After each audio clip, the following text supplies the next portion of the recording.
be fucking up at too. But do your research. Don't just be doing any blogs. Like, do blogs that fit your style of music because niggas will fuck up and be like, oh, I can get on World Star, say cheese, my nigga, and pay all this bread, and my views and my numbers is gonna go up. Yeah. Nah, nigga, that ain't necessarily it. I just seen posts on say cheese, nigga, that didn't get really no reaction. I just seen posts on World Stars that barely get reaction, but you done paid all that money just to say that your shit up there. They ain't even doing a collab post. But if you go to some of these smaller blogs, my nigga, they'll do a collab post and build your shit We up trying with to they do good shit. business, you feel me? And For we sure. meeting a lot of people that is doing good business, but we new in the boxing shit, but you feel me?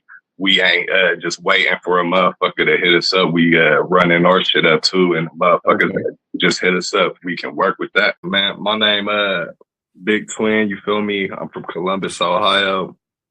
I managed Frank Lito. I've been locked in with Lito since he first started doing the could have been shit. And we just been building, you feel me, a friendship since then. With locked into a lot of business, you feel me?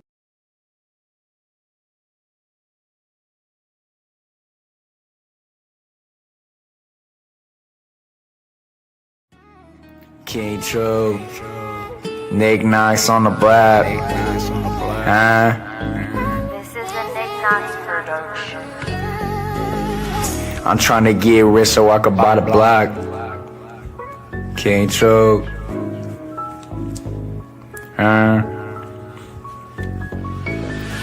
I'm trying to get rich so I could buy the block. While you still hanging on the block, go and get a IRA, go and get a stock, go and get a bond, go and get some guap. I'm trying to get rich so I could buy the block.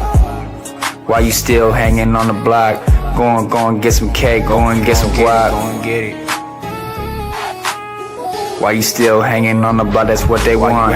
While you hanging on the block, that's just what they want. While you hanging on the block, that's just what they want. I'm trying to get rich so I could buy the block.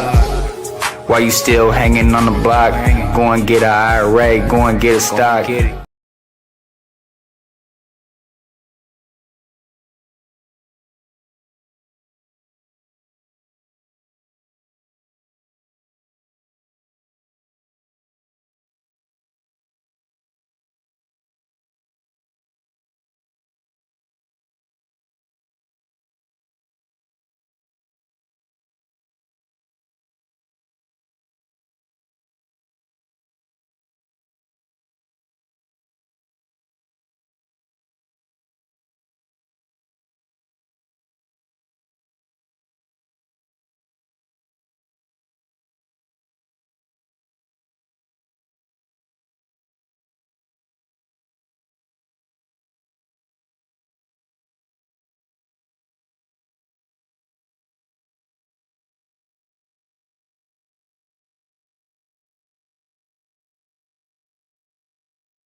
Okay, boom, boom, boom. Hello, everybody, and welcome back to the Flip Show. It's your host, the most King Truth, Tosenberg, Benny Bo, don't want the word, don't want the flow.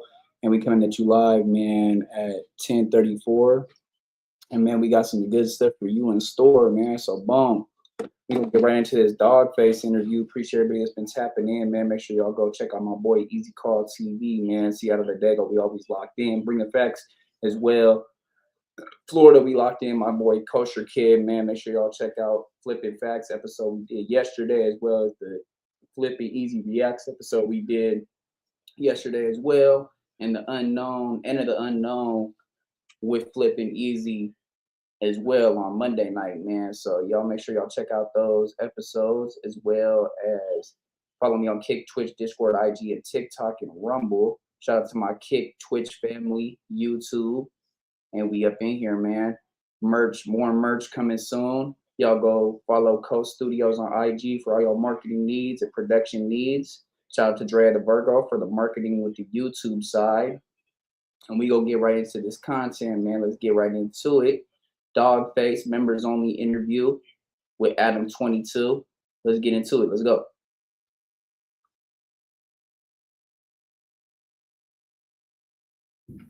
No, me and him are just doing something.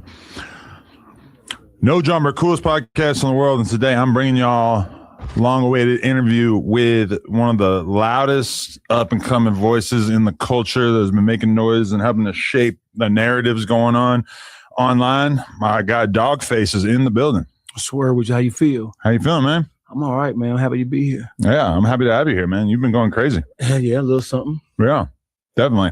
So I want to get into your story about where you're coming from first. So fill us in. Where were you born, and tell us a little bit about your upbringing. I was born in Pontiac, Michigan. Mm-hmm. I moved from Pontiac to Detroit 1986. I was 15 years old when I moved to Detroit. Okay. I moved down there to sell dope, active food, rob, steal, kill, all manners of plundering and robbery and thievery. That was me. There wasn't enough of that going on in Pontiac? No. Okay. I had already mastered all the thievery and robbery up there. Okay. So I needed a bigger situation to go rob and steal from them. And who put you on to being a robber and whatnot? Shit, the culture.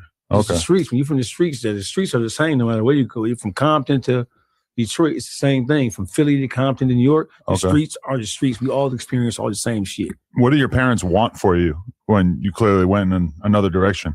Oh, shit, man. I wasn't even concerned with that. I was concerned about surviving. I was concerned about doing what I had to do to eat. You know what I'm saying? I was forced into the street. My mother and father got divorced, my mother had a drug habit. And so that forced me into the streets. It was what it was. At that point in time, I had to do what I had to do to survive. Right. Damn. So it was that crazy. Was your dad not really around too much, or what was your relationship with him? After the divorce, he moved back down south. Okay. Which is where my parents were originally from Alabama. So he moved back down south, and it was just me and my mama up there. My older brothers moved back down south with him. It was just me and my mama up here. Okay. And you didn't consider going down south? You weren't interested? Nah, I'm the baby. I'm a Cancer, so I'm a mama's boy by nature. So no, I wasn't gonna leave my mama no matter what. Okay, for sure. And at what age did you drop out of school? Shit, I didn't drop out. I was getting locked up in the youth home. I ended up getting my GED. So I got my GED in the training school. And what would you have said that you wanted to do with your life when you were 15, 16? Were you already fully on board with like wanting to live a street life, or? So to tell you the truth, right? I was fully on board with doing whatever it took to survive. It didn't matter what it was. Right. You know what I'm saying? I didn't give whatever it was, sell drugs, rob, whatever. Whatever I had to do, I was going to do it. It was as simple as that. I didn't really have, I didn't want to be Big Meech. Okay. I didn't want to be Maserati Rick. I didn't want to be none of that. I wanted to survive. So I was motivated by survival at first. I wasn't thinking about trying to be like nobody. Right. Definitely. You're a funny podcast guest because the pauses just come out of the middle of nowhere. Yeah. I mean, I wasn't focused. I didn't look up to anybody, man. Okay. Yeah. The situation I grew up in was real. So all I was trying to do was survive. So whatever it took to survive, that's what I was on. Okay. I wasn't watching Scarface and say I wanted to be like Scarface. I didn't want to be like Marco Corleone, bro. I was just simply trying to survive. what I became is the direct result of just my journey in the street. Right. So you're basically saying that like a lot of people get into the street life because they see this romanticized version of it in music and movies and whatnot. For you, this was just actually your reality. You weren't really influenced by pop culture or anything like that. No, I didn't give a fuck nothing about that shit. I wouldn't. Listen, there are a lot of people nowadays who are influenced by what you just said, by pop culture. They don't see it as that, but that's exactly what's going on. The music, the movies, the podcasts, the YouTubers, they want to be all that. You know what I'm saying? I did what I had to do to survive. If you want to be a street dude, there's a lot of people like modeling it for you on the internet. This is what it is. Hip-hop is a model for all street dumb shit. Yeah. Hip-hop is the number one source of the most ignorant shit you can find. You can find it on hip-hop. I mean, hip-hop is all these dudes from these environments taking their trauma, repackaging it, and selling it back to people, mostly people who haven't really been through what they've been through. A lot of these hip-hop motherfuckers, bro, they ain't repackaging shit. A lot of these motherfuckers is just trying to be like somebody else. Right. Most of them are telling somebody else's story. That's not their story. When you really kind of like look into their background, most of the motherfuckers who are at the top of the hip-hop game, they didn't come from that, man. They may have grew up. It's different. It's a difference between coming up around something and seeing something and actually being a part of it. You can be from the streets but not be a gangster. Yeah. You know what I'm saying? You can grow up in the hood and not be a killer, not be a gang banger or a gang leader or drug dealer, none of that kind of shit. You got motherfuckers who just simply existed in the hood and that's what they know. Yeah, no, definitely. Well, how far into the street world would you say that you got during this time period? You know, like how advanced did you actually get hustle-wise? Shit, I robbed the best of them. You hear me? Yeah, I'm robbing anything. That was your primary forte, though? I'll rob a robber. I'll rob some shit. You hear me? See, nowadays, robbery is looked at like it's some sucker shit. Yeah. But if you think about this whole country was formulated and formed, right? The greatest American heroes were the Jesse James, were the Billy the Kids, were the motherfucking Thomasine and Bush Rides, were the motherfucking Bonnie and Clyde. Yeah. Nowadays, robbery is looked at like it's some hoe shit, like it's some sucker shit. No, this country was formed on good robbery, train robbery, stagecoach robbery. So nowadays, they look at robbery like it's some hoe shit. Oh, if you rob somebody, you ain't no real hustler. I ain't trying to be a hustler. I'm trying to let you go out there and make it, and I'm going to come and take it from you. I'm going to come relieve it of you, because most motherfuckers who are really supreme hustlers, most of them niggas are some bitch-ass niggas. At that time period, what were the primary methods by which you would separate somebody from their drugs and money? A pistol. So you're talking about just like a one-on-one, we're going to catch you when you're just walking down. I'm going to watch you. I'm going to surveil you. Okay. I'm going to watch you. I already lined your ass up. You don't even know it. Right? So why should I stand on the block all day, all night selling dope when I know you a bitch ass nigga, and I know when I put this pistol on your bitch ass, you ain't going to resist. You're going to give it to me, because if you do resist, you know what's going to happen. Right. So I'm not going to stand out there all day and risk it. I'm going to take your shit. And my whole concept was it's a safe way to hustle, because you can't call the police. Yeah. How you gonna call the police on me and you selling dope and I take your dope or I take your money from you? Right. How you gonna call the police? That's what I thought at first. Until I got into a situation where I robbed the motherfucker and the motherfucker called the police and said I took something else other than the drugs and the money from him. Oh shit. Yeah, how you play it now? So was everything smooth sailing before that incident? Hell no, I've been shot at, all kinds of shit. You can't be an effective robber and not have gone through. There are things that happen. Right. When you live in that life. See, robbery is more dangerous. Being a robber is more dangerous than being a drug dealer. Right? Because you taking something from somebody who don't want to give it to you. Right. And most of these motherfuckers, most drug dealers, they in the streets already. They have friends, they have associates, they have they are entrenched into the community. They got the bread. So when you take it from them, they ain't gonna like it. Yeah. They ain't gonna appreciate it. So they ain't gonna come back and do that to me personally, because they some bitch ass niggas. But they will pay somebody else to try to do something to you. So I've been shot up a million times. Because like the perfect scenario for a drug dealer is you just sell drugs for a long period of time and nobody fucks with you, nobody rats on you, just everything's smooth sailing for a period of time. But with a robbery, if you're a robbery guy, everything is blood and guts. Like this is either going down or they're going to shoot you, or like it's, you have this one moment of conflict and then you get a bunch of money. But as a robber, your reputation precedes you. Yeah. Once you become known as a robber, whenever somebody sees you, they clutch it. Because they think that you're going to do something to them. Right. Even the old ladies are afraid of you. So a lot of people will just hand it over, though, but every once in a while you run into somebody who wanted to put up a fight. There was resistance at times, but so the whole thing is, I come from a situation where I was raised by two of the most dangerous motherfuckers in my city from Pontiac. Suicide is one of them. and Louis Boy. And so you can ask anybody. You can ask anybody who ever been in the MDOC, the Michigan Department of Corrections. Louis Boy and Suicide were two of the most violent, two of the most aggressive people that the city of Pontiac ever produced. And so when I was young, I grew up under them. And so at first I used to talk to people a lot. You know what I'm saying? When I pull that pistol out, I'll try to coax them out of giving me this shit. Because a lot of times when just because you pull a pistol on a motherfucker, don't mean they're going to automatically be compliant. They ain't going to automatically just do what you say do. They're going to try to talk you out of it. Or they're going to try to talk you into a situation where they can kind of like disarm you, or they can pull their shit. Because most of the times you rob somebody, they got guns on them too. Yeah. So Louis Boy and Suicide told me, you can stop talking so much, man. After I got shot the first time, right? You can talking too much. Once you pull a pistol out, a pistol is a tool of destruction. Once you pull that motherfucker out and point at that motherfucker, there ain't supposed to be no back and forth. They're supposed to drop that shit like it's hot. And so they told me that you doing too much talking, you're gonna fuck around and get shot in the face.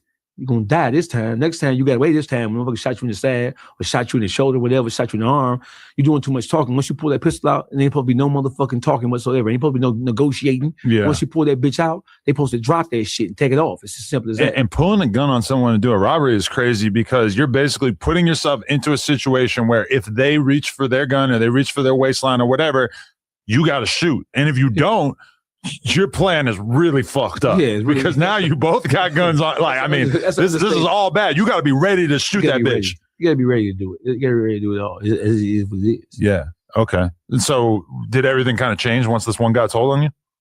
No. Was that a major I went pivot? I went to the youth home. I went to the training school. I came back out with robbing again. Yeah. Okay. Robbery is a sport. And from what years would you say that you were really heavily doing this before you entered another phase? 84 to up to the time I went to prison. I started robbing at 12 years old. Okay.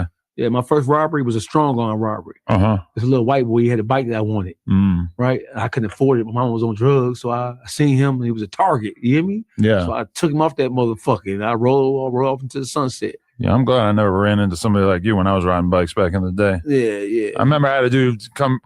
I was on my bike and he came up and said, "I'll fight you for your bike." And I was like, "No, I'm good." And he didn't press the issue. And that's when I kind of realized, like, oh, they ain't really on that on my city. I'll fight you for a bike is like, it's like, so in the hood, amongst black people, the equivalent of that is somebody walking up to you and telling you, I like your shoes. Yeah. You know what I'm saying? Where we from, when the guy walk up to you that you don't know you ain't cool with, he say, I like your shoes. Yeah. That is, he's implying that he wants you to take them off. Yeah. So you have a decision to make after that happens. Yeah. You can either kind of duck your head into your turtle shell or you could fucking turn up. No, you gotta turn up. Ain't no ducking. Yeah. Ain't no ducking ever. Yeah. I've never been known for ducking. No.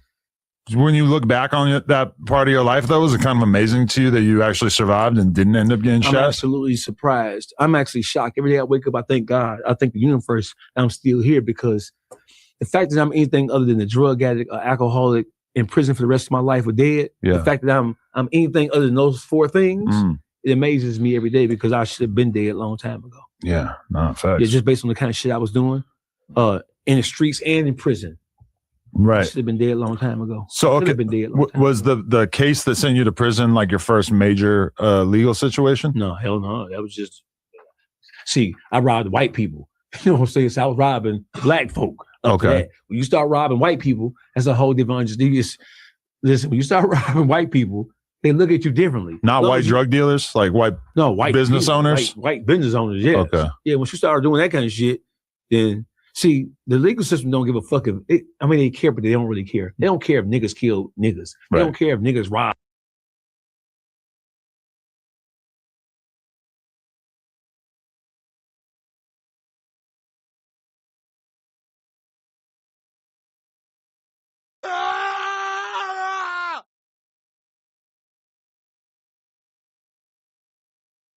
Niggas, right? Once you start crossing over and you taking shit from white people, that's when you have a problem. It's gonna be a different level of awareness about this. Yeah, a different level of looking for you, right? Because if I shoot you, we both black, we in the hood, and I shoot you, I rob you, whatever. It is what it is, right? Because the cops are like kind of governed. That's a real ass statement, bro. He said once you start taking the white business owners' money, robbing the white business owners legally, that's when you have a problem. You feel me? That's when they try to go after you. Like, Say, for instance, bro, when Puff signed that deal with Ciroc and they try to tarnish his name afterwards, not saying that Puff didn't do what he did, because he did do what he did, but they try to blemish his image way more, though, off that Ciroc deal, off that Duce deal with what's his name? Not Damon, what's his damn name? Damn, this is his damn name.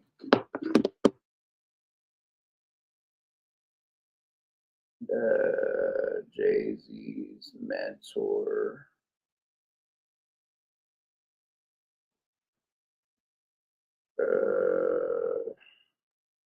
There's D Haven, that's one of Jay-Z's mentors, but the other guy, what's his name? Damn, he done.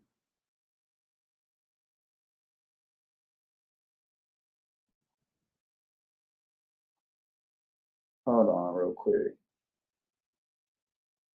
Dame Dash, there you go. What they try to do to Dame Dash with the Duce deal. He said after he drank the Duce, he was feeling weird. And that's Jay-Z's, endorsement right there. He's sponsored with Duce.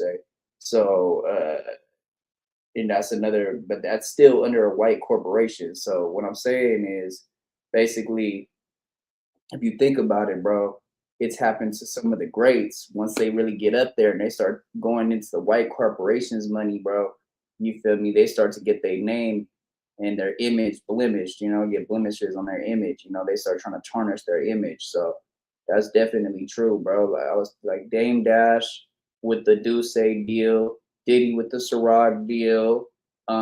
Let's see, Michael Jackson, when he bought the catalog for the Beatles off of Sony, he bought all the masters of the Beatles, right?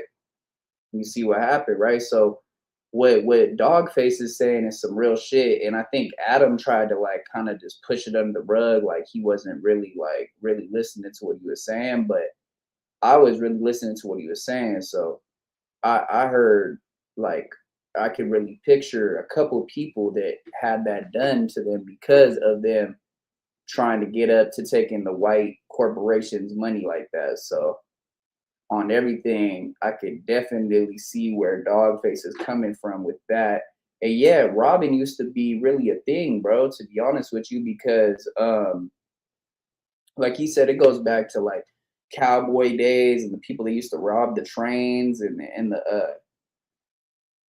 the different banks and stuff like that. Like a lot of the G homies and stuff like that in the 50s and 60s, they was hitting banks and stuff like that. There's a couple different people, forgot bro's name, that went on a Real Life Street Stars. He was talking about a couple famous bank robberies or whatever. But yeah, bro, like robbing kind of got watered down, because there was a lot of people like Gucci at one point in time was a jack boy. He was robbing rappers, And that's why like BMF and them didn't want to be around him, because they never knew, if he was going to try to backdoor them and try to rob them, bro. So robbing used to be really like a thing within the hip hop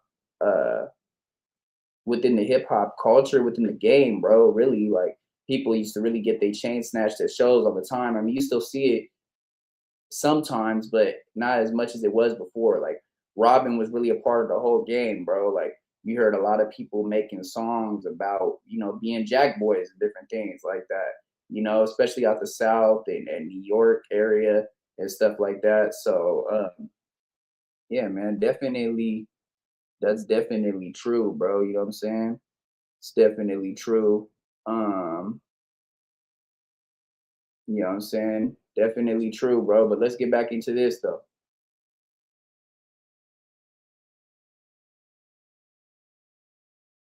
By the media in a way. Yeah. And the media is not exactly losing their mind when a random gang member shoots another gang member. But then like there was a girl in Long Beach who, like a little girl, she might have been 12 or some shit, 14, whatever. She got killed in a drive-by, and everybody in Long Beach still remember that shit. And they solved that shit. Yeah, I mean, it was so different than every other gang-related shooting in Long Beach. Niggas kill each other every day, right? And those crimes go unsolved, or they don't really press it. Yeah. You hear me? They press it when you become a menace, when you start doing too much killing. Yeah.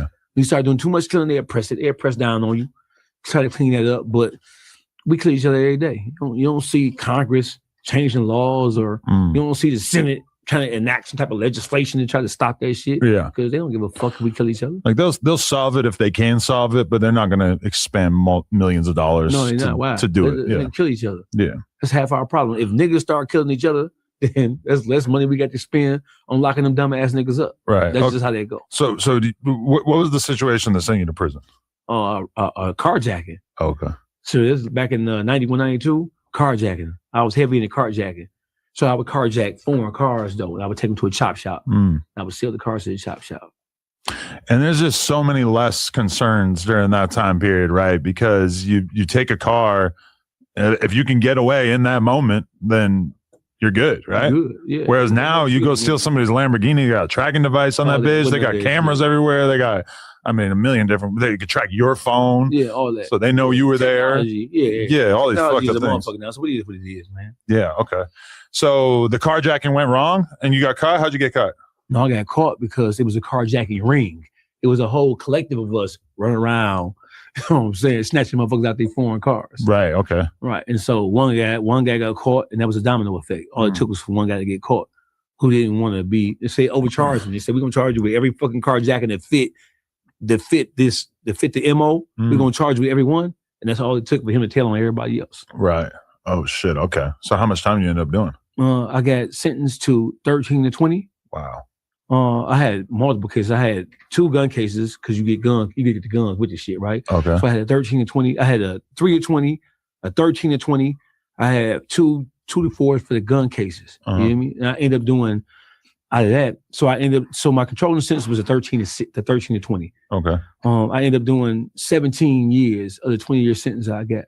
Wow. And that's a pretty significant portion of it. Were you getting in more trouble while you were in there? I was in prison stabbing motherfuckers and fucking motherfuckers up. And I call it dope case in prison. I call it knife case in prison. Wow. Yeah. So I was supposed to do, out of the 13 total, at that point in time, you do 85% of your sentence in Michigan. Yeah. So I was supposed to do 11 and a half years before I started to see a parole board. Right. I saw the parole board 6 times, and they flopped me 6 times. Wow. Because of my behavior inside the prison. Yeah. And was that a conscious decision? Was there ever any moment where you were considering like, maybe I just need to walk the straight and narrow and stop getting in trouble in here? Or was that just so not you? It wasn't even a possibility. No, man, I was so violent and so aggressive when I got locked up. Before I got locked up, I was so violent and aggressive. So they put me in an environment where I'm in an environment with everybody who I just saw in the street. Yeah, yeah. And so just because you locked up don't mean the violence and aggressiveness stop. That shit kick up a notch. Right. Because you locked up so listen, in the MDOC, they'll put a motherfucker who killed 3 people in the same facility as a motherfucker who stole the car. Right. They'll put an armed robber in the same prison with a motherfucker. If you got 3 or 5 years, you can find yourself in the prison with a motherfucker who ain't never going home. And so you basically vibrate on that same frequency. So I went from Jackson to Marquette, which is level 5. I went from Marquette to Gladiator School, which is Michigan Reformatory. You call it MR, Gladiator School. So everybody in Gladiator School, it was a prison full of young guys under 26 years old. So you had to be under 26 and you had to have more than 10 years to do. Right. So just imagine you have a prison of 1,500 young motherfuckers in one prison and everybody under 26. You couldn't be over 26 in that prison. Yeah. If you were over 26, you was a rat and you was running from somewhere. But you was 26 and under and you had 10 years or more. Right. And the average person had a 15 to 20 year sentence. So just imagine putting young black men and young white men and young Hispanic men in an environment like that. It's all violence. Right. So just nobody giving a fuck. Was it like gang oriented or not? Was it race related? We had gangs, but in Michigan, the religions controlled the prison system back then. Really? Yeah. The Nation of Islam, the Melanics, and the Moorish Science Temple of America. Really? Then you had in Michigan, you had GDs, vice lords. Yeah. You had counts, cobras, and the Bloods started to come in. The Bloods and the Crips started to come into the Michigan Department of Corrections in the late 90s. Okay. That's when it started to change. Okay. We saw a lot of Bloods, a lot of Crips coming to the environment. Right. Definitely. And like when you say like I was stabbing motherfuckers in there, like what are some reasons why you might have ended up stabbing somebody? Was it just about respect? Was it financial in nature? It was about robbery in there. It was always about robbery. Oh, you were taking shit in there as well. Yeah, hell, I'm a taker. That's what I did for a living. I'm a professional. Yeah, you got something. And if you don't necessarily want to give it to me, it's soft press and it's hard press. Soft press is when I can convince you with just using words to let me fill your store list out for you. Right. Let me tell you what you're going to get. And then some guys don't resist. Then you have some guys who want to buck up at it because they don't feel like you taking their shit. So I'm going to strangle you, rob you, stab your bitch ass. I'm going to flush your head down the toilet. I'm going to run up in your cell, grab you, slam your ass up against the motherfucker. I'm going to bang your head up against the motherfucking toilet. And I'm going to shove your head down the motherfucking toilet and flush the bitch and try to drown your bitch ass in your own toilet. Did you ever do something like that to a guy and then sort of realize like, oh, this guy's actually with the shit? Like he's not going to just roll over? Or was that always effective? It doesn't matter if you. Yeah, I've had battles where motherfuckers want to fight back. It ain't all about just you just taking advantage of a motherfucker. Right. Most of the times when you get into it with somebody, they gonna fight back. You know what I'm saying? They gonna fight back, but it ain't about whether you're gonna fight back or not. It's about who the strongest, who the fastest, who the sneakiest, who can get down first. Like right now, if you can have a gun, I can have a gun. Right. Just because I got a gun don't mean that I have the advantage over you. Right. That's the biggest misconception. Most people who die in the hood, they got a gun sitting somewhere close to them. Yeah. The average person who own that shit, who a street motherfucker, who robbing and all that other kind of shit, most of them, because they live in that life, so they got a pistol with them at all times. Yeah. Most of the people who get their head knocked off, they got a gun somewhere within 2 or 3 feet of them when they die. And that's why people walk down on people when they ain't really paying attention and shoot them. Yeah. That's why people do drive-bys, etc. Yeah, they do that to people who they know might pose a threat. Yeah. Okay. So what was the most money you were making in prison at a certain point? Were you really like making serious money in there? I was robbing that bitch. Oh, so it was more about that than like selling drugs. I caught a dope case in there too. So when I caught that dope case, that's when I was really getting it. Yeah. You know, since I caught a good dope case, I think in 2004, I was getting ready to go see the parole board. I caught a dope case in 2004. Wow. They wanted me to tell on where it came from. They basically already knew where it was coming from. I didn't tell. So they gave me a 2 to 4 for that. And then I caught a assault case in there. They gave me a 2 to 4 for that as well. So that's why I ended up doing 17 years. Okay. Holy shit. So as the 17-year, as the end of all that is approaching, how do you feel? And what are your plans for what you're going to do when you get out? Man, so I have been locked up since I was 21. I went in at 21. I came home at 38. Insane. Yeah. So I was in the Nation Islam while I was in prison. So I was reading, even though I was doing all that crazy ass shit. I used to get kicked out the Nation Islam for robbing and stealing and all other kind of shit. But I had to survive. So I was more concerned with surviving than I was actually trying to be a good member of the Nation Islam. So they used to always kick me out. Right. They used to always kick me out. Definitely. Yeah. Because you ain't supposed to be, you know what I'm saying? You ain't supposed to be the aggressor in word, action, and deed. You ain't supposed to be robbing them motherfuckers. You ain't supposed to be selling dope. Right. You hear me? But I did what I had to do. I put my own personal wants before the religious organization that I was in. Right. And from like more of an outside macro perspective, what was it that made you this person? Was it just purely the fact that you felt like you needed to do it to survive? Or was there something inside of you that was just like, I'm just this guy? No, it was like, man, so I come from a situation to where what made me do it was, hey, listen, man, you a bitch ass nigga and you got something I want. It was as simple as that. It was no grand plan. It wasn't no grand scheme. It was no Freudian explanation for why I was doing what I was doing. If you had something I wanted, I was going to take it from you, period. Simple as that. Yeah. That's the beginning and end of it. You had something I wanted, I'm going to take it from you. I'm a taker. Right. I was a taker. Yeah. I'm smooth now. Sometimes I meet people like who that kind of goes through my head is like, wow, this guy, like somebody could totally take their shit and they're just not going to really be capable of doing anything about it. But then I also don't have the thing in me that is like, you know what, I'm going to be the guy that's that takes the shit. The majority of the human, listen, the majority of the human population, they're not as violent as I was. Right. Yeah. They're not as violent as what we see in the hoods across. That's not the majority of the people. But you sound like you were very, very violent, even compared to the average guy from the hood. Yeah. Yeah, because I was robbing motherfuckers who were violent themselves, and I was robbing motherfuckers who had friends who were going to get violent on their behalf. Right. So I knew what I was doing. I knew what the consequence was. So what was your plan as you were approaching leaving the prison? Oh, shit, man. I had kids. So what happened was, what really conjugals or what? Or from before? Prior. Yeah, prior. Wow, okay. So what happened was is that after just reading, studying, right? My grandmother passed away. When my grandmother passed away, she wrote me a letter right before she passed away. And her letter said, don't just give them your life like that. You're smart, you're intelligent. There's so many more things you can do besides just giving your life away like that. Because right now you're just giving your life away by being locked up. And I was doing all kind of stupid, crazy ass shit while I was locked up. I didn't give a fuck. My whole plan, I had a 20-year tail. I was gonna do the whole 20. Because I had stabbed so many people. I had been in so many fights and I had been in so much shit. I didn't think I was ever gonna get no parole, man. I had so much shit. I think I caught like about 50 tickets over that 17-year bit, man. I thought I was gonna max out. I was all prepared to max out. I had did 17 years. I had 3 more years to go.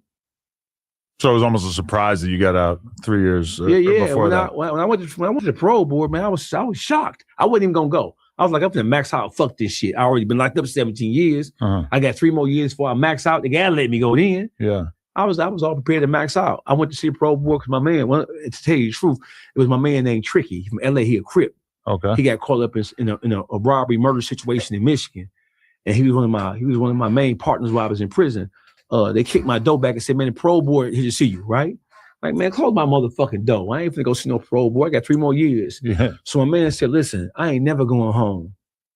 He said, whenever these white folks give you an opportunity to fight for your freedom or to speak for your freedom, you take it. Don't never just sit in here and just give up like that. Because even though you only got 3 years, man, whenever you get the opportunity to go to fight for and be able to talk for your own freedom, you take it, because I'm never going home. So that's why I put my clothes on and went to see the parole board.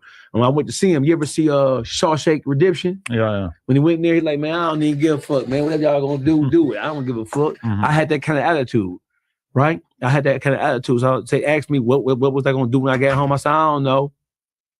I ain't got a clue. Yeah. Because I had 3 years left, so I ain't give a fuck. Yeah. Right? And he said, when you go home, what's the first thing you gonna do?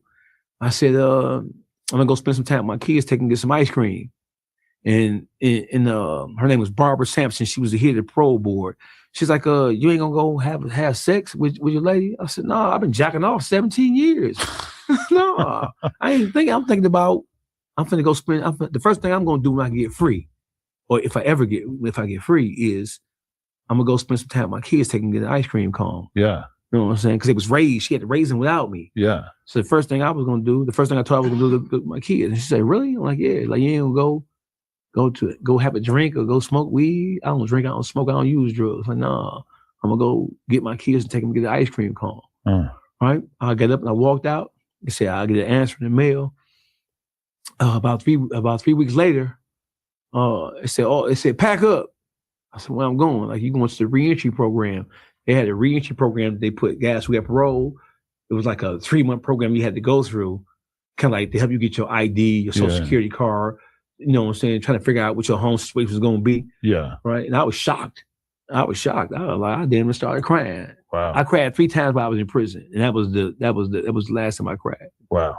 Okay. So you get out, and then what do you actually start doing? Like, you go through this whole reentry program and everything, but like, what do you end up doing, and what's life like? Oh, when I came home, I got married immediately when I came home. To the mother of your kids? Yeah. Nice. And I got married immediately, and she was doing so well. So she put me in a position to do well. Really? I was lucky to have a woman who believed in me. And she held you down that whole time? Yeah.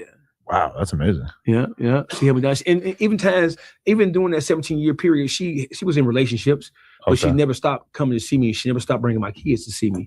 She never stepped right me, even when she was in a relationship. Okay. Because I didn't look at it like she was my woman. Yeah. Because you ain't my woman. I've been in prison forever. You hear me? Yeah. So I kind of like changed the dynamic of the relationship to where we became friends. So it wasn't about no expectation. So when she had trouble with some of the guys that she was dealing with, she would come and tell me about it. She would call me or come on the visit and tell me about it. Right? Because when I was locked up, man, one of the old guys who helped school me to the prison system told me that a lot of guys lose their female, not because the female don't love you, but because the longer you're in prison, those females are going to have relationships. Right. And when you press them about it, all you're going to do is push them away from you. Right. Right. So I changed the relationship from one where you're the mother of my kids to you like my sister. Right. We friends. So no matter what you do, you can come tell me. Yeah. You know what I'm saying? You ain't got to be worried about me tripping about you fucking with no nigga. That's a very mature perspective from someone who it doesn't seem like was behaving very maturely in other aspects of your life. Yeah. Like all the stabbing people and all this kind of shit is like pretty immature, realistically. But that perspective seems very mature because that's how you're going to hold on to her. I got locked up, somebody pulled my coattail. You know what I'm saying? Because now, so I grew up, my older brother was, so it's kind of like I'm the youngest of 4 boys. My oldest brother was like a jazz aficionado. He loved jazz. Okay. Right. So prior to him getting locked up, he was the one who was kind of like schooling me to certain shit. And so one of the things that made the older guys in the prison system gravitate towards me is that back then, jazz was a major component in terms of music in the prison system, right? Okay. So a lot of the old heads, they've been locked up 20, 30 years, and they were jazz. They ain't listen to hip-hop. They listen to all jazz. Yeah. So because my older brother was a jazz head, I knew about Grover Washington Jr. I knew about Chick Corea. I knew about Alexander Zanzink. I knew about Manhattan Transfer. So the old guys, when they would have conversations about music, they could talk to me about it because I'm the young dog who knew about jazz. Right. So a lot of them said, well, if you came from something like that, we're going to try to school you on what it takes to survive in the prison system. So I was around some of the most legendary motherfuckers. Suicide, Louis Boy was in there. Auto X was in there. M1 was in there. Lodan Spencer was in there. I was around some legendary motherfuckers, man, who kind of like, they took me under their wing. And so do you at that point, once you're out, are you basically free of the streets, or are you getting back into trouble? Yeah, when I came home, I was free of the streets, bro. Okay. I was done with that shit. Yeah. You know what I'm saying? I never jumped back into the streets because I came home, I got a job. I got a job, and then I started a couple of businesses, and the businesses started to flourish. Okay. Yeah. What was the job?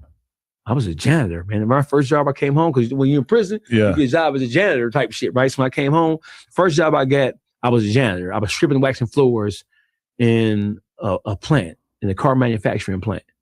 And from there, I became a supervisor. From a supervisor, I became a site operations manager. From there, I became a regional manager. And from there, it just catapulted into just different things. I worked for Chrysler. I worked for General Motors as a site operations manager. I worked for the airport. I got a job at the airport as a supervisor in the airport. Is the prison time a big negative on your, resume when it comes to getting those kind of positions? It can be, but I was locked up so long. So what happens now is that, so most employers, they only look back 7 to 10 years. Okay. I had been gone 17 years. Yeah, right. So when it came time for me, I didn't know that at the point in time, but when I started to fill out applications and I started to get hits, it was a couple of times where the HR manager said, you ain't have to put this down because we're going to go back 7 years. We're going to go back 10 years. You've been gone since Jesus walked the motherfucking earth, right? You ain't got to put that shit down because most companies don't do lifetime background checks unless you're working in something where it has to do with money, right? A banking system or something like that. But most plant jobs, especially in Michigan, they only look back 7 to 10 years. Okay. So you basically build a whole life for yourself doing all that stuff, like having a traditional job, and you're making serious money, and you're still with the mother of your kids at that point. Yeah. How do you end up like getting more involved in the media side of things? Is that the next step from this, or is there other stuff in between? The next step was, the media shit is I was rapping when I came out of prison, right? Okay. I realized I was too old to be rapping. I'm 40 years old. You don't want to hear what the fuck I got to talk about. You're 40 right now? No, I was 40. 40 at the time, right? I was in there 40 years old. The media thing came in is that I'm the first person to do urban podcasting in the city of Detroit. I was on an internet radio platform, and I changed that. I had a show that came on once a week called Unleashed. A friend of mine named Sessions is the person who actually helped me start that shit, right? I was on an internet radio platform called Worldwide Core Radio. The person who led that to me was my man Session. And so I was always an opinionated, crazy, shit-talking motherfucker. Even in prison, I was a crazy talker. The internet radio side of things, what year are we talking that you were doing that? That's 2010, 11. Oh, wow. That's super this old is before school, YouTube actually kind of like took off, right? Yeah. And so what happened is that when YouTube started to come into effect, the same person who introduced me to internet radio said we should jump on YouTube. We should take our shows and film them and slap them on YouTube. At that point in time, nobody knew what the fuck a podcast was. The only examples I had for podcasting was like Howard Stern and the Rush Limbaugh show. There was no urban podcasting. The term podcasting wasn't even part of the urban vernacular at that point in time. Even me, I didn't become a podcast fan until probably like 2013. I really discovered like Joe Rogan and shit. So I started it. It took off crazy. You've interviewed some of the biggest rappers in the city of Detroit, some of the biggest rappers in the city of Detroit. their first podcast experience was on my show in 2011, 2012. And that was a glorious time period where a lot of people did podcasts because they just didn't have the same understanding of podcasts that we have now, where people now they want to get paid, or they just don't. They don't want to do too many interviews because they're trying to protect their image, etc. There's a lot of crazy podcasts that came out in the early days of hip hop podcasting that probably will never happen again. You know? It never happened again. Yeah, it never happened again. Yeah, that's crazy. So, okay, you get into doing that kind of content, but then at what point how does that slowly transform and grow as the years go by? Like, just my personality helped it grow. Okay. I was always a shit talking, rebel rousing ass motherfucker. You hear me? I was always a rattlesnake ass motherfucker. And I've never been afraid to speak my opinion. So that's what helped it grow. I became more notorious because on my podcast, I would just simply tell the truth about all the shit that I was singing. Right. You can't be effective as a podcaster if you're afraid to tell the truth. Yeah. Simple as that. Yeah. You'll never make it nowhere. Most of the shit that happens in the urban environment, right? Most of that shit is dumb, ridiculous, stupid ass shit. If you are a person who's afraid to tell the truth about it, you never get nowhere. People like controversy. That's why people fall in love with the Charleston Whites of the world. That's why people fall in love with some of the more controversial types who exist in the whole podcast, YouTube space. Yeah. If you're a truth teller, whether people like it or not, your brand is going to grow faster than somebody straddling the fence, sitting on the edge, don't want to tell the truth about something. Yeah. No, so I became known as a person who, no matter what, I'll tear your ass up. That's what it was. Yeah. I'm gonna light your ass up. Because everybody knows that if you go like hang out with the guys outside the liquor store or whatever, or for me, it was like hanging out at the skate park with a bunch of BMX skate dudes or whatever. It's like, dudes' opinions about rappers or what's going on in the culture or whatever are super like untethered by like being polite at all. Like they don't give a fuck about that. Yeah. People are saying, man, I hate this rapper. He's a bitch. He's a hoe. He's a whatever, blah, blah, blah. But then meanwhile, if you want to like hear people express those exact same viewpoints on a podcast, it's like pretty tough because people don't really love to, especially once you get to a position of power or influence, people don't love to hop on a podcast and basically ruin any chance of ever having a relationship with that person or rapper. And so over the years, I've ran into that a million times with different podcast hosts where it's like, oh, you're never going to be a great podcaster because you want to be able to see this dude and this dude in the club and be able to pop a bottle with them and take a shot, etc. And that's probably not going to happen. Now, to be fair, now we have people modeling it where like Academics is very, very outspoken and seems like he can kind of like maintain relationships with the rappers a lot of times, even despite being outspoken, because he's not afraid like, of him. Because they're afraid of him. But also he manages to do it in a way that's not necessarily super disrespectful, which I feel like sometimes I have an issue with that. He can get disrespectful. He can, but it's not. A lot of times him and Lil Baby. Yeah. What just happened with him and Lil Baby? He probably ain't gonna be popping name bottles with Lil Baby in the near future. Yeah. Probably not. Yeah, maybe one day. Yeah, probably not. But that's what it is, though. So the whole thing about the podcast space is you can't be afraid to tell the truth, and you can't be trying to be friends with all these motherfuckers. Listen, so there's never a shortage of content because niggas is always doing dumb shit. Yeah. Every day you wake up, it's niggas doing new dumb shit. Right? So there's never a shortage of information. There's never a shortage of subject. Listen, we went to sleep one day, woke up the next day, and Pooh Shiesty and them allegedly robbed Gucci Mane. Right. Would have been hard to imagine a few days before that. Yeah. We go to sleep the same night we wake up, Gucci Mane and make statements against. Right? Yeah. We go to sleep, we wake up, some other dumbass shit is gonna happen. Yep. It's never gonna be a shortage of content because the content is just simply looking at the lives of people who are entertainers. Yeah. Who are athletes, who are famous, who are celebrities. There's never gonna be a shortage of that because most of those people who have celebrity status, most of them motherfuckers are stupid as a motherfucker and they're rushing towards their own destruction. Yeah. There's never a shortage of that. Sometimes it feels like so many people have been killed or locked up that it does feel like there's like almost a limited number of people that like are really worth paying attention to, but then new shit just unfolds, like the Pooh Shiesty and Gucci Mane thing, like especially within specific communities, like in the SoundCloud world, it's like, damn, all these fools got killed or overdosed, and then in the drill world, everybody getting locked up or getting killed. But yeah, I mean, like, there's always gonna like the culture will always find new people to pay attention to. You're never gonna go out of business. I've been critical as a motherfucker of you. And you know I have, right? Somewhat. Right? Yeah, I've been critical as a motherfucker of you. And here are some of the things I've said about you. Sure. Right? I never called you a culture vulture. Okay. Because I know the culture that we live in, all the things that we consider like hip hop, for example. hip hop is not just a black thing. Hip hop is a Latin thing. Hip hop is a white thing. Some of the most legendary figures in hip hop were whiter than you are right now. The Rick Rubins of the world. Some of the most influential people in hip hop, they come from different walks of life and different racial backgrounds. I've been critical of you because I have felt like that. I've called you Jerry Springer. And you remember that? That's fair. Yeah, I've called you Jerry Springer. I said some modern day. I'm a big Jerry Springer fan. Jerry Springer. All niggas. You a nigga. Thank you. You a nigga. You an honorary nigga. Come on. I'll take that as a You compliment honorary in nigga, this right? specific context. Listen, Jerry Springer's biggest fan base was Unemployed people watching TV in the middle of the day. motherfucker, right? But a large percentage of probably black people watching that shit. Yeah, poor people. Yeah, right. You don't see the director of Microsoft watching fucking Jerry Springer. Yeah, right. So it wasn't even about race. It was about just like a status thing. Less about race, more about static. I've called your show a modern day Jerry Springer. I never called you a culture vulture. And I never said that you were the police. I never said Vlad was the police. You know why? Because you don't go looking for crime to talk about. If you interviewing somebody and they're stupid enough to expose some type of criminality on your show, that's not your fault. Your job as a content creator is to get the story that nobody else can get. Right?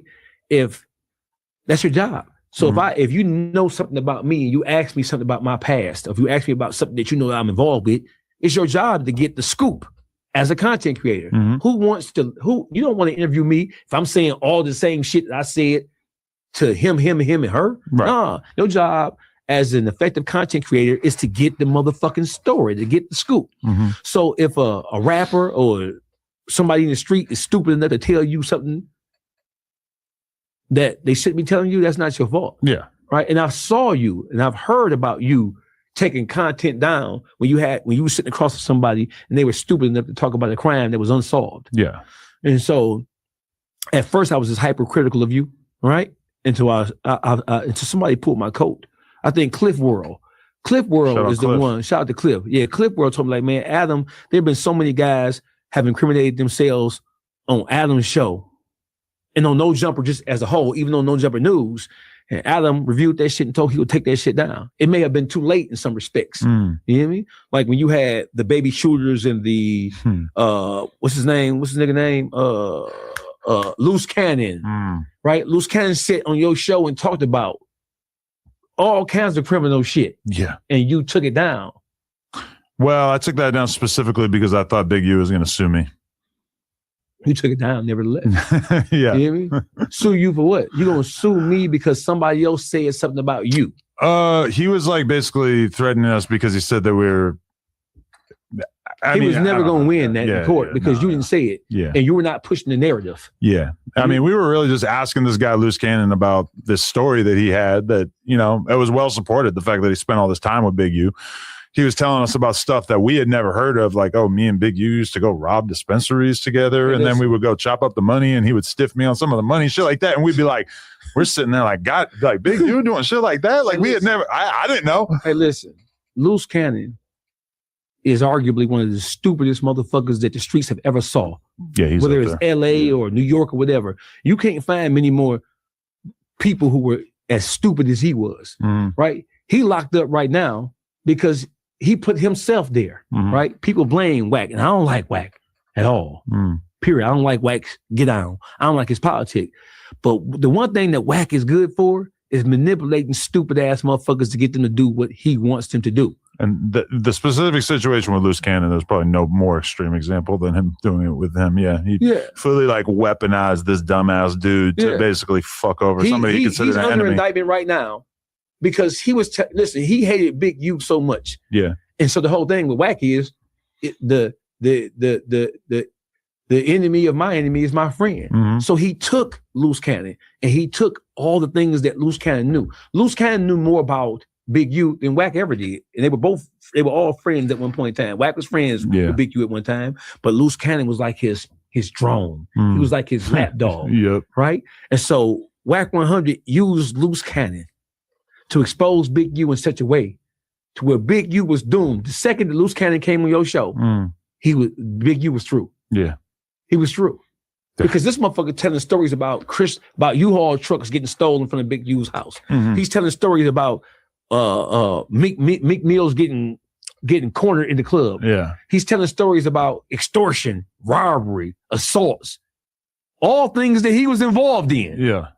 Like as if the statute of limitations is like just a couple years and this is all good. Listen, he's in prison. Yeah.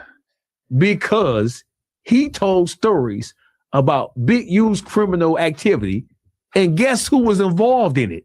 Him. Yeah. It don't get no more stupider than that. No, it's astonishing. Yeah. On a level of stupidity, if 10 being the highest, right? That nigga's a moron. He's an imbecile. The dumbest. Yeah. He in prison he finna go to prison because of his own level of stupidity, and he was used like a pawn on a wax chessboard. I mean, the situation with Loose Cannon where him and his boys beat the fuck out of a dude in the alley. Mm-hmm. I mean, right out here? Yeah. They have around there? I mean, listen, like I respect doing that to someone. If you got an issue with somebody, you feel like somebody disrespected you, you want to beat the fuck out of them. I mean, that's how it goes.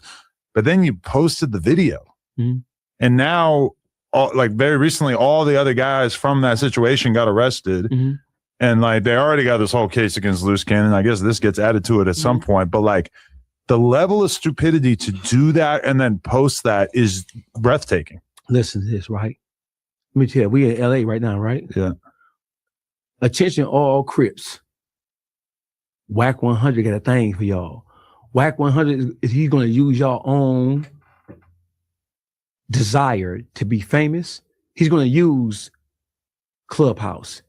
He's going to use YouTube. He's going to use, if he can, Adam 22 is no jumper. He's going to use academics. He's going to use YouTube to destroy as many Crips as he possibly can. When you heard him say there are no Pyrus or Bloods on Big U's case in the witness list, they're all Crips. Yeah.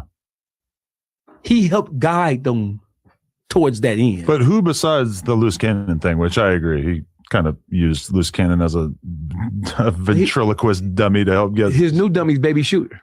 That's his new dummy. That's a new Crip dummy with respect to the Crips. Okay. That's his next contestant.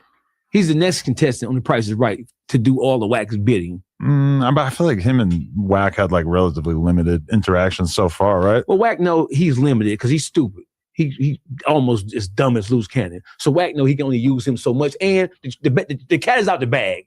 We watch you break Big U down. We watch you line Loose Cannon up, right? Yeah. We watched the whole thing. When I saw them sitting right here where I'm sitting right now, and they were talking about, what were they talking about right here? Oh, the Nipsey Hussle situation. Yeah. When Wack 100 sit right here and Loose Cannon sit right here, you remember what I'm talking about? And Wack's sitting there acting dumb as fuck. Yeah, he dumbed it down.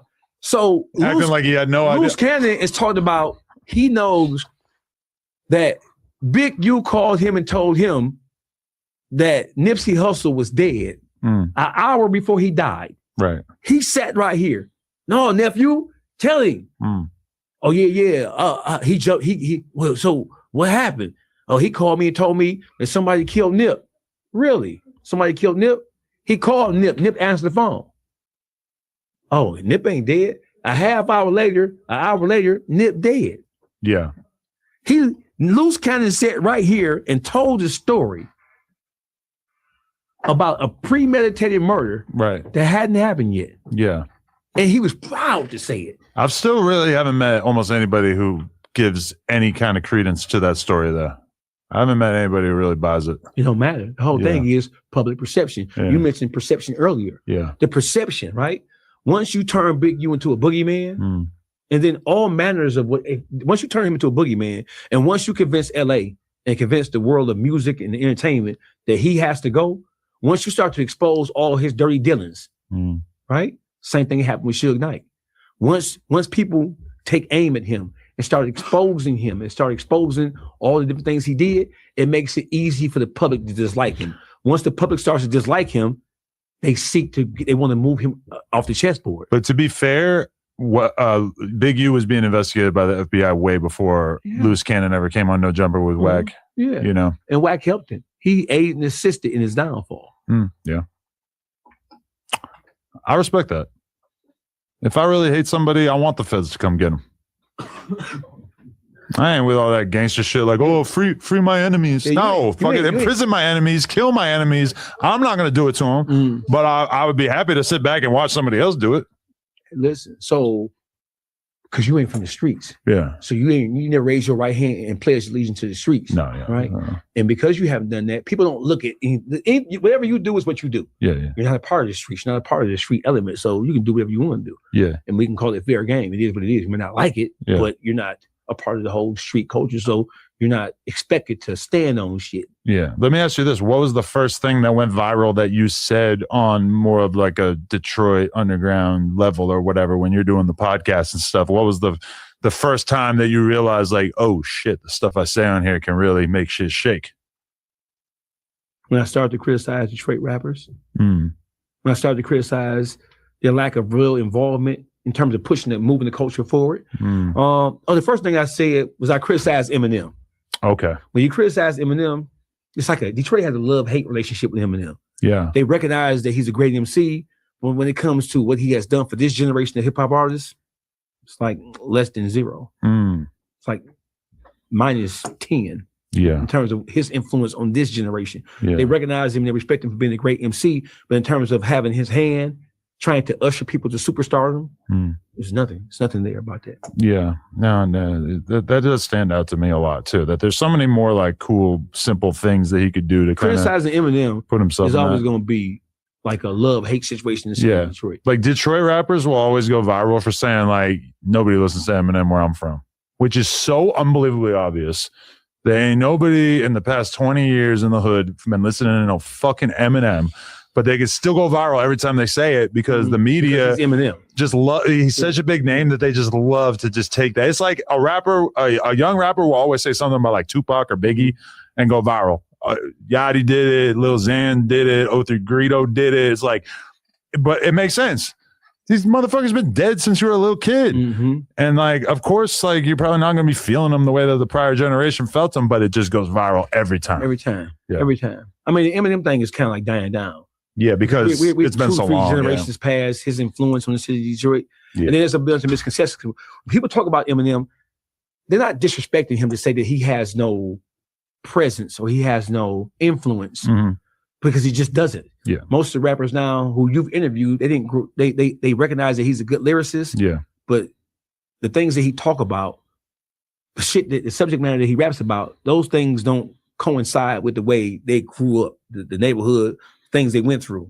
Eminem's music is not the soundtrack for little black boys and girls who live on the east side, the west side of Detroit. Music has gone in the total opposite direction, where if you want to look at like what made Detroit pop off so crazy music-wise 4 or 5 years ago, it was basically just a bunch of dudes being willing to just be funny and have great observations and be witty and just be kind of silly on the mic in a way. Like, you know, like where they're gangster and shit, you know, I swear Vezo, or Rio the Young OG, who was obviously a Flynn or whatever, but like these dudes are all like, they're not super lyrical, but they're fun and they can make the street life appear to be like this really like, you know, they're inventive lyrically. They make good songs, etc. But it's just that's the direction hip hop's going in. Hip hop's gone in a direction where somebody like Playboy Carti is barely even a fucking rapper, and this new generation absolutely worships him. It's like an alternative artist now. But meanwhile, what is Eminem? He's just a pure rapper. He's a dude who sits around with his fucking notebook putting complicated words together all day. That's like the least appetizing thing possible for the new rapper generation. He's a genius, but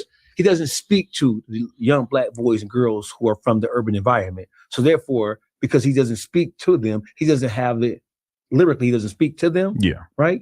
He doesn't have the influence over there or on them. Yeah. It's as simple as that. He's like the best rapper who makes the worst music. Because nobody trying to hear that shit. Nobody's trying to hear that shit. And listen, Detroit, this generation of hip hop artists in the city of Detroit, in terms of going global, they owe all that to T Grizzly. Because first day out, and I don't know if people don't really see Detroit is a hard city to be in. They don't ever want anybody to credit. But so the street element, the Ice Red Vezos, the Solid Babies, the Babyface Rays, the Peasies, all of them, right? Yeah. They were all local and regional stars. Yeah. But T Grizzly's success, the success of First Day Out, he showed the labels that the genuine street sound for Detroit it could be profitable. Yeah. And so the success of First Day Out, it opened up the door for all the other street motherfuckers. Mm-hmm. It showed the Gazis, it showed the Leo Cohens and the Kevin Lyles. Oh, this shit, the street shit, it ain't just about the backpack rap. It ain't just about the Big Seans, respectfully, and the Eminems. Oh, this shit has legs, and we can make money off of that. First Day Out opened up the door for the hood nigga, for the rank and file hood niggas. First Day Out made little black boys and girls who grow up in poverty believe in hip hop again. Yeah. Because Eminem is so far removed from the streets, and the Big Seans is so far removed from the young black boys of music, the horrors of the street, that they ain't really look at him and use him as a beacon or as an example. Yeah. T Grizzly come from the gutter. So that First Day Out, he is the person that showed the world that Detroit's street sound can be profitable. Yeah. And once he showed the executives that they could be profitable, everything else started to unfold and open up. That really was like the opening up of Detroit street music. Anybody say it ain't, it's a motherfucking lie. I remember I had these young BMX dudes who were around me at that time because I was still like running the BMX YouTube channel and everything like that. And like, they'd always be trying to put me on to like Bang Gang and shit. And I was listening to it and I'm like, legendary. Yeah, no, now I have all this respect for it. But like at that time, I was like, musically, like, we listening to Gucci and Waka and fucking Young Scooter and shit. Like I wasn't really trying to hear it. Bang Gang was Detroit's Gucci and Waka. And but then First Day Out came out and it kind of just like changed. All of a sudden we got it. Yeah. You get it now? It changed everything. Yeah, he made the world get it. Yeah. Right? Yeah. Bang Gang, legendary. Yeah. A bunch of legendary MCs in the city of Detroit, right? Who were local and regional level legends. Yeah. But T Grizzly made the whole world believe.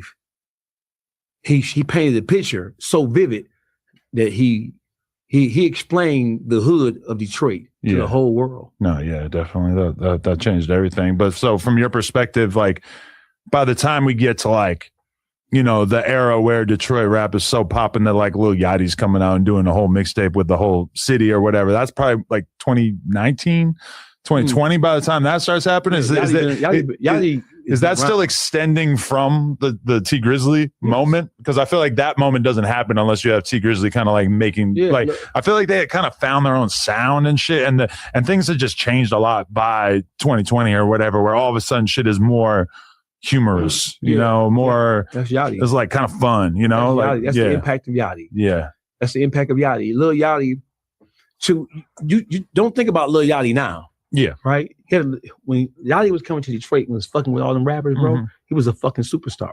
Yeah. He came and he gave of himself to Detroit artists. And in many cases, he didn't charge them anything. He just came to fuck around because he saw it, he understood the potential, and he wanted to help push it forward. Lil Yachty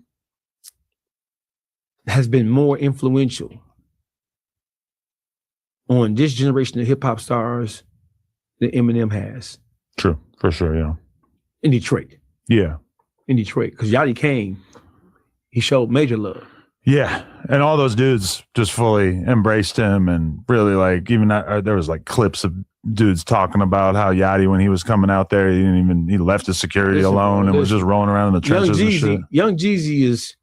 Young Jeezy is more popular in Detroit than Gucci Mane, and always have been, right? Interesting. Detroit is a Jeezy town. Why do you think that is? That hustle spirit. Young Jeezy is talking about all the shit that if you want to grow up to be a drug dealer, Jeezy is a drug dealer soundtrack. Yeah. Simple as that. And a lot of motherfuckers from the city of Detroit, they grew up idolizing the Big Meeches and the Scarfaces and all the drug culture. Jeezy's music exemplified the hustling spirit. And so Jeezy been coming to Detroit his entire career, getting major love, right? For over 20 years. Yachty has done more for the rank and file MC in 10 years than Jeezy did over 20 plus years coming to Detroit. He's shown more love to Detroit artists than Jeezy ever did. Do you feel like the Detroit rap scene has fallen off a little bit since that sort of like COVID era that we're talking about? Or do you feel like it's, is it a transitionary phase right now? You don't have to add nothing else to it. Hip hop is kind of falling off in general. Hip hop is changing, right? Hip hop is changing. Hip hop is a fluid situation. It always have been, right? What's hot today may not be hot tomorrow. Blueface was on fire 4 or 5 years ago. I thought that Blueface's trajectory was just like through the roof. Yeah. It was what it was. And then now we have what we have right now. Right. I mean, I think like all things considered, Blueface's career is still in a pretty strong situation. Like he could still make like records that go pretty crazy in the club. He's through. You think he's through? He's through. Musically? He's through. Really? I mean, see, because hip hop ain't just about music. Hip hop is about the image. Yeah. It's about the character. Yeah. So his character now versus what it was when he first came out, right? He came down big crippin'. Yeah. Now it's nothing about. Now he's a fucking clown. Well, he got to the point where a big part of his fan base is like women who are fascinated by him and want to watch him on some Love and Hip Hop shit. He's a reality TV star now. Yeah, he turned himself into that. He turned himself into that. Yeah. You know what I mean? And now he drew. He'd never be able to do that Tatiana shit again. You know what that shit never happened again. I feel like that. I'm gonna get you running from the shit too, bro. That shit goes crazy. That's like a big fucking song. I felt gay singing it too right there, but didn't you? Didn't you? I was just in the club with him, seeing girls lose their fucking minds. And as long as you have a strong contingency of women who support you, yeah, you can always make something out of that. You know what I mean? Yeah. But in terms of him having the dominance that he had 6-7 years ago, never happened again. I would like to hear him make more street music, which it feels like he just doesn't really have a lot of interest in that at this point. Yeah. That never happened again. He's through. He's been out for like 6 months and he hasn't really put out anything besides like a few videos here and there. You stick a fork in it. You hate Wax so much that you're anti-Blueface? No, I don't hate Wack, bro. You know? Right. Listen, so people they would think that because of some of the battles that we've had on Clubhouse and whatever, right? I don't give a fuck about Wack 100, bro. Okay. At all, period, right? When I've been critical of Wack, it's been because Wack do whole shit. It's as simple as that. I call it like I see it. I call it spade a spade. It ain't about me. I don't wake up thinking about no motherfucking Wack 100, bro. I don't give a fuck about it. But Wack he's a prominent figure in the YouTube streets. True. Right? And he basically had all of California in terms of YouTube in the palm of his hands up until the whole T Grizzly thing backfired on him. When that backfired on him, that destroyed. I mean, nobody ever really took him serious, right? The people who I know never took him serious, right? I don't take him serious, but he had control and he had influence. He can come and talk to you whenever he wants to. He can push a narrative, right, on your platform whenever he wants to. And then Vlad's platform and then Academics platform. Yeah, so it's not just you, right? He can go to Vlad. He can make a phone. I want to talk about X, Y, Z, right? He starts his campaign on Clubhouse. It goes from Clubhouse to Instagram. Yeah. It goes from Instagram to his Exposure podcast. And from there, he starts to disseminate whatever he wants to disseminate to the public. So he knows all of the top YouTubers and podcasters. So he sends the information to everybody, and whoever bites. But so how do you think that whole situation fucked up his reputation? Because I haven't noticed that. The paperwork is fake. It is. Has that ever been like put out there? Because really? Yeah, but he can tell people like you, don't talk about it. He can tell people like Academic, don't talk about it. I just didn't even know that. Yeah, the paperwork, it was always fake. So the paperwork that claimed that T Grizzly talked to the cops about Baby Shooter robbing his crib, that was fake. It was always fake. I did all the deep dive research into this shit because I'm a legal beagle. But I was in prison acting a fool, stabbing. I was also going to the law library. I know fake paperwork when I saw it. Okay. When you look at the Officer Hamilton, the badge number, there's no Officer Hamilton on the LAPD with a 7-digit badge number. It doesn't exist. Okay. One, the structural integrity of the report, that is not how LA police reports look. It's not how investigation reports look. That's not how witness statements look. None of that is true. Okay. And then to this very day, we still don't have it. Where is it? And then he gave academics a California Second Division Court of Appeal document supposedly proving what he said about T was true. Baby Shooter, how in the fuck are you in the Supreme Court Court of Appeals when he's never been arrested, charged, tried, convicted? You can only get into the Court of Appeals when there's been a conviction of some sort. So how in the fuck are you giving academics a California Court of Appeal motion of relief when he's not been found guilty of anything? All that shit was fake. Oh, wow. Wack put that play together for Birdman and for NBA Youngboy. Wait, what? Yeah. Why would Birdman and Youngboy give a fuck about T Grizzly being painted as a snitch? Because the NBA Youngboy know what it is. Ask him. Okay, so without me getting the details, ask NBA Youngboy what his experience with T is or was. Really? Okay. Ask him. Because there's the shooting in Miami. I ain't saying that. Yeah, but that's probably what you're referring to, a whole situation surrounding that, right? I ain't seen about no motherfucking Miami. No? I said Axine. Okay. And Wack is a flunky and a do boy for Birdman. And Birdman is the one who gave him the money to do Cash Money West, which is how Blueface got into the game. Uh-huh. So whatever Birdman tells him to do, he's going to do it. Simple as that. And Birdman has negotiated every deal. He has his hand in all things NBA. Right. From my perspective, that was just Shooter deciding that he wanted to put this narrative on T Grizzly, probably because he actually believed it, right? Can we have a real conversation now? Sure. Can I take the wheels off now? Yeah. Okay, watch this. Who the fuck is Baby Shooter except the person that was put on platforms by Wack 100? Who the fuck was Loose Cannon except a person who was put on major platforms like this by Wack 100? To be fair, Baby Shooter was on this podcast before Wack had any involvement with him because G-Face basically put him on here. Who weaponized him, though? Oh, yeah. He weaponized him. Yeah.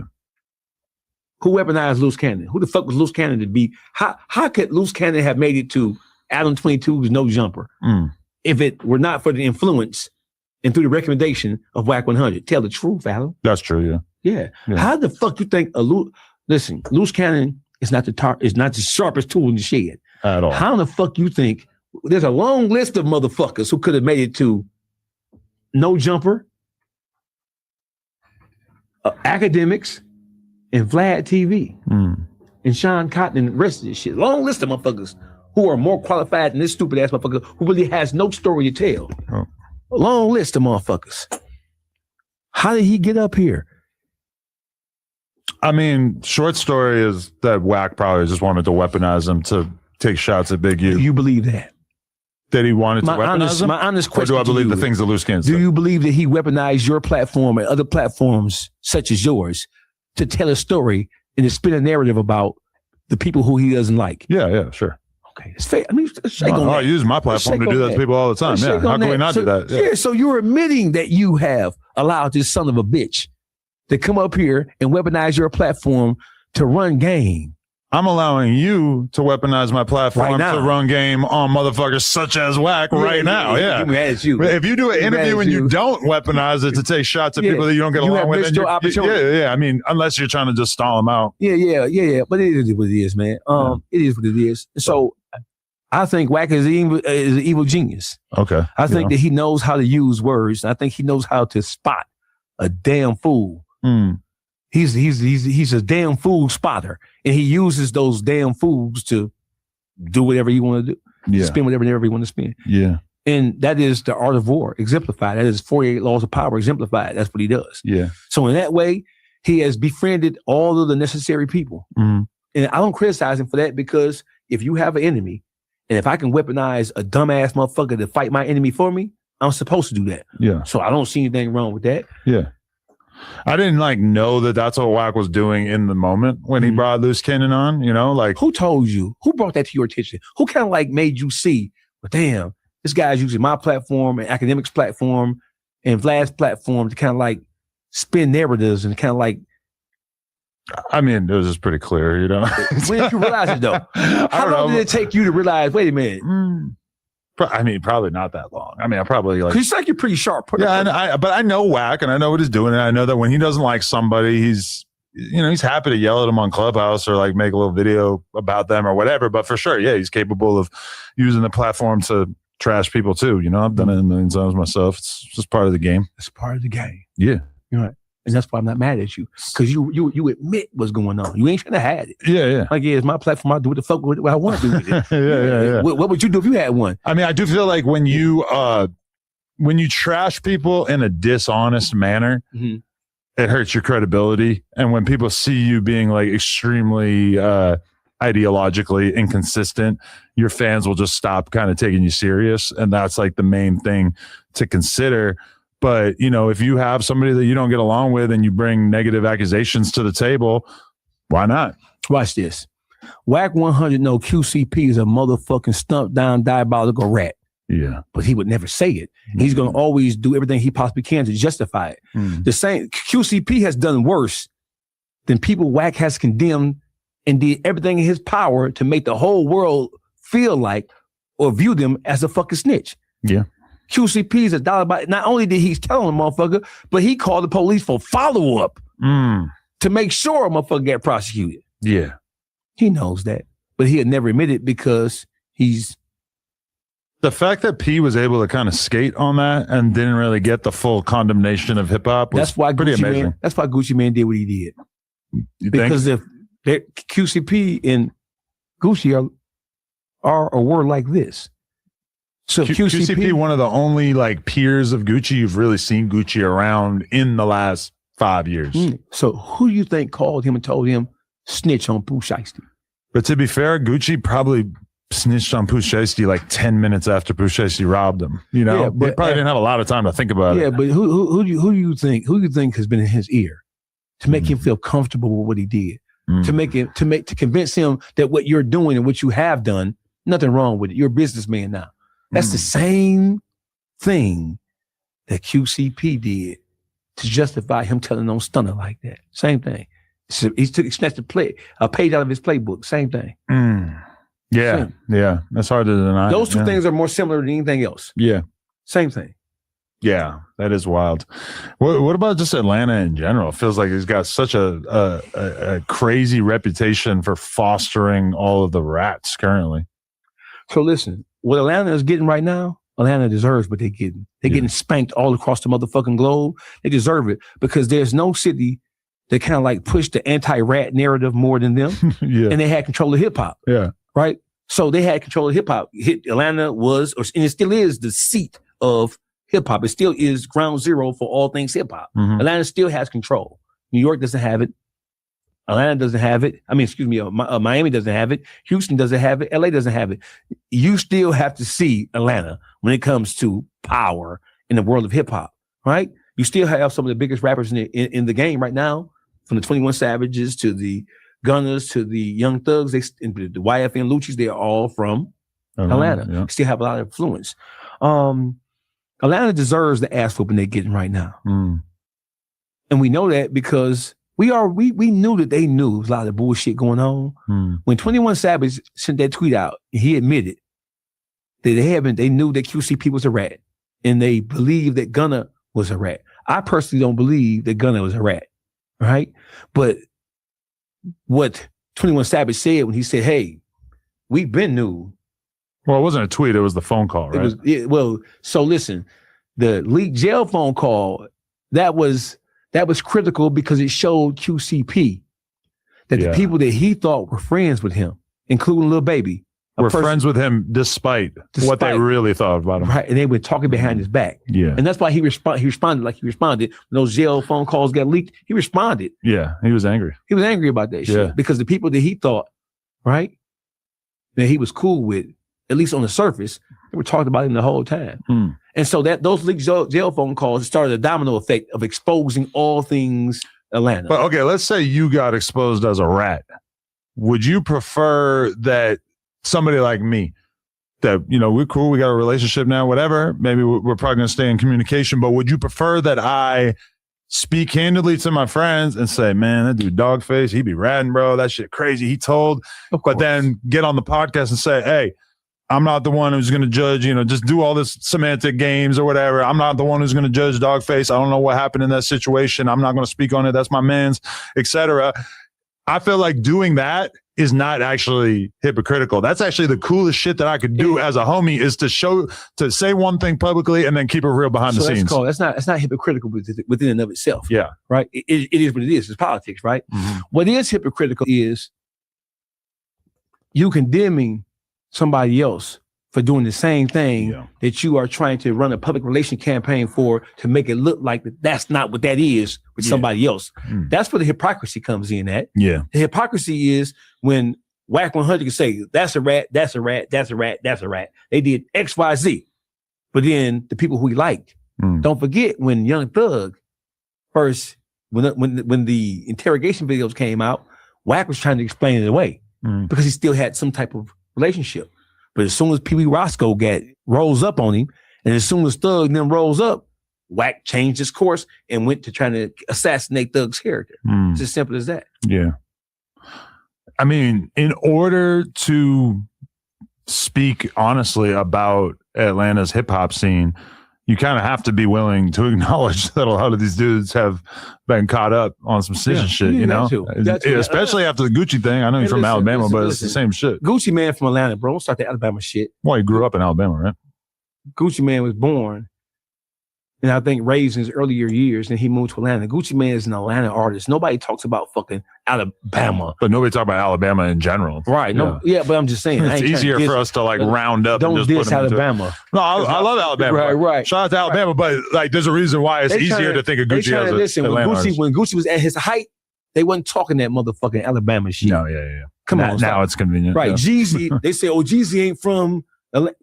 But when Jeezy was winning and he was at the top of the totem pole, he wasn't saying that shit, bro.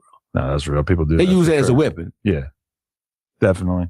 Do you think Gucci's career is over as far as, I mean, going forward, like we saw him this weekend go to this big football game, get love from a bunch of normies and white people and shit like that, you know. Even in that environment, he had people calling him a rat when they got the opportunity to. We saw he did a little meet and greet with this woman that apparently saved him from drowning at some point when he was a kid. Yeah. I personally feel like when I see this is he hired a crisis PR management company. I don't think he had them when he did the song. I think the song was such a bad idea that he just did that. Yeah, out of emotion, out of frustration, out of anger, out of confusion. And then I think now he's probably got some assistance because that's probably what I would have told him to do. We need to insert you into situations in which you're going to be loved and which people are going to show you respect and whatnot. This football game makes sense, humanizing you by talking to this woman who saved your life. It forces a non-hostile crowd. Forces people to think, oh, what if he was dead? Right. What if he never put out all this music? Wouldn't his life have been so bad? And that, you know, at least forces people to maybe humanize him a little bit. But I mean, as far as like rappers working with him, it seems like it's dark for him. It's going to be cold for him before bro. this happened. Nobody screaming and yelling for no Gucci Man verse. His career was already on the south side of things. But it wasn't like a public conversation in hip hop because his contribution was so significant for so long that people didn't want to say bad shit about him. So they were just letting him rock.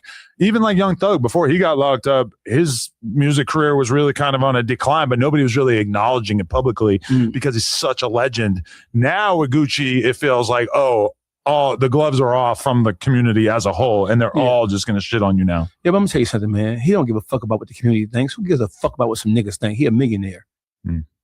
Who gives a fuck? Privately, I believe that is what he's saying. Who gives? Yeah. Who gives a fuck? Who gives a fuck? I'm a millionaire. Who gives a fuck what y'all saying? Most of y'all are broke, fucked up. I call them broke ass bitches. They don't. Who gives a fuck? But Gucci cares about his respect because his respect also helps determine how much money he's gonna make for the rest of his life. Listen, here's what happened. A combination of the psychotropic medication and the voodoo pussy. Do you think she got that? She got voodoo pussy. Yes, she has voodoo pussy. Well, it's just got powers? Yes, pussy has power, especially that voodoo pussy. She from the islands. The psychotropic medication, the Seroquel, the Thorazine. Yeah. Right? And the rest of that shit mixed with pussy. Psychotropic medication mixed with pussy from the islands. Hoodoo pussy. Yeah. He don't give a fuck. Yeah, he don't give a fuck. Because like I'm like the biggest Gucci fan you could ever imagine. Like throughout my whole life, that's kind of been like since I first found out about him, it's kind of my favorite rapper. Let me tell you a secret, Adam. Yeah, I'm sorry for cutting you off. Sure. Want to hear a secret? Yeah, about the black community. Yeah, the black community don't give a fuck about people being rats. Yeah, they only say that because that's what people expect them to say. And in every community, in every major in New York, in Philadelphia, in Baltimore, in DC. In Atlanta, in LA, in Inglewood, in Compton, in motherfucking Minnesota, in Chicago. Everybody knows somebody who's a rat. Everybody. Right. What determines how people talk about you and how they treat you is how much money you have. If you have money, you automatically going to have power because money, it influences how much power you have.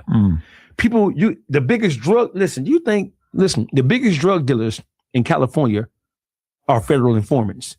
The biggest drug dealers in Houston and Detroit, they all have working relationships unbeknownst to the general public with law enforcement. You can't sell drugs 10 years and not be on the Fed's radar. The feds know everything. Local, state, and federal law enforcement know everything about the drug trade. You think you selling dope and they don't know about it? No. Niggas don't give a fuck about ratting. They use ratting as a weapon to criticize people they don't like. Right. Simple as that. Yeah, but they do that with all kinds of stuff. They'll call you a pedophile. They're going to call you a rapist. They're going to call you whatever. No, that's different. Right, but I mean, like, people weaponize that shit and say it in situations where the truth is dubious. Yeah. And they'll just use it in general. Like, if one girl ever called you a rapist, then people are going to use that to discredit you for the rest of your life. Hey, watch this. So Detroit is watching this right now. The whole world is watching this right now. True. I'm a motherfucking no jumper, dude. I'm a motherfucking no jumper, baby. And I'm interviewing Dawg. Hey, listen. In every major urban environment across the country, serious conversation. Mm-hmm. We all know somebody who we know or we believe for absolute fact is working with law enforcement, ratting to stay free. Right? Right.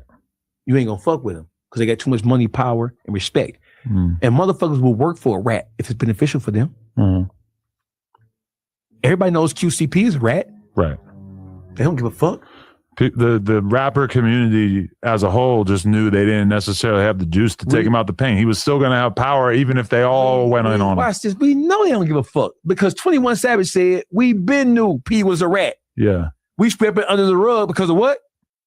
Because the money, power, and he was putting all the young guys on. Mm-hmm. You think he said, we been knew Gunna was a rat. You know, I don't believe Gunna was a rat. That's what he said in tweets, right? We swept it under the rug to save face for Atlanta. Right. But these are the same rappers who making songs about rats. These are the same people who criticize Kodak Black for doing the song with 6ix9ine. The whole time, y'all was trying to throw motherfuckers under the bus and ridicule and trying to destroy motherfuckers' character. Mm-hmm. The whole time, you bitch motherfuckers was doing the same thing the whole fucking time. Right. But, okay, for the record, snitch as an allegation holds an additional level of weight because if we're involved in criminality, having a snitch around us literally like negates everything that we're trying to do. Says who? Because we're going to go to jail if this motherfucker's around and telling on us. Right. Listen, in every drug organization in this country, there's snitches. Yeah. The cartel, look at how the cartel looks at snitching. They have an entirely different viewpoint of snitching. Like black people, we have the most critical, the most stringent snitch policies out of any culture, right? The cartels, if they get caught up, they'll give you up and me up because we're not a part of their. Yeah. They'll swap us out fast as fuck. Yeah. Right? As long as they don't tell on each other, they don't consider that shit snitching. Right. Simple as that. Yeah. Which is kind of crazy. Tell me I'm lying. No. I've heard about that with the cartels and everything. But just in general, like, you know, it's like, if me and you were planning on doing some drug dealing together, and then you found out that I was talking to the cops, that I was handing over information about people, you would be very wise to not do business with listen. me. So that's the anti-snitching thing is just a self-sustained. Listen, in every drug crew in this country, there's some snitches in there, and motherfuckers know and or believe that they are snitches. That's how they survive.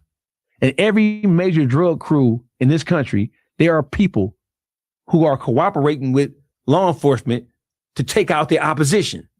Just like the mafia did. Think about what the mafia did back in the 30s, 40s, and 50s. What did they do? When the five families went to war against Bumpy Johnson and Madam Sinclair, when they couldn't outgun them, when they couldn't come in Harlem and kill them all, what did they do? They put the police on them. They put the prosecutors on them. They put the judges on them. So all the niggas are doing are really just copycatting off what the fucking Italian five families did. Right. They've been working with the police. Yeah. You can't have a successful drug organization right now in this country where you're making millions of dollars. You can't have a successful drug organization without having police in your mix somehow, some way. It's not going to happen. They know too much about what's going on. Yeah.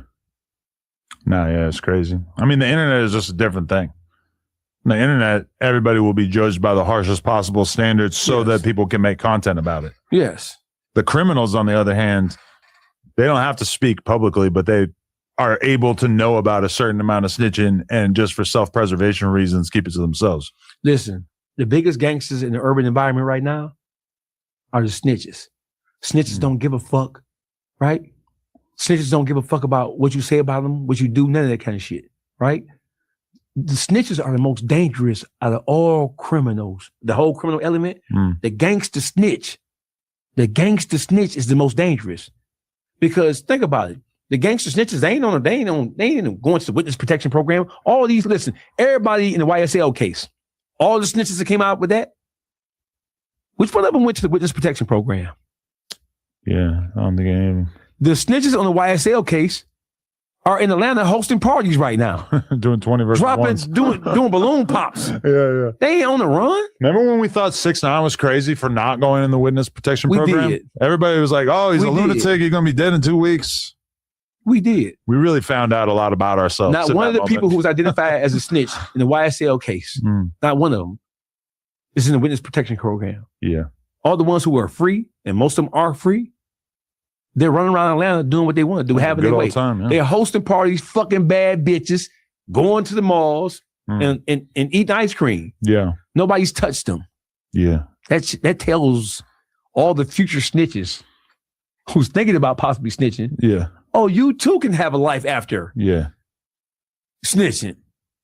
It is what it is. But do you really think that we're like entering a world in which like people won't be judged harshly for the snitching thing? Because I feel like they will be. It's just, it's graded differently depending on how popular or successful you are. Hey, listen, Adam, when you hear about snitch this, snitch that, you don't hear about that in the white community.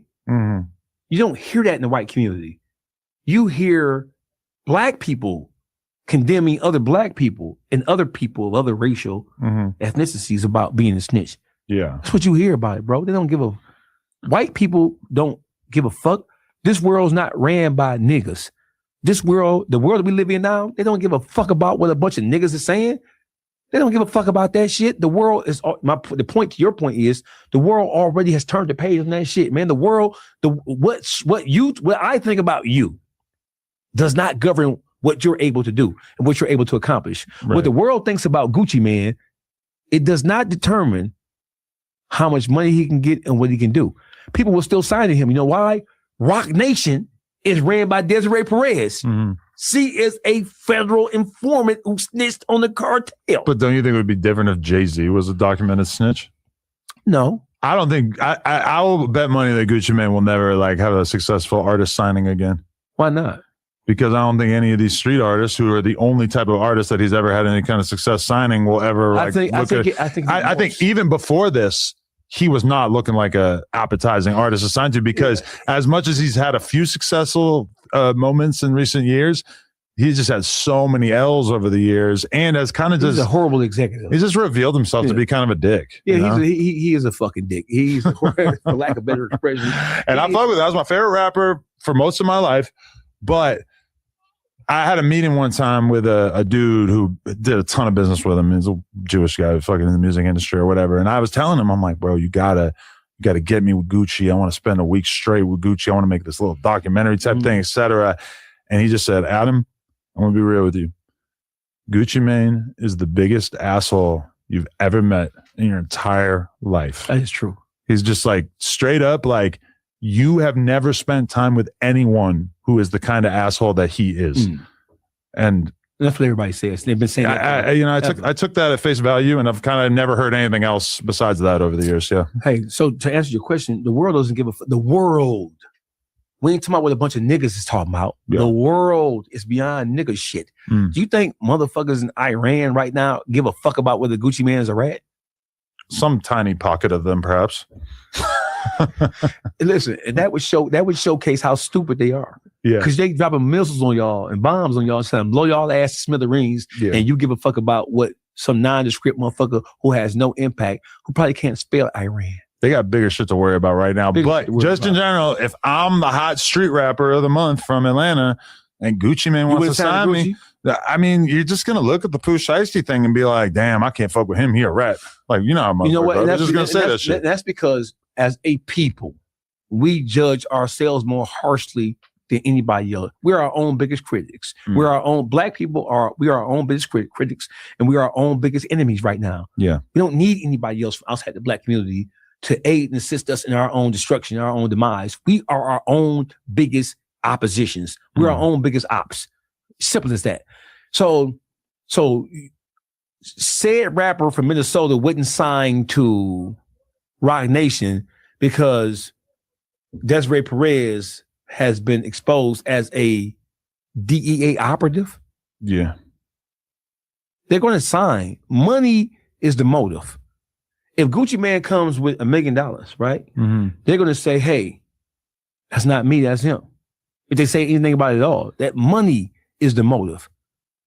A rapper will sign to Gucci Man right now. You find somebody who's I would like to meet him. Bro, listen. Like a hot street rapper right now, Mm-hmm. while he's experiencing the worst PR of his life. Now, listen, maybe in a year, shit kind of cools down a little bit. Maybe. But it's already hard enough to sign a street rapper. And I'm just saying, like, his image as a CEO is just so bad, even outside the snitching. Would you sign to rap a lot? Would I? A Mob Ties right now? Would you sign to Mob Ties if you were a rapper? I think if I was a rapper, yeah. If you think about before Gucci, bro. Mob Ties' reputation, yeah, when it comes to artists, is just as bad, if not worse, than Gucci Man. They've had some issues. Issues is an understatement. Issues is an understatement. Mob Ties and Gucci Man, in terms of how they cultivate and how they deal with and how they groom and grow artists, it's just as bad as 1017. Yeah, it's not great right now. When has it ever been great? When have they ever had when have they ever had a fruitful relationship since Rap-A-Lot switched over to Mob Ties? Name one artist. Post Drake, I don't know. Do we call Drake Mob Ties, bro? We understand that Jazz found him. Yeah. But Drake is his own entity, always have been. He's always been Aubrey. You still got to count it as a W just because it's the biggest W of all time. Doesn't change the fact that it was a W. But he's not really a representation of anything Mob Ties. Drake is. He's his own thing, yeah. I feel you. But, I mean, I'm saying they did. At a certain point, he was signed to him. So. Pooh Shiesty. Then we have Honeycomb Brazy. Yeah. Then we have one guy. Then we have Finesse 2 times. Yeah. Same shit. Yeah. Same thing going on in both camps. Yeah. Right? So Jay Prince Jr. is a horrible motherfucking executive. Yeah. He's a motherfucking coward. You hate this motherfucker so bad. I don't like Jay Prince Jr. I always had a cool relationship with him. I think I did his first ever interview. Mm-hmm. How was that? Was it boring? I recall it being cool. It was a long ass time ago. Was it boring? Tell the fucking truth, Adam. You want me to tell you how long it was? Yeah. Was it boring? I don't recall it being boring. Yeah, yes, you Jay Prince Jr. Yes, you do. You recall that shit being the worst possible, slow talking, semi-retarded LD ass shit in the world. I recall being very honored that he did his first interview with me. Because of him or because of his father? 6 years ago, 46 minutes. Yeah, that's not a long time. It couldn't be no more than 46 minutes. Well, you think he's that much of a boring guy? Listen, you were honored to interview him, not because of him, not because of his personal accomplishments. You were honored to interview him because of his pedigree, his father. Okay, sure. That's a big part of it. Who would you have preferred to interview, senior or junior, if you had the opportunity? Well, I would rather do the first interview with junior than like the 18th interview with senior. But obviously his dad's accomplishments are, you know, it's always going to be difficult to grow up under the specter of your dad being immensely successful, you know? Right. But where is Jay Prince in all this? You think he's just checked out? No, he ain't checked out. He behind the scenes like a puppet master. That motherfucker right there, that motherfucker there is something to behold. Yeah, okay. So you have a ton of respect for him, but not his son. His son, respect is earned. It's not just given. It's not just capitulated just because you are born in the lineage of somebody who's supposed to be. What have you done? Right. In the black community, we notorious for that. The black community don't give a fuck about what, like Big Meech and Lil Meech. Yeah. The world doesn't give a fuck about your father being a legendary drug dealer. You yourself have not qualified yourself to be viewed like that or to be thought of like that. Same thing. Big Meech, Lil Meech, senior, junior, same shit. Nothing different. Yeah. That's tough. Imagine how hard it must be, like, growing up with your dad being in this position. Like, you know, there's just like almost nothing that you could do that is going to be enough to dig you out of the hole of being considered a Nepo baby. It's its own specific challenge. Obviously, it's harder to just make it out of nothing. But even if you make something out of yourself, it's just like a lot of the world, particularly in hip hop, is going to look at you as somebody who, he's just a rich kid. It happens. So I don't think so. That's another thing. The world, black people, we're judging each other that way. Yes, this is a black person thing for sure. Yeah. Do you think in the real world, your dad was successful? He's a fuck. That's amazing. That's incredible. My children are doing a lot better than I was doing at their age, and that's the way I wanted it to be. Yeah, I don't want my kids, my sons, and my daughters to be robbers or in the streets. I worked hard as fuck to make sure that doesn't happen. But I try to give them as many opportunities as they can, so they don't have to do that. Let's say like one of your kids becomes like a pretty prominent executive at a record label or whatever. People gonna give him that credit because they're gonna be like, damn, his dad, like as much as you've accomplished now, they're gonna be like, his dad was in prison, blah blah blah. But then meanwhile, if you're like Diddy's son, like, and you have a job at a label, nobody's ever going to give you credit for that. You're going to have to sign a lot of huge artists before the narrative starts to change into, he's a very talented executive. True. Because you have to work as well. Yeah. Yeah. True. Yeah. But I mean, also in the white world, the fucking, like your dad being like super successful. I notice with girls, this doesn't really matter. If you're an attractive woman, your dad's famous, who gives a fuck? That's awesome. That's like your recognizable last name. We're super obsessed with you. Absolutely. Yeah. So black people, we judge each other harshly. Yes. We are super critical of each other. And it's just what we do. Yeah. It is what it is. You can't move away from that. It is what it is. But above and beyond, I think so Jay Prince Jr. had a chance. He had a chance to become a wonderful executive. He had a chance to do whatever he wanted to do in his life. He chose to try to be like his father, but he doesn't have the experience. His father was cut that way. He was groomed that way. He was conditioned that way.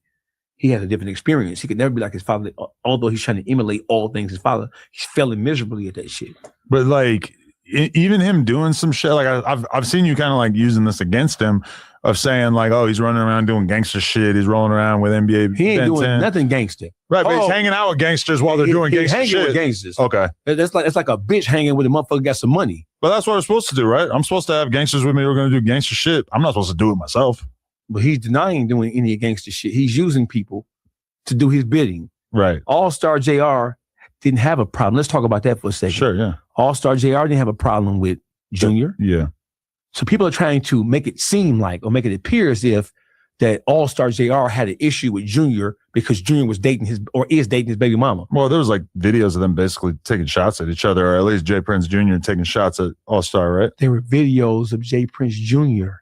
using this young woman. Yeah. Putting her in a position so that he can troll JR based off what she was doing. Right. There are no videos. There's nothing. There's no recordings. There's no nothing that shows All-Star JR giving a fuck about outside of their child, him dating his baby mama. Right. All-Star JR and his baby mama broke up in 2021. From 2021, so people trying to make it seem like that they just broke up and it's fresh, and he's upset and he's mad. Right. No, they broke up in 2021. Between JR and Junior, there are 4 or 5 other guys that she dated between. Right. And he never had the issue with any of the guys that she dated prior to Junior. Not one issue. Junior is a narcissist, and he's 100% bitch ass nigga. You ask anybody from Houston about his reputation, it's the reputation of a coward motherfucker who uses and he hides behind everybody. He's not a gangster. Let me tell you why. Well, he's done all kind of gangster shit. To who? He hasn't done no gangster shit to a gangster. Excuse me. Okay. He ain't did no gangster shit to no gangster. Everybody that has fallen up under them have been somebody who they considered friends. Think about it. Quavo, Duke the Jeweler, right? They all thought they were friends. They all thought they were in good company. They all thought they were safe. And there are other issues that have taken place that haven't been newsworthy. There are other situations of people who have fallen in close proximity to them. Maybe I'm naive, but why does the blame get placed directly on Jay Prince Jr. for Takeoff's death? The whole checking thing. Right.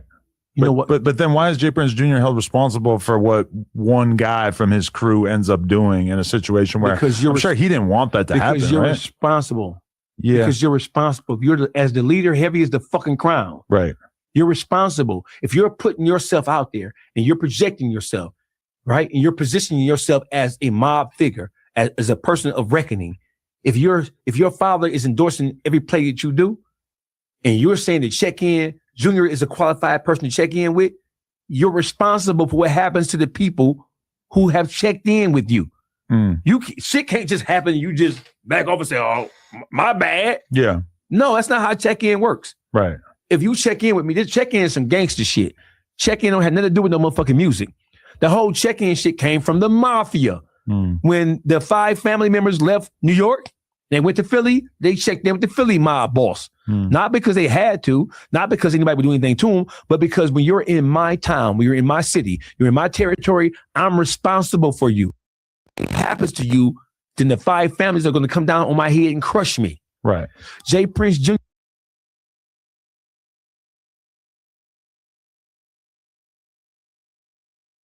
territory, I'm responsible for you. If anything happens to you, then the 5 families are going to come down on my head and crush me. Right. Jay Prince Jr. as an executive, as a check-in, as a mob figure, has his track record is he's 0 in he's 0 in what? If you invite me to an event in Detroit and somebody ends up shooting me in the head, they ain't gonna touch. Right, but if it happens, if a weird situation takes place, does this deserve to be attached to your name forever, that you were the one guy who got me shot up by your own negligence? I mean, like, I get how in the streets it is going to happen that way for sure, at least for a while. The check-in is a street thing, Adam. Yeah. The check-in is not a corporate boardroom backdoor deal. Right. The check-in thing is a street element. It's a street consequence. Right.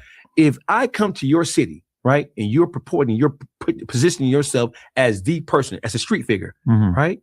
When Bill Gates goes from wherever he's at to wherever he's going, he's not checking in with anybody. No, you got regular security. Right. Well, probably like the most elite security imaginable. The check-in thing came from the mob. Yeah. That's where it came from, right? When Trick had his hand on Detroit, if you came to Detroit and you were friends with Trick, a motherfucker had better not breathe on you wrong. Right. Because if you did, you were going to suffer an egregious consequence for that action. You're saying this in like past tense? Trick doesn't have the relationship with Detroit anymore? No, I'm not saying in the past tense. I'm saying when he was really pushing that whole goon squad, no fly zone shit. If you came to Detroit and you had a problem with Trick, it was going to be an issue. If you touched somebody who was affiliated with them from coast to coast, it was going to be a problem. It's as simple as that. If you come to Detroit and he put his arms around you, you were untouchable. And if you did, somebody did do something to you, there was going to be a consequence to suffer for it. Right. What is Trick's relationship with Detroit now? And what's your relationship with Trick?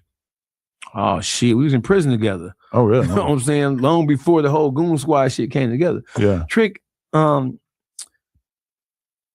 know he cares about this shit that he sees going on right now, but they turned against him so heavy. Really? Yeah, when the whole Rick Ross thing happened, when Rick Ross came to Detroit. And that was bad for him. That was bad for him because the regular rank and file citizens and the rappers turned against him. Right? They turned against him for that whole situation. So it just was what it was. You know what I mean? So I think Trick narrowly avoided being indicted. Really? For that situation. Wow. Yeah, because the city was mad at him. People wanted to see Rick Ross. Yeah. The rappers even turned against him.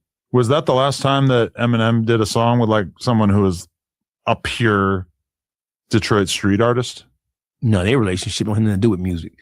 The relationship that Trick got with Eminem, it has nothing to do with music. They do a song every now and again with each other, but that relationship, that comes from 30 years of just knowing each other, battling each other, and just having the mutual respect for each other. Definitely. Yeah. It just seems like there probably isn't anybody else that you could kind of compare to that like Eminem shows love to on that level of doing music with him. Royce. But Royce is like this like legendary rapper as well, you know, and they have like such a relationship. Yeah. Yeah. They locked in. Yeah. I mean, if I'm Eminem's manager during like the COVID era of all these rappers coming out of Detroit and everything, I'm trying to like insert myself into that a little bit more, you know? He did. What was that? He asked Royce the 5'9", should he do a song with T. Grizzly? Right. The First Day Out came out. Yeah. And Royce told him, according to him, we only know about this because Royce recanted. He told the story on the Breakfast What did Club. Royce say? I didn't even know about that. He said, yeah, but wait, let's see if he can do what he did with First Day Out again. Let's see if he can really do that again. Right. Because you don't, as a huge rapper, you don't necessarily want to be attaching yourself to everyone. Drake did it with the Migos, Versace. But there weren't one hit wonders. Nicki Minaj did it with Solid Baby with Whole Lot of Choppers. Yeah. I can name a million rappers who lended their credibility, who lended their influence to up-and-coming rappers. But to be fair, Drake is well known as the guy who would do a song with all kinds of different rappers. Eminem has been so sparing with his cosign over the years that he co-signed 50 Cent. One of the biggest rappers of all time. Not at that time. Yeah, but he became that through him. He co-signed 50 Cent. But who also was signed to him. He had every reason to do a song with 50. 50 was the hottest rapper. He turned him up. He turned him up. Yeah. And he was profiting from it financially, Absolutely. which is different than T. Grizzly. He turned him up when he was being blackballed by the entire industry. Yeah. Irv Gotti and the whole rock up, they were trying to end 50 Cent. But if M did a song with T. Grizzly right after First Day Out, I mean, in retrospect, I think it would have been a good look, but it also maybe could have been viewed in a different way. It could have been viewed as like, look at Eminem clout chasing off of the new hot kid from Detroit. So, and I think that's what they were probably being cautious of. No, because that's not what he said. That's not what he said. That's not what the reason that Royce gave. Royce said, let's see if he can make another song. Basically, like, we want to see if he can actually have sustained popularity as an artist without your cosign, which I think is reasonable. Even though ultimately, I think T. Grizzly's talented enough as a rapper that wasn't. I just did, right? Yeah, you're gonna get I just did. Were you filming with those earlier, or you just rock them all the time? They're not even on. I just got them. I didn't actually work on them. You gotta get the displays, the metal displays. Now, fuck them. Get the displays. What's the displays? Displays where you have use your fingers and there's a window inside of the window. Oh, I'm dying to try that. That sounds cool too. Yeah. Yeah, you gotta go do the demo. I should have. So listen, it more. If Eminem would have done a song off of the success of First Day Out. Mm-hmm. That would have been a major cosign because of who Eminem is worldwide. Of course, yeah. That would have done something not just for T's career, but it would have what would it have meant to the regular rank and file hood nigga who aspires to be a rapper? Yeah. The influence would have been immense. It would have been a very good look for Eminem, but there's another problem that could have happened too. There's all these like scenarios that could have unfolded. In hip hop, when did we get to all these butts in hip hop? Okay, but there's a problem that happens in rap where an artist gets big too fast because of a cosign. Think of Block Boy JB. Drake gave him the cosign. Had the biggest rapper ever. It ruined what was at that time a gradual, slow building of hype around Block Boy JB because it was all of a sudden this insane spike, and he was never able to make another song that really capitalized on it.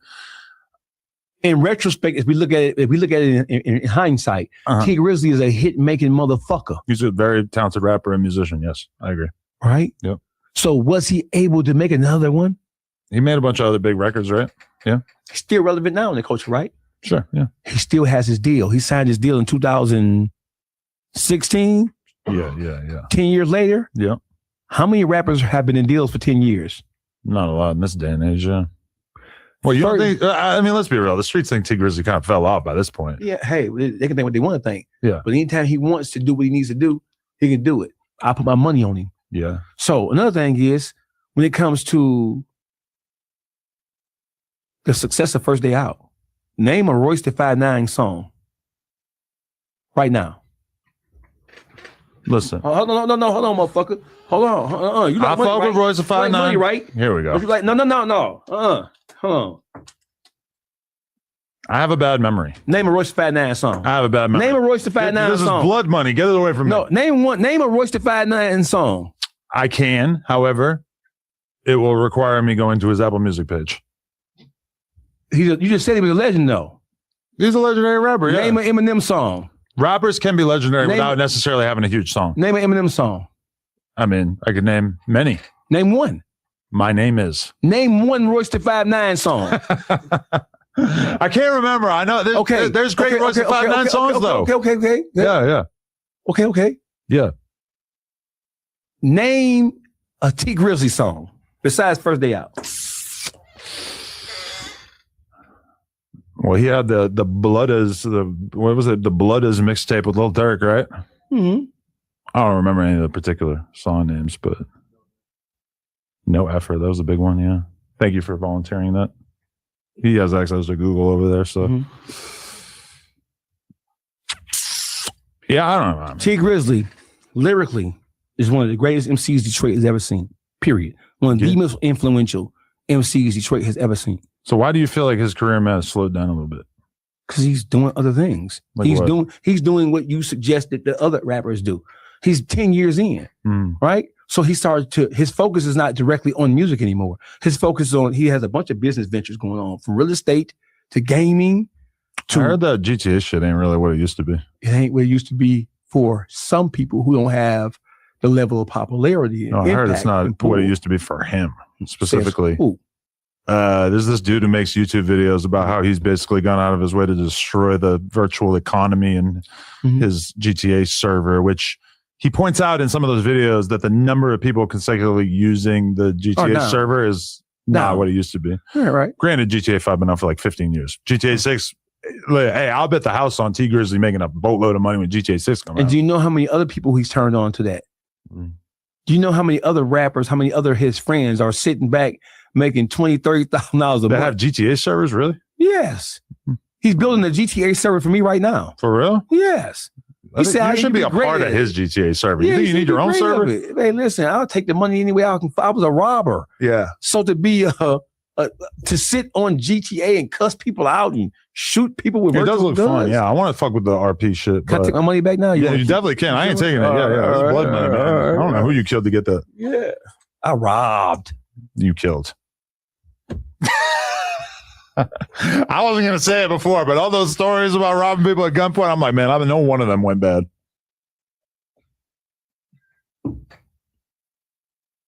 And that's probably where that money's from. I have breaking news for you.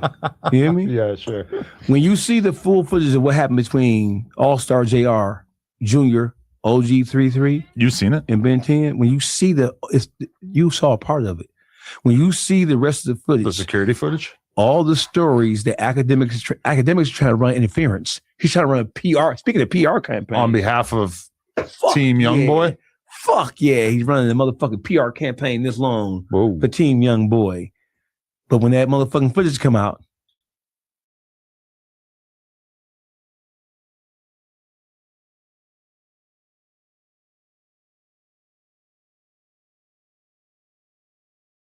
to look like a badass, right? People are accusing him of trolling, right? Trolling is what 6ix9ine did to Chicago. Yeah. Right? That's trolling. Don't know him, don't have no relationship with him, right? You're just saying things about them because they are at the top of the totem pole and you're just using them to clout chase, right? All-Star JR is talking about or made a song about in reference something that he actually lived through, went through and experienced. You talking about what you actually went through, but if somebody else likes it or not, that's not trolling. That's just simply you talking about your life experience. That's not trolling. Right. He's not speaking from, I didn't tell him a story and he just went and he was recanting what I told him. Yeah. He's talking about what he actually went through. That's not trolling. I mean, but he looks like a badass because he was on defense. He wasn't really fucking with nobody. He had a bunch of dudes try some shit with him. And then he not only survived this encounter, but he actually did more damage than they did. Listen, I don't give a fuck what academics are saying. Okay. He took the gun from them and shot them with their own motherfucking gun. I wouldn't give a fuck if he was laying on his back or if he was hanging from the motherfucking rafters like a monkey in the zoo. Y'all attacked the motherfucker, dropped your gun, he got it, and he bust your ass out. Yeah, that's bad. He shot your motherfucking finger off your body. You can't even dig in your nose with that finger no more. It's gone. He took Ben 10's finger? No, the other motherfucker dead here around. He can't even dig in his nose. Oh no. Well, you got the other hand. Yeah, but he's used to using this finger. Awkward to hit it. Yeah, he got to use this to dig in his nose. He got to use his pinky finger. Almost lost that one too. Ben 10, get up and walk. Fuck all the videos, you getting facials, or you eating cold ass eggs in a breakfast platter and a styrofoam You think platter. he's really paralyzed? Get up and wiggle your toes and show the world that motherfucking shit bag you got on you. Ooh. Show that world that shit bag you got on you, Benny. Yeah. Hey, Benny. Hey, Benny. Show the world that shit bag. Hold your shirt up, nigga. So why is he your op? Just you hate Jay Prince Jr. so much that anyone who rolls around with him is an op? No, we don't. Listen, All-Star JR didn't know, had never met Ben 10. Doesn't know him at all. Yeah. NBA never had a problem with JR. As somebody who interviewed All-Star JR just because he was, a relatively well-known rapper in Detroit and he had this association with T, etc., it was pretty bizarre for me to see him involved in this fucking storyline after not thinking about him for like the last 4 years. Like of all storylines. And okay, so you have to hate on them because you're pro Detroit. That makes sense. No. It has nothing to do with it. I'm pro real nigga shit. Yeah. So listen. All-Star look like a real one and all so that watch stuff. this, listen. Good for him. So I've defended many people from Detroit. Some you know, some you don't know, right? So me defending a rapper, it seems like I'm defending the rapper. I'm defending Detroit as a whole because that's the city I represent. Simple as that. It has nothing to do with an individual per se. Yeah. Right? You watched rappers who have names turn against me over the last month. Still hasn't stopped me. It still didn't stop JR from telling academics. If you ain't heard it from Dogface, it ain't come from me. And this is on the backdrop of all these people from Detroit saying, oh, he's not from Detroit. He's from Pontiac. He don't speak for Detroit. But then when the most significant thing that happens, even though it's something negative, the person who it happened to, who's from Detroit, chooses me to be his voice in the YouTube streets. How far from Detroit is Pontiac? 20 minutes. Oh, it's nothing. 20 minutes. Yeah, I mean, I feel the same way when people are like, I'm not from Detroit, I'm from Flint. It's like, okay, bro. Flint's our. We're all the way over here. Yeah. Y'all are all in this little cluster. I'm sorry, we're going to lump you all in Here together. I go. I'm sorry. It's like Long Beach. The traveling north. LA dudes will be like, he ain't from LA, from Long Beach. To the rest of the world, Long Beach is fucking LA. Yeah, so Detroit, going north, up 75. Detroit, Pontiac. Yeah. Flint, Saginaw. It takes an hour to get from Detroit. An hour is pretty significant. It takes an hour to get from Detroit to fucking Flint, right? Yeah. For sure, if there was a rapper who blew up out of like San Diego, that's a 2 hour drive. The whole thing is, the whole thing is, every interview I've been getting interviewed. I am the most interviewed person in this. I'm more interviewed than any rapper that you know. I've been getting interviewed on a constant, consistent basis for 15 years, right? When you look up YouTube presence, you see more about Dogface than anybody else in the city of Detroit. Yeah. Right? I'm not ashamed to be from Pontiac, bro. DDG. I was going to bring him up. Yeah. You proud of his contribution to the Pontiac, I absolutely am. So listen, I'm not running a high. Every interview I've done, they say, well, hey, were you born and raised in Detroit? No, I was born in Pontiac. Right. I moved to Detroit. I've been thugging in Detroit for a long, long time. Simple as that. I've never lost a battle in the city of Detroit, whether it's streets or anything else. I certainly haven't lost a social media battle. I certainly haven't lost a YouTube battle. I certainly haven't lost anything. You ever tap in with DDG? No. Oh, okay. I know his family, but I don't know him. Do you think it's overall a good thing that you have somebody whose reputation is not based on street shit or whatever, being a good role model out of there? It's a good thing for any city. Yeah. If you can find somebody who's made his way like he has, with the type of influence and leverage that he has, it's a good thing. I think people need to be proud of him. I think the whole state of Michigan needs to be proud of him because he's setting the tone. He's setting the example. Yeah. Right. It's definitely dope to see. It is. Yeah. No, good for DDG for sure.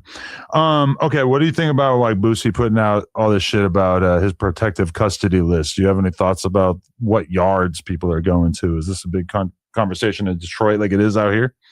No. I don't give a fuck about what Boosie talking about. Boosie is another motherfucker who picks and chooses who he wants to criticize. I call it selective gangsterism. He's another person. When we on Vlad and Vlad asked him about QCP, he dumbed up. He knows everything. He knows everything that happened. He dumbed up because he didn't want to run afoul of QCP because of the amount of power, leverage, the artist that he represents. He didn't want to run afoul of that. But Boosie has never been shy about calling somebody a rat. He knows exactly what QCP did, and he held his tongue because he was afraid. Yeah. Of that power and of that influence. Yeah. Nah, it is pretty crazy when you really think about it. There's so few people who have really been consistent about who they're willing to put the cinch jacket on. Yeah. Think about the whole Young Thug thing. He didn't pipe down off of that shit. Right? He went against Gunna because it was convenient for him to go against Gunna because everybody else was going against Gunna. He didn't go against Young Thug though. Right. He dummied up. I don't pay attention to. Listen, if you're listening to Boosie and if you think you're getting some substantive quality information, how that stupid motherfucker, you a fool. You think he's stupid? Yeah, I think he's stupid. He's a pretty smart guy, business-wise and shit, right? He's smart as smart is. Okay. But you don't look to Boosie for world events. But the thing about Boosie is that Boosie will only do an interview with Vlad like every 3-4 months. And then when he does the interview, he has the power and the ability to tell Vlad, hey, I don't want to talk about this, this, and this. So Vlad, obviously, like, if he does an interview every 3 or 4 months, there's a bunch of rappers every 3 or 4 months. Dumb shit. That you can say, hey, this dude told, what do you think? Wax said this dude told, what do you think? You know, like, 1090J made a video about this guy, what do you think? Boosie, like, clearly kind of ducks a lot of that shit. Yeah, ducks a lot of because of, I just told you, that in the black community, right, we pick and choose. We always have. That's nothing new. People are trying to put the picking and choosing on this generation. Yeah. No, we've always picked and choose based on convenience or based on benefit. Yeah. If I can benefit from you, then even if I know you have done something wrong, yeah, I'm not going to condemn you like I would condemn that motherfucker over there because I get nothing from him. I gain nothing from him. He does nothing for me. Fuck him. The crazy thing about it is that as hip hop fans, prior to 6ix9ine, who was a well-known rapper or figure in hip hop that told? Nobody. We went 40 years or whatever of people making gangster rap music, and you never really. There's rumors, or people would put it on somebody, say so and so was a snitch, but you had to kind of take their word for it. Since 6ix9ine, the floodgates truly have opened. Like so many, all the way open to the point where now we have to kind of grade it on a curve because what Gucci did seems a lot worse than what Gunna did. You don't have to grade it on a curve, but there's levels to telling. You just call it what you call it, right? Yeah. So listen, what we are seeing displayed in hip hop with our stars and our entertainers is what's always been going on in the hood anyway. We're just seeing the hip hop, our stars or celebrities fall. But this is nothing new. People are not shocked because Gucci Man told on something. They're not shocked. They're not shocked about 6ix9ine. Listen, one of the most popular rappers in the world over the last 5 years, Boston Richie. Yeah. We saw him in an interrogation room doing the 1-2. Right? There is life after. Yeah. There is life after. White America don't give a fuck. Most of the females don't give a fuck. They don't give a fuck about that. They don't care. White America, you say the world looks at it, the world. The world is not a bunch of niggas sitting around judging the motherfucker and pointing the finger at the motherfucker. The world is not Dogface versus Whack 100. The world does not give a fuck about either me or him. The world don't give a fuck about some nigga getting robbed in the studio in Dallas. They don't give a fuck about that shit. That shit is entertainment. Yeah. People's downfall has become the world's entertainment. Yeah. Niggas have always entertained the world. We've always been the court jesters. That's what we're here for. We're here to entertain the world. Yeah. Nobody gives a fuck about who told on what.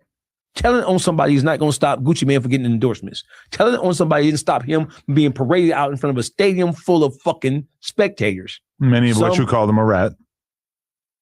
He got paid. I think you are going to be surprised as time goes by how much of an impact this is going to have on Gucci's career. So let me tell you why I'm not surprised. Because Gucci Man's popularity, success, his impact was already waning well before this shit happened. Sure, yeah. You know, his reputation has already taken so many shots. I think a bigger blow than even this was when he went up to the Breakfast Club and he admitted that he was bipolar and he was on medication and he sat there like a fucking lapdog while his wife guided him through that whole ridiculous fucking interview. I think it explained things for a lot of people though. We knew he was bipolar. But it explained like why you just don't see him that much and why when you do see him, it seemed like it was in such a controlled environment. And she's protecting her bag. Yeah. But okay, the reason why I even said that about how prior to 2000, there was like such a shortage of people who told in hip hop is that it used to be easy for somebody like Boosie to say, I don't fuck with rats. And over the last 6 years, it has become kind of difficult to say that because that means you're going to have to cut off a lot of your relationships, even as a guy like Boosie. Yeah, because even if you don't listen, even if you don't fuck with a person directly, there are other people who are going to deal with that person. Yeah. So do you have to cut them off too? Yeah. According to the street rules, if you fuck with a rat, you're a rat. Yeah. So right now, with the way hip hop is right now, you would be cutting off everybody. Yeah. Because it is a cycle. Yeah. But now it's like, even it's hard to remember how this seems so quaint, but 6ix9ine came out here to try to do media when he first got out in 2020 and maybe 2021, I forget, but like Vlad didn't want him on. Mm-hmm. I don't even think I was in the conversation. He had to go do a podcast with Logan Paul. Mm-hmm. He had to go do somebody who was like totally outside of hip hop. And even then it's all talking about snitching or whatever. But that just seems crazy. Like, why the fuck? Like, now everybody in hip hop's like, yeah, we'll do content with 6ix9ine. Why not? I mean, sure, why? There's some people who won't. But you know why? I'm gonna tell you why.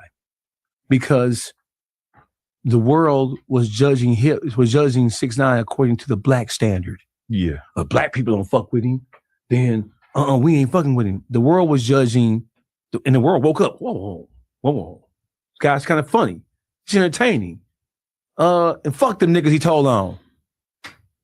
And nobody should be even slightly surprised, because up until the last 5-6 years, there was another standard. We're not going to do content with Nazis. Now you got Nick Fuentes going on all kinds of huge podcasts. Now you got that's withered away, because now everybody's value, our primary leading value, is attention. If they bring attention, people in the media will do it. There were people saying, I ain't going on Vlad. I ain't going on Vlad the police. I ain't going on No Jumper. Adams the police. Okay. So listen, for the first time, right? For the first time ever, right? Adolescent, young black boys and girls and preteen adolescents, when they were asked what do they want to be, streamers and podcasters came in higher than rappers and singers. Yeah. You're a powerhouse. It doesn't matter whether people like what you say, like what you do. It's of no consequence. People can talk about Adam. Oh, Adam, let's say fuck his wife. If I ain't losing no sleep about it, right? Why are you? Right. I'm not suffering. She's not suffering. Y'all trying to judge me and what I do according to your own limited understanding of what you think is right or wrong. I don't think the same way you think. The majority of the people in this world, they don't think like black people think in the ghetto. What black people think in the ghetto don't run shit. Does it run politics? Is what black people think about Donald Trump. I mean, does that stop Donald Trump from being Donald Trump? Him doing pretty well with the black population was definitely beneficial to him this time around. But, obviously it's kind of limited. I mean, like, let's say I knew that Joe Rogan was a Fed, that Joe Rogan works closely with the Feds. And let's say that I was a criminal. Let's say I'm secretly running some sort of cocaine distribution network. If Joe Rogan invited me on his podcast, I would still go on it. And then I would not tell him about my cocaine distribution. Well, because it's valuable to be able to go on a big platform, right? Listen, I'm going to defend you here. I'm going to defend you. Sure. Adam's a Fed. Adam asks Fed questions, blah, blah, blah. Hey, listen, I'm a content creator, you stupid son of a bitch. My job is to get the scoop. My job is to make my content interesting enough to the point where people will watch it again and again and again. If I ask you a question about something that you know you did and it's criminal, if you answer the question, that's on you, genius. Yeah. That's on you. Like that's on you. If you really are such a street dude that you've got all this shit to hide. Gangsta shoot 'em up, bang, bang ass nigga. Aren't you used to hiding it because you have to hide it in every other aspect of your life? What are you doing on No Jumper if you robbing, stealing, and killing, and your only contribution, the only thing that he could ever want to talk to you about is the fact that you're a robber, stealer, killer, drug dealer? Yeah. Who the fuck are you? I've interviewed so many people that later on I find out, oh, that guy was a drug dealer. Oh, that guy was a fucking killer. That guy killed a bunch of people. And guess what? When they were on the podcast, they didn't even hint at the fact that they had killed a bunch of people, because if you kill a bunch of people, you're pretty much already putting yourself in the position where you need to make sure that people do not find out about that. So listen, so do they blame you when you found out later that you interviewed people who you had no idea about their criminal background? Right. Did people blame you for that too, or no? Yeah, for sure. Yeah. They blamed you for that? I mean, it makes no sense, but yeah, for sure. Even the All-Star JR thing, there's people pulling up the old interview that I did with him where we talked for at least a little bit about the fact that he got shot in the head and survived. and people are like, "Oh my god, look at what happens when you go on No Jumper. Like you end up in these stories. It's like, motherfucker, he was telling me about some shit that happened. Shot in the head and survived. That he knew that he couldn't get in trouble for because it already happened. He got shot in the head. He ain't telling you about. He didn't say who shot him. Yeah, he didn't say he shot nobody. He said I got shot. But I really have seen like viral posts of people where the comment section is filled with like, "That's what happens when you go on No Jumper." I'm like, motherfucker, this is 4 or 5 years ago. No, what happened in Houston at Confessions? Yeah, it had nothing to do with No Jumper. Yeah. What happened with Trey? Was that Trey 9? Was it 9 Trey? Oh, the 9 Trey Bloods. Yeah, man. That had to do with you. No. What happened to Pop Smoke? That was you. No. Lil Durk was you. No. King Von was you. Quando Rondo's friend getting killed was you. Yeah. None of that's you. And that's the annoying thing is that people will put the most extreme allegation on you of saying that you're a cop or you're a fed or whatever. Easy target. But they don't consider it their responsibility to not prove it. Shit. But then meanwhile, in the streets, if you're going to call somebody a snitch or whatever, what's the number one thing that a street dude is going to tell you if you call somebody a snitch and you're out of bounds for it? They're going to say, well, if you don't got the black and white, if you don't got proof or whatever, you can't be putting that allegation on it. Hey, Adam. Somehow I don't get that same benefit of the doubt. Hey, because you're a white boy. I know. You're a white boy. So therefore, it's easy to condemn you. But for the same thing they accuse you of doing, they themselves do and have been doing.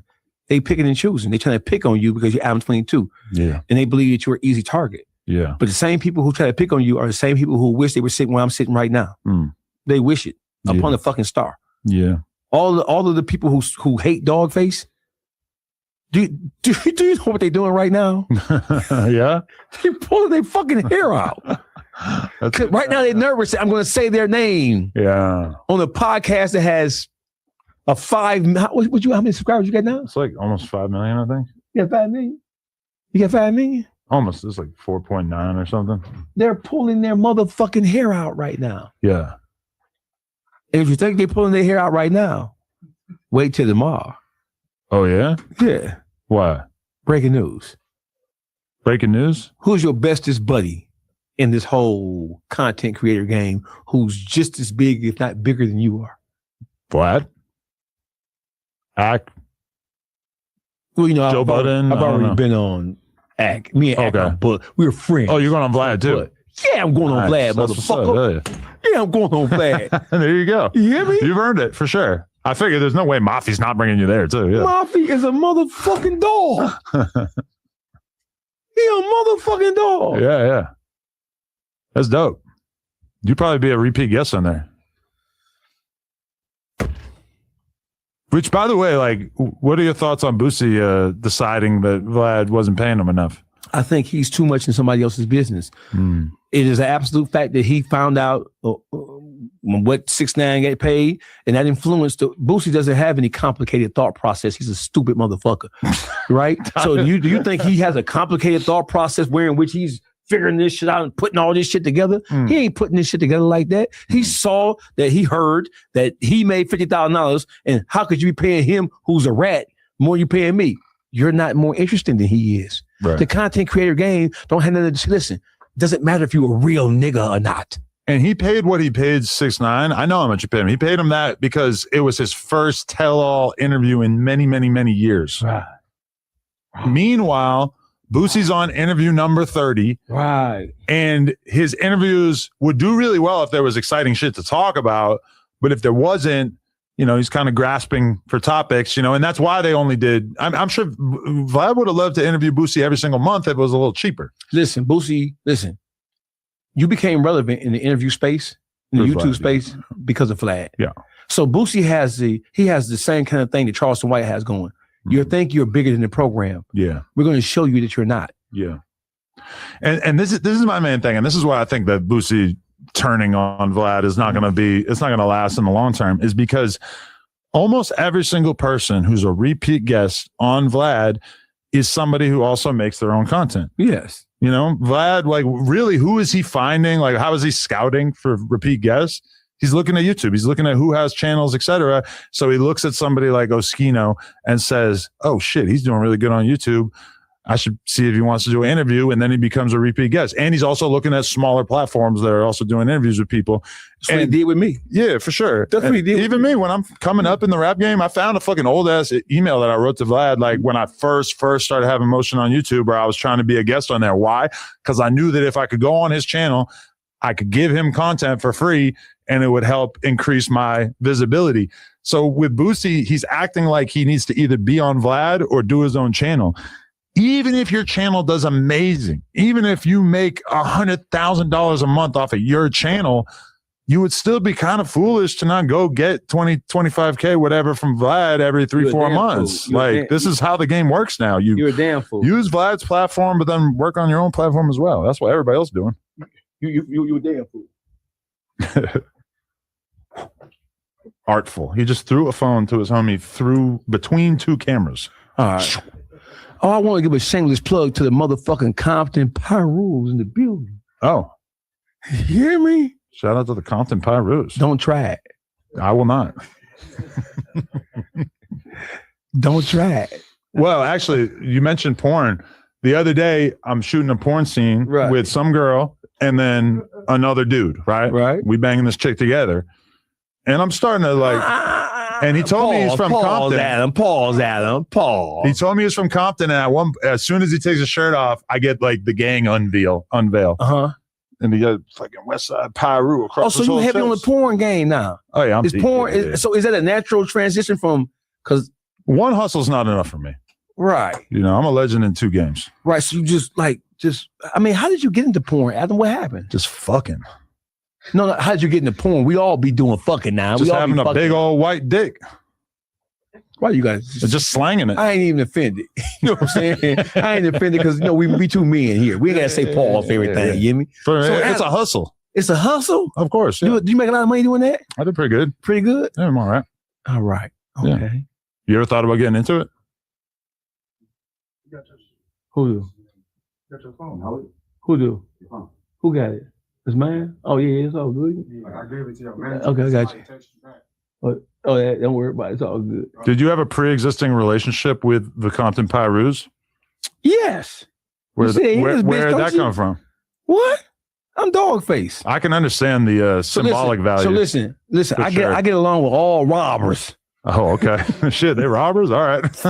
I get along with all steppers. All right. The only people who don't like me is bitch ass, hoe ass, pussy ass niggas. Is you a stepper? You gonna step on something? You gonna make something happen? Right? They love me, man. I like that. But you're wrong with them because you also want to make it clear that you get love from the Pyrus in LA. No, I ain't trying to make nothing be known. The ones that don't hang out with whack. That's family. I don't give a fuck about no whack. That's family. Oh, okay. That's family. When it's a check-in. Oh, it is. Oh shit. You check in with the #1 crew in the area. Okay. They come to Detroit. They come to where I am. They come to Tampa Bay, Atlanta, Detroit. They come where I got them. That's what's up. That's how it is. That's how it's supposed to be. Yeah. Yeah. It's some gangster shit. It's a mutual understanding amongst gangsters. Do you think I'm crazy that I go to all these cities and I don't check in with anybody? You might need to check in with the motherfucking Compton Pyrus, bro, if you want to be safe. Okay. Because you ain't having no luck with them goddamn Crips. Really? Respectfully. Sorry. You know the Bloods and the Crips aren't like at war out here by nature, right? Then you gonna make them. Wack is trying his best to make them go to war with each other. That's a complicated landscape out there. It is, ain't it? Yeah. Yeah, but see, I'm gonna introduce you to them before we leave, so we can, you know what I'm saying? Because they make major. They seem like upstanding young gentlemen. Look at them. Yeah. Look, don't get the. He's telling me, don't judge a book by its cover. These are some great guys. All this shit. They're some great guys. I know you can be a good guy and have a face tattoo. Yeah. Yes. I understand. Yeah. I'm turned on to that. All right. So where do you feel like what are you all building up to with all this? I feel like you've done like an amazing job making yourself more and more of a focal voice that can be relied on, especially with street shit, especially with Detroit shit, especially with just anything in hip hop that needs an explanation. You've kind of become like one of those guys that Act's going to tap in with when he needs to get some intelligence. Like, where is this all leading up to with you? Are you you're building your own platform and everything as well? My own platform. Shout out to Relax Street Star. Shout out to the Mafia channel, right? Yeah. An integral part of that. Shout out to everybody who's been instrumental in helping me build my brand. Everybody from Kidell, everybody from the Forum magazine. Everybody has a voice. Shout out there. All my people, Finkel, Gotti, OG, Fat Tay, all these shameless plugs. I'm gonna use this my shameless plug. I like it. Yeah. Yeah. Shout out to everybody who's been instrumental in helping me do what I do. Mafi has been instrumental, and Jeff from Real Life Street Stars have been instrumental in helping me build my overall brand. Where is he based out of? Dallas? Dallas, right? Yeah. Yeah, Real Life Street Stars. The Blue Couch. That's what they call it, the Blue Couch. Right. So my whole thing is, I can't be fucked with when it comes to this shit. I am the most dangerous voice in Detroit. I am morphing into the most dangerous voice in the country when it comes to YouTube streets. We call it the YouTube streets. You are pretty good. I'm great at this shit. This is just scratching the surface. Shout out to everybody, my whole YouTube Streets crew. Shout out to Baby Dawg. Shout out to Public Figure Boogie, Detroit Gossip, Uncle Juice. Shout out to everybody who's been supporting me, who's been standing behind me. Shout out to everybody in Detroit who've been supporting me. Where would you say you get most of your knowledge about on the topics that you talk about? Are you strictly combing social media, or are you hopping on the phone and really like tapping in with the people who know what's going on before you go on a podcast and discuss some breaking news? I'm a reader. I'm a student of history, religion, and politics. So I'm an avid reader. I read everything from popular science, popular mechanic to National Geographic. I don't sit up and watch fucking porn all day. Neither do I. Right. Just make it. Right. I read. I study. I'm a student of all things. You hear me? As a black man, you can afford not to know something because you never know what opportunity presents itself or will present itself. So you have to be ready for whatever comes your way. Yeah, definitely. Sometimes I feel like I got to do more research before I get on here and discuss topics. There's just so much shit going on that it's hard to find the time to like start calling all the right people and stuff. But then when I see Ackhop on stream, I can tell that he's already like ascertained a bunch of information by talking to the people who are closer to the subject matter and everything like that, you know? I'm warning academics about this Ben 10 NW, the NBA? NBA Ben 10. I'm warning him about trying to provide a safety net for them bitch ass niggas. I'm warning him. I'm telling you, hey, academics, I'm warning you. You can do public relationship for them, but when you get to trying to be specific about shit, I'm warning you not to do that. G7 is in the building, by the way, too. Okay. You know what that is? G7. You know what that is? No. Grizzly Gang. Okay. Nice. They're in the building right now. Right That's there. good to know. The big one. The big giant one over there. Oh, yeah? The big giant one. Oh, I did a cooking show with T. Grizzly one time. Yeah, how did it turn out? Well, it's not on YouTube anymore. I looked for it a little while back. Oh, it wasn't your content? Nah, he like at some point, I think his label had him doing a cooking show. Right. And I guess it didn't work out that well because he stopped doing it. Okay, we should do one. We should do something. I don't even give a fuck about cooking, but yeah, we could do something. Do something. Yeah, definitely. You got any more questions for me? I know you have questions for me. I know Wack. That was pretty much the majority. I know Wack of it, texting you. What Wack say? Come on. Actually, I don't think he hit me. Ain't no way in the world he ain't hit you. He know he watching this shit. He did not hit me up. Baby Shooter text you? Nah. Tell Baby Shooter, I seen him fight. It wasn't good? It wasn't good. You're implying it wasn't good? It wasn't good. Damn. Hey, LA, I love y'all. I'm in the building. Y'all know what it is. I'm on No Jumper, baby. I made it, baby. Hey, mom. You made hey, it, man. Mama. Hey, mama. And you're the second dog face I interviewed. Who? Ain't no.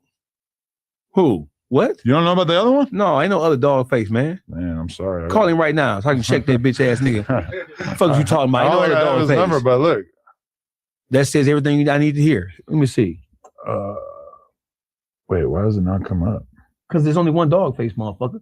That's because your content has been bombarded with me. You don't know about the other dog face? No, the one who was drinking the cranberry juice? Oh, yeah, I heard about that. Yeah, I heard about that. Yeah, I interviewed him when he first went viral back in the day, yeah. Mm-hmm. I heard about like that. a Native American. You mentioned him when you were mentioning me one day on the video. I got you. Yeah, I got you. definitely. I'm the only dog face, though. He can change his name. Oh, okay. I'm going to tell him. You're telling him. I don't think he's really like street adjacent. He told me he used to live in a tent. Oh, like, one of those on purpose, free like spirit out type. in the woods, yeah. Yeah, one of in a those. tent. Okay, I get you. It's only one dog face. I don't think you'd be happy living in a tent. No. You got bigger aspirations. Yes. Yeah.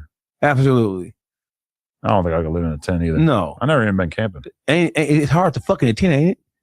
You on the ground. Depends how big it is, but yeah, for sure that could be a problem. Gotcha. Could be a problem. If you're gonna live in a tent, you kind of owe it to yourself to have a fire air mattress or something going on. Something like that. Absolutely. Absolutely. Yeah. I don't want to sleep on the fucking. Any more questions you got for me? roots in the Ask dirt. me, Nah. ask me a good question. Shit. You've been playing with me. I know you No, I feel like we did what we were supposed to do. Uh-huh. I gotta go to a party in a minute. Party. Yeah, all of a sudden I'm going to a party. Am I It's like an invited? industry shit, man. Am I I don't invited? know. Am I invited? I don't even have a +1. What? No, they didn't even give me a +1. 1, 2, 3, 4, 5. If I show up at this music industry party with a dog face In and the 20 Detroit gang members and They ain't from also Detroit. They Compton gang members, They from here. the fucking music industry is terrified of the streets of LA. Let me tell you that much. Look at them. They nice guys though. Look at him. Look at him. They look at like him. nice guys, yeah. Yeah, look at him. He's a God-fearing Christian man. But you notice how the labels in LA will sign every drill rapper out of Chicago and New York, but they won't sign an LA You gangster. know why? Because these They're niggas scared. crazy. They don't want that shit in their I wouldn't backyard. sign them neither. Look at the motherfucker. Look at him right there. Hell no, I ain't signing the motherfucker. I'm signing the motherfucker neither. When I was with Atlantic, I tried to sign Draco, and they looked at me like I had 3 heads. They don't want to sign people that are going to attract that energy out here. I'm glad you said that, right? Yeah. Are you going to ever work for a label again? Yeah, I have no desire to. Are you But going to start your own label?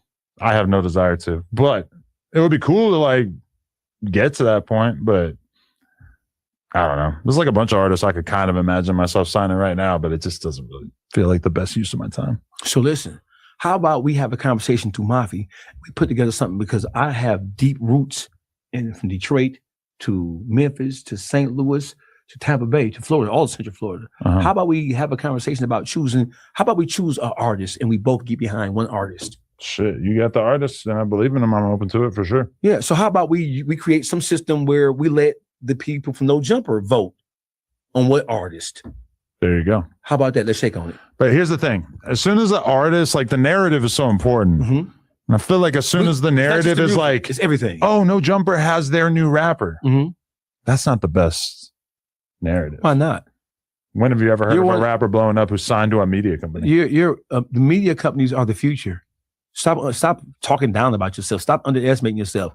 You're a media tycoon. You're not just Adam. But I think the people want an artist to seem we don't self-made, give a fuck what the people, or they want to see him signed to an artist that they already love. We don't give a fuck what the people want. We decide. We are the culture. We are the movers and shakers in the culture. We don't give a fuck what they say or what they want. We give them what we want them to have. We force feed it to them. We don't give a fuck what they think. Fuck y'all. The people at home, not the people who are standing directly behind the cameras. I can't control it. They might take it the other way. Don't do that. So listen, let's work on it. Let's choose an artist. Let's have them submit it. We'll let Mafi put it together. We'll find a way for them to submit it, and then we'll let No Jumpers audience decide. I already got an artist, Crit Mac. No. He be rapping. Adam, we're talking about somebody who has a command of the English language above and beyond. I ain't even gonna diss Crip Mac. He's read books. He's smarter than some of the other Crips out there. Because I don't know him. But I'm talking about somebody more of the the thingy. Somebody who doesn't have a threat to kill people on his forehead, maybe.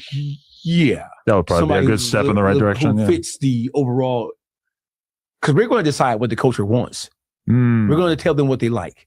But in the music industry, you are kind of beholden to the people. They tell you what's moving, and then you dump gas on it. So the first time you heard "Sexy Red," you thought it was a smash single? Pretty much, yeah. No, you didn't. For sure. Just laughed. First time I heard it was like Pound Town. It's a fucking song that was so destined to be gigantic. So watch this. That tells you how polluted and how corrupt your psychological. No, because I know what people like. That do you understand what you're saying? But I heard her when she was already fully developed, when she had already had songs that were being pushed out to people. But do you know what it says? You are exposing the consumers of hip hop. If you heard that shit and you knew that it was gonna blow up, yeah.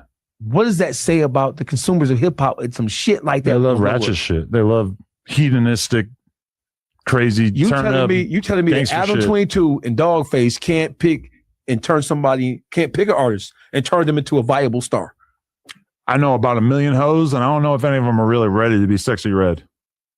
She does stand out to me as kind of uniquely dope.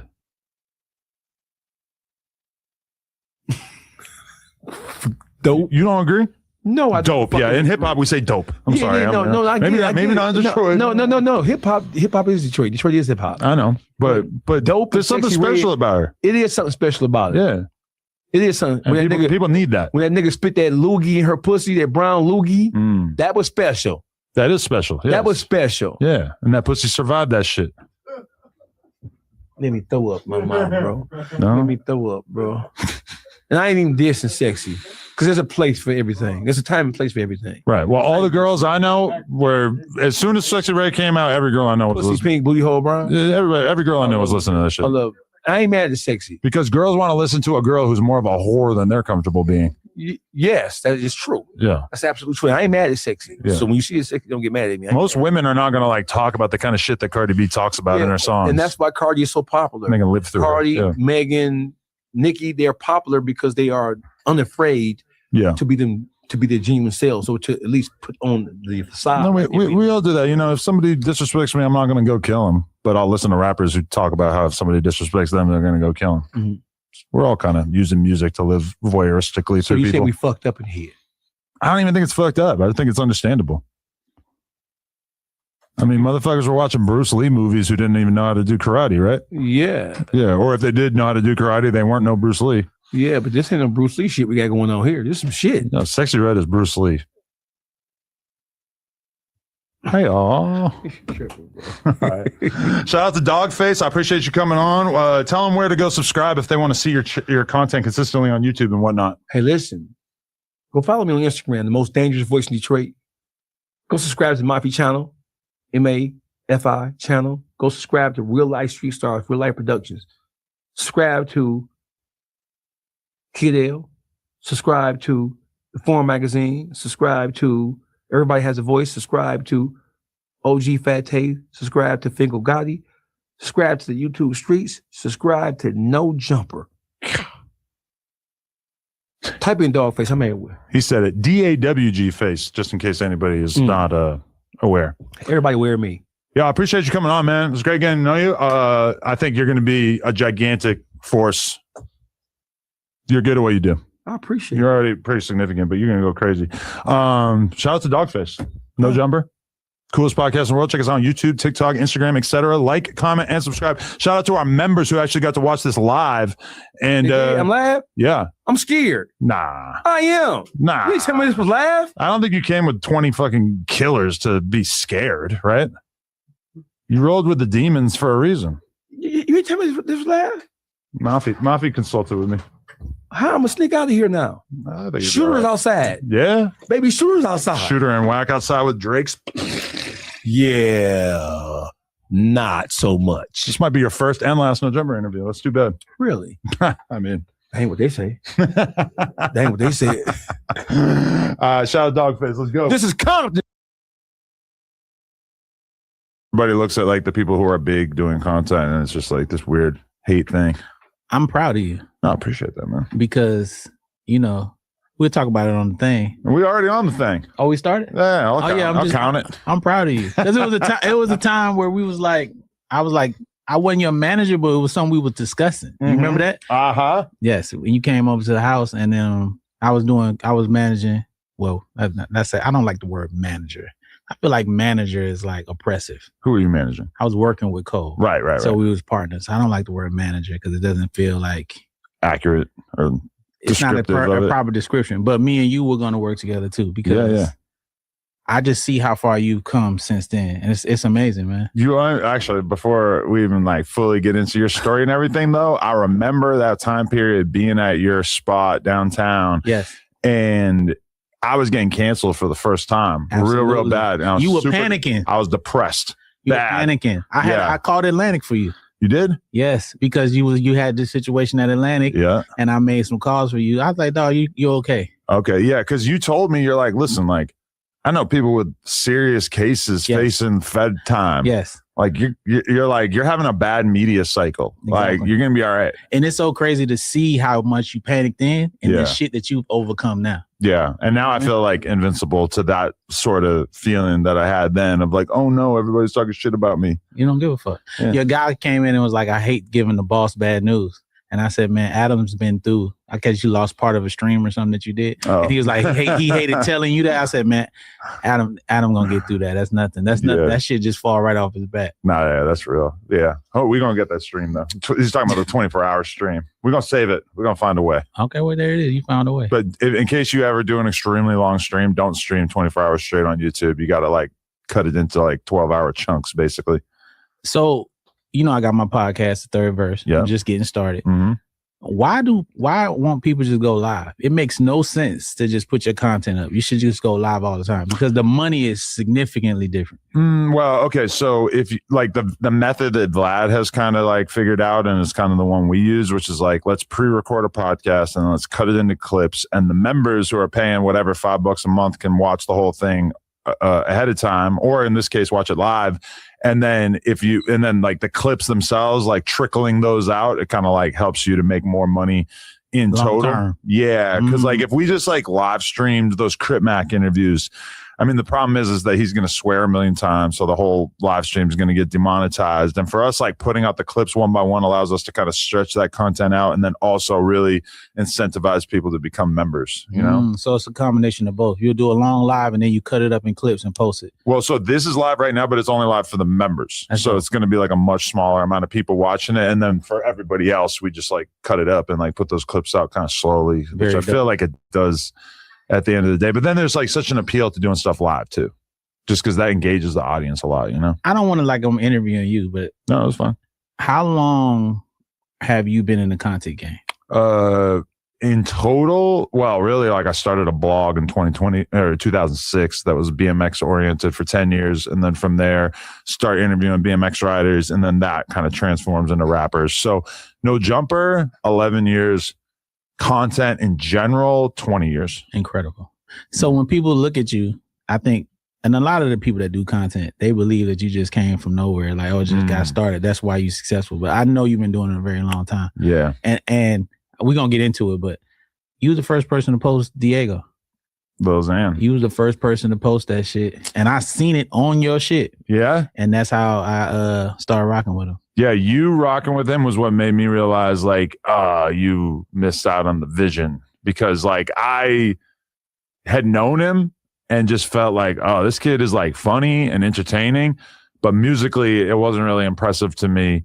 And then I was like, you know, he seems like a handful. And then I realized you signed him. And I'm like, oh, maybe I should have been more willing to deal with a handful.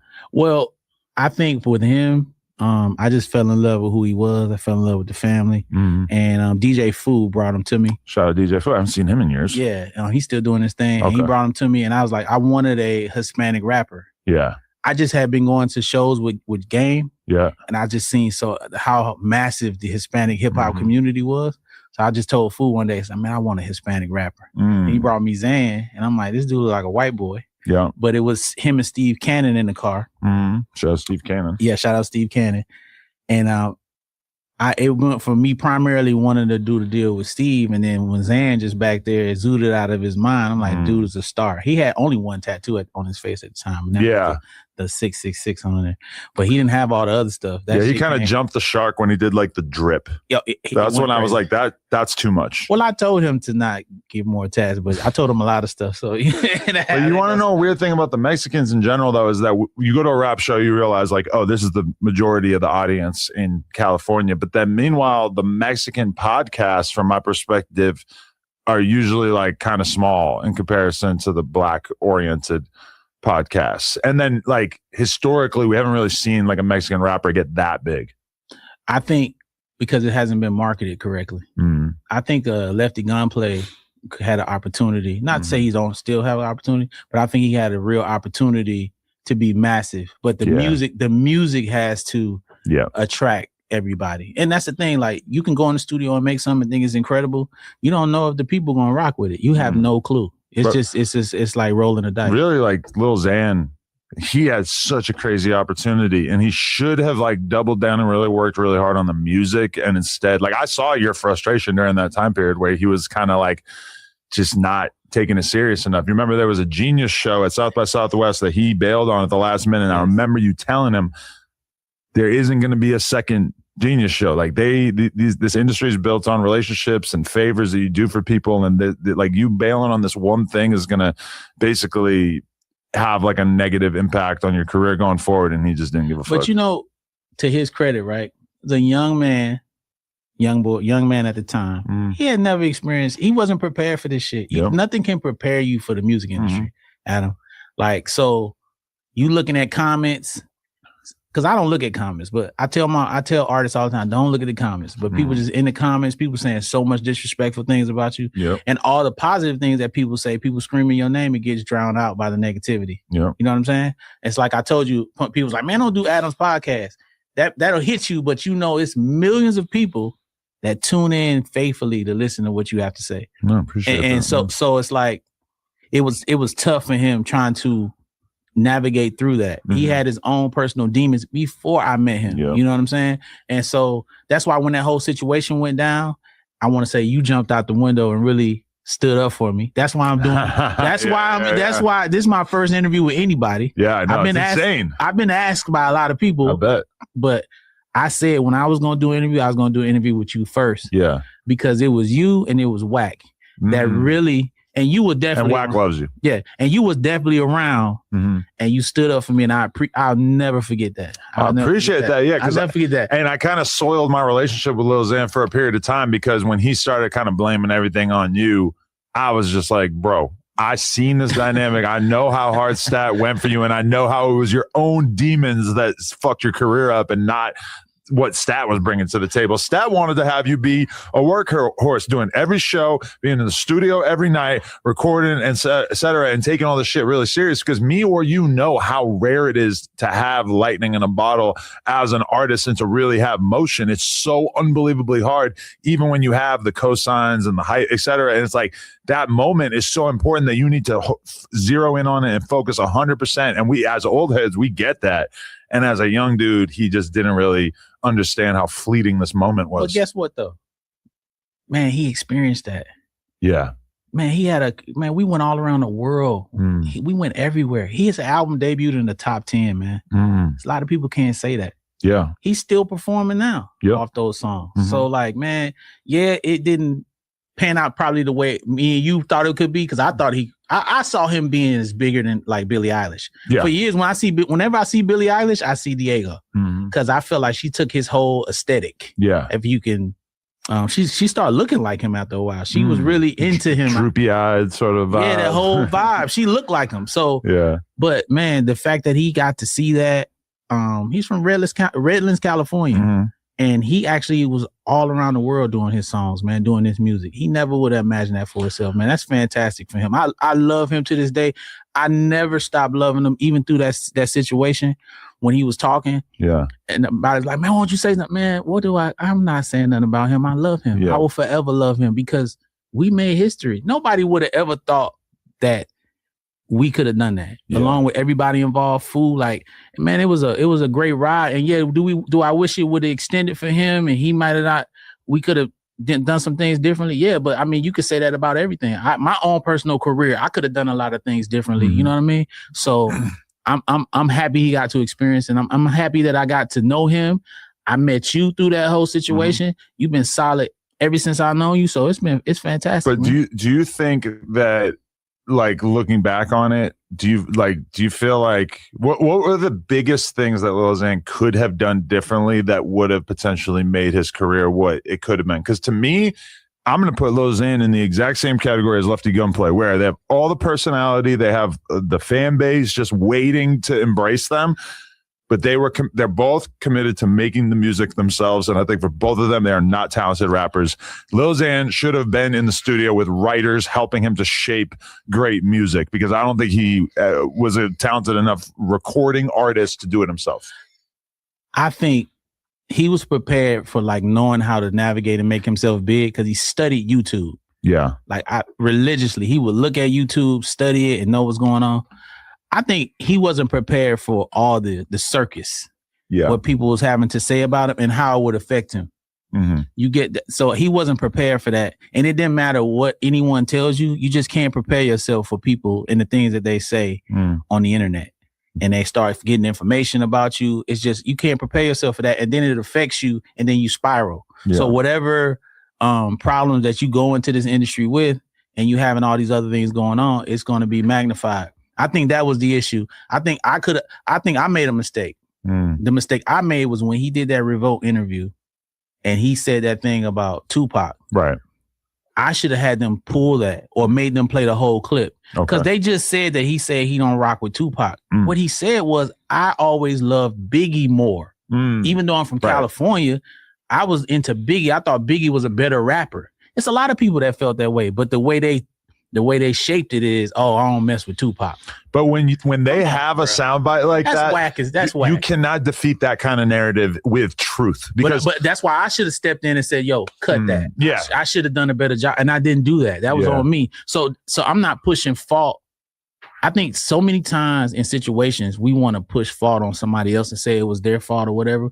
Okay, you got to look at yourself too. Like, what did I do more so than trying to blame him? Right. Because at the end of the day, we all did that together. Me, him, Fool. Like, it was something that we all came together. So that was something I wasn't on point with. I really thought they was going to play the whole soundbite. I didn't know media the way I was supposed to be like, oh, they're going to clip that up and say, yeah, I think Tupac is boring. And that's exactly what they did. And it was like, damn, I hate him. But I'll give you an example is that with the La Russell controversy over the past couple months, like the thing that he said about Lil Wayne was really like pretty tame in context. Like if you actually look at it, like he said, he basically said, some of my goats kind of let me down, like as I get older or whatever. Like he's acknowledging that Lil Wayne was one of his favorite rappers of all time. All he was saying was that as he gets deeper into the rap game, he feels like maybe Lil Wayne could have had some more depth or whatever. It's really like a pretty nuanced take, but people don't give a fuck. Like if you ask the average rap fan, what did La Russell say about Lil Wayne? They're gonna say, yeah, he hated on Lil Wayne. Like fuck him.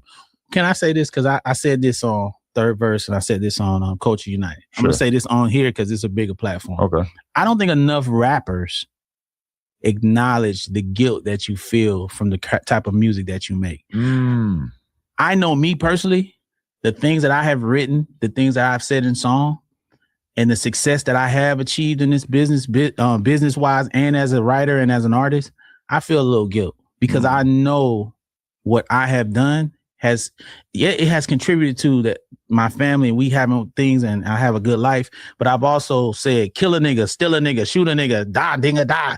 Fuck your bitch. Fuck. I've done all these things. And I'm man enough to say, damn, hold up. You know, I influence somebody negatively. You know what I'm saying? Right. I don't think enough artists that in their latter, the tail end of their careers, I think they should be vulnerable because I've had a lot of conversations with artists outside of this type of platform. And we sit around and talk about stuff like that. Dang. You know, that's why I never jump down a politician's throat about what they say or what they do. If you make a mistake and I feel like you made a mistake, I would never just be like, man, Adam, nah, because we all have messed up. Right. And that goes back to even Diego.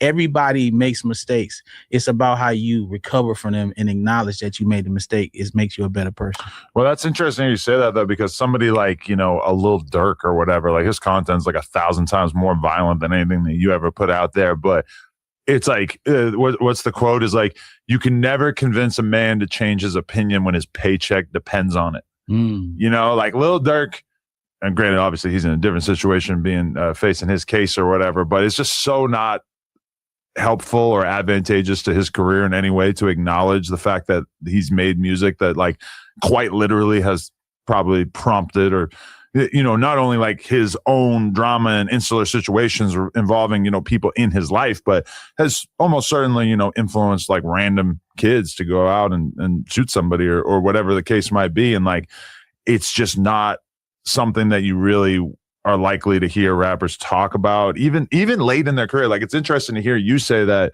because I'm sure you were having like an off-camera conversation with people who are willing to be vulnerable because even people who are later in their career, it seems like that's not a truth that they're really comfortable wrestling with publicly. Yeah, they never do it. Even if if any type of content that you create that influences people negatively, right? And you generate income from, you should have some self-awareness to be like, dang, okay, somebody might have took that literally and not actually as entertainment. Yeah. You got to be self-aware. I think that's what, I think a lot of artists don't do that. I never come down on artists though, because I realize how hard it is to be known. Like the fact that you make content, white guy up here making content, hip hop content, everybody knows you. You know how difficult it is to get in this position? Everybody got a phone with a camera on it. And these mic, they sell this everywhere. This table ain't different. They got somebody can buy the same table, all these cameras, all these lights, and call themselves Adam 24. Right? Nobody's gonna watch that because they're not Adam 22. So when you talk about Lil Wayne, even Lil Russell, you talk about Diego, when people be like, oh man, Stat Quo, you ain't put no album out with Shady Aftermath, but you knew me. You saw me. I got to that level. You gotta respect people for getting to that place. So sometimes, like when your comments, like going back to the Lil Russell thing, you gotta respect Wayne for where he went. And then you like Lil Durk, even though he talking about what he went through, we still got to respect the fact that he got there and rose up out of that situation. And what is he going to talk about but what he went through? My thing is, once you get through that, let's have some awareness and acknowledge the fact that, dang, I might have influenced somebody.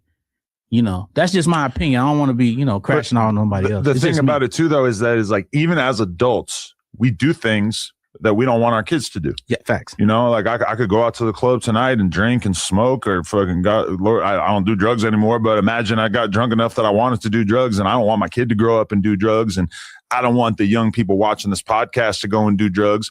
But the reality is that a lot of people love doing drugs, and a lot of people have made careers off of talking about drugs, or, even when it comes to violence and shit like that. Like, yes, in one breath, a rapper will tell you that violence is bad and that it fucked up their life, etc. But then that same rapper probably also has people in his life that, that he considers like enemies or whatever. And maybe one of them gets killed, and maybe he doesn't hop on the internet and celebrate, but maybe privately in his group chat, he's got some jokes to be made or whatever. Like, these are all real parts of life. And a lot of times in rap, like the winners are the people who are willing to be the most real, even if what they're putting out is kind of antisocial. Even somebody like Boosie, who's like probably the most popular podcast guest in rap.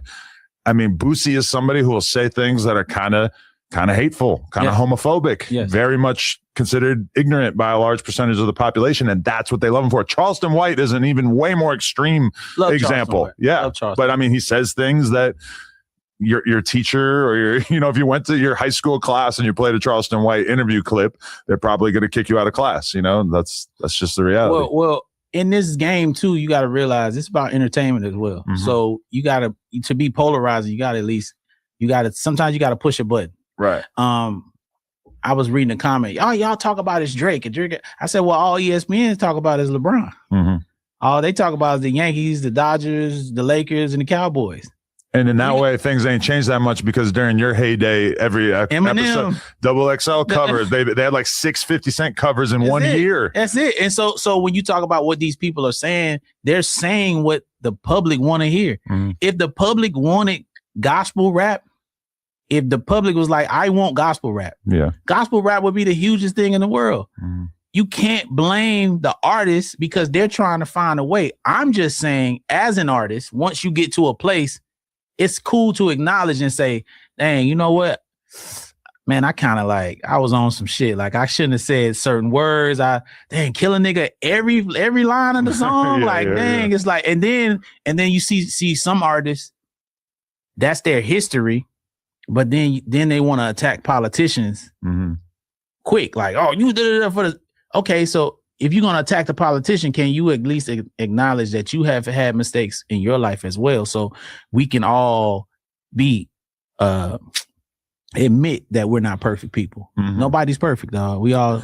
But one thing I notice is that, like, especially when it comes to drill or street rappers, that a lot of times the ones who are able to have really long careers are the ones who really like never let go of the most violent, edgiest shit in their content. Like the guys who keep pushing that, like, even Lil Durk, like super late in his career, he discovers King Von, and King Von is just this like bloodthirsty ass rapper. And that completely reignites Lil Durk's career. And he makes all these huge ass records from talking about all this street shit. Whereas like for years before that, Durk's content had kind of been going in this more auto-tune, melodic direction. but his career experiences this complete and total rebirth through this dude who we now know was more or less a killer. And I mean, that kind of just says it all about the fact that like his career got extended by the fact that he was willing to keep embracing shit that realistically at that point in his life, maybe he did know better. So let me tell you, the first time I met him was down in Miami. I was at the mall with Wack. And he was just walking around. This was around the time when Game and him was having some issues. Right. Okay. So nice, man. Like a really nice guy. And then the second time I met him, I was working with Cole. Me and Cole was working together, and he was shooting a video. And he was such a nice guy, man. Like a good man. So to hear the records and the things that they said was going on, that's just really about what he grew up in. But I'm gonna say this: he said in a song that what they said, where do you see yourself in 5 years? He said in the feds. So sometimes your words can impact your life in a meaningful way. So I think I just remember hearing him say that, and I was like, dang, okay, he shot him. He might have shouldn't have said that, because that shit is he told his future right there in that rhyme. Right. But like him saying that wouldn't have really mattered that much if he didn't also continue to do things that were pretty much destined to land him in the feds. But do we know he did it? We don't, but the feds don't fuck around too much. You know, if he didn't do it, he probably had a whole bunch of knowledge about it and probably did a bunch of other stuff that could have gone. Can I tell you a Fed story? Sure. That very apartment that you came to. Yes. You still have that? No, I don't. Oh, okay. This is why I don't have it. So I used to get plane tickets from a guy overseas. Okay. And this guy, come to find out, was stealing people's airline miles. So one morning, it was probably like 6 a.m. Boom, boom, boom, boom, boom, at my door. I'm on the toilet because I'm taking my regular morning shit. Yep. I come out, I still have my pants down because I'm like, what's going on? Go to the peephole. I see 4 FBI agents outside of my shit, right? Big ass guns. I'm like, I think y'all got the wrong number. He's like, are you still been doing? I'm like, huh? Open the door. It's like 30 of them in my hallway of my spot. 30, Jesus. They came in there, put on my pants, laid me on the ground. I'm like, dog, y'all got the wrong person. He sat me down and he's like, yeah, we doing a sweep right now. Long story short, the guy that I was getting the tickets from was getting them fraudulently, and I didn't know that. Okay. So they thought, and what he was doing was selling them to other people. I was paying for them direct and using it. I didn't know what he was doing, which come to find out long time after everything, they knew I had nothing to do with it, but I still played out. You know what I mean? And Wack was there for me during that time. He helped me with my lawyer. You know what I'm saying? He came in there. Did this make the news? No, because I'm not famous. But I think had it made the news, it would have been different. But I was facing 20 years in jail. What the fuck? For wire fraud. And did you have to like actually fight it, get a lawyer and everything? Wack got the lawyer. But oh, really? Wack, he introduced me to the lawyer, the same lawyer that Suge had. That dude, the Wax guy, the Blueface used him too. So shout out to him. And I remember because they were trying to offer me a plea of 7 to 14 months. What? Yeah, and then Wack came in there. I don't know what made him come by the office, because I was almost about to sign it because the lawyer was convincing me like, no, it's a good deal, because I was facing 20. Even though they were not going to be able to prove that you had any sort of insider knowledge that this was shady. But I had so much friends that have dealt with the feds, you just scared. You just don't know. So you just like, fuck it. Because it was a 98%, 99% they win. Man, Wack walked in that office like an angel and was like, hell no. You ain't signing that. And Wack was showing the lawyer like, look, this how I get. He didn't know. And then it changed everything. I had to pay whatever I owed. I paid it fast. Went to the court in Dallas with the lawyer. They said, yo, you shouldn't even be in here. You didn't know what was going on. The guy said I didn't know.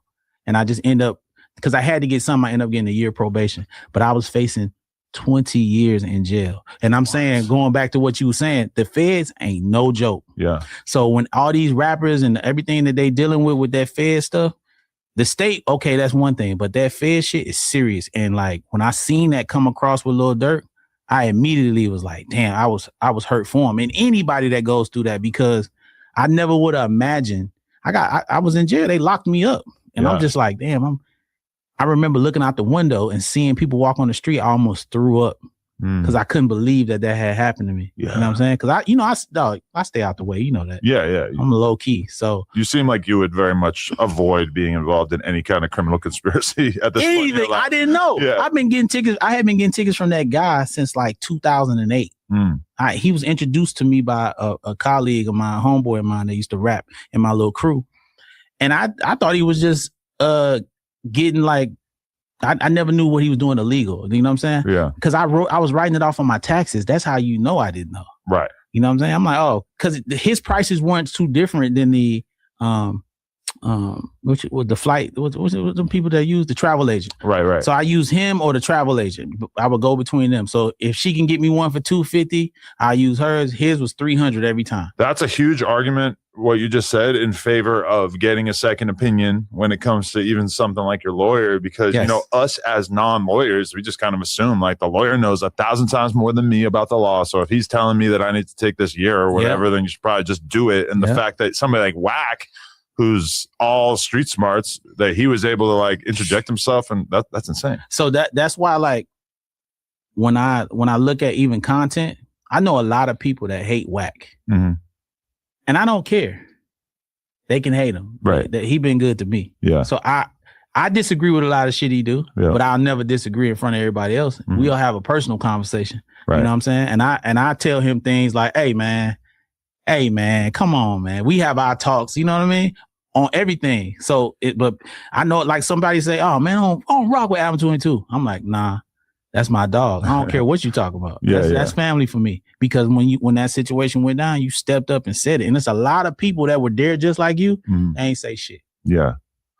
No, yeah. I mean, that was just such a no-brainer to me, because I could more easily put myself in your shoes than his. Like, that's a big part of why signing artist doesn't seem all that attractive to me, is because you just know that you're just going to be the one taking all the blame if anything goes wrong. Yeah, and everything can go right, and then when something doesn't go wrong, right, then you're the one taking the blame for it, despite the fact that you have so much less of an ability to make things go wrong than he did. Name a situation. I just want to know where an artist has did any type of deal, been successful, and then they didn't complain about something that went on with their past once they weren't successful. Oh yeah. It's never happened. Unthinkable. It's never happened. I did it.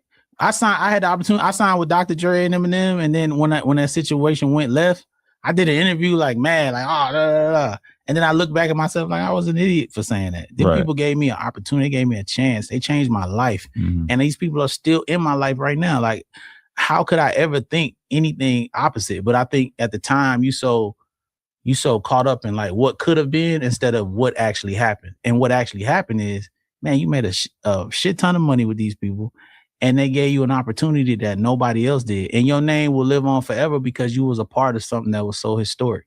So how you going to be mad? How can I ever be mad at Dr. Dre? Are you kidding me? This guy changed my existence. Eminem, Paul Rosenberg, Jimmy Iovine. How can I ever be mad at these people? These people changed my life. Right.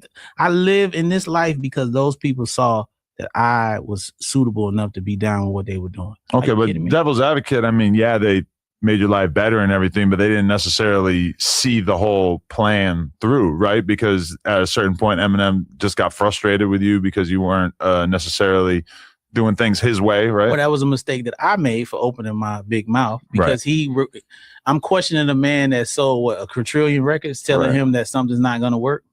That's stupid. I was dumb. And so what? It was a song? It was a song called Dance on It. Okay. And Eminem had wrote the hook, and he wanted me to say the hook. And I wanted him to stay on the hook. And this is where... And he just wanted to have a verse on it. No, it was going to be my song, but he wrote the hook and he made the beat. Okay. But I was ignorant at the time because as rappers, you want to write all your stuff. You're like, oh, ain't nobody writing for me. Right. So I'm like, yeah. You could, I'll use it if you stay on it and give me $1 million. Yes, I said that. You said give me $1 million just as like a joke because you already signed, right? Yeah, I was signed, but it wasn't a joke. I'm just saying it. And he got so mad, stormed out the studio. And Dre was like, why did you say that? I'm like, I was just saying that. I was like, you think he mad? He's like, Dre's like, absolutely. Yeah. And Dre was like, we got to finish the album. It's over. He's done with you. Wow. Right then. I'm like, damn, for real? And they had set it up. They put out the re-up. I had the most songs on that. Looking back, I could see what they were doing. They were setting me up to come out because I think that thing went double platinum. And then I was going to be the next thing to drop. but me and my big mouth. And that's what I'm saying. That's why I could never get upset with an artist for saying things out of turn, because I said shit out of turn. So I'm going to forget that I was saying stuff out of turn and just, and plus you emotional about your stuff. You're not being rational. And I was emotional about my stuff. And I apologized to him, begged and pleaded. It was over with. You literally begged and pleaded to his face, or you like messaging him or calling him? Absolutely. We wasn't messaging. This was like, pre-messaging, right? Yeah. If we was messaging, I think it was Skytail pages or something, but I definitely told him to his face. And then I remember he had a something, I think, where he had an overdose or something. I sent him this package. This was after I wasn't even with the label anymore. This was publicized that he had an overdose? I don't know. Oh, shit. I don't know if it was or not, but something where he was in the hospital. I don't know if it's overdose or something, but I sent him a package so he could recover or whatever. I had some pornos in there or whatever. Oh, nice. And I remember when he got it, somebody's like, he's not mad at me, because he thought I was going to be mad. I wasn't upset with him. I was grateful to ever have known him and to work with him, to be around him. And then when Cole did the Juice WRLD video, right, that's where it kind of like we all reconnected. Really? Because Paul was there. DJ was in there. I had been seeing DJ, but Dre, I was already had reconnected with Dre, but Dre was there. Everybody was there. Mike Tyson came out, and it was just a beautiful moment. You know what I mean? I think Monster is the name of that song. Yeah. And that just felt like, 360 for me, because I was working with Cole. They didn't know I was working with Cole. Dre didn't know that. And then I'm just on the set, and it was cool. Paul knew, of course, but like, it was just a whole thing. It just felt like Royce, the Nine, everybody was there. It was just a great day, man. It was like 3-day shoot. I think that song got like over 1 billion streams. That song was massive. But okay, so from your perspective with Eminem, like I always just hear about how particular he is and how interesting his lifestyle is, where I've heard people say that he's in the studio from whatever hours it is, like 10 to 5. And when it hits 5 o'clock, he got an alarm that goes off and he's out of there. Yes. Like he's unbelievably regimented when it comes to the creative process. I think us as like normal people, you think, we might be in the studio till 5, we might be in the studio till 10, whatever. Like, every day is a little bit up in the air, but I've always heard that like possibly because of his experience with drug addiction and rehab, recovery and everything, that like he chooses to keep his life like extremely regimented. Is that your experience? Well, I think all of us, everybody, we call it the Dr. Dre school. And everybody that came through Aftermath, it's like you're graduating from that school working with Dre. And he definitely implemented a lot of Dre's habits into what he does. So that's kind of like how I see it. Dre has just had such a massive influence on Marshall and everybody that's been around him. So when you see somebody that's successful and you see how hard they work, and then it resonates and rubs off on you. So with Marshall, it just rubbed off on him seeing Dre. You know what I mean? That type of passion. And M has that type of passion. So he's like, yo, I'm taking it and making my own. Whereas Dre working all night, Marshall like, you know what, 9 to 5 or 10 to such and such, and that's how I'm gonna do it. And that was basically because he wanted to make sure he was in his kids' lives. That was his whole thing, you know what I'm saying? And he's a phenomenal father, now grandfather, by the way. Yeah. So Dre, I would say probably was the biggest influence, more so than anything with some drugs or whatever. That regimented thing, Dre is like that with his shit. And so did you kind of get turned on to that work flow? Yes, with Dre. Like everything I am in the studio, everything about like that part of my life, I just took that from him, and being around him and watching him and watching how passionate he is and how hard he goes. Anybody can like be broke and go hard. It's definitely hard. It's when you got billions of dollars and you still working as if your life depends on it. Yeah. It's crazy. Like when you watch LeBron James the other night, dunking backwards, he got all the money in the world. Kevin Durant, these guys they'll never not have. It's something deeper than that. They got a passion that burns inside them. Dre, that's that type of shit that Dr. Dre got. Eminem got that too. Yeah. You know what I mean? I tell people this story all the time. I said to Marshall, I'm like, man, like, why, like you Eminem? This one time, we had a conversation. I'm like, man, you Eminem, you already big. You know what I'm saying? He's like, I haven't written her happy birthday yet. That's what he said. He said, I want to write a song that's as big as Happy Birthday. What the fuck? That's the coldest. And then I told him that he said that. He said, I don't even remember telling you that. I'm like, that's the coldest shit anyone's ever said. I want to write a song that's as big as Happy Birthday. But it doesn't feel like Eminem is doing the things that might eventually result in having a song as big as Happy He's Birthday. still putting out work. He's still putting out music. But most of his music is so like is the exact opposite of what you would expect to be able to have that sort of mainstream appeal because his music is so dense lyrically. But he created his own partial of the world that love his dense thing that he's doing. And what they do is they evangelize to other people that aren't necessarily into his vibe. They be like, you know what? I do like that. You know what I'm saying? Like when I first heard Rod Wave, for instance, right? Yeah. I'm like, okay, he ain't really rapping. It's some melodic stuff.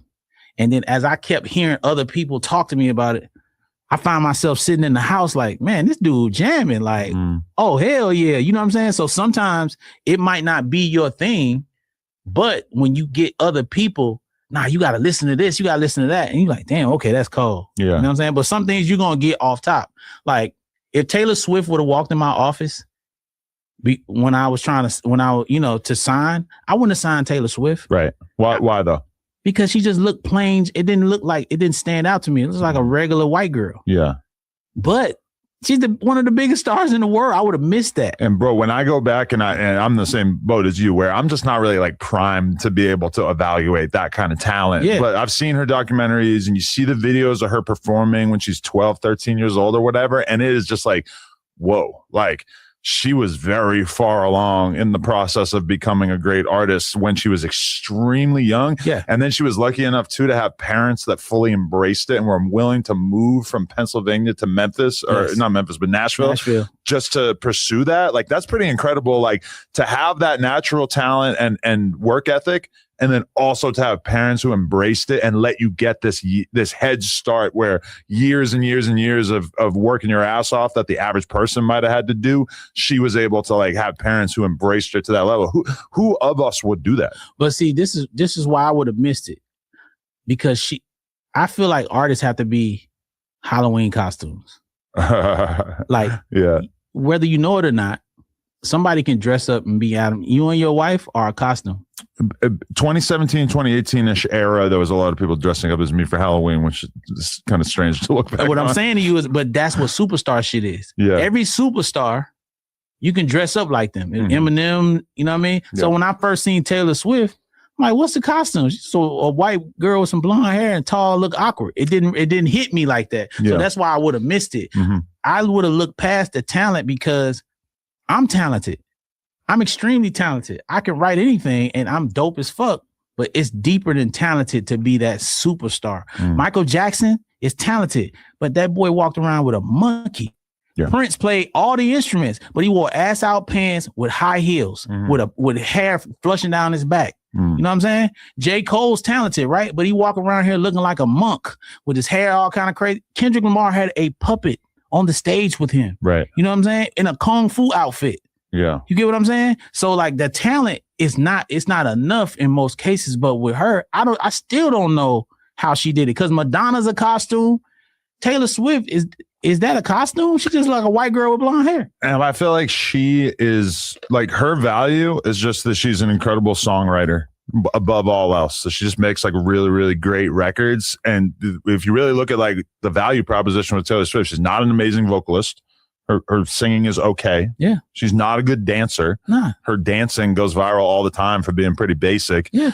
And then meanwhile, you know, you put her up against people like Adele and Rihanna and shit who have these like world-class voices. And I mean, she was able to pull it off just on the basis of being being able to form a cult of people who love her music, and then also just making really, really good music over and over and over. And really, like, that's what got to me about Taylor Swift through listening to her. Obviously, I never like listened to her before my wife just started playing it around me all the time, but she just has like so few misses. Like you really go through these projects are like 15 songs deep, and like you get to song 13, 14, 15, and there's still like really, really good songs. And, you know, now I kind of listen to more female singers, and like in my head, I'm like forced to compare them to Taylor Swift. I listened to the new Addison Rae album a couple of weeks ago, and it's just kind of like, I see the potential. I see how she could kind of get there as time goes by, but she is 4% of a Taylor Swift at this time. Now Taylor Swift is a whole nother level, but she's incredible, man. And I wish she was signed with me. I wish I had something to do with that business. Shout out to Taylor Swift. But did Lil Xan kind of turn you off to signing artists?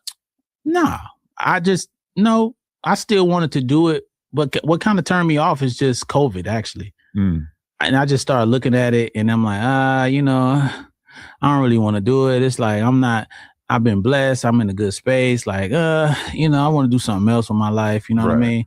I work with some artists now, but it's more so like I wouldn't want to sign them to contracts and all that type of shit. I don't even want to get involved in that because it's not going to end well. Yeah. They're going to end up hating you regardless of what it is. And I just don't even want to deal with it. I'd rather just help you and however I can help you. And if I help you and you work out, that's fine. But I don't want nothing from you. I'm cool. Yeah. I don't need shit. Yeah.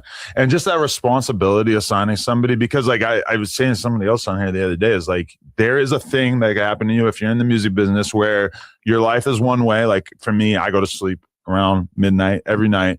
But if I were to discover the next Lil Pump or the next Juice WRLD or whatever, and if you really believe in them and you have that opportunity, your life is now different. Like now you got to be out in the club till 4 a.m. a lot of the time. Now you got to be out in the studio till 6 a.m. And are you willing to adjust your life so that it can, basically help facilitate an artist being great? And the thing is that when you're thinking about how to spend the rest of your life, you have to compare deciding to sign an artist with every other thing that you could be doing. Because the reality is that if I sign like a drill rapper who I think has potential, money-wise, I probably would be better off opening a burger restaurant. Yeah. Well, I don't or anything else. I don't even think the interest is the same with the music. Yeah. It's different now. It's not the same. So I don't even think it really makes any sense. So if it's something you're not passionate about, you shouldn't be doing it. But plus, in the case of me, because I'm not trying to be just out in the club at 3, 4 in the morning, I would have one of my younger colleagues that's trying to break into business and kind of put them in that direction. And then eventually let that person just take over to where I don't even have to deal with it. Right. And then I'll just get a percentage off of what they get and they can just have it and do everything. Because at this point right now, I just don't foresee myself going on tour. I mean, I went on tour with him. Yeah. I slept in the back of a bus eating Arby's sandwiches. You know what I'm saying? You saw me eat Panda Express. I don't eat like that. You know what I'm saying? I have you was like, I had that yesterday. I'm like, I don't do that type of stuff. So I was eating Arby's. Yeah. Arby's, bro. Yeah. Arby's. We went somewhere, and in the plane they gave us reindeer. I think it was in like Norway or something crazy. I've had this experience too. Yeah, I'm like reindeer, dog. Yeah. It was so crazy. I would never do that right now. I would never go on tour with somebody and be going from show to show and taking a shower in these little rinky-dink hotels. Part of that sounds really fun though. I'm cool. Not for me. I did it, so it's like I don't. That's why I don't even travel as much as I would want to, because of the experience of going on the road and going through different airport after airport, hotel after hotel. I'm just like, it just sounds. But you're kind of like last of a dying breed. Well, it's not like you're the last generation that this happened to, but where you went through the real A&R process where you got signed. Yes. And then you had massive superstar successful artists who really worked hard to try to develop you. Yes. But okay, before we even get into that though, tell me how your life went in the lead up to signing to Shady and Aftermath. Like how hot did you get in the streets, and what was your career like before that? Okay, I'm from Atlanta. Yes. I went to the University of Florida. Okay. I graduated from college. I'm like, man, I went to go try to get a job, and all the jobs that was offering was like working at Walmart, Blockbusters. That was a video store at the time. I'm like, I'm not finna go to college and come out and work at these places. I always loved music. So Bone Crusher had a video shoot for Never Scared. Right? You were in that video? No. Okay. The MP3 player had just come out where you could record people saying things, right? Mm-hmm. I said this on my podcast, Third Verse. I'm doing that again. But I went down to that video shoot with that MP3 player. Bone Crusher, Big Boy from Outkast, Ludacris, T.I., Killer Mike. Everybody that was anybody in Atlanta was at this video shoot. Mm-hmm. I went up to each one of them with my MP3 player and told them that my name was DJ Stat Quo. Right. When I did that, they like, yo, this your boy, Big Boy from Outkast. I'm rocking with DJ Stat Quo, the #1 in the ATL and around the world. I got drops from everybody that's hot in the streets of Atlanta. I went to the studio, loaded that MP3 player up. I dropped DJ from all those drops. That's so smart. Holy shit. I made a mixtape right? And in between every song, I said, T.I. speaks, Killer Mike speaks, Lil Jon speaks, Big Boy from Outkast speaks, Ludacris speaks. And I had that in between each songs. On the front cover of the mixtape, I took every record label's logo that was hot at the time, Def Jam, Rockefeller, and I put that on the front, and it said Stat Quo Underground Atlanta Volume 1. That way, when you saw the CD, you said, oh shit, all these people on it. And then you looked on the back and you said, oh, you see these names of people that was hot. I just needed you to listen. Right. And when they listened, I got hot. Wow. That's how crazy. I did it. And from that, it was a dude named Mike Y.O. who knew Mailman, and I was dealing with a girl at the time who let me use her like companion pass. She took my demo, that very CD, to Mailman. She went. I always say she cheated on me, but she said she did. She took it over to Mailman's house, played it for Mailman. Mailman loved it. He told Mike Y.O. I met with him in Atlanta. I flew out to L.A., right? Because I flew out to L.A. I knew B. Cox and a dude named Brian Michael Cox, who worked with Jermaine Dupri. I knew him, so I was in the studio hanging out with them, just hanging around because I had been hanging around with them in Atlanta or whatever. Mailman met up with me and said, yo, I rapped for him in the parking lot outside with B. Cox. He took me into the studio. I walked in the studio. It was Dr. Dre, LeVar Arrington, and they was in there listening to some shit. And it was this crazy ass beat. And Dre was like, yo, come to the front. I want you to check something out. Went to the front. This crazy ass beat is on. He's like, you fucking with that? I'm like, yeah. So I started he's like, yo, I'm giving him I immediately just started writing to it because I had an incident with Scarface before in Atlanta and I messed up. And I said, if I ever get back in the studio with a legend, I'll never fuck up. How did you mess it up with Scarface? Because when I went in the studio with him and he wanted me to rap, I was so nervous because this dude was my idol. You know, I had met him at one of them DJ conferences. You know, I'm not one of them.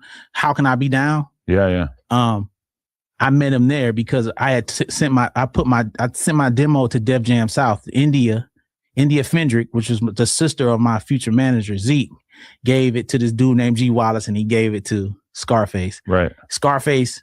He's like, oh, I had a song called GA State. Oh, you the GA State nigga. It was Scarface, Kevin Lyles. We in Scarface hotel room. Scarface is in his boxers, and they playing my music. I think Kevin Black was there from Interscope.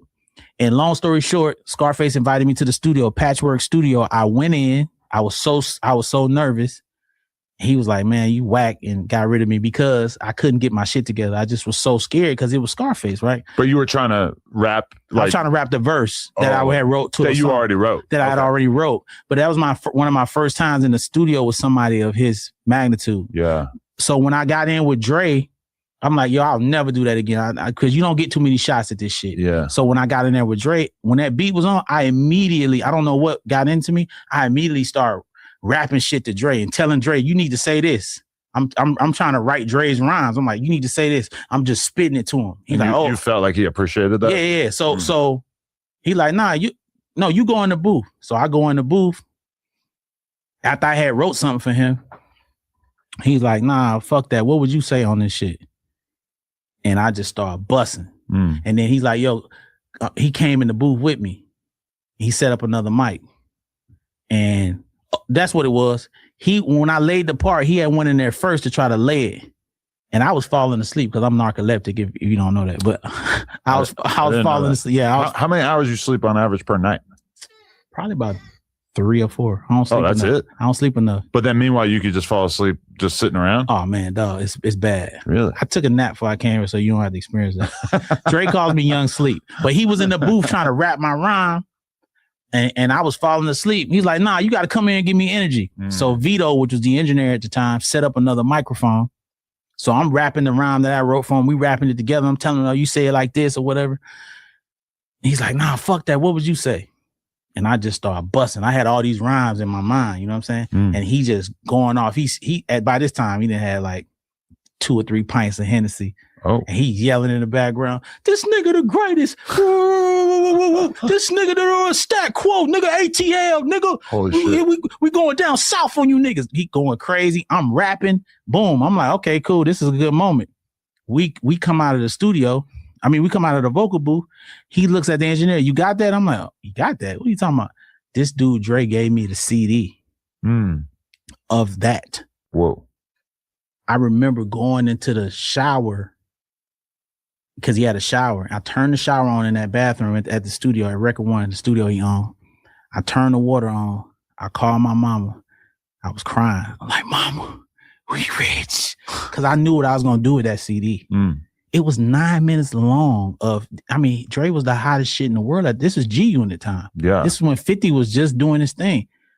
It was 9 minutes. It's called The Future. Y'all can look it up on 9 minutes of this man saying I'm the greatest shit ever. Holy shit. I took that. I cut it into 3 parts. The dude, DJ Ski, you know DJ Ski? Uh-huh. We did a mixtape, the second volume of the one where I had everybody's names on the side. Yeah. We cut that shit into 3 parts. Dr. Dre. I put it out in the street, right? It was Mix Show Power Summit on Puerto Rico. I knew another K Sly from the West Side, the radio personality. You remember her? She had passes to get into that event. So me and her was, kind of had our little thing going on. And I stayed with her at the hotel. She got me a pass. I went to all the events with my mix CD and I was putting it on everybody's table. And it's got my picture, and on the back is Dr. Dre. Yeah. And it's this hard ass beat, and Dre telling everybody that he's the greatest motherfucker in the world. Yeah. When I came back to LA from that, I remember Kira, she work at Amazon now, calling me like, nigga, did you put out a CD of Dre? Da-da-da-da? I'm like, yeah, he gave it to me. He said I could put it out. I ain't know nothing about the music business. Right. I got back. But this is mixtape era where that kind of shit, like, who was going to tell you not to do it, right? Exactly. Whereas now you get a Dr. Dre verse, it's like, I could put it on YouTube. Maybe it's going to get taken down, but I can't put it on Spotify or Apple. It was just kind of like this. Everything. When it's in the street, it's in the streets. It's gone. Yeah. I came back. I had I was staying off what's some shit? It wasn't an Airbnb. It was just corporate housing. They had an apartment for me because by this time, at first I was staying at Millman House, but Dre got me a place, and I was staying out here working with them every day. But I remember they made me leave. Said, you got to go back to Atlanta. I thought my career was over. I thought it was done because I was finished. And then when I got back to Atlanta, man, the phones started lighting up. Niggas, they found me. Puff picked me up. We flew to New York. He wanted to sign me. Everybody wanted me because I was on fire. But then you doubled back and went back to Dre? Yeah, because when I went, me and Puff, he just wasn't my kind of guy. You could tell? Okay, so everybody got a story about this. Yeah, we went to Mr. Childs. Okay, it was me, my manager. It was Puff. It was his wife Kim, and it was Mr. Bentley. It's my first time ever being in Mr. Childs. Yeah, we in there. Food come out. Him and Bentley start eating off the same fork. Me and Kim look at each other like, and I was like, "Oh no!" Nah, so like, we got a plate of orange chicken in front of us, and it's like, you eat a bite, and then he put his fork in that man's mouth. Oh, now I don't have nothing. It was just I'm from Atlanta. I ain't know nothing about that at the time. I don't get it either. That's so crazy.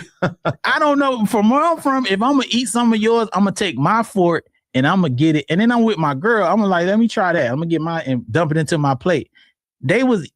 He dipped it, fed it to him, and fed him. It just didn't sit right with me. Right. And then we went to the club after that, and he had these big Cristal bottles. And I remember my manager told me, he's like, man, them Cristal bottles, that's worth a lot of money. I'm like, what?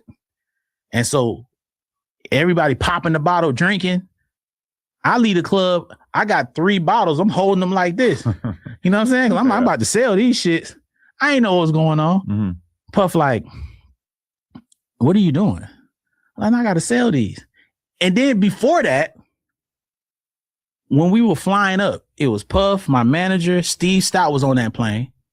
It was a private plane. Mm-hmm. And Puff was like, man, anything you want on here, Playboy. You know what I'm saying? We got everything you want. So I remember they had fried chicken and macaroni and cheese. And so the lady came by. She's like, what do you want? I said, well, okay, it's fried chicken, macaroni and cheese. I want some collard greens and cornbread too. And she's like, well, we don't have that. Puff was asleep. I'm like, one eye open up. I'm like, Puff, you said I can have anything. I don't got collard greens and cornbread. He just looked at me like this, rolled his eyes, and rolled over. We are on a plane. We on a plane. The nigga said he had everything though, Adam. He said he had everything. He lying. You know what I'm saying? And then this is around the time when he did that Mohawk shit. Yeah. Did he run the city? Yeah. And then when he had that Mohawk, and I'm just like, this ain't really my type of cat. And then so he got word, because everybody was offering me a deal. It was a bunch of people. He got word that I didn't like him. And I remember him calling me. He's like, Playboy, this ain't no liking contest, Playboy. This ain't about liking.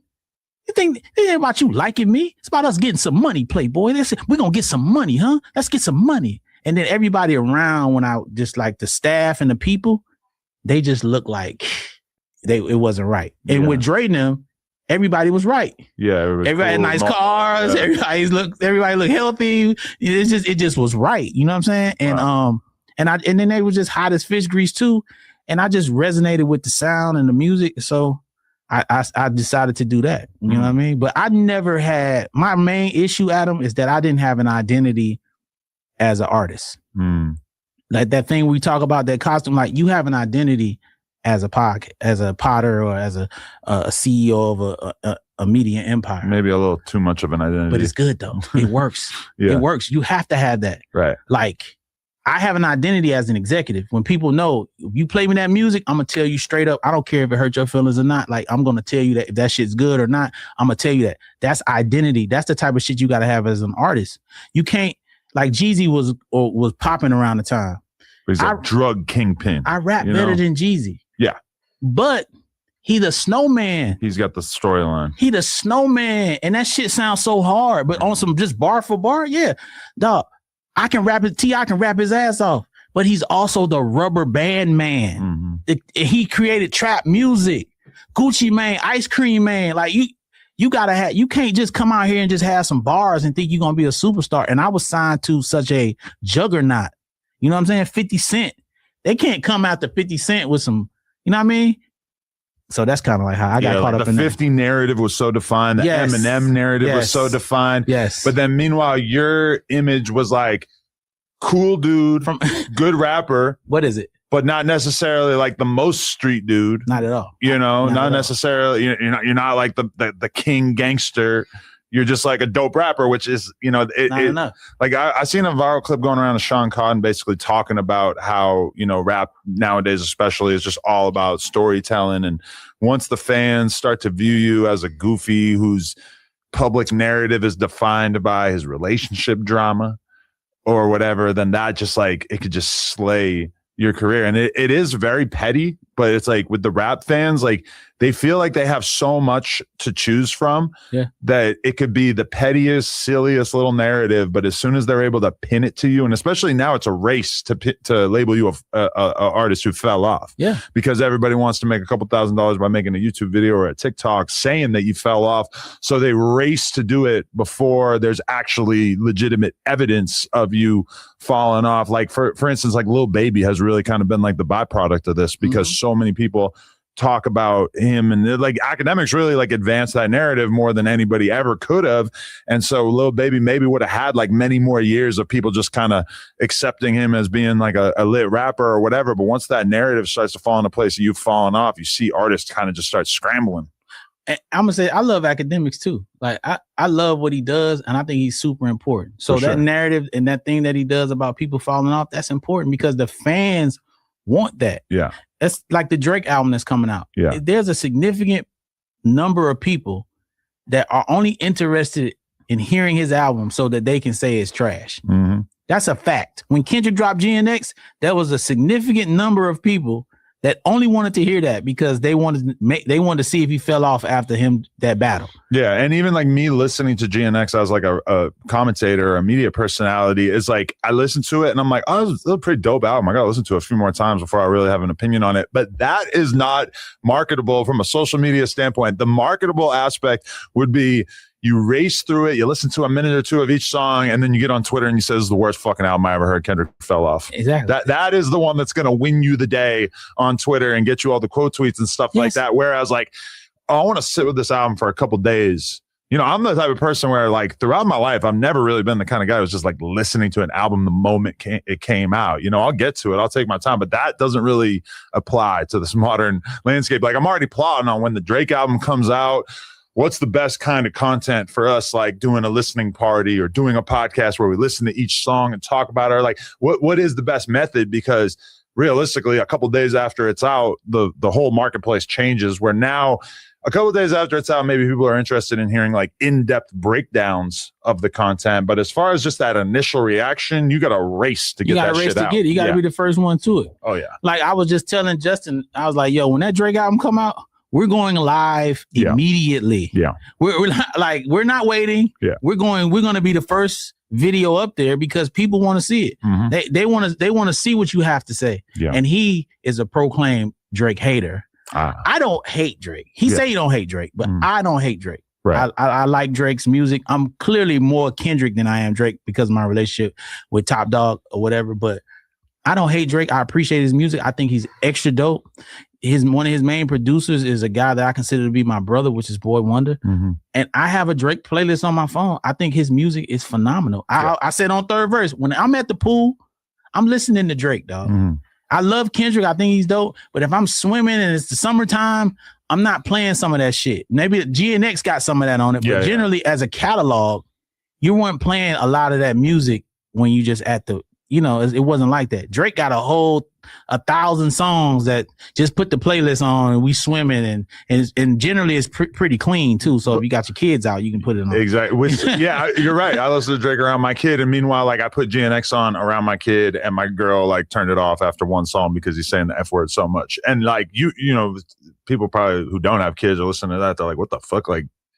Kendrick, like it's not offensive music or whatever, but he do be swearing. Yeah. And like if you're a strict parent, that should just don't really apply. Well, Drake be swearing too, but it just hits a little different. Well, you could just put the clean one on. It's just, exactly. Yeah. You know, you're more into the melodic stuff of it anyway. But me, I love them both the same. I think they're both important.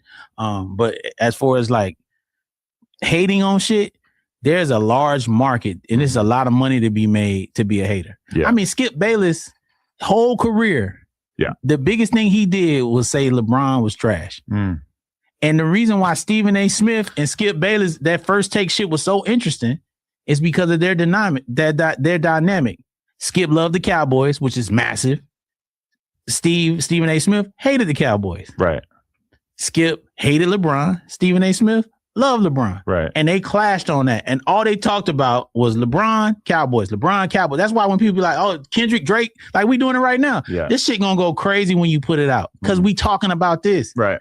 And we gonna keep talking about it, Adam. There's you know just why? a natural built-in audience. This the game. Yeah. This is what we doing. Fuck we talking about. I read an article the other day, and I'm not like an avid sports media watcher, but I observe it from a distance. But like they were basically saying that the state of ESPN is such that every single show now is a bunch of talking heads basically doing a podcast, taking on, and there's always going to be one person who takes on an opinion that is controversial enough that everybody else at the table is going to disagree with it and argue with it. And the problem is that there are just not that many plausible negative opinions to be had. Like, and especially in sports where everything is like not that subjective. It's like to say that LeBron sucks, we can all go on, any website or any AI and ask, like, where's LeBron rank as far as the greatest players of all time? And they're going to say, hey, he scored 1 million fucking points and he was a great player and he was extremely high paid and he had all these championships, etc. It's like,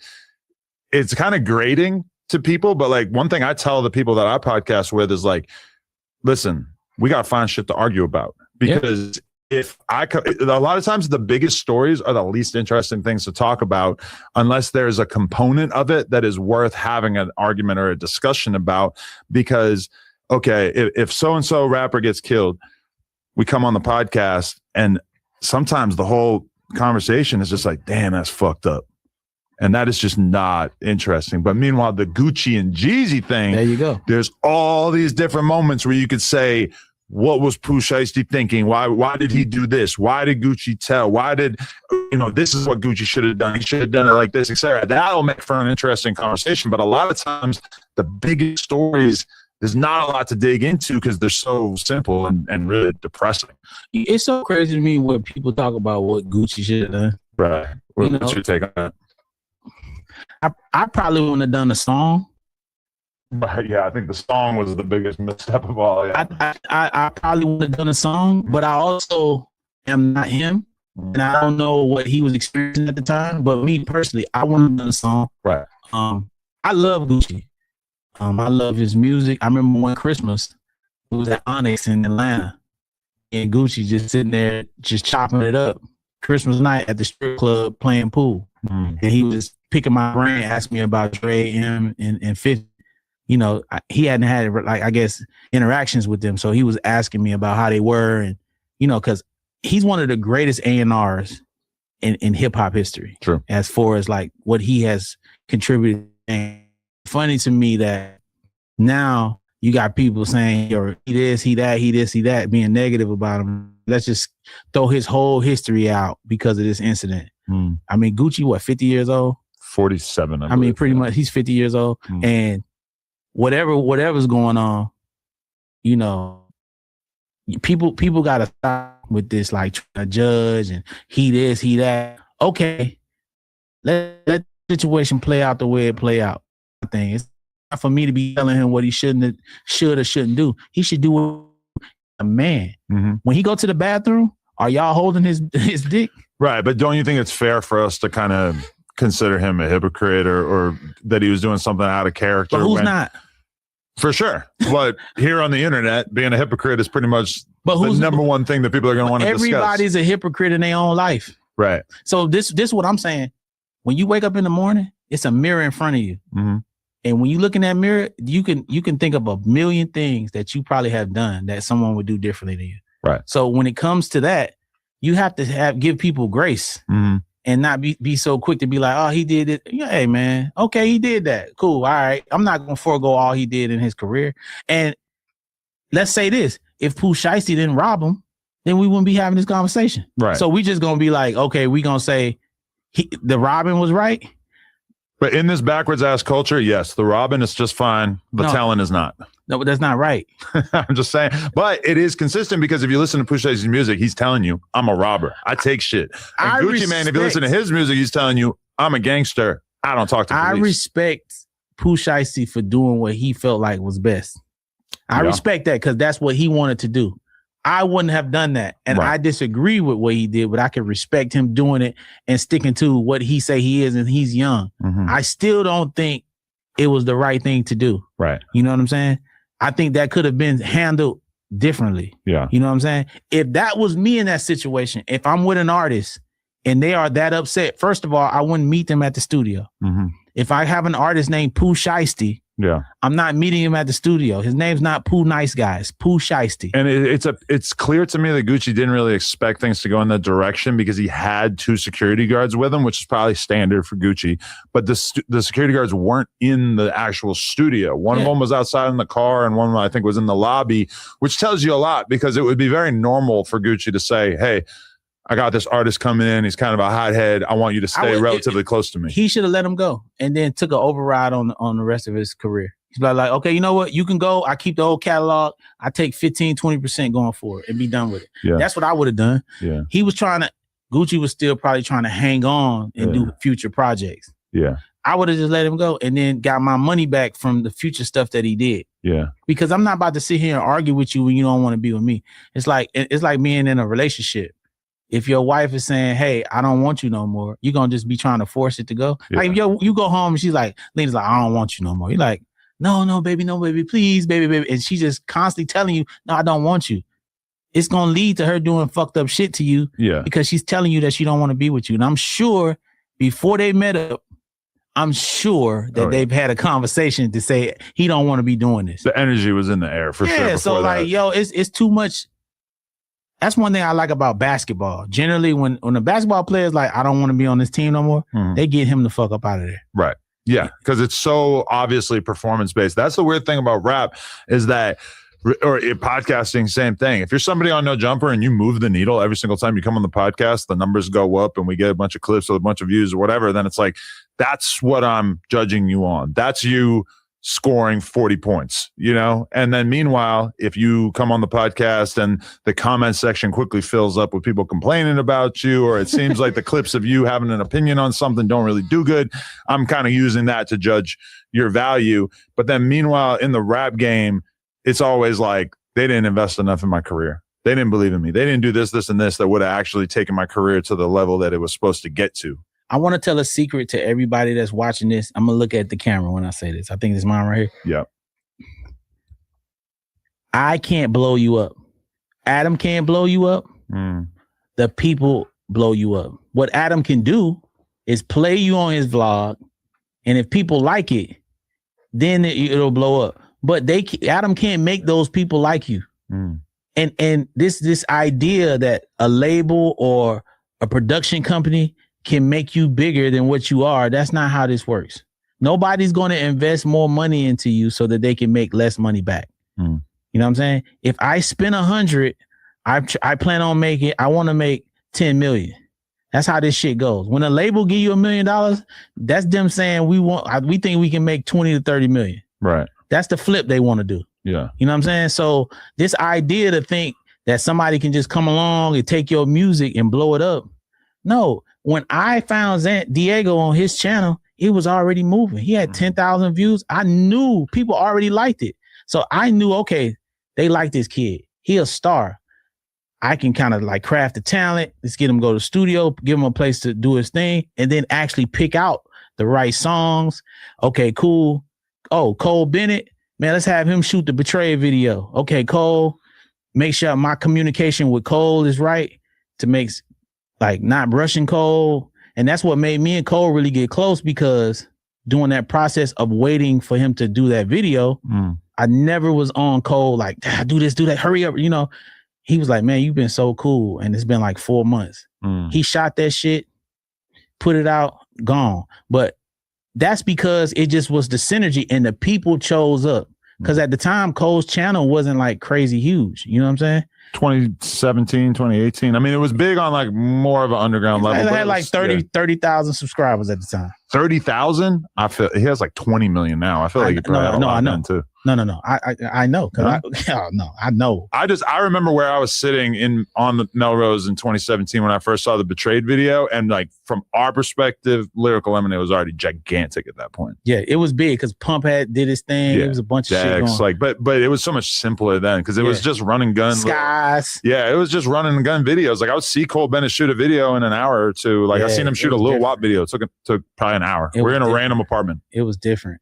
And like he did that shit and it just took off. But the platform, yes, because in that same token, you know, working with Cole, has been artists that have put videos up there and Cole was just as big and they didn't blow up. Yeah. It's really about the artist. You know what I'm saying? Like he did a video for Lotto. Yeah. And Lotto ended up being huge. You know what I'm saying? He did a video for Jack Harlow. You know, it's the list go on. First of all, that's why people be like, oh, I seen so much working with Lyrical, and I've like Cole blessed so many young artists and gave them that platform so that they can make that money to feed their families. It was remarkable what was going on that period. Like put the video up, some dude you never heard before. Next thing you know, he's the biggest shit in the world. It was crazy. Like especially like when Juice WRLD came, it was so nuts. Watching nobody know him. Cole take a picture with him. The next thing you know, he's got 10,000 followers on Instagram. Yeah. And he's at 100,000. Then the video comes out, 1 billion streams, and he dropped another one. Then boom, and then he's just the biggest shit in the world. Like selling like out stadiums and shit. It was just all those artists. It's like 100. Dog, literally, I'm excited because I'm just thinking about it. Yeah, I can say it was about 100 artists, male and female, that got deals based off of being on Lyrical Lemonade. Yeah, it was insane at that point. Cole was cooking, dog, and I'm just sitting there watching it like, so damn. What were you actually doing for Cole Bennett and Lyrical Lemonade? Business. And you had a real conversation with Cole where you said, listen, I want to be your manager and I want to get, do you have a real agreement? Because with managers, it can be kind of weird, right? Did you say I want X percentage of everything? Or he's told this story, so people have seen this. Oh, okay. Cole Bennett did the video for Lil Xan. Yes. For Betrayed. Yeah. When he did that video for Lil Xan, I only paid Cole like $1,000 for the video. Okay. That's all he wanted. We went and got a deal at Columbia, a nice deal. Mm-hmm. I went to Cole and said, yo, I want to give you some money for the video. I think I offered him like a couple $100,000 first. He was like, no. I'm like 150. He kept telling me no. I'm like 100. He's like, no. I'm like, dog, I feel insulted. Okay, 60,000. Mm-hmm. He finally he thought I was bullshitting. I gave him the money. He took it. He took that money and he invested all that shit. This is where he's a genius. He got his fulfillment center. He got a place like how you got here. Right. In Chicago. He got his whole shit. Started doing his merch and all that. And from that, I told him, since you're not going to take this money, I'm going to work with you. I was using the term manager at the time. I'm going to manage you and I don't want any money. Mm-hmm. I just want to work with you because I'm so happy for what you did. So when it came down to situations and conversations, where you need to have somebody in there, I would step in. I had different relationships to help him. We worked together hand in hand. It was me, him, his mom, Jake, all of us worked together. It was a family atmosphere. You know what I'm saying? I love him to this day, and his mother, that's my family. I love them. So I got the opportunity to work with, I feel, one of the greatest young minds of this era of music, because what he was doing with those artists, it was transformative. And I believe there will be a documentary made one day. I believe you'll have a documentary as well about what's going on, what has went on in No Jumper. That for sure. But I definitely think there will be a documentary made about Lyrical Lemonade, because that was it was his own MTV on live on YouTube. And he never sold out for the money. And we got offered crazy amounts of money for people to be a part of it. You know what I'm saying? And he never wanted to do it. This around the time when FaZe took some money. Yeah. Cole never wanted to fuck with that. I had everybody coming to offer him big money. But here's the thing. And were you telling him that he should take the money? Because absolutely. Okay. Because this is my thing, and I haven't talked to Cole in a few years, but I have nothing but respect for him and everything like that. But from my perspective, as the years went by, he kind of lost interest in doing Lyrical Lemonade. And I'm not saying he lost interest in its entirety. The music festival still goes on. Yes. They do the media side of things where they have these freestyles and they do little interviews and stuff like that. But he himself stopped shooting the music videos. Yeah. And it feels like at a certain point, if there was $100 million on the table or even much less, it would have made a lot of sense for him to take it, given where it is now. And I'm not saying the brand's dead or anything, but it feels like he should have probably took that. This is the thing. Okay, so I would never forget this, and I was very upset. We had a meeting with some very big people, and they offered a lot of money. They flew in on private planes, and I remember Cole was like, I just don't feel comfortable with doing it. And I was driving him back to his Airbnb. Well, I wasn't driving him. Shout out to my driver, man. He was riding back to the Airbnb. And he looked at me. He could tell I was a little kind of salty about taking that money. He said, Stat, man, if this don't work out, man, I'll get me a bike, give me some Birkenstocks.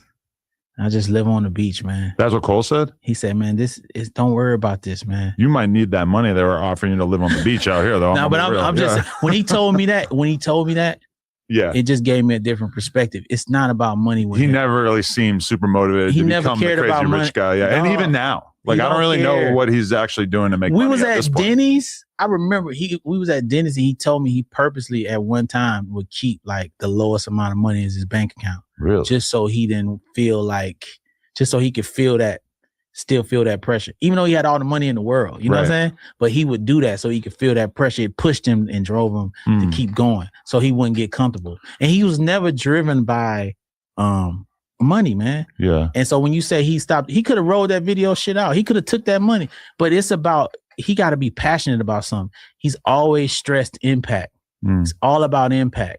And you got to respect it because he never sold out nothing, dog. That Lyrical Lemonade Festival is one of the only independent festivals. The big guys have come in and offered him a bag by now. Right. You know what I'm saying? That they've, shout out to Birdo, Jake, all the people that work on the festival and him, and they still maintaining it and keeping it where they're pretty much independent and paying for everything themselves. You know how expensive it is to have these artists show up? Oh, that's what I think. Crazy. Every time I look at it, I just think, holy shit, like that's a lot of big artists on this. Paying them. Yeah, they're paying them. They're paying them. Dog, I watched him go from. I watched that shit go from just doing a show with Uzi, like one show to a 3-day festival. Mm-hmm. It was absolutely phenomenal. I'm so blessed to have the opportunity to work with him.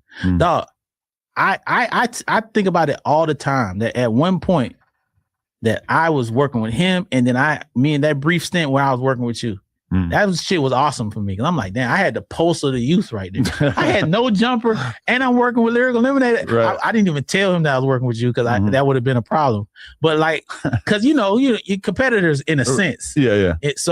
Even though we're doing completely different different things, it was so in the exact same realm. But that was the weird thing about it, is that it's like I'm doing interviews, and then meanwhile I got everybody trying to sign me to a label deal, trying to get me to sign artists, and I never really wanted to sign artists. And then meanwhile he's doing the music videos, and he got everybody on his dick trying to get him to, I mean, basically like probably do a record label and sign artists and stuff like that. But from my perspective, around that time period of like 2019, 2020, I saw a lot of artists popping up on Lyrical Lemonade that seemed like they probably were signed to him. And it didn't feel like any of them really like worked out the way that they were supposed to. And I'm talking about artists that nobody remembers, that had videos on there that didn't feel like you ever heard about that artist afterwards. And I don't know. I mean, I feel like Cole kind of just got like, I don't want to say disgruntled, but disillusioned with the music industry in a way.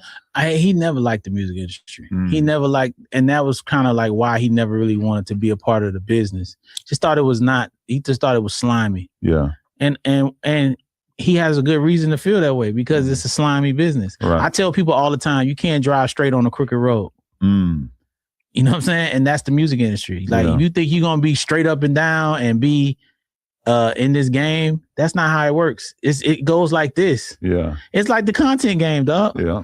Like people, how can what do you expect him to do? Yeah. Look what he's dealing with. Yeah. You know what I'm saying? So, but in a sense, whether you know it or not, you have created a record label type of atmosphere. Yeah. Because you have these people that come on here, they get notoriety, they express themselves, they have their personalities.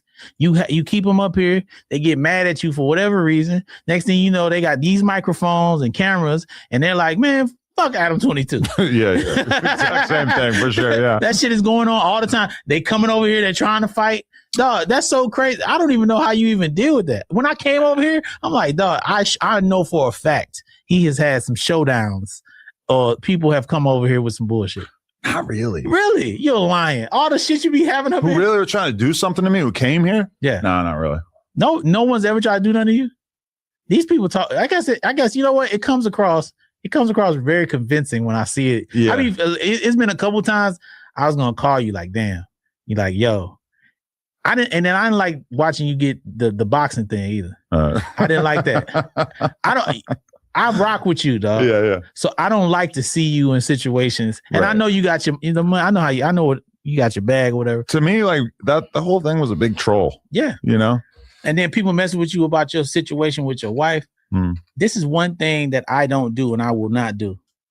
Like, people get on these podcasts and they talk about relationships. When you do that, right, whatever type of relationship you got, there are other people that are seeing you, right, and you're influencing whatever that relationship is, and making that person feel less than they would probably feel because your shit is different. So like when people start speaking on other people's relationship, it ain't even my cause. And y'all, and honestly, I remember you had a party at the house. It was in the hills. Y'all weren't married yet, you and her. Right. And you was telling me that, yo, you know, like, I'm gonna marry her. I think she had just had, maybe you had a daughter. Yeah, we got married like right after we had the kid, maybe a year later. So you was having that party, and you told me, I said, what did she do? You like, oh, she's in the business. I said, dog, how do you deal with that? He's like, man, that's just what it is. But at that time, she hadn't worked with other guys yet. Okay. So to me, it was nothing at that time. Yeah. So, but I didn't know that. You just told me she was in the. You didn't tell me specifically what was going on. I just knew it was a lot of women up there. Yeah. And so I was like, yo, damn. And I was like, cool. That's his relationship. Like, it's not for me to be talking about what the fuck you doing in your bedroom or whoever. If you want to have her, sleep with 1,000 Somalis. You know what I'm saying? If she want to sleep with 1,000 Somalis and put 1,000,000 salamis in her mouth, and as your husband, if that's what y'all want to do, the fuck I gotta deal with it. And that's my perspective too. And what's crazy though is that we're able to harness that feeling that people have of like, oh my God, I could never do that. Because you're not doing it. But meanwhile, like when I see a gay couple, I could never do that either. Right. What goes through my head? It's like, well, yeah, I guess if I were to like really like sit there and think about a gay couple, I would think like, God, I could never put a dick in my ass. But I don't care at all. And it's easy for me to understand that this gay couple is into shit that I'm not into. And so it's kind of bizarre to me that people have like such a hard time wrapping their head around the idea that a relationship could be open in some way. But we're able to like really capitalize and profit off of the fact that people are so fascinated by that dynamic. But I watched a thing y'all did an interview, you and her, and y'all was talking about the finances. Yeah. And how y'all break it down. And she pays for this and you pay for this, right? And I'm looking at that shit like most relationships aren't like this. Yeah. Most men are out here busting their ass trying to pay for everything. They can't, you know what I'm saying? Yeah. Or with some women out here busting their ass and the man just sitting at home. Y'all got a real partnership. Yeah. So like, what the fuck is everybody up in arms? If that's what they want to do, yeah, that's what the fuck they want to do. But, and for what you said, yo, we had 1,000,000 threesomes. She had watched me fuck millions of girls. Yeah. She watched me fuck a bunch of girls this week. And like, so for content. So I'm about to be tripping. Yeah. Like, man, fuck that. Go get your shit off. But the weird thing about it is that nobody really cared when me and her were doing porn before she started working with other guys. That's when it became really interesting to people. But okay, question. Was there a moment where you stopped working with Cole as closely? Or is the relationship similar? Or like what was the point where it kind of became different? So he did a album deal with Def Jam. And then what year was that? I think that the album that came out a couple of years ago, right? Yes, that was a whole this was like the last year of us working together. That kind of like capped off the whole Lyrical Lemonade 1.0 saga, if you ask me, because now it feels like he's trying to transition it into more of like a media company type thing. Exactly. So I'm not a part of that at all. Okay, because there was a big announcement a couple months ago that he did like a Lyrical Lemonade TV type deal. Yeah, I think Jake has said something to me about that. Okay. Jake Milan, who works closely with Cole. Lil Jake. Yes, Lil Jake. Shout out to Jake. He's actually not little, which is crazy. He's tall. No, he's tall as fuck. Yeah. Yeah. So, but I guess it's like a play on words. But after that album, that was kind of like we did a deal with Pepsi for the beverage, and then we did the album deal, and that was kind of like the end of it. Oh wait, Pepsi signed the beverage? Because recently I was trying to like find out if the beverage still existed, and I was searching. Yeah, we did a deal with Pepsi, and I found it like listed on like Walmart and Amazon, but then when I tried to actually click it, it said it wasn't in stock. Yeah, we did it with Pepsi, and then I no longer was working on it, so I don't know what actually ended up happening with that, or if it's still available. But yeah, that was pretty much it. That was the end. I guess that album coming out with, like you said, that was Lyrical Lemonade 1.0. And this whole new thing that they're doing, which I know is going to be successful because that's just who he is as a person. I have nothing to do with that. But when I was around, like that's when he was with Kenya Barris, and like he was talking about doing the Wizard of Oz and all that type of stuff and the movies, because that's kind of like where I saw him going, which I'm sure that he's doing that now. I think he's doing a documentary on what's the guy name? Oh, Chief Keef or something. Yeah, he announced that at one with point. Kenya Barris. Okay, so I introduced him to Kenya Barris. Okay. So they continued their relationship clearly after. So he signed a deal with Pepsi, but then nothing has really happened since then, or is that? Well, what happened was, I think it was just with COVID and all the other stuff, it just wasn't launched correctly. Okay. You know, with that with products, and I learned that through this situation, they'll put you in the store. Yeah. But that shit has to move immediately. They don't play like that. Like, so you can go in there, and if it's not moving, they pulling you out fast. Yeah, they have insane analytics. Because I asked ChatGPT recently, like if I were to start an energy drink, which for the record I do not plan on doing, but I was just curious about like what the hurdles are for somebody. Why haven't you done that? I mean, bugging. When it comes to energy drink, though, you got to be so goddamn big to get that shit off the ground. Even Prime with KSI and Logan Paul behind it feels like it's kind of struggling. I don't see that shit in 7-Eleven. But Well, it might be struggling now, but it was huge at first. So look what they already cashed out. Okay, but like you're right. But when it comes to energy drink, 7-Eleven has their own analytics that's basically figuring out how much the store space that they are devoting to your product But I'm is saying worth. for you, just like Cole, right? You have a personal infrastructure where you can offer to sell it without going to the stores. True. You have this space here. Mm-hmm. We'll talk about it off camera, but you have this space here where you can literally store the shit, and this is a commercial. Yeah. And you can have it sitting right there. Sitting right, like when we shoot the third verse, we have gin and juice sitting right there. That's Dre and Snoop and Jimmy's product. We have it sitting on the table. Gin and juice, and it is an alcoholic beverage. Yes, the alcoholic beverage. We have it sitting on the table. You could be doing the same thing with No Jumper Energy or whatever it is. No Jumper cereal.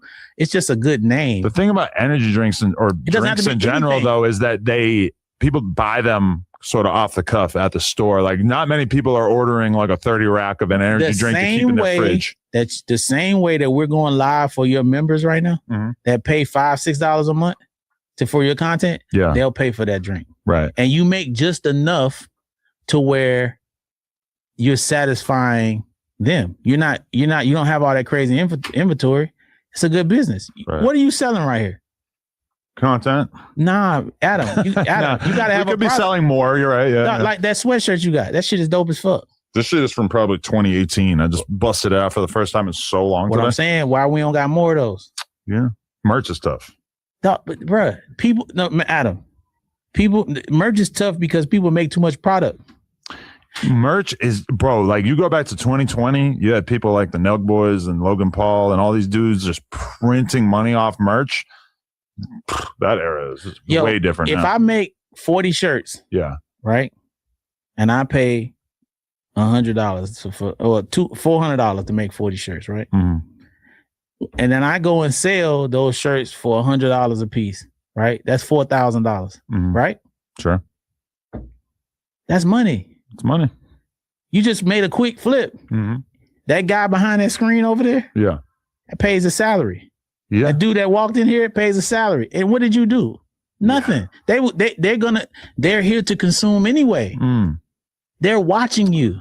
Yeah. So you have all this content for hours on end and don't have commercials for your own shit. The thing about it, I think though, is that at this point in time, I feel like if I'm gonna and I would like to do a clothing brand, but I don't know that it needs to be called No Jumper.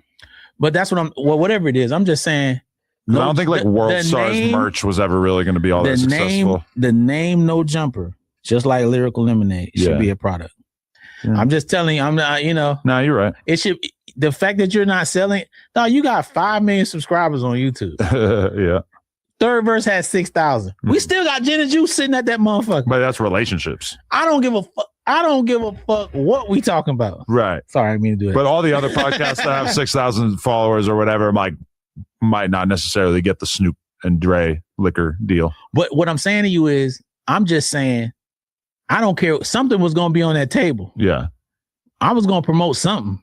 Yeah. If it's 5 people, that's 5 people I could sell something to. Yeah.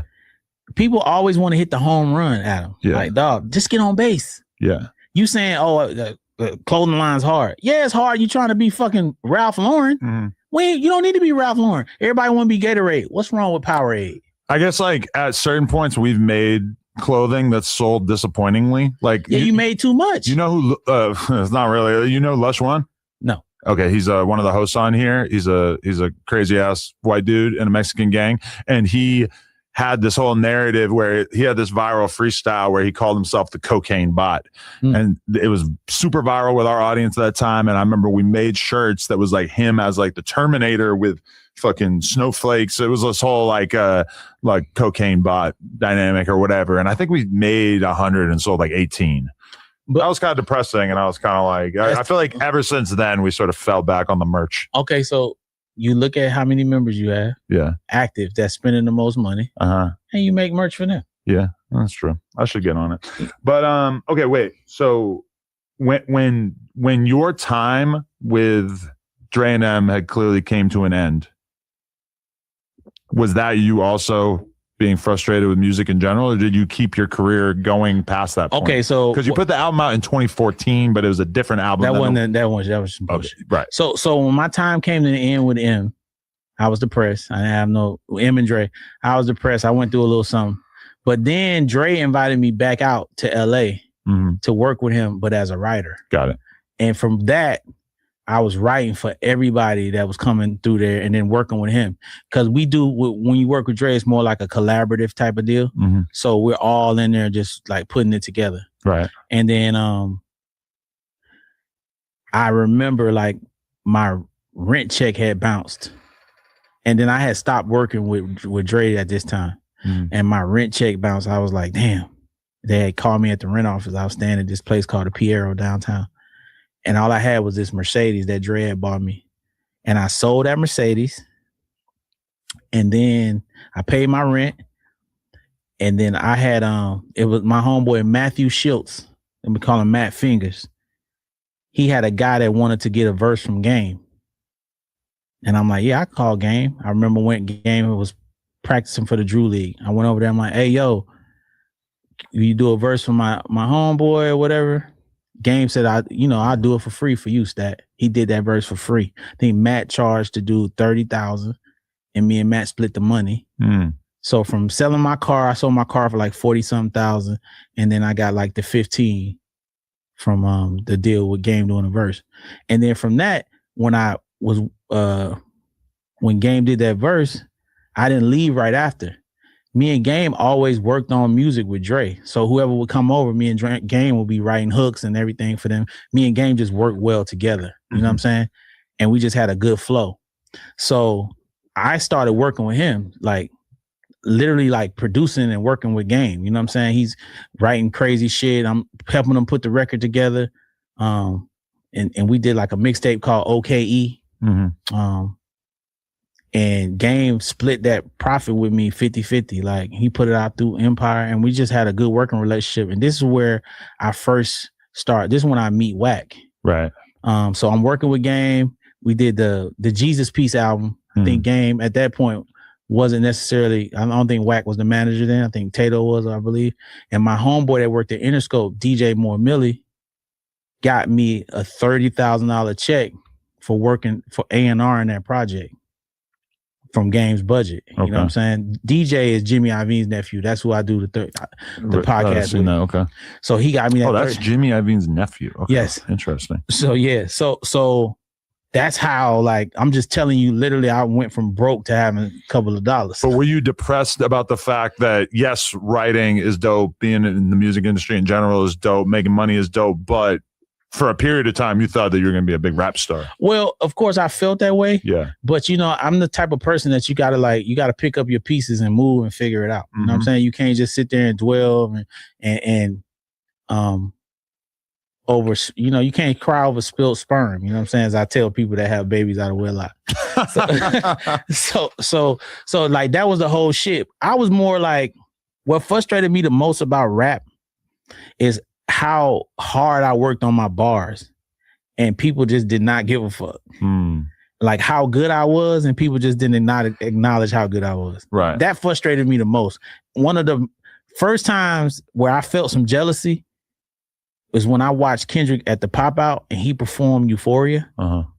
And all those people in there knew that complicated ass rap by heart. I'm like, these are the same people that wouldn't break down my little double and triple entendres. Right. This motherfucker is up here saying a parable. This shit is so complex. They know it word for word. I'm like, what in the fuck do I have to do? Right. I mean, I'm far removed from my career, but because that was one of the first times I felt jealousy. The era where you came out was kind of like the beginning of the end of the lyrical era in a way. Like I feel like when 50 came out and even Jeezy right after him and shit, that was kind of when everybody starts to realize like, oh, rappers aren't going to necessarily be boasting and bragging about being the best rapper anymore.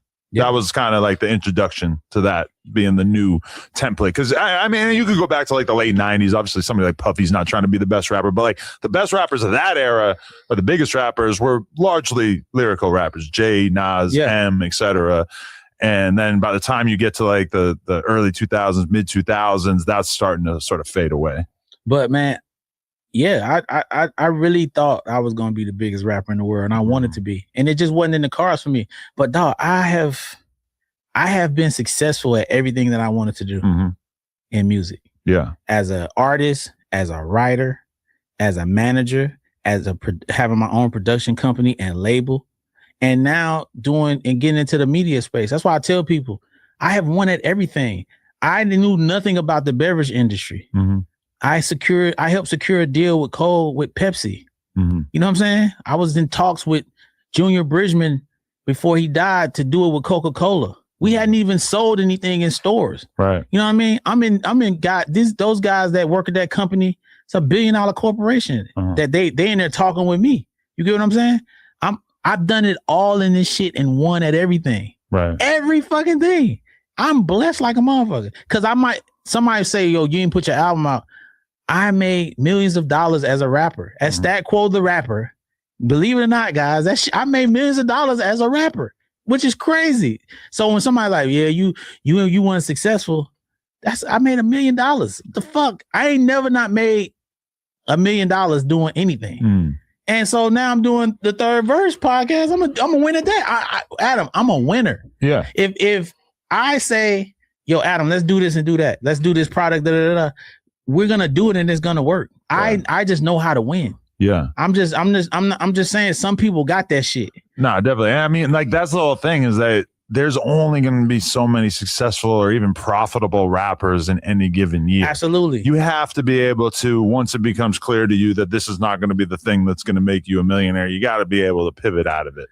And people, because I don't talk about all the shit I do and the shit I've done, I don't brag. I'm not braggadocious. I don't do that. You know, I'm low key. Like I don't be doing that shit. I think I went through like a little midlife crisis. I bought like a Rolls Royce. I bought all this shit. I think I was just going through some shit, just be flashy. I mean, even making it to 2026 without having done a real full in-depth interview is pretty rare. It's crazy. You told me 2018, like, nah, I don't want to do it. I'm not trying to be out in the public eye like that. Not at all. But now because I'm literally publicly talking shit every goddamn week. So it's like, why would I not sit down with a guy who had my back? So and I'm gonna get my Ray Daniels on and go because I know all these people. So I'm not doing it right now, but I'm gonna run the gambit when it's time. But that's an interesting person you mentioned because Ray Daniels is somebody who probably, like, in terms of just making money, would be smarter to just spend all his time working with artists. But he sees that being a public figure through media has such value that he needs to take a lot of his time and put it into that. This is the thing. Ray's been a star. Right. Yeah. No, I agree. I was working with Rock City with my ex. That was Akon's group, right? Yeah. So Tehran, that's who he manages, Tehran and Rock City. Prolific writers. Right. Some of the biggest in the music industry. So when people just try to talk about Ray and he ain't doing shit, relax. Yeah. If anything, he hasn't done a good enough job letting everyone know everything that he's been involved with because he's been involved with so much over the years. It's like when people talk about Akon. You know, Akon was a star or partners with Jeffree Star on that makeup shit. Yeah. People don't even know that. It's a lot. Like people talk about me. I've been working with Cole Bennett for the last how many other years? Like, are you kidding me? Who dominated the music industry? Behind the scenes is always like so much harder to get recognition for, but also fuck the recognition, right? But we're not. It's not about like bragging. So that's the thing. Like going back to Ray, when I say he's a star, I remember I'm in the studio session with him. He come in with one outfit. So they writing for my ex at the time. This dude, probably like 2 hours later, he comes back in a whole nother outfit. Like, what the fuck is you doing? He's like, yeah, had to update my fresh. This dude is working in the record industry. He's not a personality. This is none of that. This is way before any of that. I'm like, oh, dude, a star. Yeah. Like I remember Kenny Burns told me, he's like, when you realize that, yeah, you can do this music shit, but you a star. You're a personality. You got so much shit to say. You got billion stories about everybody. You've been everywhere. And you start doing that, it's over with. And that's what it is. It's about to be over with. I'm just telling you. So some people got it. He got it. I got it. It's a dude named Money Making Matt. He got it. It's a lot of guys, you know what I'm saying, that have that personality that y'all don't see, but these motherfuckers been on their shit from behind the scenes. And I'm that guy. Like, You come to the studio, we gonna crack jokes. I'm gonna embarrass you. Everybody gonna be laughing. I'm hilarious. It's just only a matter of time, Adam. Because some people are winners. As much as they hate you and don't like you, Adam 22 just keep on with his no jumper. Yeah, but my thing is when I look at my life, and I have like, you know, a lot more ambition to create big businesses. I think my next successful business, I probably won't be taking credit for it. I'll probably be like funding it, masterminding it, but ultimately it's like I'll have somebody else be the face of it. Because you've been outside. And that goes back to Ray. Just like me, the reason why I was so against being in the limelight is because I had performed at stadiums with Eminem. And I'm like, damn, you really don't get to do what you want to do. Yeah. It's fame as a prison when you're him. It sucks. Yeah. And even for you, when you go somewhere, hey, Adam, that shit sucks. You just trying to be low key. But I just have to think about Eminem and be like, hey, I'm at the party and I took 20 selfies. Yeah. And some guy gave me some weed. He can't go to the party. Yeah. He can't even go to the party. If he goes to the party, he needs to roll with a mob of security and it's just going to be awkward as fuck. You can see why he moves the way he lives. For Michael Jordan, fame is a prison. One of the most fascinating conversations is talking to Dre about stores. Yeah. Just asking him when the last time he been to Target. When the last time you been to Rouse? Yeah. When the last time you was on a commercial flight? Oh yeah.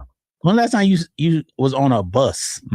Just regular shit. When the last time you just walked down the street by yourself? It's just ancient history to him at this point. They don't do that. He probably lives in a gated community where he could go for a stroll, right? Well, it's like on a hill.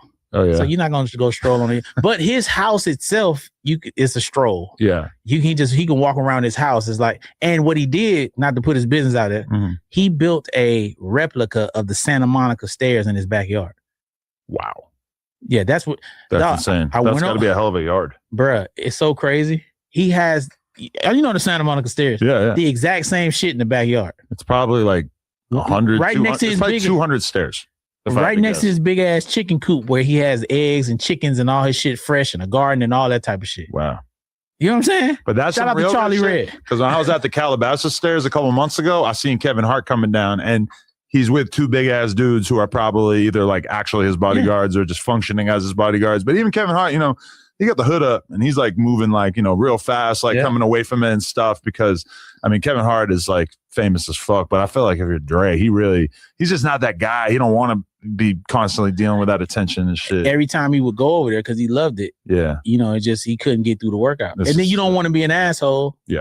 But you're trying to get your shit off. So that's what you have to choose between is just being an asshole or being a man of the people. And being a man of the people is great, but you only want to do it when it feels right, you know? Listen, when I saw that shit, that Santa Monica stair shit in his backyard, I was like, it's levels to this shit. Yeah. It's levels to it. I'm just happy that I have the opportunity to get so much knowledge from him. I'm just so proud of him. Yeah. Even though like I'm under him, but I'm just proud of him. He drives me to be better every fucking day. Every time when I'm just feeling down and I want to be inspired, I'll just FaceTime him. I'll call him. I'll go to the house. He'd be like, man, come over to the house. And I just go over there, man. He just lifts my spirits, man. Just being around him. He's just so magnetic.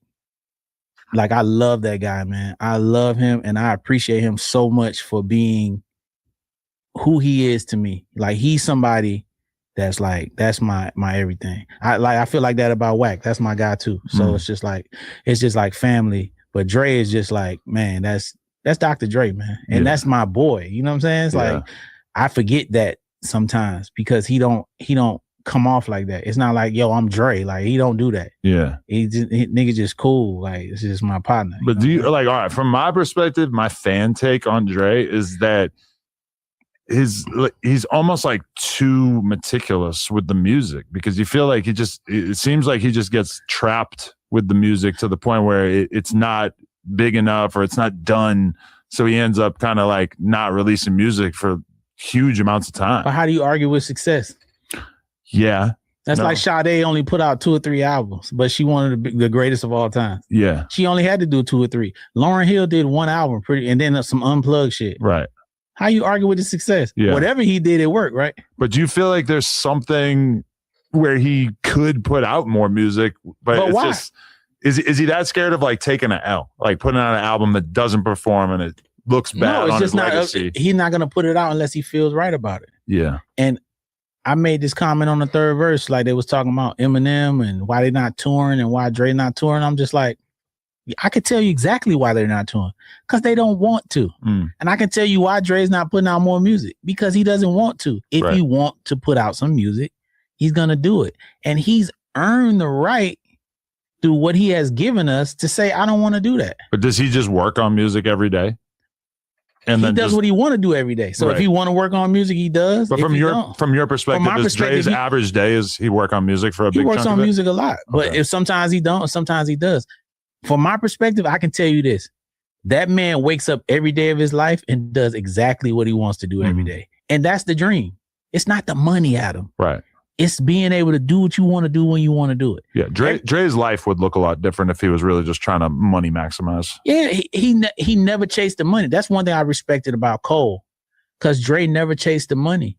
It was the headphones wasn't about money, because he got offered a sneaker deal before. That was a shoe.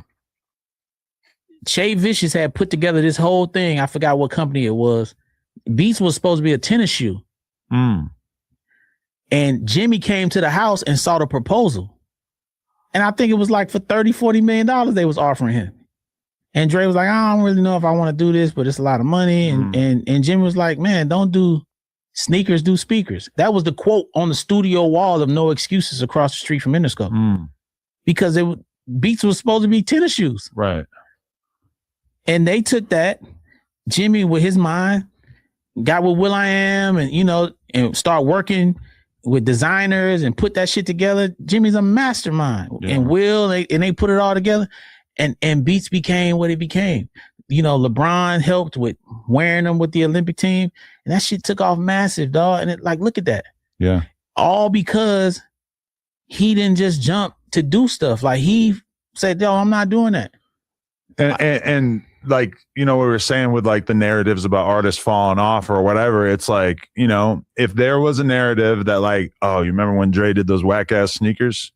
I mean, that shit is loud. And that shit kind of, when people talk about Dre's career or whatever, they focused on a few bullet points. Oh, this album was crazy big. This album was crazy big. He did the headphone deal. Most people don't really have enough room in their brain to like really remember that much shit, So it's like, like Master P, people still like, if you really talk to rap fans, they'll talk about how he had some ugly ass sneakers at some point, Those sneakers was terrible. Shout out to P though. P's like one of the most successful music executives, especially like coming from a street background of all time.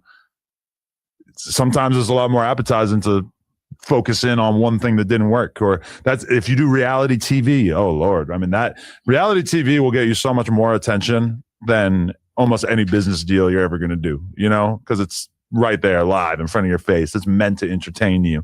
So it's like you have that choice though as a public figure. Is like, do you want to publicize all of your business dealings, or do you want to kind of be a little bit more low key about it? It's like that seems very attractive to me as I get older, where every success I've ever had has basically been me putting myself out there in front of the camera. I signed one porn star that made me millions of dollars. And that was like one of the only times that I did that work. That's kind of like pimping. No, but that was just literally like, hey, sign this deal. We're going to get 20% of your OnlyFans for the next 2 years. You don't think that's pimping? Pimping, you get money from the clients. Like the girl, the money from the clients, whereas like from our perspective, you get paid money for the content of what they're doing with other guys. I love you. I love you. That's pimping. In a way, it's similar to pimping. It's the same shit. It's just a different. It's just the money's coming from a different place. It's all coming from the person. But also, like that girl, relatively quickly stopped even doing porn. She blew up so big that she just started to just do nude photo shoots and shit like that. Well, that's smart. Yeah, but she had that luxury because she how blew do you, up so as a big. Porn star, how do you just flip that and just be like, yo, you know what? I'm in a relationship. Is it like tell me the mind, because you deal with a lot of these women. I don't know. Yeah. But like, do they have boyfriends and girlfriends and shit? Like, a lot of them do, or a lot of them are just kind of like, yeah, I'm not dating anybody at this point. Like, the girls who are doing fucking 5 days a week of doing porno, a lot of them are just like, I don't have time or room or interest in dating right now. But then a lot of them just do. They just have a regular ass thing on the side. You clearly get your shit off. You still do Mm-hmm. How? So you have an OnlyFans and people sign and watch you fuck. Well, for us, we just have a show called Plug Talk where me and my wife interview a different girl every week and then have sex with her on camera. And you can watch the interview on YouTube. How long has this been happening? 4 years, 5. Wait a minute. Years? Yeah. Oh, you told her. Wait. I know. Maybe we're not getting the word out enough if you don't know about it. Adam. What? They come on. Yeah. And then y'all fuck the girl on camera? Yeah. Everybody sees it? We'd sell it to the world on OnlyFans. Yeah, yeah. You showing your dick? Plugtalk.com. Yes.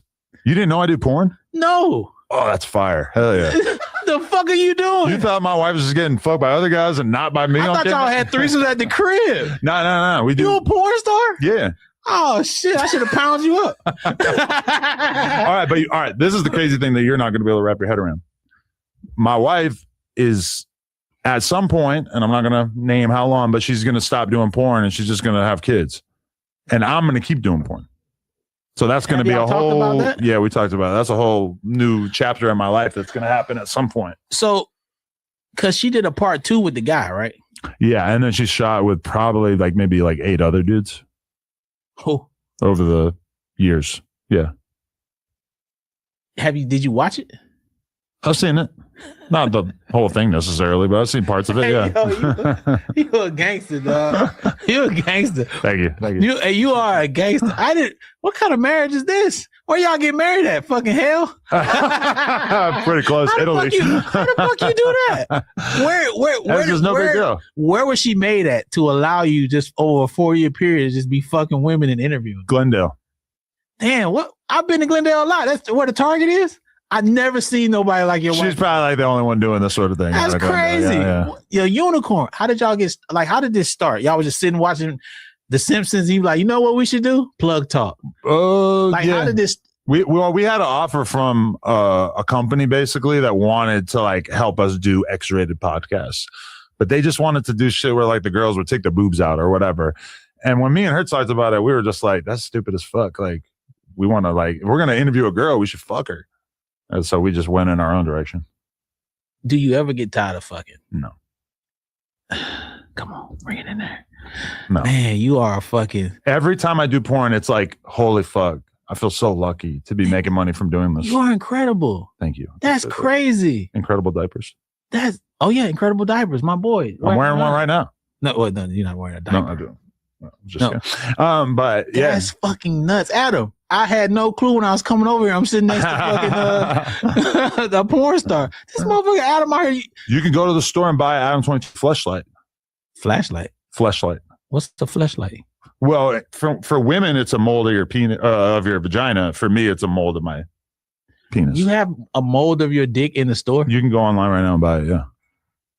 I don't even know who my friends are. I don't even know you, dog. They know. They're all like, dog, holy fuck, Stat doesn't know this. You know you weren't doing porn back when I was fucking. You didn't do that. I was doing OnlyFans with my girl, but I wasn't not in 2018. Yeah. But I wasn't OnlyFans was around.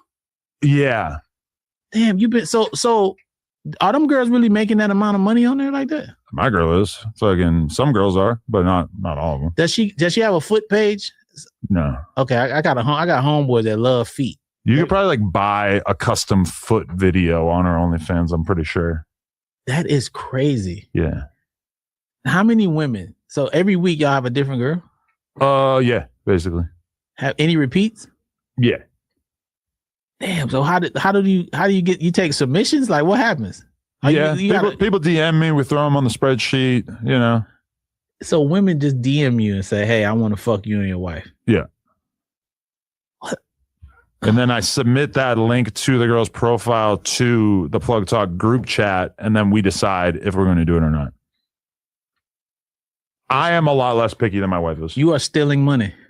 You're stealing it. No, we've built an enterprise. No, I'm saying, but this is someone's dream somewhere. Yeah. This is someone's dream. What do you do today at work? Well, I'm going in. Me and my wife are going to fuck this girl. And then we're going to talk to her first. And then we're going to fuck her. But this is the weird thing is that when my wife retires, I did 2 scenes with this, 2 Plug Talk episodes the other day. And I had this other girl, this super hot poppin' porn star named Alana. She was the fill-in for Lena. So this is my make-believe wife for the day because we're interviewing girls together. Oh, because your wife didn't do it that day. She just didn't. She was just busy that day. Like she had other shit going on. So it's like, but it's also kind of like in the lead up to the fact that in the future she'll probably be retired. Having Personal kids. question. Yeah. Don't get offended. Sure. Do y'all still fuck like outside of it? Yeah. So that's business, and then so is the business fucking different than the home fucking? Oh hell yeah, yeah. What's the difference? Not to get in your bit. I mean, we going here. I'm sorry. I mean, the camera's not here, Adam. When the camera's on, the positions that you do are the positions that look good for the camera. And when you're fucking at home, like even give me a position that look good. Most basic sex position is the girl's laying on her back. Yes. You're on top of her. You're doing missionary. In porn, that doesn't exist. Wow. Because you're covering her whole body with your body. Yes. So we do missionary, but you're fully like leaned back so the camera can see her whole body as well as your penis going in and out of her, like shit like that. So from the back, y'all got to go sides. They film from the side so they can see the dick going in. Yeah, exactly. Yeah, stuff like that. There's like, or even just, who are you, bro? You know, where do you come? Does Wack know you do this? I'm gonna be real with you. This might destroy some people's fantasies. Is that I'm not giving my wife facials at home at 9 p.m. before we go to bed. Well, you're not busting in her face at the crib. I know, but I'm saying, like, you know, people who watch porn probably think that's what everybody does. It's people that lust after your wife. Yeah, a lot of them. Yeah, that's crazy. Like that, I guess that's what it is. Because there's some women that lust after you. Clearly, I'm less familiar with them, but I'm aware that they're probably out there. They want to. It's not like y'all running out of applicants. To the porn girls, I mean, they're pretty impressed by me. I would say it's safe to say because it's so out there to be a guy who's like famous, quote unquote, and is still open to his wife fucking other guys, as well as actually doing porn. Like you can't really think of anybody else who's like a public figure who would do that. So a lot of times when we interview girls, there's just a moment where they'll be like, man, I want to have a relationship like you guys. Has it fucked you over with like different sponsors and getting money outside, like corporate wise? Almost certainly. But there's probably other things that would stop that as well. So, yeah. Damn, hey, man, listen, I admire that. I appreciate it. I admire that. Wait, okay. My last question is, tell me about starting this podcast, because the name, The Third Verse, is kind of interesting because that is a common hip hop experience. You go back to listen to an old Jay-Z song, and at some point you realize, like, oh my God, this guy really went in 3 times. Like, that's insane. Nobody does that anymore. Well, it's a lost art in music. So the podcast is a lost perspective. Right. That we speak from, because the way we did business, a lot of people don't do business like that. So our perspective and the way we see things is still relevant now, but a lot of people don't do it. So it's just that perspective on things. Like, for instance, being vulnerable as a writer and knowing that you have contributed to some negatives that have happened in hip hop. No one's saying that. Okay, talking about, you know what, I don't know if I want to do that business deal, or saying, you know what, there's no such thing as independent. When people say, oh, I'm independent, there's no such thing as independent in music. Because when you drop a song, where you putting it? Yeah. iTunes, Apple, Spotify, they taking a percentage, right? Yeah. That's a company, just like Universal is. If my podcast independent, I ain't with no company. Where you putting it? What's YouTube? Right. Where you go straight? So that point of view, that perspective, or saying, you know what, that's their relationship. It's none of my business. Not that perspective is not out there like that. It should be, but it's not. So it's like the third verse. Right. It's not out there either. Yeah. So that's where it stems from. That's dope. You know Yeah. And how close are you with Justin, the company man? Like, was he just the obvious person for you to start this with? So it was actually old girl that was with Nadeska. It was originally gonna be me, Nadeska, and DJ. But does Nadeska live out here? No, she lives in New York, but originally it was going to be us 3, but then she got pregnant. Really? I didn't know that. And so then what happened was Justin, he would always just call me and ask me questions about what was going on and stuff in hip hop. We end up having debates on the phone. And me and DJ had been friends for over 20 years, and we worked together managing producers and artists or whatever.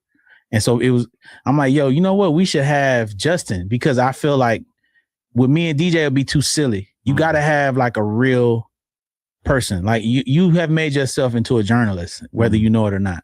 when you speak, you sound professional, and it's just like Justin. He's like, I'm the company man.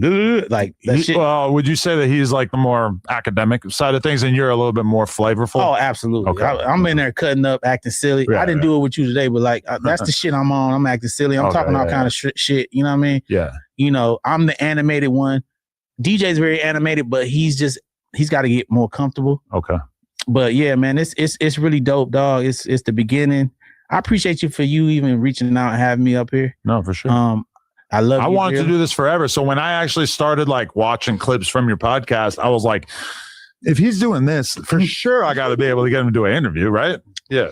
Yeah, it's a lot of other podcasts that are like on your level that have asked me to come on. But I told Wack, I'm like, yo, I have to do No Jumper first. I appreciate because of you. And I didn't know you was a porn star. I didn't know I was sitting here with the new Dirk Diggler. This shit is fucking wild. Adam 22. This shit is crazy. Yeah, you don't find like a lot of other people who are like successful in one thing and then are like, you know what, fuck, I'm gonna start doing porn too. I'm gonna keep doing the other thing, but I'm gonna start doing porn too. Boxing, porn, dog, you're the first boxing porn executive I've ever met. The boxing chapter of my life was short-lived. Are you crazy? Why did you do that? Just for fun, for lulz. I mean, for the money, it's cool, but like you knew you wasn't gonna win. This guy's big. Yeah, I mean, I did my best. But I felt so bad. You don't feel bad. I didn't even feel bad. I felt bad. I was mad as fuck. I wanted you to win. The only person in the Airbnb after I lost that was upset was my boxing trainer. Oh yeah, you embarrassed him. I think he had the win. You didn't even throw no punches though, dog. What were you doing? That's my one thing I regret. I would have snuck a punch in there. But I am very thankful. I'm thankful I didn't get like laid out. You fight better than that in real life. Probably. I know you do. What the fuck are you talking about? I've been fighting people smaller than myself my whole life. But I'm saying not my whole life, but when I was fighting. But that wasn't a good thing to like when people see that like, damn, Adam can't fight at all. I know for a fact you fight better than that. For sure, better than that, yeah. I wonder if Wack gonna fight somebody. No. You don't think so? No. He got hella fades that he's owed over here even. Really? Yeah. Wack can fight, man. I want to say this, man. I know a lot of y'all don't like Wack, man. Stall him out, man. He's a really good dude. He's solid.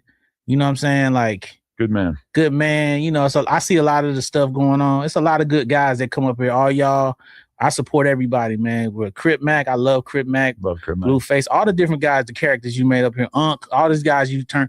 You know, we love Big U. I know him and Wack got their thing. We love the Crips, the Bloods. We love the Vice Lords, the everything. We love I want to thank Los Angeles as a whole for ingratiating me and allowing me to work in this business and do my thing out here. I also want to say Adam really does love San Diego. And he thinks there are a lot of great artists in San Diego, and he didn't mean to say that about y'all, San Diego. I didn't mean it. I'm doubling down, and I want to see San Diego step it up in the new year. No, he loves San Diego. He's gonna get a house there. Him and Lena, they're gonna retire. He's gonna still be having OnlyFans on the beach, but he's going to be doing his thing. So San Diego, stall my man out. The old argument that San Diego got into with No Jumper was because people were basically asking like San Diego was soft and pussy, etc. It's definitely not soft. Right. But I remember when they got offended by that a few years back, and then me saying that it's basically not a music city. Or that Mickey Slick came out of there. For sure. But you're naming one rapper from 20 years ago. I'm just saying it's like, you know, a lot of people...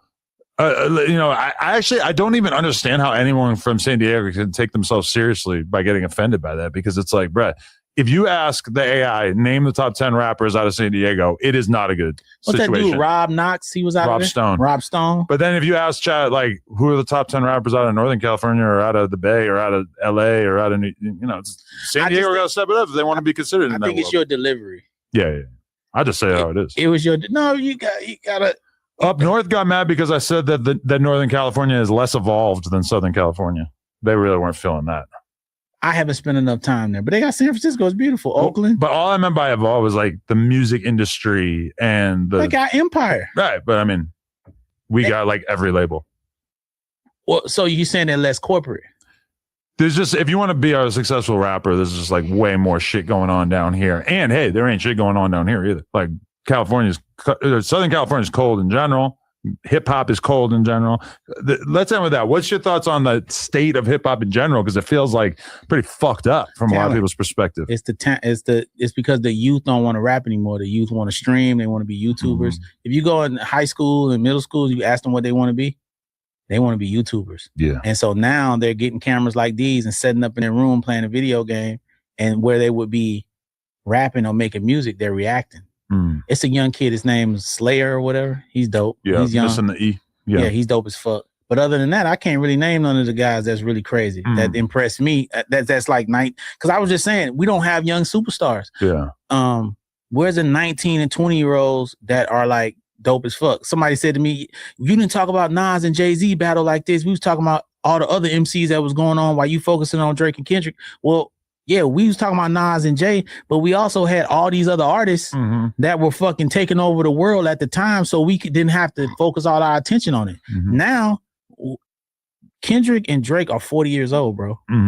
They're not kids. Right. And all the other artists like Tyler, 35, 30, these guys aren't kids. Where's the 19 and 20-year-old rappers that are going to carry the baton? Let me tell you, they don't exist. They're streaming and being YouTubers.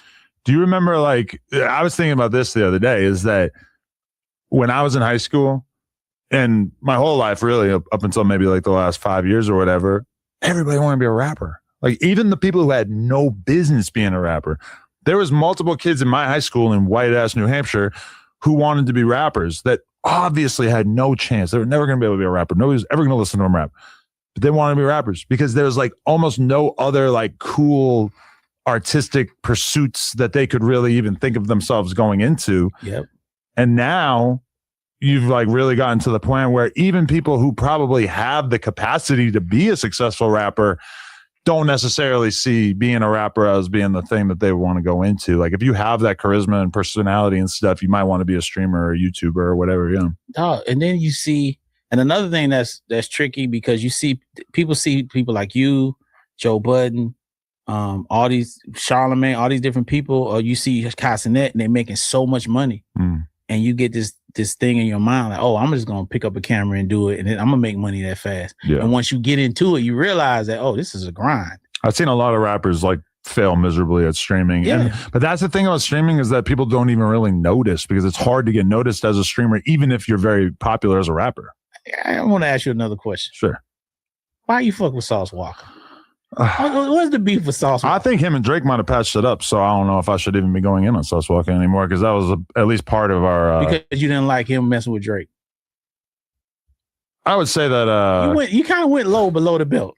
Yeah, I watched you. No, he wanted to beef with me. And I don't think it was a wise idea on his part because I just started calling attention to various things that were not consistent with him. But is he not entertaining? I think I'm devoted to not pushing this feud further until he makes it clear to me that he wants to keep going. You guys would make great content together. I agree.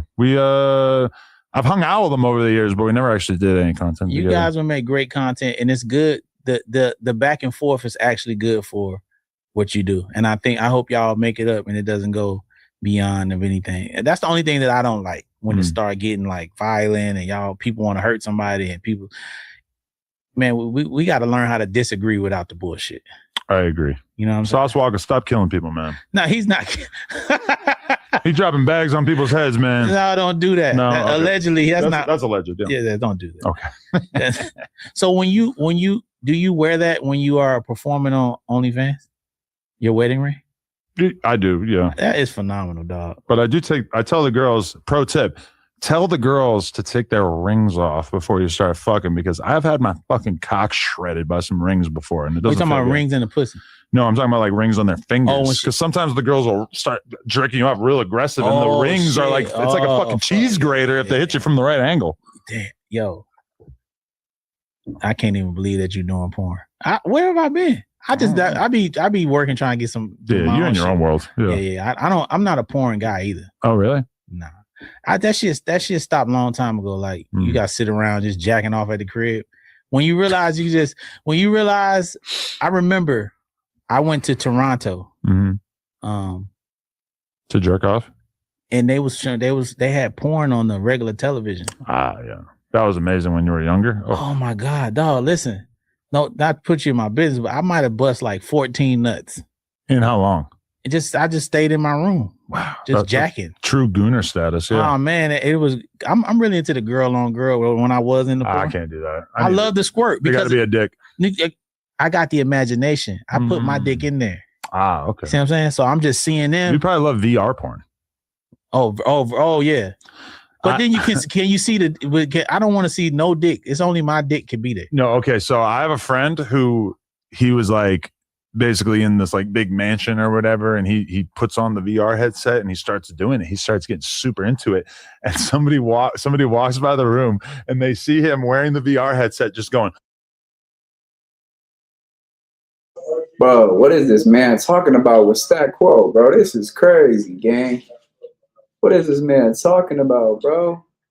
This is crazy, gang. I gotta give him a screen for that one, bro. Appreciate all the 3 people that's up in here, man. But yeah, I gotta give him a screen for that one, bro. I don't know what the hell, Adam, bro. Freaky dicky, boy. Freaky deaky, boy. This is how Adam feels getting older. So when he's with a younger woman, this is how it goes with plug top.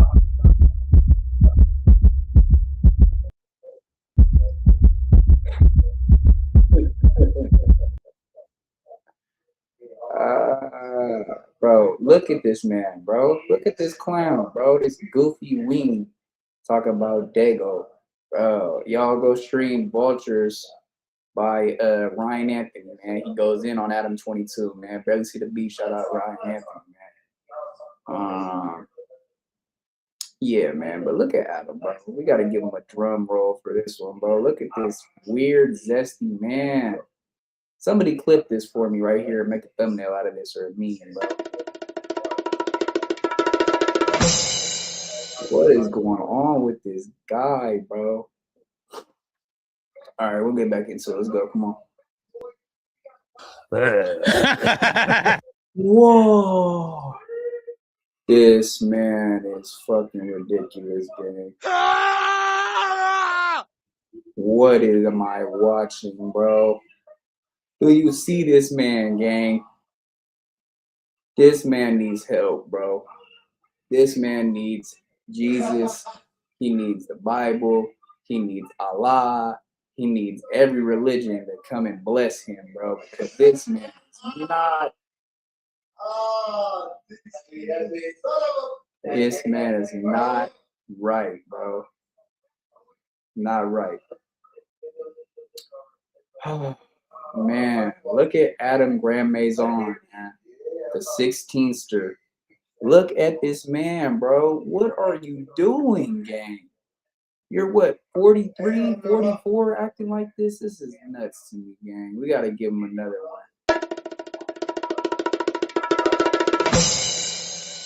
We got to give another screen. Bro, what are you doing, gang? This man needs help, gang.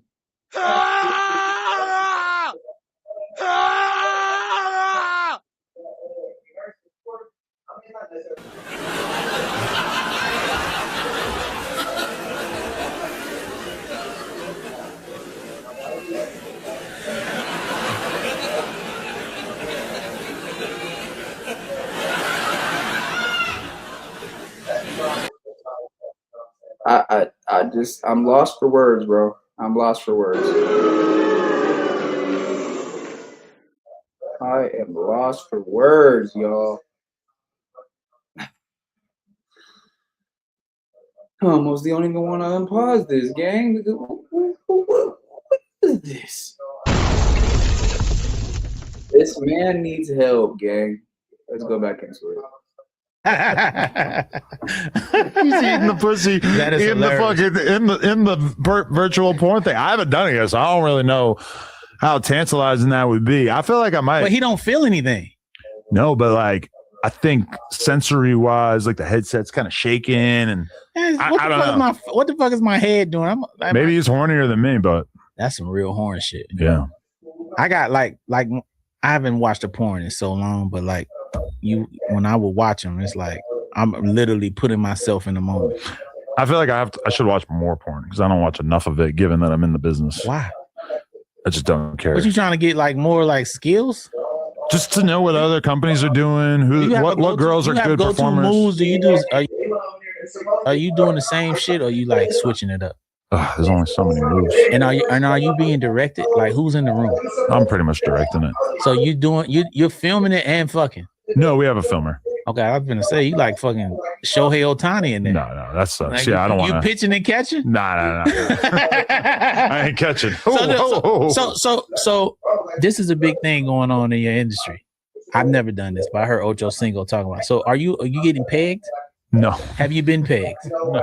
I just learned about this, that men are actually letting their women peg them. Some guys like it, yeah. I'm not into that. No, me neither. No, that's not my style. But man, shout out to you, man. Shout out to all the guys getting pegged out there. That's crazy. Yeah. I think if you're getting pegged, you might as well just go ahead and commit to being a homosexual. Maybe you like women, but then you also like having something in your butt. Nah, dog, it's a dick. But I know dudes who I'm very confident they're 100. Maybe you just like women, but you want something in your butt. What? Yeah. This man, bro. This man needs help, gang. What the flying freaking doodle, gang? What?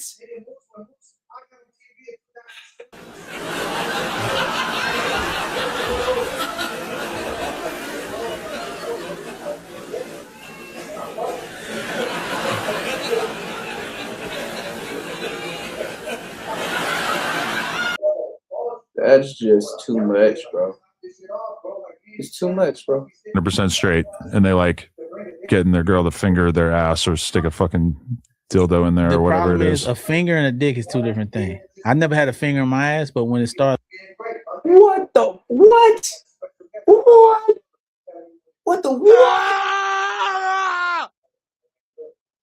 What am I hearing, gang? This is just too much, bro. This interview is something else, gang. It's that quote. Do not come back to no jumper, bro. This man had you up here looking gay as a mug.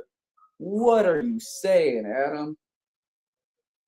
Bro, this man just said maybe it's a finger in your butt.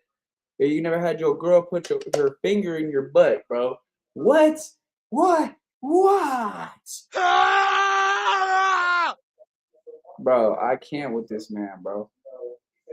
Something that resembles a penis, you might as well just go and get the real thing. Well, this resembles a relatively small penis. I only know my dick. And my dick bigger than that? I mean, no disrespect. But my dick looks nothing like my fingers. But you put a bunch of fingers together. And my shit, that's not how my dick looks. They know how your shit looks. Like the claw. Your shit is on TV. Or like you grabbing the pussy. I still have never fisted. That's something I should do if I want to be a real porn star. Can I tell you something? I know you would got somebody else coming in. I got a pee so bad too, but let's hear this. This girl, I was on tour. Mm-hmm. She worked at Hooters. Yeah. I forgot her name.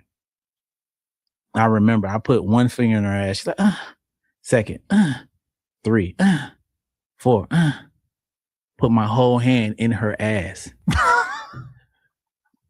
Took my hand like this. I'm doing this to her shit.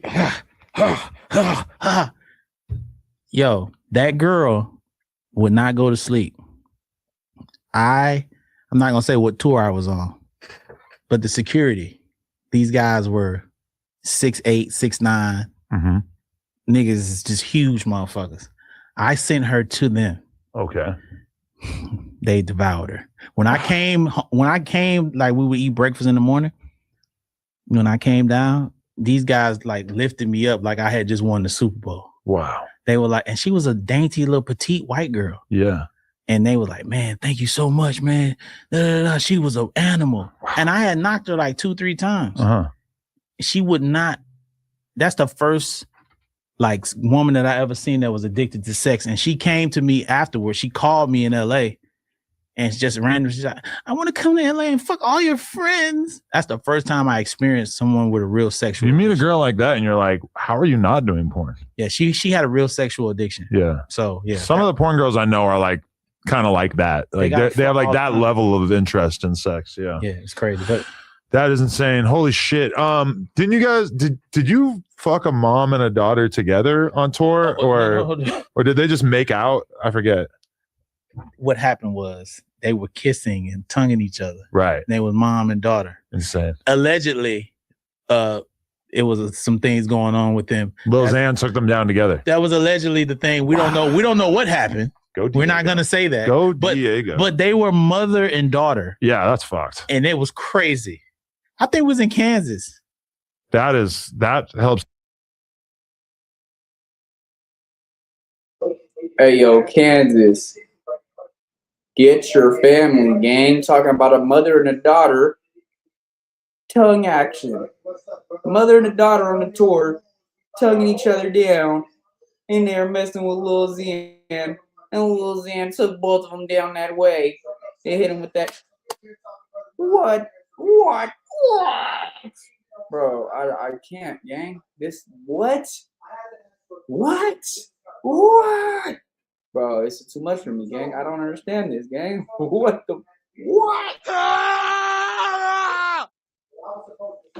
right. To explain it, but that is just so mind-blowing that exists at all. Months. You gotta love the Caucasian women. The dedication. Yeah, we gotta own that. Ain't no black women doing that. That's crazy. To a mom and a daughter? That shit. I put it on Instagram. You seen it. That's how you know. No, I remember like talking to Lil Xan about it before. He's someone who blew up and just so much of his attention went into getting pussy. Can I tell you the dopest thing that he said? Sure. I love Diego. One day, I bought him all these condoms. I'm like, dog, you gotta wear these condoms. Man. You can't just be out here fucking. He said, Stat, I want to fuck the girl, not the condom. He's like, he said, I want to be in the girl. I don't want to be in the condom. Yeah. If I'm in the condom, I'm not in the girl. Yeah. That guy was a genius. You know what's fun? I have so much shit stored up in my head because I would always be hooking up the rappers with the porn stars. Yes. And then like I'm actually friends with the porn stars, so it's not like I'd be asking them for the trip report, but they would just tell me like, oh, I fucked so and so, and he was doing this, and this, and it'll be some weird ass shit. And I still have some of that like lingering around in my head. But you're a good man for not telling people's business, but you got a lot of shit that you can say. Yeah, these motherfuckers be weird. Yeah, it'd be weird. Once yeah. It happens. Yeah, I'm not gonna let it all out. Yo, Stat, thank you so much, man. We should definitely do this again sometime. Absolutely. I know Whack. We were talking about doing a whole episode with the Third Verse podcast. That would be insane. We're gonna do that. Let's do that. And with so many Whack stories that we could tell, so many things. Well, once we start getting into Whack stories, he'll usually tell you some more stories about him. So we got to definitely schedule some hours for that. I have some real stories with Whack. I bet. Yeah, some real ones. That time when he shaved his eyebrows because he had gunpowder on there at the studio because he had. We didn't get out of that. What? You know when you let off a firearm, you got to shave your face. You do if you want to get away with it. Yeah, he had to shave his eyebrows. You can't just wash your face. Nah, he got all that shit off. What? I'm like, yo. Yeah, so when people be like, oh, he's not, I'm like, okay, cool. So many questions. Shout out to Stat Quo. Thank you so much for the interview. Everybody, if you want to go watch some good, high quality podcasting, go check out the Third Verse podcast on YouTube. Yes, please like, add, hype, and subscribe. Yeah. Yes, and follow us on all the socials. And make sure you check out Culture United on YouTube as well, man. We appreciate y'all. Much love. And thank you, everybody here for supporting this guy. This is a good man, like in real life. Appreciate that, like man. real life. A good man. He's always been good to me. We've been good to each other, and super solid. Hell yeah. Yeah. Thank you, Stat Quo. Legend in the building. No Jumper, coolest podcast in the world. Make sure you like, comment, and subscribe. Check us out on Instagram, TikTok, etc. And shout out to our members. And don't forget the hype. Yeah, the hype. I'm new to the hype. I don't even really look at this booty. Hey, who she too skinny, brother. Nah, that's the perfect mix. Look at that butt. Look, send us on our room, man. Adam, keep fucking up. Look at that. So I'm saying you like both of them today? Look at that ass. She got 3 BBLs. So who was better, the thick one or the skinny one? Oh, they both cool. Bro, you probably don't even know how to rate coochie, send some my way. Do you know how to like rate coochie, brother? Do I know how to rate it? Yeah, like to determine if it's good or not. Yeah. You just get in there and just fucking feel it. It's all about the walls, man. That's not what it's about, brother. It's about the walls. No, it's not, brother. Yes, they call me Tim Walls. I'm gonna tell you the truth, brother. I done fucked some hoes with some loose coochie, and they shit was bad. Yeah. Yes. No Jumper, coolest podcast in the world, and we back. Vaughn off 1700. I got my man Remo with me. He's on FaceTime with the Killers, and we got Jilla in here as well. How everybody feeling? Big Jilla, what's the word? I mean, I'm chilling. I ain't know what y'all on. He's nervous about me. He's afraid I'm gonna get him caught up. What? You know. Catch me over the weather. Yeah. We don't do no getting caught up. A lot has changed. It's been like a year since we did that first interview. That's a dude. That's 2 years. 2 years. 2 years. Oh, the end is going to be the end of this year. And Remo been hurt ever since because he was pissed that he had to miss it. Oh, Remo was around that then. Oh, that's what that was. Yeah, I was a thing around here. He was around. He just had something going on. Man, I was out of town. The goofy ass nigga, man. Dark skinned nigga, man. Who got fired? Flacco? Yeah. He didn't get fired. What he do? He just told on like who killed somebody out here. Made a video about. But I just seen him. He say, shake my hand, brother. He say, hey, no, boy. What? No, he was gonna leave me hanging. Look, I didn't realize that was what you were trying to do. Yeah, that's what that do. Look, I seen the video. He telling nigga, he say, I know killed Yeah. And this nigga want to play with me. I know you killed somebody too. So you play with me, I'm sending you to jail. I say, what? That's type of shit going on in this facility, right? That's an internal no jumper war. Why he doing that though? Views Somebody probably. gonna kill his ass. Somebody need to kill his ass. You know Flacco have beef? Don't kill Flacco. No, his ass trying to. He threatening people's life with jail time. His ass need to die. You know, he wilding out for sure. I'm gonna try to make sure Flacco doesn't die, but for sure, there's a lot of people out here that probably want him to die. If he don't send nobody to jail, he won't die. He claims that he knows who killed this rapper out here, who's basically like the biggest rapper out of LA in the last 10 years, Draco the Ruler. Why is he doing that? But he says that he knows that the police are investigating this one dude and is claiming that the police are going to arrest this dude. So he just put it out there before, but we don't actually know if there's any truth to it. We don't know if they're going to actually arrest this guy. That's the type of nigga you Hey, look, despise. nice conversation. Yeah, fuck Yeah, that you don't bitch like ass that? nigga. No. That's a bitch. Like I said, I mean, you say what you want to say, but We got Flacco. Y'all got Trenches News. no, we don't got Trenches shit. Exactly. Huh. That was we good. don't got shit, brother. Yeah. So how's like being famous now and shit? Big famous. Shit, regular, same Famous shit from free. 2 years ago. You done got used to it? Hell yeah, I was used to it then. I just ain't know like it was gonna be like this crazy. No, When you say this crazy, what you mean though? Like, too much goofy shit. But it should be fun though. But Funny. you get the positive version of it where you got fans mobbing you in the streets wanting to take photos, or is it all just doom and gloom? People scouting no, outside all your of it. hotel and No, all of it. It's this one nigga who always Man, pop up. He bro. pop up everywhere. Where we be at. He popped up off my Cali flight. He popped up on one of my shows in Chicago. He just popped up in Milwaukee. he too. just be popping up places with pictures of me. And then look, he told me, he like, yeah, bro, watch where you taking pictures at, bro. The police know how to find you wherever you at He on say Instagram, police. bro.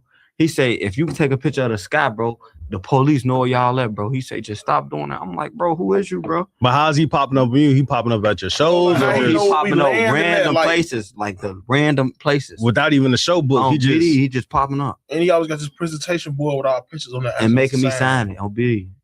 This is last time. We just like, man, you too weird, man. Fuck you. No. no, don't do that. You See, I gotta don't appreciate appreciate those your type of hardcore fans. fans. I don't think that's hardcore. He got some He weird be shit saying going on. fair shit. Yeah, he be saying shit Word. about every time he see us, he say something about the police. Like, yeah, bro, the police know this. The police, like, well, I don't give a fuck what the police know. I've had that problem too, where like your most hardcore fans, like your top 0.01% fan is probably gonna be a little weird. I fuck with him though. He cool. I sign his little pictures and shit, but he got a late fall back on a popping up. Yeah. nah, that's crazy. So that's the goofiest shit that happened though. Hell, On a fan level, hell no, too much shit. Be boy, a nigga just bought my chain today. Bought it. just bought it Yeah, off you. A Just, replica. He got this chain made today and tagged me on Instagram. Damn, you got a whole little cult out there. You like Playboy Cardi. Man, I don't know what the fuck. That was weird. His shit look bogus. Making my shit look bogus. Really? Yeah, I'm from sure. It was to the point where I thought that bitch. Hey, yeah. You gonna get your chamber with like better diamonds? No, There you his go, right shit here. bogus. Oh shit. Oh, it kind of looks the same. Man, No. you gotta be fucked up. this nigga Adam crazy. It is almost exactly the same. Like, Let me see to that. my bitch. eyes. You don't, them diamonds kind of look cleaner than yours. You don't know no better. Bro. He under all type of stow lights and shit. Hey, but you don't think that's like, all right, that's just him showing the sign of respect. That's like some G Unit shit. Nigga want to be 50 Cent. Niggas had a white people. Outdo you. Instagram Zeke off 1700. Hell, that's hard. Yeah, so we he don't trying to even be. know him. He trying to be gang. But you got to embrace that. 50 Cent wasn't getting mad at kids for being Curtis G Unit back in the day. Niggas had a G Unit white beaters and shit trying to be. It's cool. I'm finna just start me a merch line. Yeah, there you go. How much you spent on that chain? You could have just gone Zelle me that, homie. Yeah. But that's the problem with having like your gang in your name. We not a gang. Hood, whatever you want to call it. Not a gang. Okay. That's how you see us? That's crazy. I see you all do kinds all of ways, type of buddy. community work, man. You do? Yeah, so you don't see that. Pass out book bags, all type of stuff. Right. Easter bags for the kids. Easter baskets, all that. The book bags have Dracos in them. Remo ain't Spoiler. post that shit. Yeah. Why do you think stuff like that get overlooked though? Nobody gives a fuck.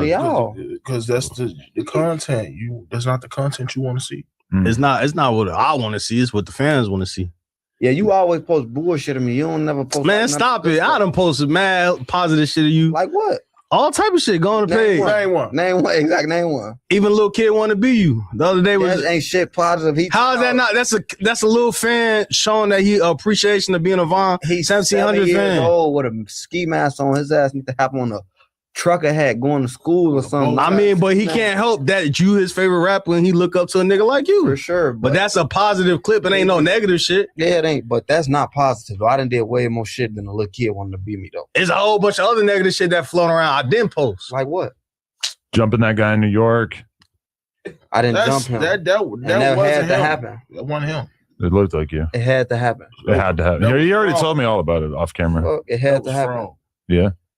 Fuck. That was AI. Listen, if you see something happening with us, it had to happen. That's it. That's all. Who else asked you seen us kick? Don't get me started on you. Nah, though, you seen me beat dude ass though? Yeah, what was that about? You in New York? Why niggas tripping on you in New York? I thought you was banned from New York. No, you talking about New York. I'm talking about in Atlanta on New Year. Did I see that one? I don't remember. You late. Oh, y'all bad journalists. You got that one? Shit, pull me down. Why you fighting niggas in Atlanta now? Hey, matter of fact, Ian, you did some goofy shit, Adam. For What'd you I do? goofy. For. What he did? For as soon as I left off here, you gonna bring that gay ass nigga on here. Who got touched on by the pastor? You Uh, literally brought on. Oh, He Z-Money. got touched on by a priest, and then you gonna let him bap? This nigga said he know my daddy. His ass is a liar. I don't even know my daddy.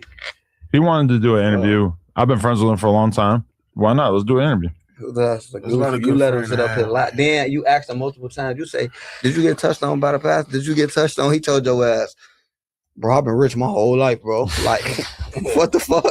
Yeah, that was a little awkward. Yeah. What the fuck? Did you get touched? Yes or no? Yeah. Then he told you, look, he say, just see what happened if you Google his name. He say, I've looked into this. He say, yeah, bro. Look, he say, yeah, bro. I've been selling drugs my whole life, bro, trying to come up, bro. I've been hustling, bro. But then turn around and say, yeah, bro, I've been rich my whole life. So which one is it? You was hustling and got rich, or you was rich your whole life? Which one? Yeah, I saw people saying that in the comments. He got his ass touched on, got that check. What? That shit look like it's slowing down now, though. He don't, What, the molestation money? yeah, I think they keep paying them though, right? I don't know. Is it like one lump fee or some type of victim abuse act? I bet. Yo, y'all are really like evil as fuck, making fun of somebody for getting molested when they were a kid. That's him for acting like he did. He acting like he can't right. portray a different image. He's just not going into detail. But it ain't no details. That's enough his friend, detail. man. Yeah, it Next is. subject. We're staying on business for Z money. You need to make a petition for him then. Feel bad for I him might shit. to stop you from talking shit. Go for me. And I'm consistent with this too, because my boy Hassan Campbell from New York, he got molested by African Bambaataa. He was fucking his thighs. And I bet he ain't out here acting like a gangster, like he hurt people. No, because he killed people. Who? Hassan. Who he killed? He got some bodies, I heard. Who the fuck is that? He's like an old head from New York who got molested when he was a kid by this like old school rapper Africa Bambaataa, who damn near like invented hip hop, and he just died. The dude who molested him died? Yeah. So what a dude that got molested? He's just a YouTuber now. He be talking hella shit. He's funny as fuck. Wait, is you talking about the nigga that be saying let's link up and die? Did he say that? Nah. He light skinned? He light skinned though. Bro, that is him, bro. He be like, let's link up and die, bro. What's he say? I hate you niggas. Hit him in the head with the head shot. Hit him in the leg with the leg shot. He'd be talking crazy. Yeah, nah, Hassan be popping it.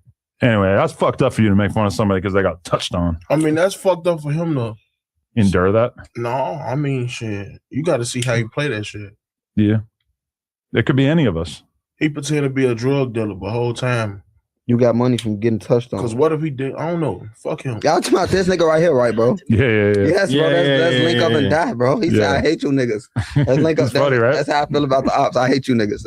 Wait, so this is the video. Vaughn off 1700 catches an op on New Year's. Oh, shit. Here we go. Good Louis beanie. Oh, yeah. Get him. Oh, what? Who is this? Who is this guy? That's Z-Money friend. Man. He look like Z-Money. He different. He gay too. He gay too. Show Adam his picture. I'm not Adam gonna like that. picture. Y'all got Adam gay gonna porn? like that. What? No, show Adam, What brother. you said? Fuck, bro. His ass is hilly. Look, show Adam the picture though. My dead homie showing the picture though. You gotta show him that. I'm gonna show you. This the shit they do, bro. You got like a folder of like evidence about your ops? Because they be acting like they so gangster. This is the shit they do in the dark. Like this shit got to be brought to the light. Like I know somebody gets some shit of me on their hands with some crazy shit. They never let us go. They never gonna let me live it down. Yeah. The ops got all type of shit on their name. They let these niggas wake up and walk around like it's a normal day. No, we did not forget you're gay. We did not forget you play with your ass. We didn't forget none of that. Let something like that come out on our name. We will never be able to live it down. Yeah. Because we just some real thorough niggas in our name, 24K gold. And we ain't no rats. We ain't no rapists. We ain't none of that. None of that. But the ops are that. And that's one thing that he's just always been consistent about. Fuck the ops. Fuck the ops, bro. Trying to get this money, for take care of my family, for. Yeah. Fuck the ops. But so Life is Good as the new famous Vaughn off 1700. Is life a lot better at the top than at the bottom? No, nothing better than a come up, brother. What? That's a lot even for me. What you got to say about him? He him? a gangster though. Want to see? That's the guy you were beating up? Yeah. And he's got his legs over his head. That nigga, He said he was showing his girlfriend a bump on his ass. He said he had a bull or something. That looks sexual in What did it nature. look like he was doing? Showing his butthole and He was on his some other gooch. shit. Yeah. and that's a nigga from Chicago? Nah. Yeah. Or it was in Atlanta, I thought. Nah, he from Chicago. He in the club in Atlanta. He moved to Atlanta with a Decepticon. For real? Yeah. What? A Decepticon? Yeah, that. But what you say though? The Spectacon? Yeah. So, he acting like he's so gangster. He down there with a pansexual with a he down there with them pansexual shit. Oh, bitty. Atlanta's the place for that though. You could go down there and just get zesty. People won't even care. Atlanta getting treacherous though. Niggas be running their outside in Atlanta and shit. A lot of that's going on. And then they tell on you too. Yeah, that's crazy, man. Free shice life, man. Man, how you feel? What that was about. What? They tell on you too. Well, Atlanta's got an epidemic of telling. Yeah, I ain't gonna lie. That's another thing too. Niggas, this new world is come like crazy, bro. Like they letting niggas snitch now. Like, and a nigga could publicly say he a snitch, and they ain't giving a fuck. Or this shit publicly coming out, and people not giving a fuck. Yeah. So you picking and choosing on who's snitching and shit, or everybody? Once you snitch your ass. All right, because in your song you said you and your niggas would have been killed, Gunner. All right, on the flip side of that shit, now it look like they saying Young Thug is snitch. So what's your take on that? Did you see all the shit with Young Thug and you holding him to the same book that you holding Gunner to? What he do?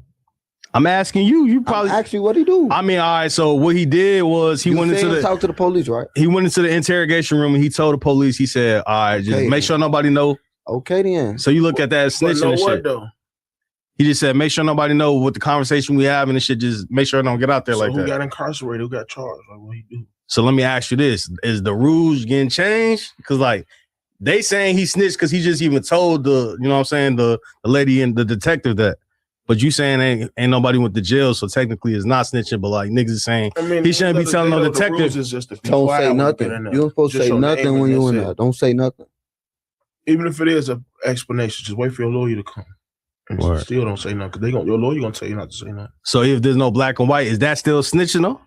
No, see that's Man, and that's how a snitching lot is of rats whatever you living. tell, whatever. If Yeah. you tell them something, anything that don't got nothing to do with nothing, your ass is There's telling. snitches that can't even get put in black and white. No matter how far you go through the courts and none of that. They pay the forms. Word. So y'all not going off the old terms of like, all right, it got to be on black and white. Because a lot of niggas be running with that. I'm not trying to hit none of If it's that. a doubt, I'm take you out. If you got in that room and start doing any of this, it ain't shit to talk about once you get in there. I'm already in here. Whatever I say right now cannot get me out. Take me the way y'all taking me. That's simple. So all the niggas snitching lately, who you think went out the worst? Well, who snitched? Probably Gucci.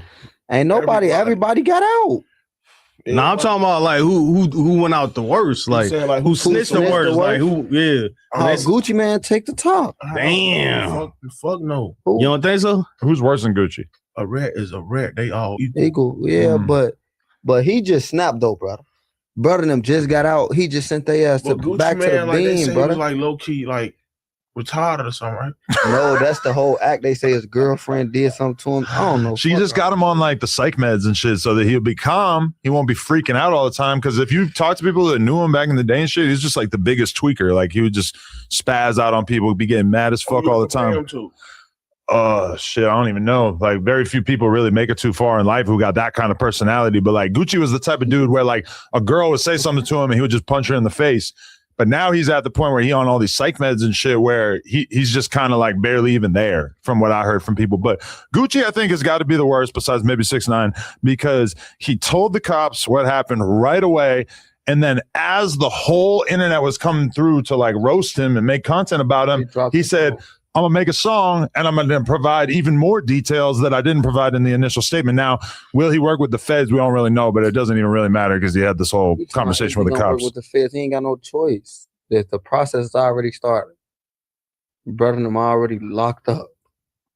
Yeah. You know, everybody says like, oh, telling don't matter anymore. You can tell and your career will go just fine. I don't think that's true for Gucci. I think Gucci's... You got to deal with within yourself. That's on you. Like, how you going to sleep at night?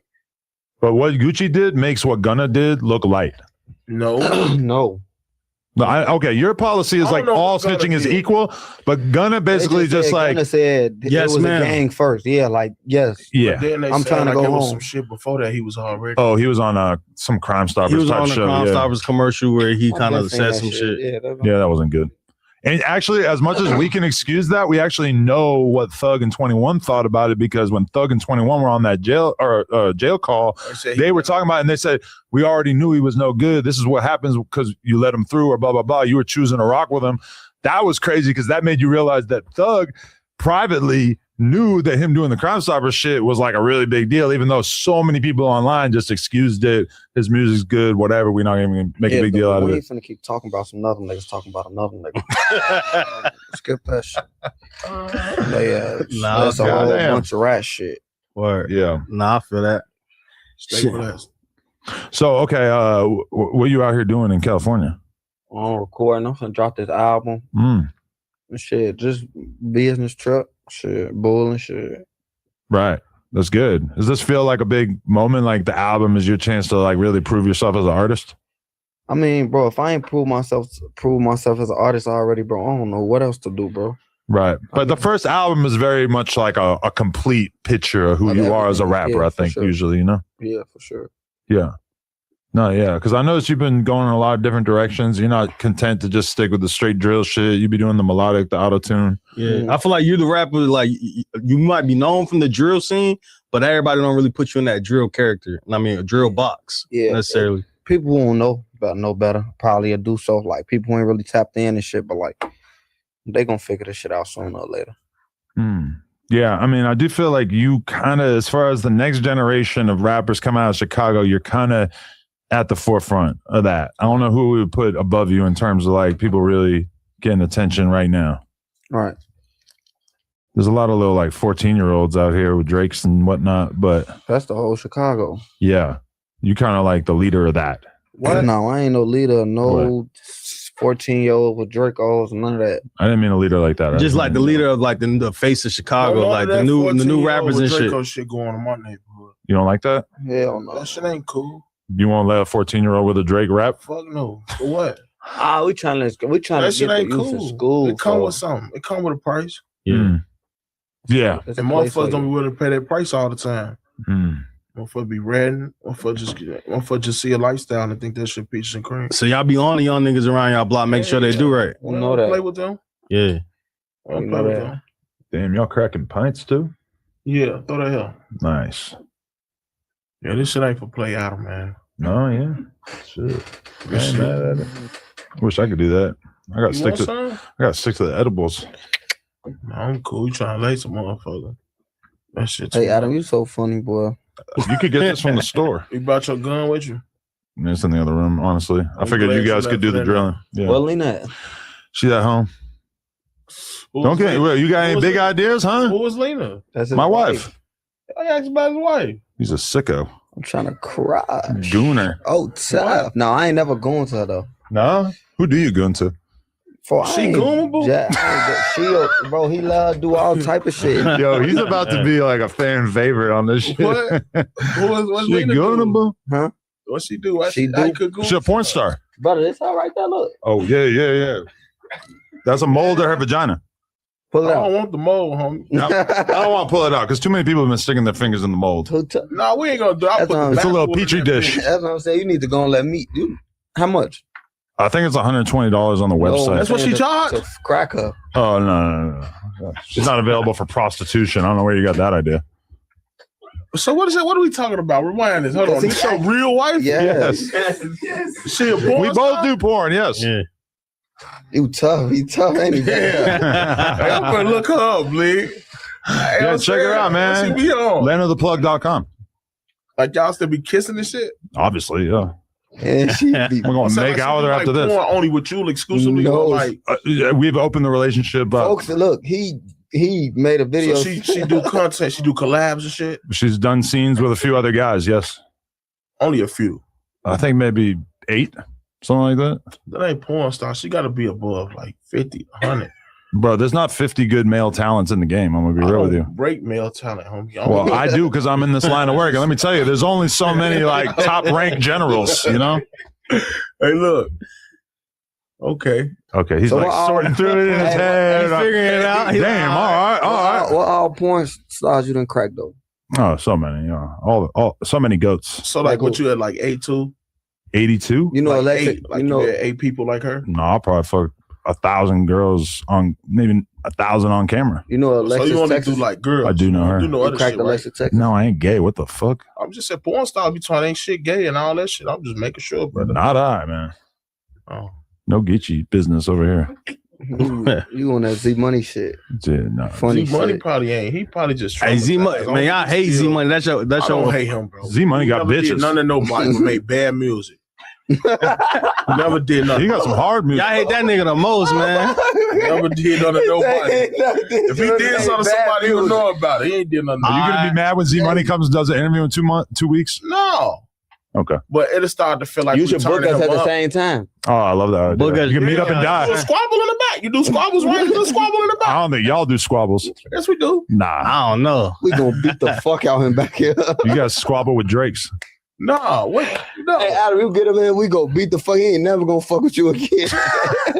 I don't want that situation at all. All right, so That's look. my boy though. But you can go on him, Adam. He ain't gonna do shit to you. He you a can, rat too. You can take. He's a rat. You can He take got on the all stand on type that of shit. priest. Oh, that don't count. Yes, it do. What? He got up there. I think that we should have an exception where you could tell if it's a sex crime.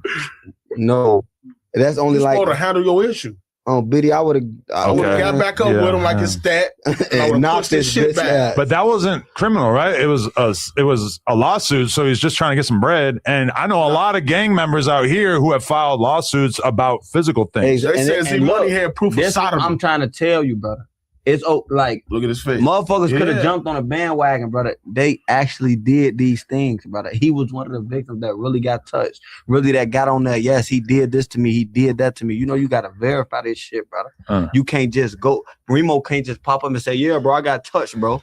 And get some money. You got to tell him he touched me right here. Look.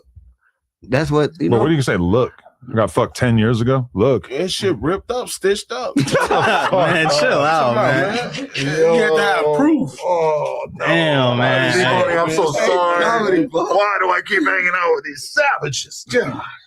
That nigga gonna have a block hot sliding after this shit, man. Why y'all niggas talking crazy about that nigga? He gonna have a what? Man, that niggas eat money out here, man. Them niggas ain't playing. Stay blessed, man. He got you food, brother. Huh? He got you food. Oh, word. But everybody got you food though, like for real. I don't know. I ain't from Chicago. I'm telling you, be posting straight cowards, like real. All right, so give me an example of a nigga I posted as you like. That nigga is not like that. A lot of motherfuckers. I think I just did that. That's under me. Nah, you straight. Yeah, though. But a lot. So you saying a lot of niggas be cap?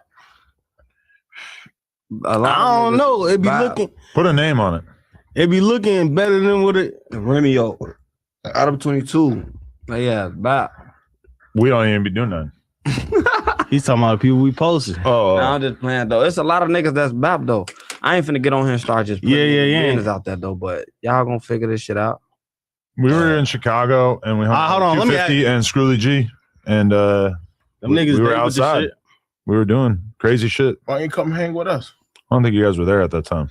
We always in a biddy. Because you were trying to hang out when we were in Atlanta. Nah, right? he was there. You sent me a low like 3 in the morning. I was too scared to pull up. I'm like, man, it's 3 in the fucking morning. You hit me at like 3 in the morning. Scared of shit. Man, nigga, it was 3 in the fucking morning. I'm like, nigga, I don't know where the fuck. I ain't had no.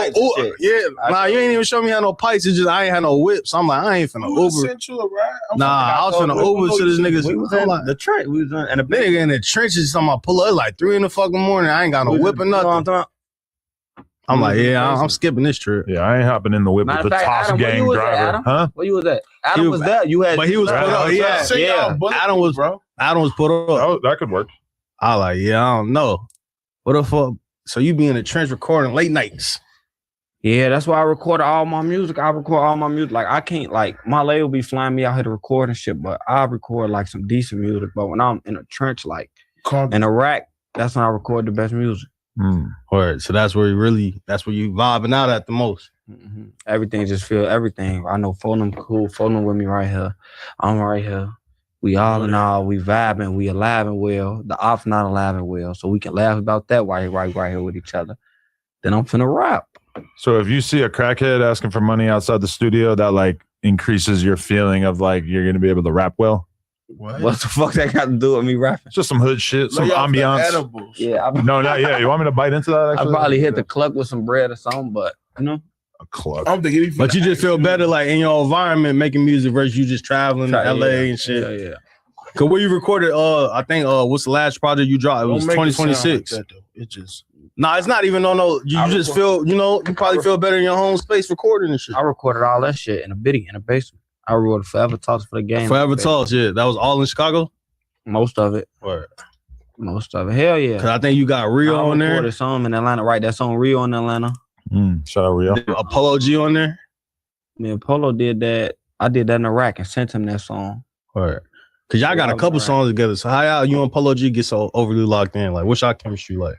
Just bull and shit. Real recognize real, I guess. But sonically, y'all be there though. Like, yeah. He seemed like he's somebody you like to do songs with more. He's the melodic one, and then he's the more fast drill type rapper. You know, right? I think it's a good combo. Yeah, we got like 20 songs. We got a lot of songs. Like in studio shit, or y'all swapping out like in studio. We've been in the studio a lot. Would you consider putting out a whole tape together? I feel like that could be good. Man, that's up to Broski. I don't give no fuck. I'm dropping this shit. Whatever they paying me for, I'm dropping it. Man, I need to drop that snippet the other day where y'all niggas on there dissing and shit. Who? Shit, I think Jilla posted it on the story. What'd he say? Shit, you posted a snippet that had Chiracology in a frenzy. I think the nigga, I guess it's a nigga named Smiley that's Dirk cousin. They say you was dissing Dirk cousin, then you dissing G Baby in the snippet. Dropped that song. That song got like a million views in like 4 days. What's the name of the song? It's called Run with my shorty Lil Twin. All right, word.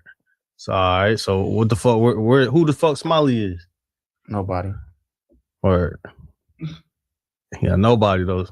That's Dirk cousin. It's like you and Dirk don't see out Dirk. These ain't conversations. Free Smurf. I was just all right, for sure. So it'll be conversations behind the scenes where a nigga be like, man, come on, lay up off, bro. I done met Smirk. I talked to Smirk, all that. Smirk. Yeah, he ain't got nothing to do with it. Yeah. The Smiley nigga just from a different hood or some shit. He not from Hotel. That's a goofy folk. That's a nigga chasing a casket, brother. What? But that's gotta be awkward. You cool with Dirk, but then you beefing with somebody that's under him But at the same time, you're trying to Not keep the even relationship him, with his Dirt cool. cousin. Oh, see, now we're really in trouble. I ain't trying to keep no relationship They with said, nobody. fuck my cousin. Hey, you heard Lil Zay? I mean, yeah, Smirk. Who said that? Smirk. See, I still listen to Lil Zay in my family functions. Nigga, fuck my cousin. Yeah. But nah, the win, it ain't that deep. That's just music. Yeah, I was just bored and I just decided to go in there and make these words, put them together, string them together, let these niggas know. That shit was hard though, wasn't it? Yeah, no. That shit hard as hell. Shit definitely hard. Where the G Baby shit come from though? Who? THI G Baby. What? Y'all in the internet fuel, y'all so bad. That nigga, he booming in Chicago right now. He on the come up. I know y'all niggas seen the nigga. We've been booming. You said what's the come up? Yeah. Like he buzzing right now. Like he coming up. He got a little wave and shit. What they got to do with us? Yeah. They say he got dissed in the snippet. There's a whole bunch of headlines. Smiley, THG, J Baby, When we G did Baby somebody, diss. we say their name. This should be direct, no indirects. So Yeah, bro, when I you don't hear him really- say something about G Baby, Yeah, I don't really know. No. y'all in the internet just Yeah, trying to stop going spawn off. some shit. Stop going off vlogs and blogs and shit, brother. That should be bad. Y'all feed into it a little bit too, though, because like at one point it seemed like you and Q50 was beefing, and y'all letting the blogs run with it, but the whole time I really had a song that was gonna come out. Yeah, we was really just living in the same house together, damn near too. So it's like, I know for sure, but y'all let the blogs, you know what I'm saying? Like, I mean, we're not finna DM you and hey Remo, man, you keep saying dumb shit. We gonna like that's your job. Be a journalist. yeah, no, for Some of sure. that shit gotta be I allowed. let people think what they want to think. Yeah, so you don't really just care to clear shit up. Like, Nah, I don't give a fuck. I'm doing cool. I'm bulling. My life going good. I'm bulling. You still cool with Q50 though? Stress. I mean, Ain't no beef. regular. Ain't no. Oh, that's not a resounding yes, so it seems like a no. No, Yeah, that's he not cool. what you about to Okay. do. He cool. But just saying he cool is not like, yeah, that's my brother. Normally a rapper would be like, that's my brother. Yeah, that's brother, man. That's Okay, that's brother, man. That's All brother, right, cool. folks. Yeah. That's good. But you guys on like different wavelengths. You know, he out here snorting perks, drinking lean. You out here, Mr. Straight Edge. Yeah, he don't smoke. Yeah, I know. He just sip. Oh, he do sip a little bit, huh? I just sip lean and pull triggers. You like Yachty. Yachty don't do no drugs for his whole beginning part of his career, but he was secretly drinking lean. I feel like you were in the same box. I've been drinking green lean my whole life. Oh, and you a then green I head? just no, I got money and I started drinking purple. At first, I didn't even like purple lean. Like my first time drinking, I drank when I was broke. I'm like, man, this shit nasty. But to be honest, that was really just some delusional shit in my head because I ain't really had no money to afford it. So I'm drinking this shit saying it's nasty so I can make green sound cool. Whole time, this shit delicious. At the song. Oh my Yeah, god. with the pour in. What do you pour it in? You have to put it in that cream soda crush. You got to do the cream soda. What do you put green in though? You can put Everything? You can put Okay. green to Pepsi, homie. Put that bitch in the cream soda AMW. Like if it get tight on for me, like Put that tight, bitch in the old English. like if it go like 2 months, like 3 months, no purple drink. I see bro them pouring up. I'll probably take me a cup of the green before knock myself. I'm gonna go to sleep, wake up mad as hell. Now I gotta find me some purple drink.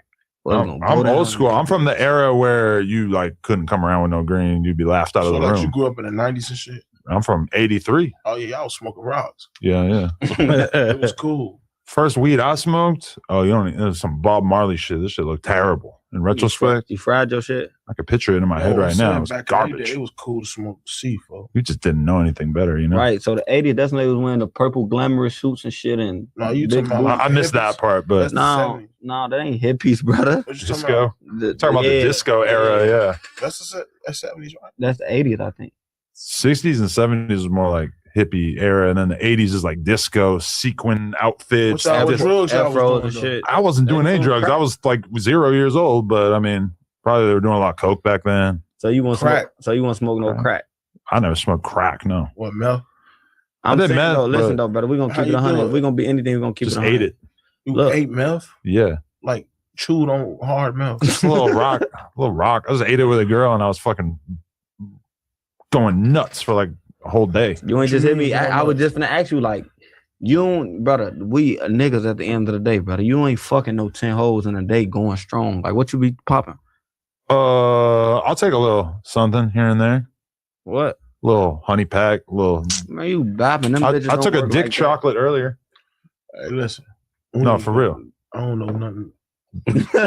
You want one? No, I'm cool, homie. Honestly, it tastes so good. It just tastes like straight chocolate. I don't want no chocolate dick. A white man just offered me a chocolate dick. What's wrong with him?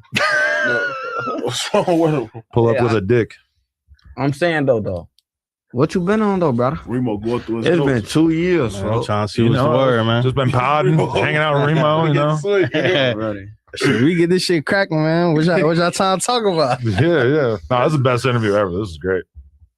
Fuck. Yeah, I'm like the only interview in 2024 to hit 1 million views though. He might be right. Pretty close. On Maybe November? Woody. Woody Yeah, that don't was count though. He had some whole other shit going on in Who was Woody? 2024. YSL? Yeah, that don't count, brother. Everything he, I think Big Mike got 1 million that year too. man, fuck that nigga Big Mike. My Damn, why you say it like that though? brother, he just, look on my But damn. dude who told on off his Bond. ass a rat. He told on King. Wooski's cousin. Nah, no, that's Wooski brother. Oh, brother, right? And Brother, they yeah. shot Wooski. Yo, shot your brother in his shit. You'll get out of jail and ain't did nothing about that. But he just, brother, look. Damn. Look, somebody said something on social media. He gonna go off the jump and say, "Oh yeah, that nigga Vaughn a goofy. He gonna be in Atlanta while his homies in Chicago dying and shit." He said that? Yeah, I'm Fuck like, you, Big Mike. Nigga. he don't even know I be in the trench. I be outside more than you. Jill, like not on the internet at all, huh? You really like out here in the field, huh? And then he got sent off. He let a motherfucker tell him I said something I didn't, but I don't even give a fuck about what a rat Who, got to Big say. Mike? Anyways, yeah, bro. And he was dick around me when he got out of jail. His first interview, he like, yeah, bro. They need to stop playing with Vaughn, bro, just because he wore glasses, bro. Now he's saying I'm a goofy and all my homies gonna die. See how shit changed so Why you fast? say that? Because another dead nigga. Yeah, fuck you, Mike. Fuck that nigga. Damn. Sorry, Mike. Stay blessed. Didn't mean to throw you in that there. Shit, you moved your mom out the hood off the rap money. What year was that? 2024. Oh, first year? Yeah, but my mama been had a house in Atlanta though. I just upgraded. Yeah. That was priority. Duh. That's the shit all about, bro. You What gotta about the take care of that fam first. Every time I get a check, I hit my mama, Granny G, my brother, and I'm cool. I don't give a fuck if a motherfucker don't got a burger out here. As long as they straight, Yeah. I'm cool. Like you still got immediate family that stay in the hood type shit, or you just out there? What you mean by immediate family? Like cousins and shit? I guess, yeah, I guess you gonna have cousins out there, but like at least the sisters and brothers put up type shit. Hell yeah, my little sister live in Atlanta. I got one sister that stay in Chicago though, but that's because she going to school though. So, but she doing good. Like my big brother Brick, he be with me every day, but he locked up again. Free Brick. Though. Free my What brother. Brick locked up for? Some goofy shit. Free MC. Yeah, free all my brothers. Free My Aries. dad, homie. Free Zion. Yeah, bro. Free Hot. I really shouldn't even be fucking with y'all, bro. Why you say that? Cause y'all podcast said I wasn't gonna last 2 years. Who said that? Who They said said I was- that? brother, our first interview, everybody said I was gonna check out this shit. I was gonna be in jail. You talking All about the type comment of shit. section? Yeah, bro. But how you gonna put that on the Cause interview? y'all ain't say you ain't never say like, nah, folks a good person. Do you want me to Folks get in there and argue with the comments? ain't- Nah, you supposed to tell him like, nah, brother. He got his head on straight. I have been a fan of you throughout this whole time. I don't know. I didn't know I was supposed to go to war with the commenters. I mean, and I took up for you. I ain't taking up for you no more. See, when I be too real from behind your back, niggas don't be real for you. Somebody said you a culture vulture. And I'm like, A lot of nah, people bro, say that's that. his job. Like, Yeah. that's your job. Like, Got to do that. Yeah. We're both culture vultures. Let's be Who? real. who? You and me. How the fuck I'm a coach? See, nigga, fuck We're a you. product Nigga. of our Fuck wrong with this nigga, Yeah. man. But I I'm mean, a culture vulture. but I'm saying you make content about like, killing your ops and I all this make shit. that's my life. That's storytelling. But it's not necessarily like good for the community, right? On video is good for me. I'm cleansing my soul. Exactly. It's good for you. And that's the culture vulture aspect of it. What? I don't think there's anything wrong with it. I'm just He saying. That ain't what it is. Though, He but just that's what we live. listen. though. He just tried to make it. No, It's like listen, poetry, dude. he just tried to listen. He just had to try to make it seem Who you him. That's listen. This not his life, brother. This not his life. He decided to go do this. This shit came to me. So yes, I can speak on it. You take your free time out your day to go Whoever lives in look the for this trench. shit and search for this shit. Yeah. Well, Comparatively, Long Beach, playing Brooklyn. around. What? I lived in like some pretty bad areas. I used to Come have crack Chicago. dealers next door to me. Come to Chicago and live in my neighborhood. I don't want to live there. It's too cold. No, it's No, not. it get real hot. It get hot too. Real hot. Right. And when it get hot, Hot than a motherfucker get their motherfucker. nose wiped.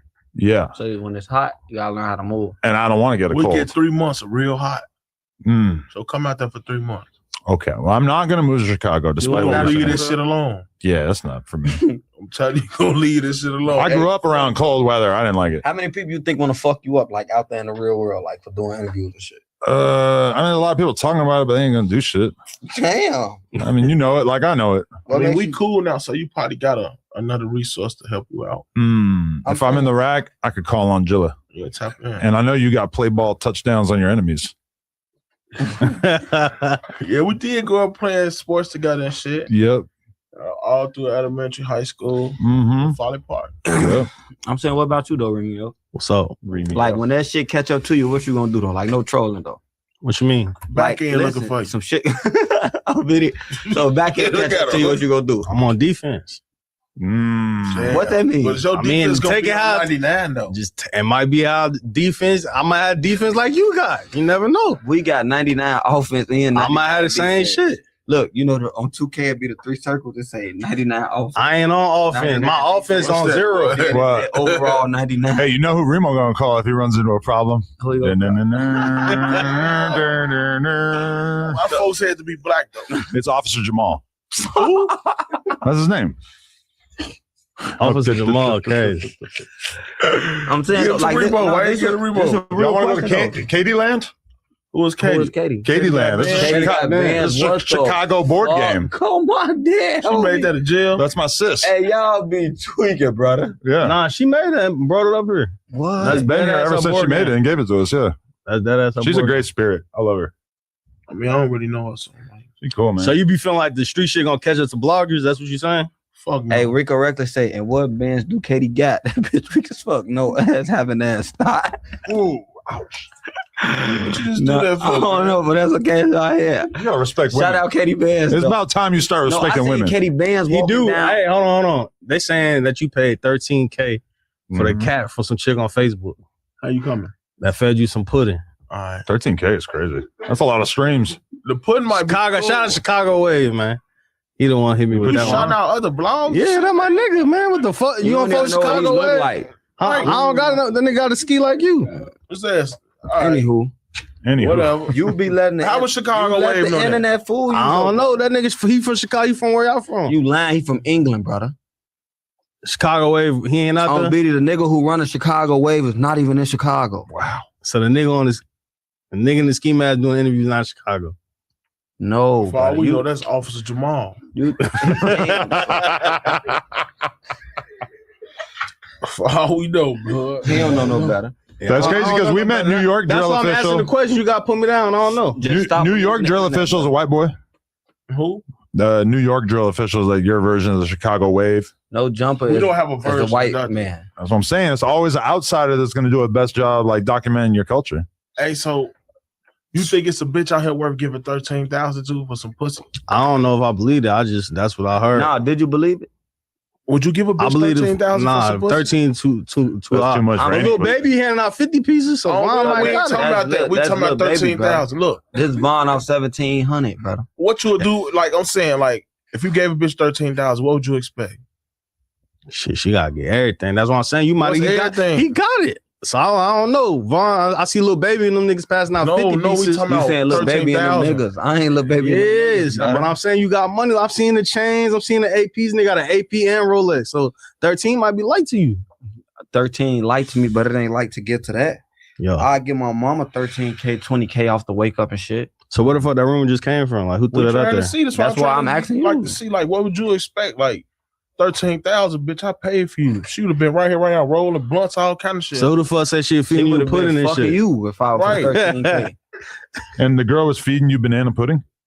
No, I ain't never got fed no banana pudding. I eat we it. just though. did some promo. That's all, and they took it the wrong way. Okay. That's what the streets saying, man. Either way, Man, the man. streets ain't saying no shit like that. I'm glad to see you supporting the local 304s. Why you ain't never get up with my sister? Who's your Oh, the girl you called me with? Yeah. I don't know. She really trying to get in the porn game? I don't know. She's in the porn game. Oh, she already in it, right? Oh, Yes. fuck yeah! She suck dick every day. You She gonna probably marry her? suck You gonna dick leave like your that. wife for her? She looked a little skinny. I don't know. It don't matter. It don't Your matter. wife do too. No. Yeah, she finna get a skinny BBL. Yeah. But listen though, yeah, Yeah. yeah. That's a good one. That's Yeah. what they be doing now. They got the microscopic breast implants, the little tiny ones. We ain't even talk about that. Just get with her, brother. Biddy, get with her. I like that. You want to be a scout for the porn industry. But I'm trying to get this. This is what she do. She stand on business. This money got to come from every way. Yeah, I mean, pimping is honest work. No, I ain't pimping. That's illegal. That shit, you gonna go to jail for a long ass time. Pimping rather worse than killing a motherfucker. Yeah. And you're already doing that, so you might as well not get into human trafficking in addition. You're already doing what? Killing ops? No. Who? Or just anyone? Him? Yeah, him, not you. Flashback. No. I know you would never do something like that. Remember the last interview? You're sitting there, and you're like, we killing our ops. And I'm like, you talk about like other people, you be killing the ops. No, me, we killing the ops. I seen that go viral. He be trolling, man. Dream gang. Shout out my dream gang, man.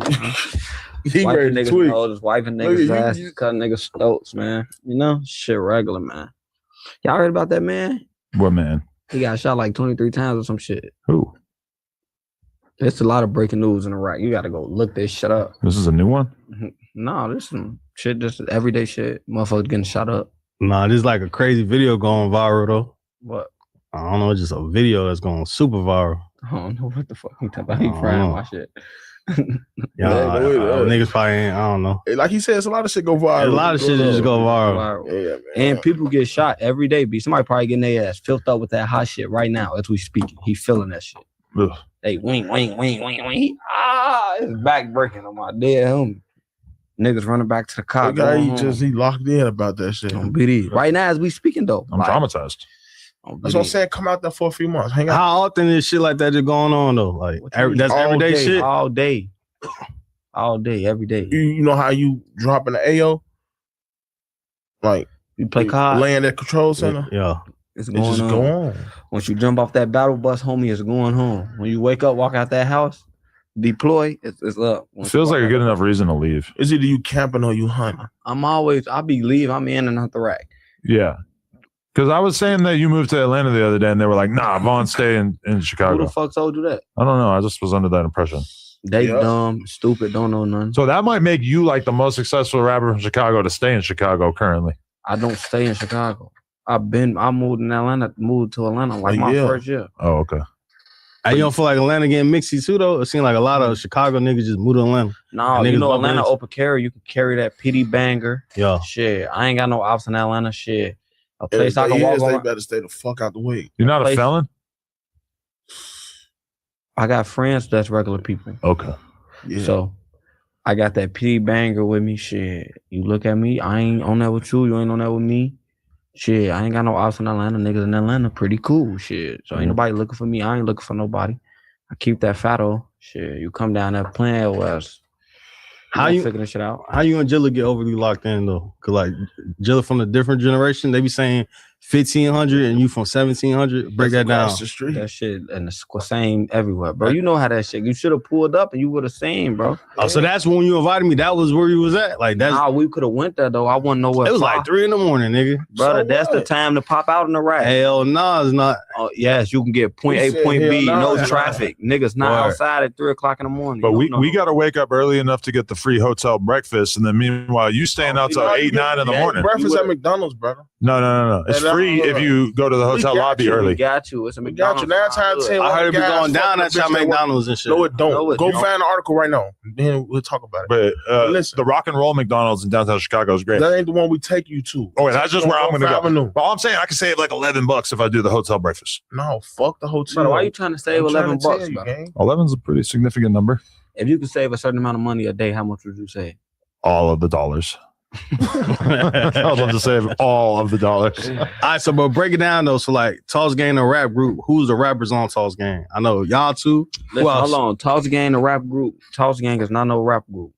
What is it? It ain't nothing. He trying to make it. It's not a group. It's not a gang. It's not none of that. See, that's what I'm trying to say. Saying it's a gang. It's a rap group. That's what I'm saying. I ain't saying it's a That's gang. when they come smack your dumb ass. When you Hell come no, out, when you say rap it's a group, gang, nigga. all that raw shit. I'm telling you. All right, so who's the rappers on Toss Gang? Who rap? The rappers for thanking God. Shit, you got Jill. Shit, you got Baby Go. You got Brick. Shit, you got Vaughn. Shit, ain't really too many motherfuckers You who got can Bally, he who just can ain't get drop attached yet. to this shit. There ain't too a lot of motherfuckers. What made you feel like he was the one that would be able to have a rap career, though, that you really wanted to push him at the forefront? Man, Jill was rapping before everybody. Oh, you put him on? No. This video of Jilla rapping from like 11, 12 years ago. He doing some trolling. I thought you got on, and then you were like, let me put my OG in position. No, that's not what happened. Oh, okay. And he ain't just my been OG, this said, is my like, big brother. He just said from the jump, like, if a motherfucker not trying to rap and take the shit serious, that's on them. I was in the studio putting the time and going to go rap and shit. Okay. Getting better and better. Who influenced you to rap early on? Because you got videos from like 10, 11 years ago. It's just something I wanted to do. My hood been had rappers though. Like our hood been had rappers. They just ain't making no. It was some rappers who was like the one-eyed rappers was close to making it, but yeah, Nino Bam. He just and make it. Bro be getting sidetracked. But you was the one really getting niggas in the booth and having niggas go to the studio and shit? No, hell no, because I still don't get nobody to go to the booth. I say I got everybody. We just live in the studio now. I made back end and rap. I made everybody rap. But my brother made me rap though. So it's like Now I understand. Okay, there's a YouTube video. How Jilla off 1500 became Chicago's most dangerous hitman. I mean, is that a logic? Is that a... I'm just... That's just the title. I just want to know what you think. Who made that video? V2 Central. You know who that person is? I don't know. Okay, now Adam 22 said that could have been some type of reliable source. If I did but it, yeah. He lying. I don't know him. What's this from 5 days ago? Vaughn off 1700 and Toss Gang wild shootout caught on cam. That's not. You don't see Vaughn on that period. You don't see nobody on that doing A nothing. little bit of clickbait. Okay. Yeah, no. Little Chirac humor. Jumping out of water. Chirac humor posted that. That's the watermark that's all over the version. I saw. Yeah, he a drink broad day when I dunk. He don't want to get my county fights because the ops threatening. Hey, Adam. Yo. Jumping out of water. So you jump. Niggas get drenched broad day when I dunk. Hey, so you do got county fights that might leak though? I want them. I want them to leak. Yeah, how long you did in jail? 6 years? Yeah. What you was locked up for? What they charge you with? Aggravated discharge on a peace officer. Or you know what that mean? Nah, break it down. No. I mean, I don't get no was cacking at them people you gonna call, brother. Yeah. Yeah, they just got in the way of some shit that they didn't want for them. You did 6? Yeah. What years was that? Like 2016 to 22. Oh, so you fresh out like 4 years out. So that's where all the rap. So that's why you came back heavy on the rap scene, bro. Yeah. I wasn't even famous when I was rapping then though. Well, I came right home. He came right home. He called me from jail. Like I heard you making music, but I wasn't dropping though. I think I was locked up when you got out. Right? No, you went to jail like 2 days later. Yeah, when he got out, I went back. Then when I made my first song like November, I got out September. I made the song in November. He called me like, "Happy birthday! I heard you made a song." But yeah. I've been like making some shit. So Devon, how you think you got like all the momentum and shit for everybody to be like, you know what, this the nigga that's this what makes sense. You don't hear that shit? I hear the music and shit, but everybody rapping and shit nowadays. I'm saying what made you what was the groundwork that you did for your shit to pop off? Because a lot of niggas rapping and shit, but like because he ain't telling nobody else's story, telling his own story. I ain't know, brother. He was just working. I did this on BD, just working. So I stayed in the studio damn near like a month straight, 2 months straight before, like no trolling, like no trolling, like no shower, not going, like no trolling. Because he had sent me some shit over the years, and when I went back to listen to the stuff like a year before he popped off, it was like, oh, okay, like his shit just kept steadily getting better and better before he popped off. Remember y'all reacted to me that one year in like 2021? I did see that at some point, but that says a lot. 2021, 5 fucking years ago. And that be you on that No Jumper LA page? Nah, that's fake. What? You sure? Because there's No Jumper LAA. That's a fake account, which I was very upset about until I realized Say Cheese got like 200 fake accounts. So then I was like, all right. Motherfucker got like 1 million followers. I know. We can't get rid of it. We tried. He played for promo on Say Cheese. I'm about to say, stop DMing me for promo. I don't need you. Oh, they be DMing everybody, huh? Yeah, you got to start posting Dilla, bro. Like, what's up with that, bro? I have a clip in mind that we could post, yeah. Post it. Okay. And if it's not good, we're going to tell you about yourself. Oh, okay. Do better next time. You can request us to take it down after, yeah. All right, okay. Damn, they're not even. I'm not nothing. Okay. I'm a big fan of Jilla. Not nothing, man. He's got touchdowns. How we doing TikTok? How you feeling when niggas be calling you on Chop in the comments and shit? That shit don't bother me. Shit, bro. I mean, that damn near could be my name though, but I never cared though. No. Yeah, you gotta for the internet, bro. You gotta let the internet just rock, for like. Well, I'll be take arguing everything all with day. a grain of salt, for like hoes be calling me ugly, but these hoes look like me, bro. You gotta let that shit rock. Like bro. damn, twin. Yeah, I don't know. One day I'm just gonna like every comment that make me mad, I'm gonna screenshot them. No, I ain't gonna lie. Sometimes and make a whole video. I might just wake up talking and about see that someone on ass. Facebook, motherfucker share some shit of me or share my picture, share something, and I'll tear their ass up. Like I have Facebook in a frenzy on their ass. Cause it's always a motherfucker. Yeah, it's gonna be a motherfucker we catch that was playing on social media, and we gonna fuck you up. Kick your fucking ass. And once we kick your ass, you ain't gonna play no more. But you know what I hate though? Once we do something to a motherfucker, they start talking worse. So that's why we should have went with our first mind and killed you. You know what I'm saying? So then you ain't gonna have to deal with nothing after the fact. Yeah, we refrain from killing. That's bad. Refrained. We refrain from that shit. Refrain's not like the strongest condemnation of killing. Nah, we don't be on that though. We really nice as hell. I'm really a nice ass nigga. Like, ain't we cool? I'm cool as hell. Super bro. cool. You feel like we'll kill you? No. What about you? Nah, y'all straight. The back end though, how you feel about him? I think he cool. I think me and him have a conversation. Oh, he got Yeah, your brain. Yeah, you don't even know. You dumb. You dumb. To a helmet on, man. Oh, word. Nah, I know that. I heard that nigga. He the 051 Melly around them motherfuckers. That's what they be saying. What? They said that nigga like Kane Von, 051 Melly, all them niggas. Why you comparing him to people that? That's what they say in the comments, nigga. Nah, we here. We cool. Not even just past word. I'm talking about just in general. Like they just back end. he one of them niggas. Back end is back end, man. Stop. Why back end got so much clout without rapping and shit? Like you mean, everybody know the and nigga we name. listen. We been had Glow clout. Baby, and he do have a song out that did like 200,000-300,000. Who pushed him to do that? Because Himself. you always say he ain't. All right, He wanted to do it, but Vaughn helped. I made him. Same difference. He wanted to rap though. He was like, "Man, I'm finna make a song." I said, "Go ahead." Shit. He put it together. You heard what he said on that bitch? What did he say? They tried to catch the L and caught a switch attack. Oh my bad. All right, so what? Break down the L. So L, y'all block. What the L mean? Now that's the train. No, hold on. What you asking? What you asking? I mean, hearing y'all say like L block and shit. Like right. what? See, you tripping. What L block? What L block mean? Just shit. I like. If you L. come to Chicago and you live in Chicago, you'll know like it's like for some reason they made a whole section of blocks that run north and south at the L. Like they all start with the letter L. No other. They don't start with nothing else. And then you got one other side of the west side that start with the K. So it's like it's K Town, L Town. Just we into town, we the block. Oh, so that's L block. Right. And who the nigga Jono that was like one of y'all big homies from back in the day or something? Yeah.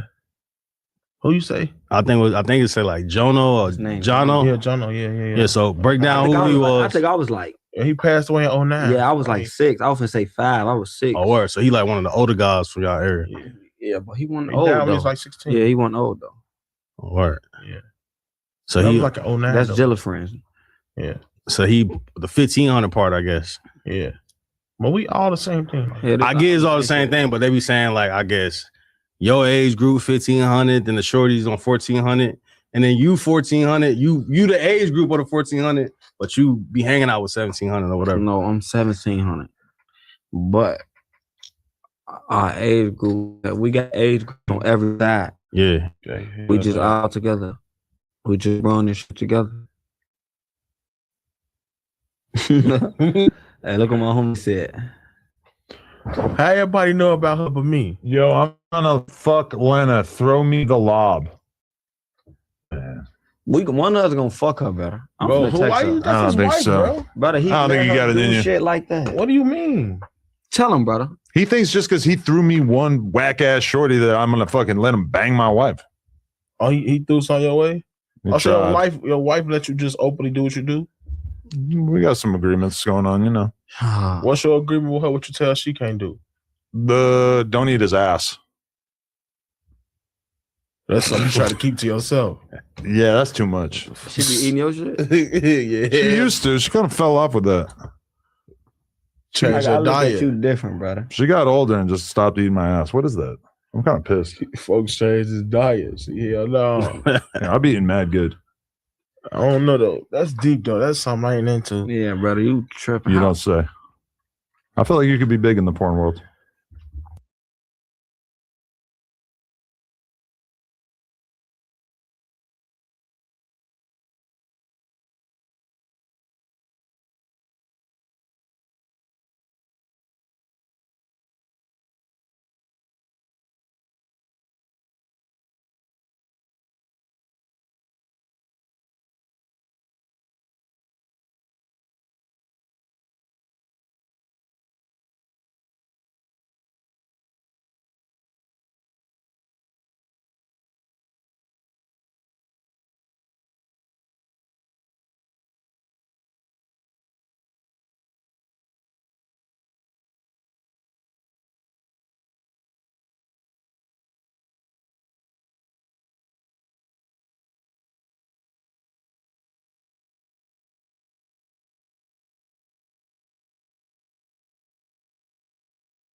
What you be talking about, brother?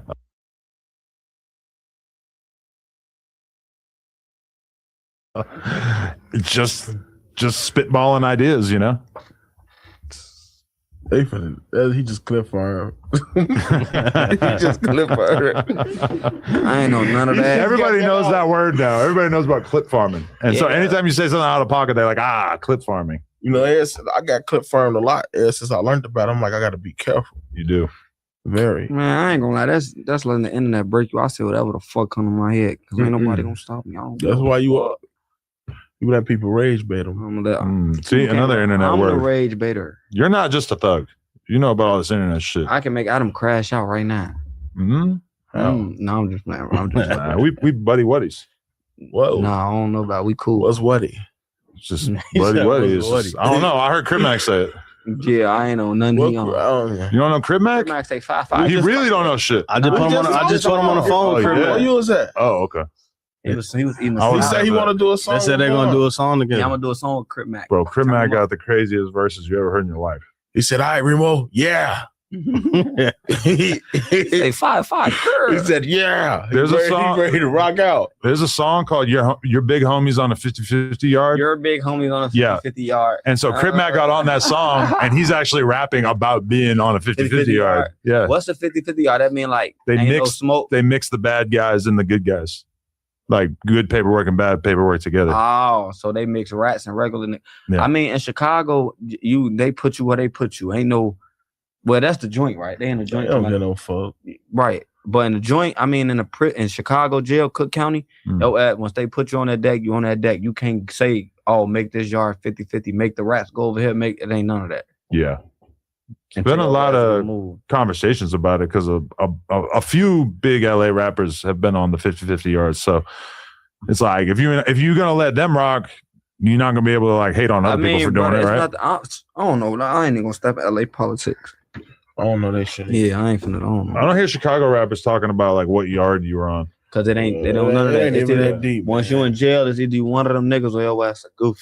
Yeah. That's simple. But on the song, Crip Mac says, "A whole yard full of markouts and retards." It just sounds so crazy the way he said it. So what you saying though? Just that he's the best rapper of our generation. Fuck yeah. Shout out Crip Mac. What's going on right there? I don't know. Somebody at the door? Yeah, your homie talking to them though. Okay. You know my defense 99. Go on with the interview. Yeah. I am really worried about shit with you here. Yeah. Damn, that's some dick riding shit. What about me? Pause. No, yeah, I'm sure you would be useful as well. You know I'm the one.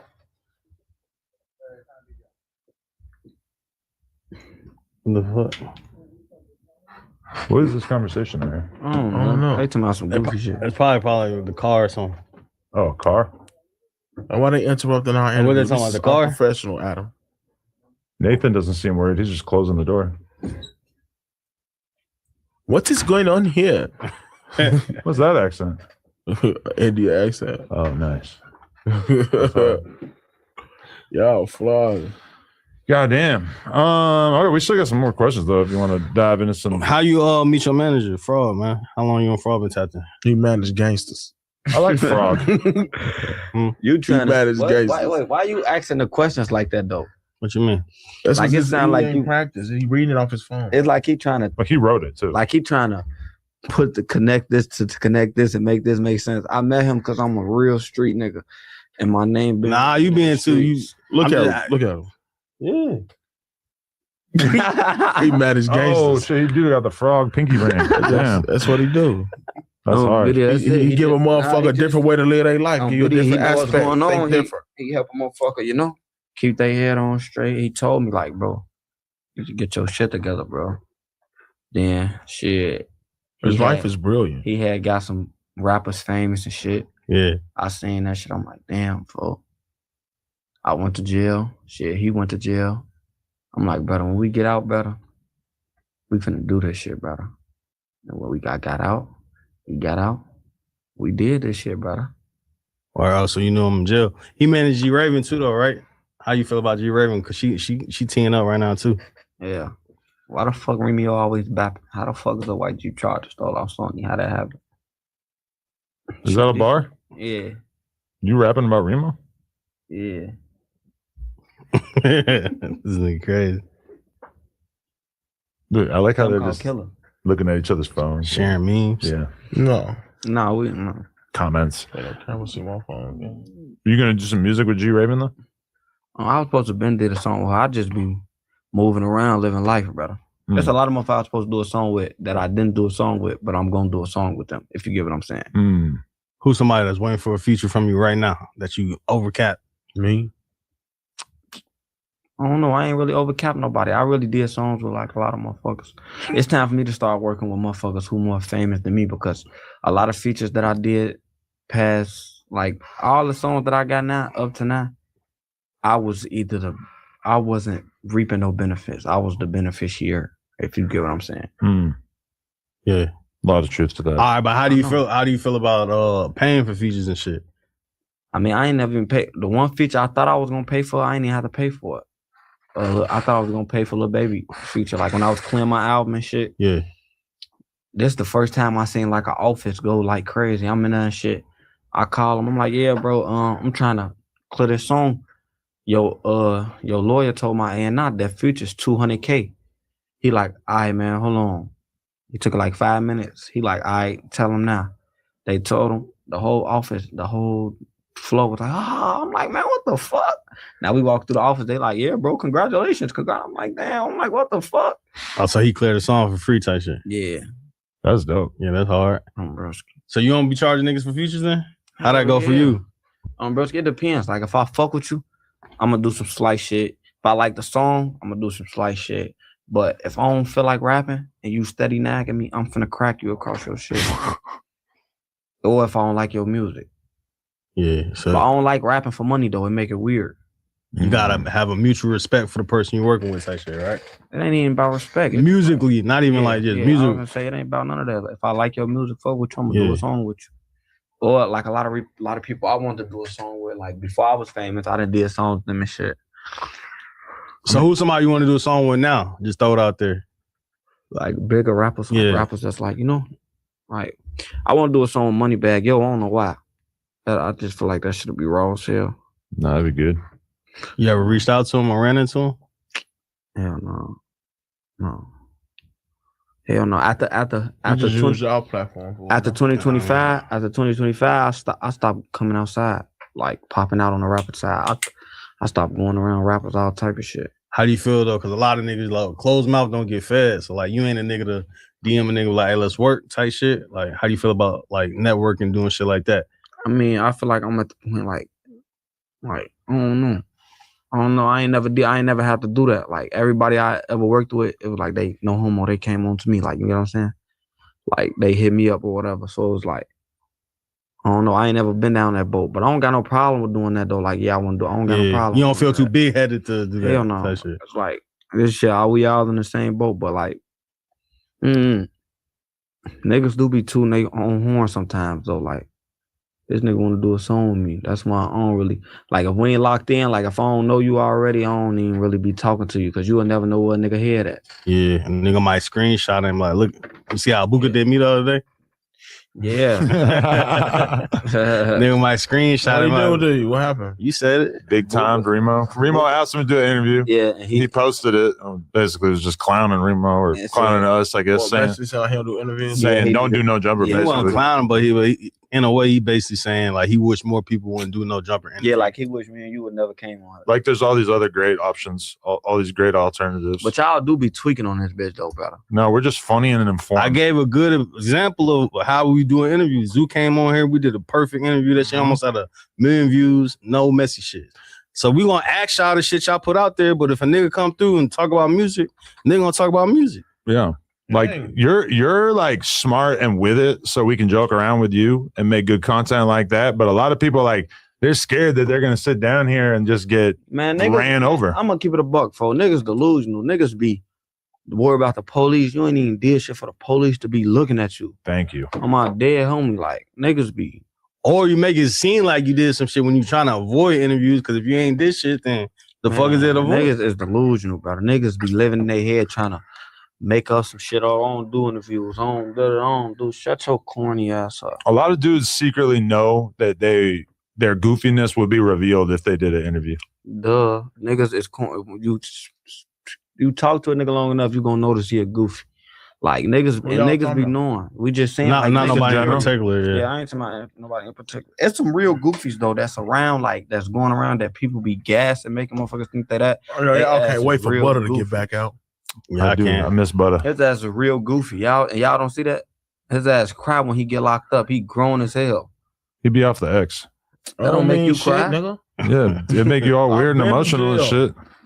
That shit ain't hard. Go ahead. Go do that shit. You'll be back. I just told you, brother. Once you in that room, you gonna get top health care. Yeah, that bitch. Let me ask y'all this. All type of shit. Who y'all feel like make Chicago look bad on the media side? A lot of niggas. Because if y'all say y'all don't like Butter, who else y'all feel like? I ain't saying I ain't like him. You just say he's a goofy though. I don't like no rats. I ain't say that either. Nah. Let me say that. I just said y'all can't wait for him to get back out. Right. That's a little homie. We're trying to help mold him into a better soldier. He told my little ass, he said, yeah, bro, I'm the boogeyman for real. Bro, I will smack the shit out you. You think Butter got some hats? Butter get like that. Brother. You can't cry when you going to jail and be like that. He might cry and shoot a nigga. He's seen so much shit. Stay your ass on the bench, homie.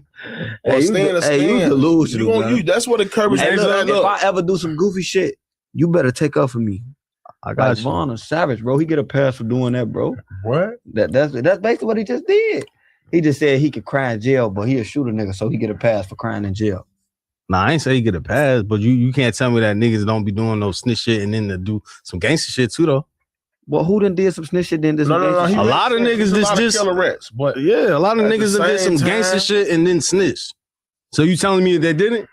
But listen, you don't know a gangster rat right now. That's what I'm trying to tell you, brother. Once that shit happened, that shit out the window. I don't give no fuck what you did. You can have 10,000 hats. You can kill 10 motherfuckers. You can have $1 million. You can do any of that. But that don't mean that nigga still won't get like that, even if you read it. On my dead homie, I don't even trust in your get like that no more. And your get like that ain't gonna be sponsored. It's not so ain't gonna be no thrill behind it. What like, the fuck? Where it's a cop, dude. So ain't no rats y'all know will still smoke your ass, but you know the nigga a rat. Who we going? We right here. We ain't never been killed before. I'm just talking about not y'all in general. I'm just talking about in Chicago. This niggas that brother, and they ass ain't nothing. In the real look in the real world, it's niggas who ain't nothing. Like in a biddy, like don't even pay his ass no man. His ass not nothing. Yeah. Like King Yella, his ass not nothing. Damn. Why? Yeah. Oh yeah, Big Jill punched on King Yella. Like wait, back in the you been around forever. Real life? Big Jill choked up King Yella, slapped him up. Oh my Real life? Break this story down. Nope. I ain't heard about this. Him and King Yella fighting would be the closest that we would get to Godzilla versus King Kong. Man, hell no, man. You ain't finna see you making you turning people up. Bro. Like the buildings are gonna be falling and shit when you guys fight. Big Jill used to be like 300 pounds, brother. That's when he was a beast. He's not right now? No. Oh shit. I still beat your Listen, ass. he was you a solid 300. He was like a 300. He was like a skinny, bigger nigga. Hey, though. Remo, that's what he was. Call him, man. He might not answer. His ass finna be off a gallon of dark liquor. Yellow my boy again. He's my boy too, but we just been on the phone talking. Okay. Me and him and Brody just came home, Kills. Shout out to Kills. Yeah, we just all on the phone. But King Yellow ass, no, man. Hey, what y'all getting a fight for though? Who? You and Yellow. He was playing around. Oh, you playing? And Jill crunched his ass. None made it. It wasn't even a fight. It was just Big Jill. He used to live in Polo G Hood. Yellow did? Yeah.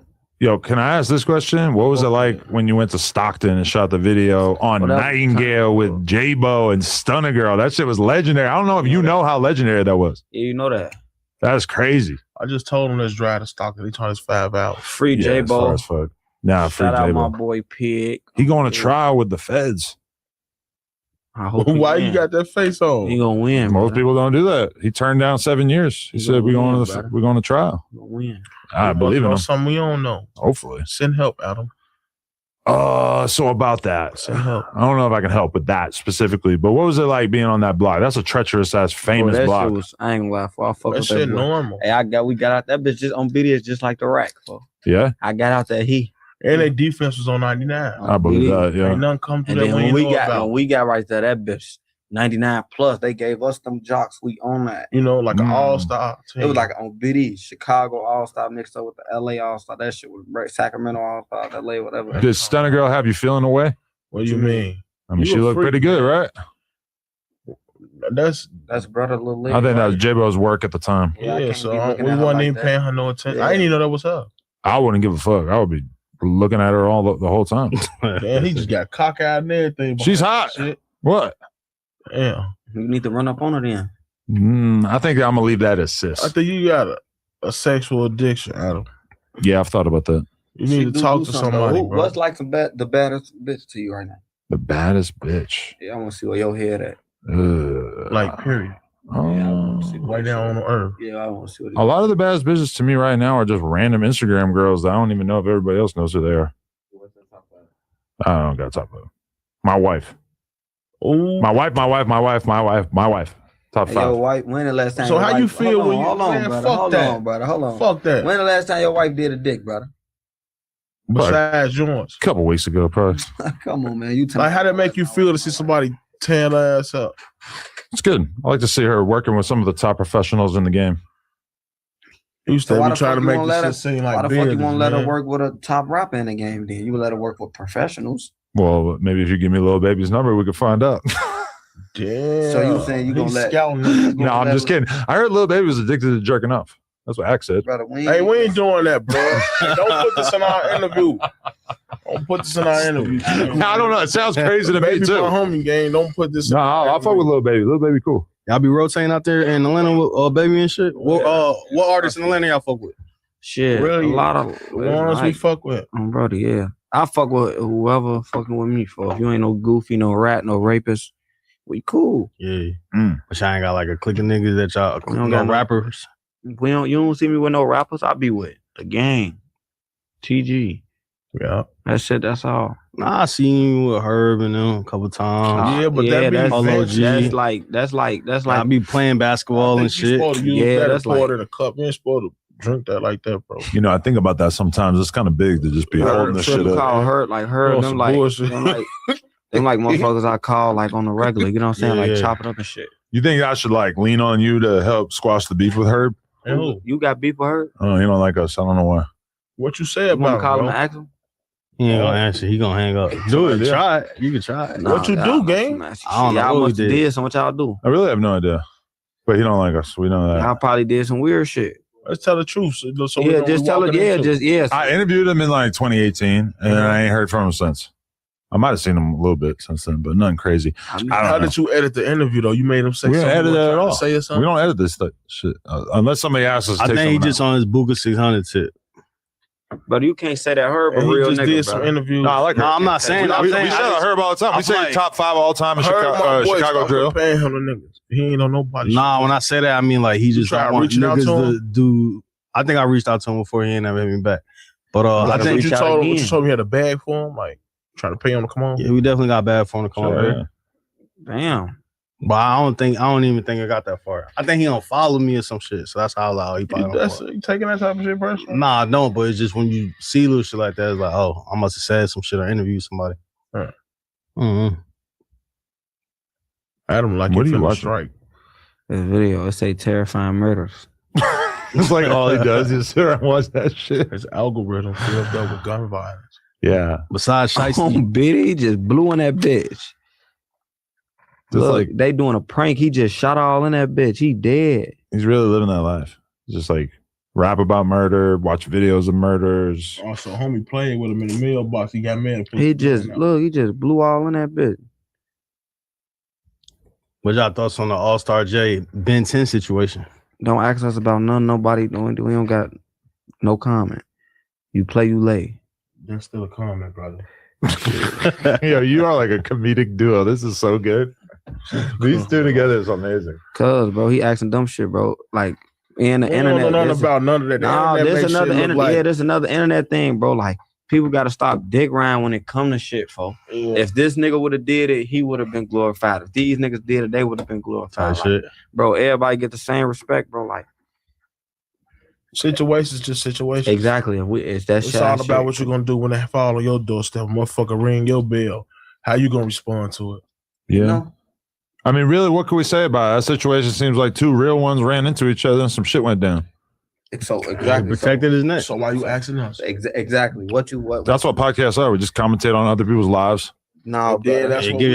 But you be on some gangster shit. Nah, I can't talk about nothing besides myself. No, because we don't I want never nobody to said respond that. to I just said I don't want no niggas taking what I said the wrong way, any of that, and that's some goofy shit. Because we hate when people play with us like that. I don't know none one of them niggas, so I don't know. No, that's fair.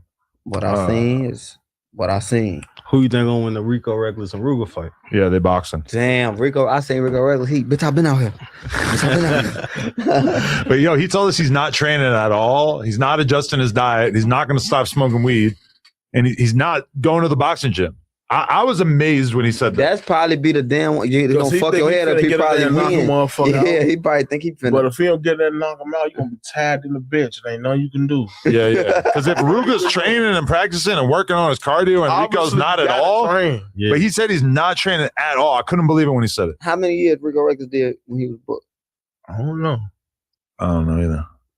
But he been in there. I'm sure he's confident in his squabbles, but I feel like the boxing ring is a different thing. Like he needs to train.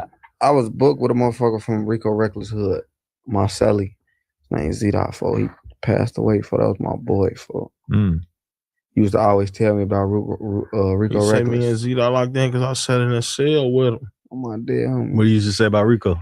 Shit, that's from his hood and shit. Shit. A lot of just hood. You know, when you in jail, you and your cellie talk to each other. You know what I'm saying? Yeah. We just used to be in there chopping it up. Then the nigga, what's his name? His name's Stain, I think. He just came home. Yeah, Stain. He always used to tell me about him. Like, Stain, he's finna come home. He finna come home. He finna come home. On Biddy, he came home, but brother died before he came home. So I'm like, damn, that's fucked up. Brother ain't even see folks come home. Hey, it's funny. It's just so funny, bro. What that is? Let's lock in on an interview gang. The Chicago Wave just hit you up. He just hit you about it. That's because Romeo texting him, man. Yeah. I ain't texting him today, but he knows so. He texted him today. I mean, I don't know. Y'all ain't never did Chicago Wave? Yeah, I did when I was first coming up, I think. I need some, though.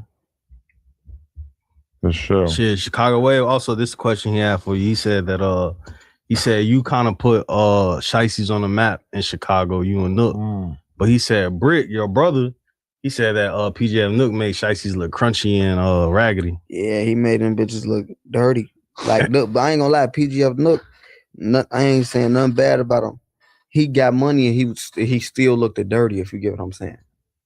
That nigga wild. He from out south though, so you know out south they don't know how to dress and do shit. So the whole out south? Imagine he got friends out south.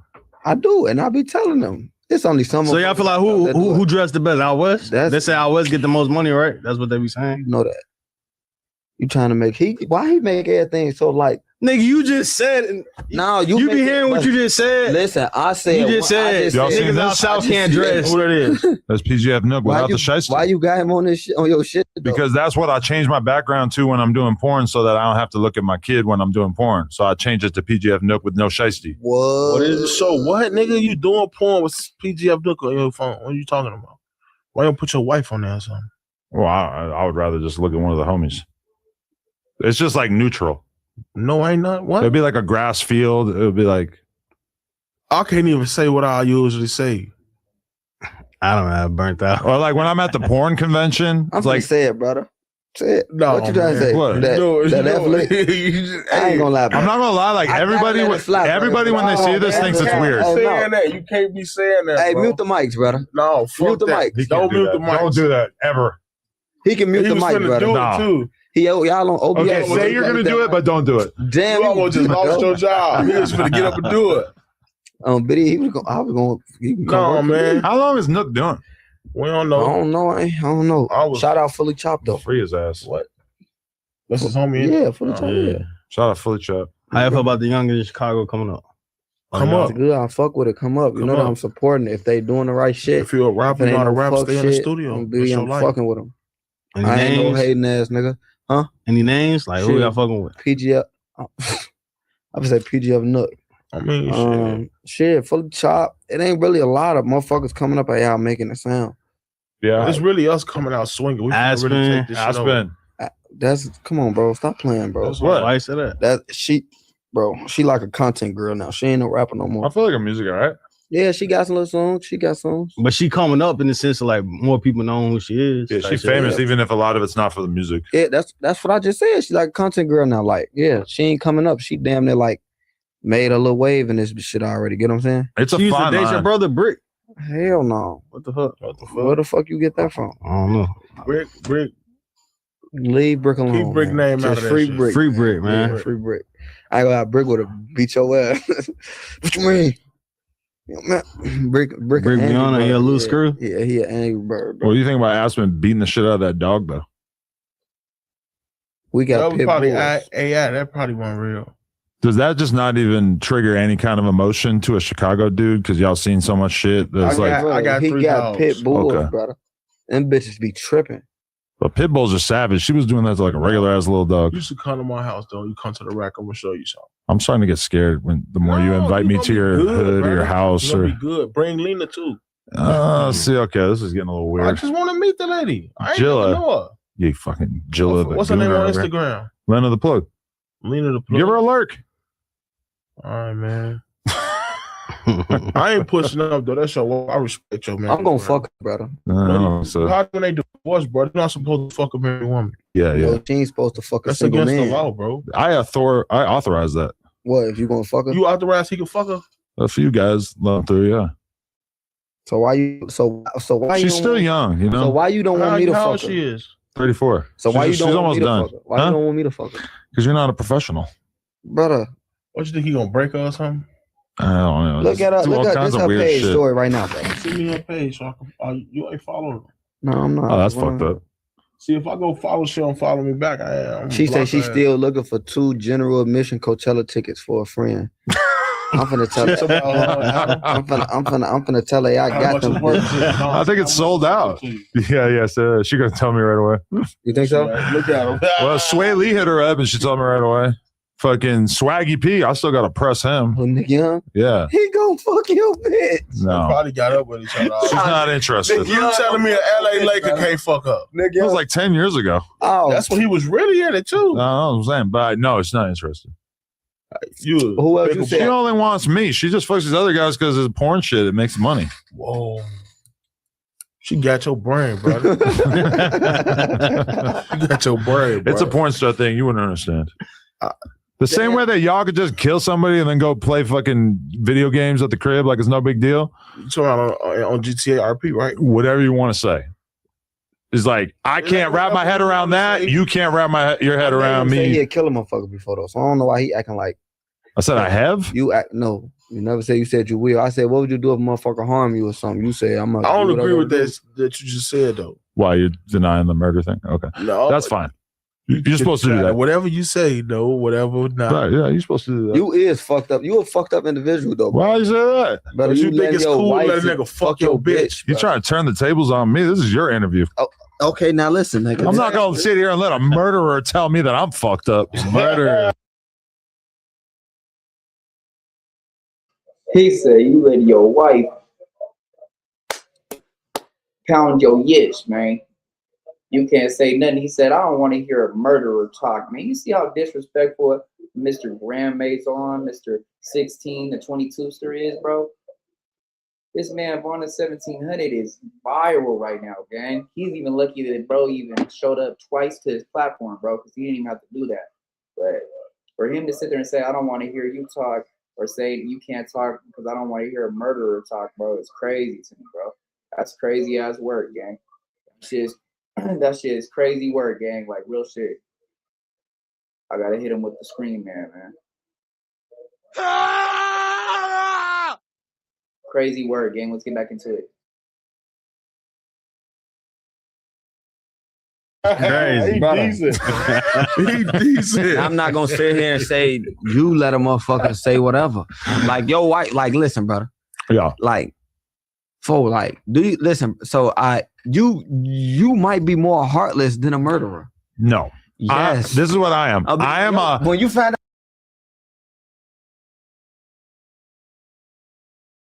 Bro, Vaughn 1700 just said some real ass shit, bro. you so cold-hearted and cold-blooded, bro. You might be more heartless than a murderer, bro, because you literally have your wife doing dudes, filming her, and you married her. And you married her just to say that you guys a slap in the face to God to say, hey, we could get married and she could still, do whatever she wants to do with other people, bro. Like an open relationship, gang. And like on some swinger shit, I guess. I don't know what type of shit he's into. He's a cuck, right? So, but yeah, like that's crazy, gang. Like, if you think about that, bro, like on everything I love, gang, like that shit is crazy, bro. He is more cold-blooded and more worse than a murderer, bro. That's real talk right there. He's not no better than a murderer, gang. You know what I'm saying? So that's for real shit that he just said right there, bro. Big shout outs. We're gonna give him a clap, bro. Give him some applause for that, man. Pause. But yeah, big shout outs to Vaughn 1700, man. Speaking that real. Yeah, man. Let's get a gunshot on that bitch too. See firing shots in this motherfucker. Yeah, man. Let's get back into it though. Got your bitch get fucked. I'm an actual fan of porn. So on a personal level, seeing her get knocked down by somebody who's one of the best in the game, I can't do anything but respect it and be a little turned on by it. You know? By another dick Turned on going by to your another bitch. nigga. I mean, hey, yeah. What?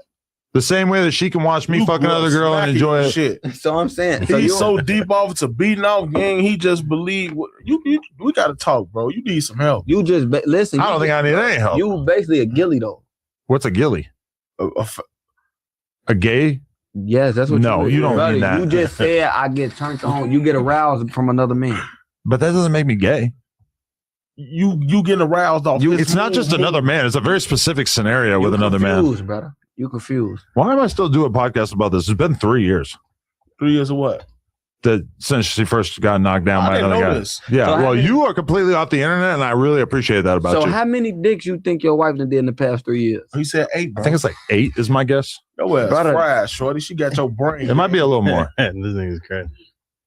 8 cocks, 8 cocks. You line them all up, it'll go all the way around the globe. Doing them how she do yours. That's what I was saying. Do her No, shit, she's way better than mine. Do her shit feel different? Honestly, no. Which is kind of weird, right? You lying. You would think that it would. He lying, brother. You lying. Nah. You are a sad, sad little man. It's not sad. I'm just a pervert. Hey, Jill a comedy though. I ain't lying. Listen. You let me get on the side of the left. You gonna Listen, put something wrong with I'm gonna put it like this: in order to be the GOAT, you got to do some wild shit. You think you the GOAT? That's what I'm saying. I'm trying to wrap my head like Listen, what play. I didn't know this was gonna be my path towards GOAT status, but it got me there one way or another. You definitely got some GOAT status. So wait, Thank you. y'all married? Yeah. Yes, real married. You Y'all got had prenup? like how y'all mothers and fathers feel about this? Yeah, they cool. So like they carry y'all wedding and know what y'all be. Honestly, they don't even bring it up. You got kids? Mm-hmm. Oh fuck. Yes. Damn. I have a totally normal life besides the porn thing. Yeah, and this. No, look, I ain't gonna lie. Sometimes I call him and he be on some regular bull and shit. Like we talk like he be in the house chilling and shit, but then he'll dive off to some weird shit. Yeah, bro, look what I was doing. What you got to come to this gay club with me, bro. Like a gay club. Then I hang up on his ass. It's just a sex club. Yeah, he told me come to a club, everybody gonna be naked. I said, do I got? Oh, I was trying to bring him to a porn Trying party. to get them for take pictures you on there. You don't even know. That would be such a good look for your career. People need to see you in those kind of environments. What? It's, But I mean, it's a porn party, but it's like an influencer thing. See a nigga What you move, I'm gonna mean? hit his Like, ass. Get what's your bitch going ass out my on? face. It's a little content creator party. They got hella bitches. They want to see Vaughn So what do you wear 1700 to in this that world. club? You just wear regular clothes. The girls are just a little sexy, but dudes are just regular. And y'all just in there fucking the whole night. No. I mean, I have been to some parties where they had like a section or a room where if you wanted to fuck, you could go kind of have some weird orgy or whatever. But usually people don't really be doing it. Next topic. Yeah, Let's talk about some man. other shit, bro. He tough. You guys are gay. What the fuck? You don't push your sick, twisted, dark fantasies off on us, buddy. Hey, boy, this nigga crazy. What? Hey, so what's the name of that park? Y'all be at? It's like La Fayette Park. Follow your ass need to go to school. Said La Fayette. He just broke that shit down. I mean, like, What's the name of the shit? How y'all Folly Park. La Fayette Park. Word. Put us on the park. What was it like growing up around It's there? a regular park. It's a park. You got get active around I there. mean, the Chicago Bears have built a little track and field on that bitch a few years, like about 2011, 12-ish. So it's like it's a good landscape. Black top for basketball court, a couple tennis courts, Got a baseball pool. diamonds, Got a pool after school. Yeah, Got a lot of stuff. Like YCMA shit. No, It got an it's just a inside gym. Chicago Park District. Yeah, shit. but it got an inside gym though. So it's the park. It's just like shit. A few motherfuckers, really shit. Our whole neighborhood probably at most live 1,000 feet away from the park. So that's where everybody gonna end up at the park. Yeah, that's where everybody be posted up tight shit. You ain't never been across that park. Yeah. Does it go down at the park, or is the park like a protected zone? You ain't never been across the park. Creeping through them gangways trying to catch them all.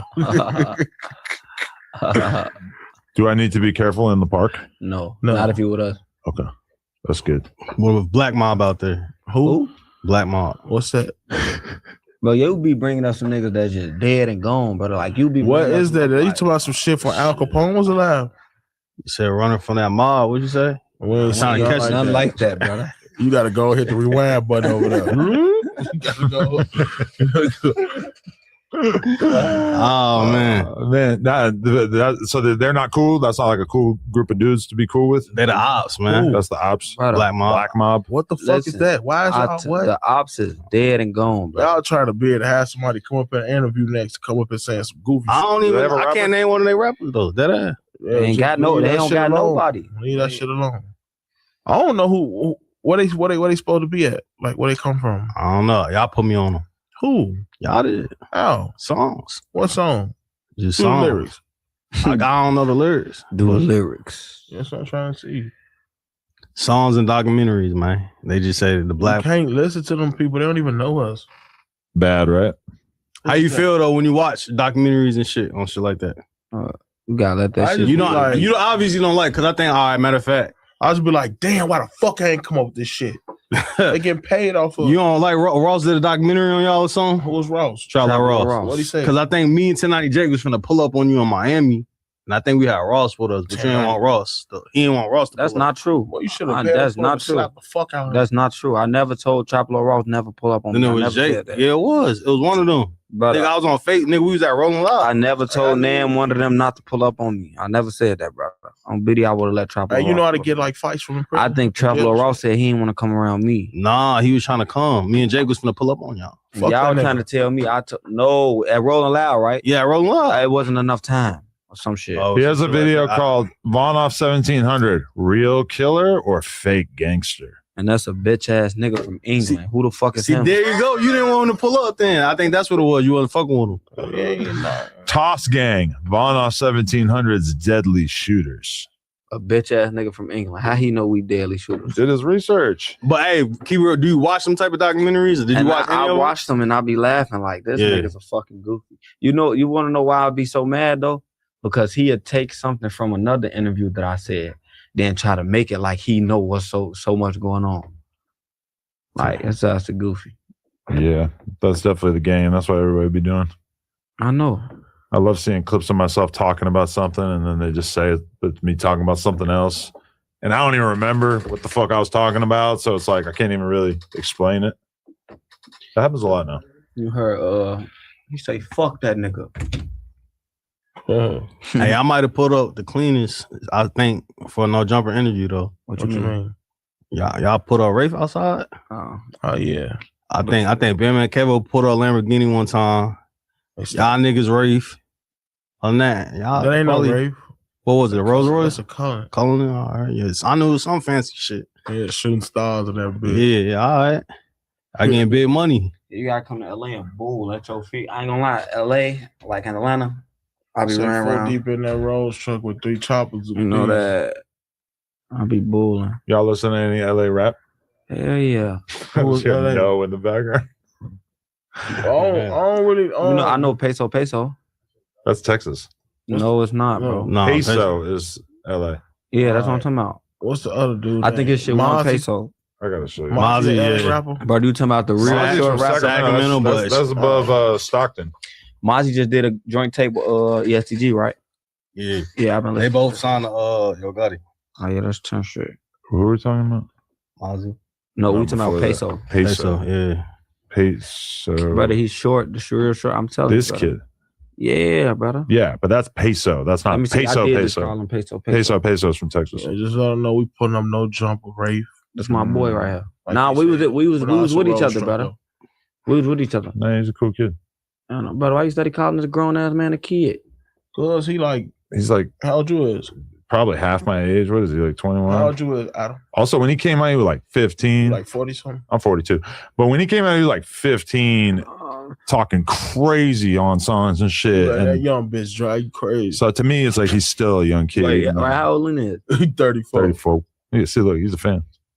I'm a fan. You know what? I ain't noticed that he exists. Stop staring at the fleshlight. I will take that off this set. Gang, I'm finna go see what's to it though. You never had a fleshlight? Who? A fleshlight? Like a pocket pussy? No, brother. See, y'all are too gangster. You're not even living life. Call a Fifi. You talking about that's the shit you do in jail, blood, and I wasn't even doing that shit in jail. You could have a good time on the streets too. So you just yo ass sick, man. Stop pumping your hand, homie. That's your number one problem. I think just leave yourself alone. Self-tampering be the main cause of sexual addictions. You need to just slow down, Adam. All right, Dr. Phil. I didn't know I was coming here for this. I just give him a song to listen to. He ain't never checked out your shit. What Adam need to go listen to? I listen to Jilla. Come on, they got hella music together. Everything. And I'm for the drop a tape. Put a song out there for some people right now who never heard you. Why you calling me, boy? It ain't me. They you calling me too. Y'all niggas got spooky sounds. Yo, when niggas call y'all on Halloween ringtone, no. Yo, look, y'all niggas look, dangerous. I was burnt out. My speaker fucked up.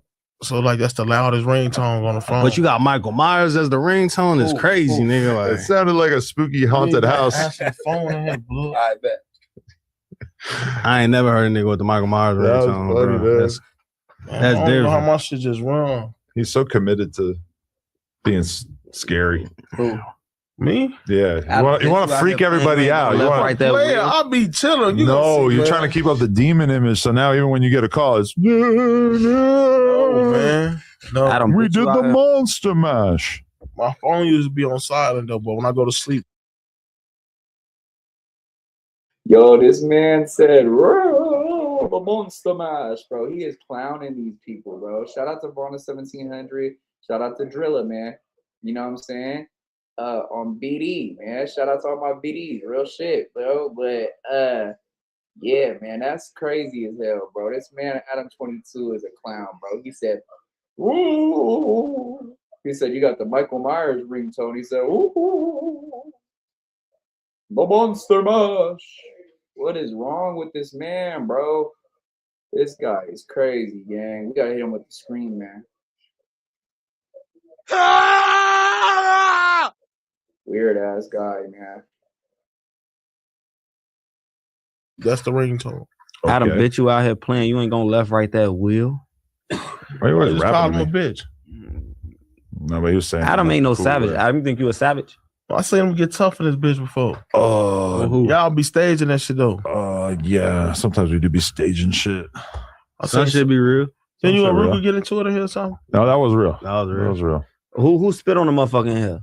16 shot him. Who we spit Oh, on? yeah. He spit on Flacco. Way, like back in the day, like 3 years ago. Straight bitch. Flacco spat back, Man, he spit back. I They would been spit on each other. but he was dehydrated, so nothing came out. I don't Spit think. warrior, Adam. Yo, it was funny as fuck. but I would have flipped his wanna see it? motherfucking table on this shit. You say you want to see it? Man, no, I'm gonna show you. It's just such a Man, classic moment. Y'all are laugh so funny. Then this bitch like some ostriches spit on each other. Not for real, right? No, Scream. 16 had real spit, like that real rack spit. He, He was probably sitting there saving it up. right, for a on while. video, he was playing in it, bro. Where hit him at? All on him. His face. Oh, fuck. That shit hit his nose.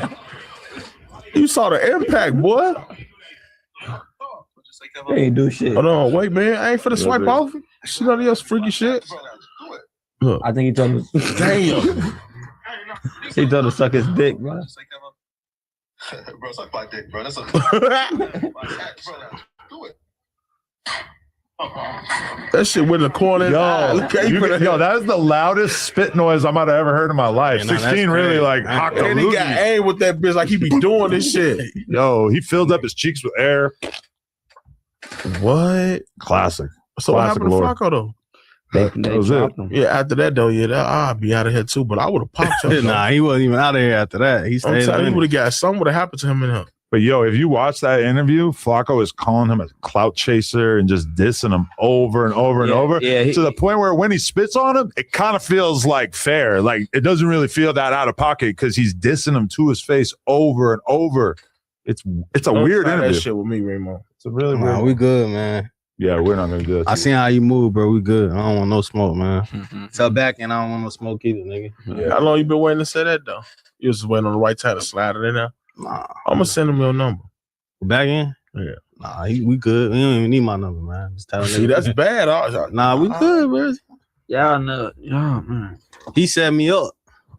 I don't set nobody up. Nah, you set me up. I ain't with all that backdoor shit. You I'm backdoored me, man. You let me. You told as soon me as you it was open good. that motherfucker, I'm hit the whole house with the switch.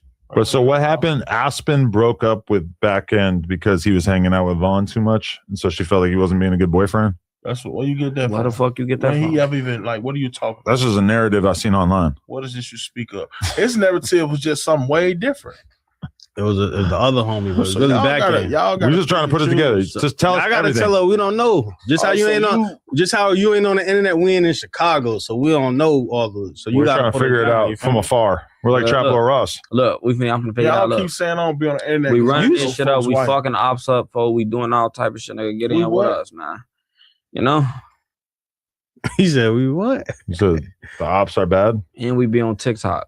The ops could be anybody though. It's not a certain. Y'all be on Clubhouse. Damn, my TikTok don't be on no clubs. I'm a real gay. Who was that on Clubhouse beefing with the THF members, nigga? Brother, what you talking about? Oh, that's true. I thought you were talking about me on Clubhouse the other day, but nah, fuck no. We don't be on Clubhouse. I just get on there, check in. Like what he said. They It's said a my name Chicago on room or Clubhouse. something? I pop on. What's happening? I mean, I don't Clubhouse people who be on Clubhouse too much. They ass ain't right. You ever been on Chiracology? Fuck no. So you knew what that was. They always be trying to every time I be finna go on there, they be like they say I gotta make an That account. was be like 4 months, 6 months ago and shit. It don't be nothing like. I Right. don't know. They ass retarded. It takes a different level to like look at it every day. Or to like to understand that shit. That's like a knockoff Twitter or something. But that's where the real hardcore fans are. Yeah. Yeah, they be delusional and shit. They know about mad shit. They know Don't. some of them seem like they know more about street shit in Chicago than the actual people out there. They don't. And they send me shit all the time. To send you the fuck off. Yeah. Maybe. They be twisting your shit fast. And you gone too. I ain't gone. I just I'll post be what I seeing see. You put your watermark on that bitch, repost it. I'll be, man, this nigga Primo, bro. He ain't missing. Fuck Hey, y'all hear this shit? Oh, cool. Yeah, I appreciate Vaughn as an A&R. He made the right move because Jilla got the personality. You need to replace Jilla like gonna be Jimmy a Kimmel. star, man. Jimmy who? Jimmy Kimmel. What the P for?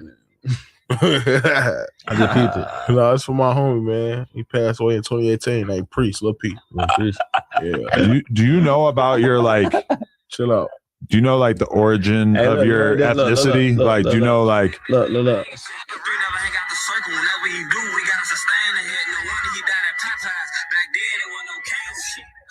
I'm ready. LeBron James. You feeding Chiracology? Huh? Oh. I don't know. Who is Chiracology? Like, I want to know who that is. I don't know. It's a whole Reddit page. You think that's one person or a whole? It's multiple. It's like a million people. It's like It's a bunch whole of community. from England and UK from everywhere. DDT one of their ass off the top rope. That would be a dream come true. They would probably want you to touch them in some way.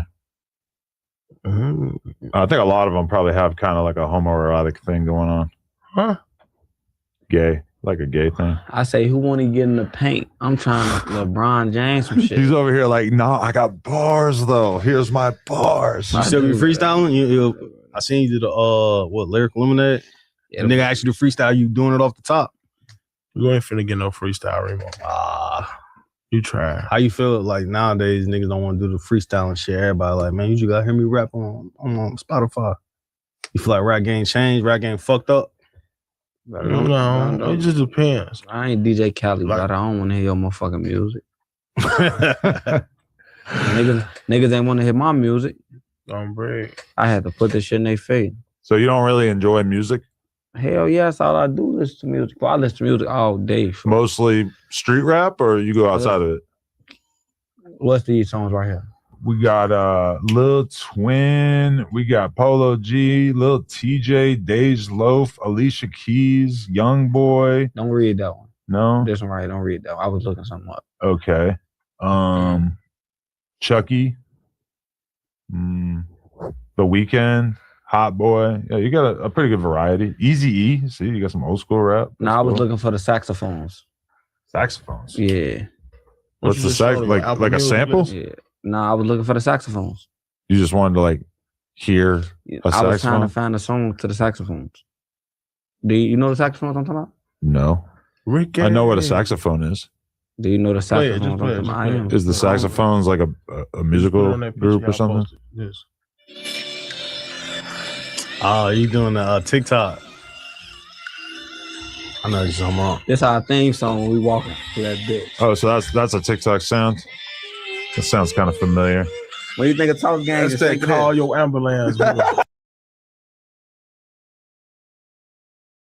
Bro, this man, Adam 22, is so goofy. He don't even know where that sound comes from. He's never seen Boys in the Hood, bro. You are trash, bro. How are you 42 years old and you live in LA and you've never seen Boys in the Hood? Fucking classic, bro. What? Ricky! Like, come on, gang.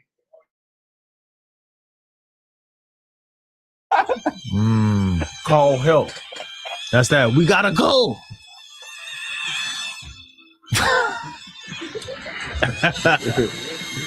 I could hear him rapping on that though. We gotta fucking go. We gotta go. Gotta fucking leave. But listen though, I really gotta say that though. They was taking the wrong perception of that. They thinking motherfuckers saying we gotta go because we gotta go. They said we gotta go because they said a motherfucker was dead. We gotta go. The police come ASAP. We ain't finna be right here. It's a motherfucker dead right here. We up, homie. Gotta go. We gone. I don't hang around crime scenes. Yeah, I'm not a detective. It's not my. Once they come put that tape on the shit, it's not my field. I'll be in the house somewhere. So I had to go. Yeah, it's time to go. Gotta go, bro. I really believe in Joe. I think you could be like a comedian also. A comedian? Yeah. Why you got like the personality bro, for I it for told sure. you we breed everything, brother. We breed gangsters. It's funny lawyers. shit to get serious. We though. breed. I believe you. We breed savages. We breed. You breed porn stars. I breathe all kinds of shit. I can't, bro. Chill. I'm saying, what the fuck, nigga? I just said she one of the top people in the game. That's a real star, and I don't know why I don't know about it. Yeah, you need to hit the OnlyFans, brother. No, I ain't we paying ain't for hitting it, that. brother. Come on, man. If I can't touch it, do what I got to do with it, I ain't paying for it. I'm trying to raise a family here. I understand. Yeah. So she can come out on top. We gotta go to Turks. What's Turks? It's like an island. Well, I know what Turks is, but what's in Turks for us? Like what? No, like I'm trying to go to Turks, and I'm not gonna be able to afford to go there unless people support her OnlyFans. So Also, she would have pants in there. and also become members on the No Jumper YouTube You a channel. real pimp, shorty. You feel me? I ain't gonna lie. If she was doing this for like, bro, I'll be beating the fuck out of her. Oh, so like she gonna be on X videos and like Pornhub. Like, Nah. brother, every time I get mad, like, brother, it's a video on the. She like, got a Twitter. You She know got an when X shit account. go I on, bet she do. on the internet, right? Uh, It's never. I never know come this. Yeah, I know. What's her name on that?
I could hear him rapping on that though.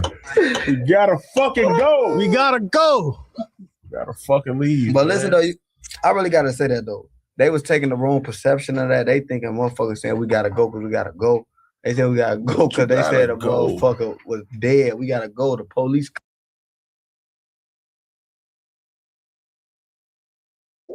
But yeah, no, he's a liar though. Adam 22's a liar, bro. Lena the Plug is on Pornhub. He's got videos with her on Pornhub and on X, bro. So he's a liar about that.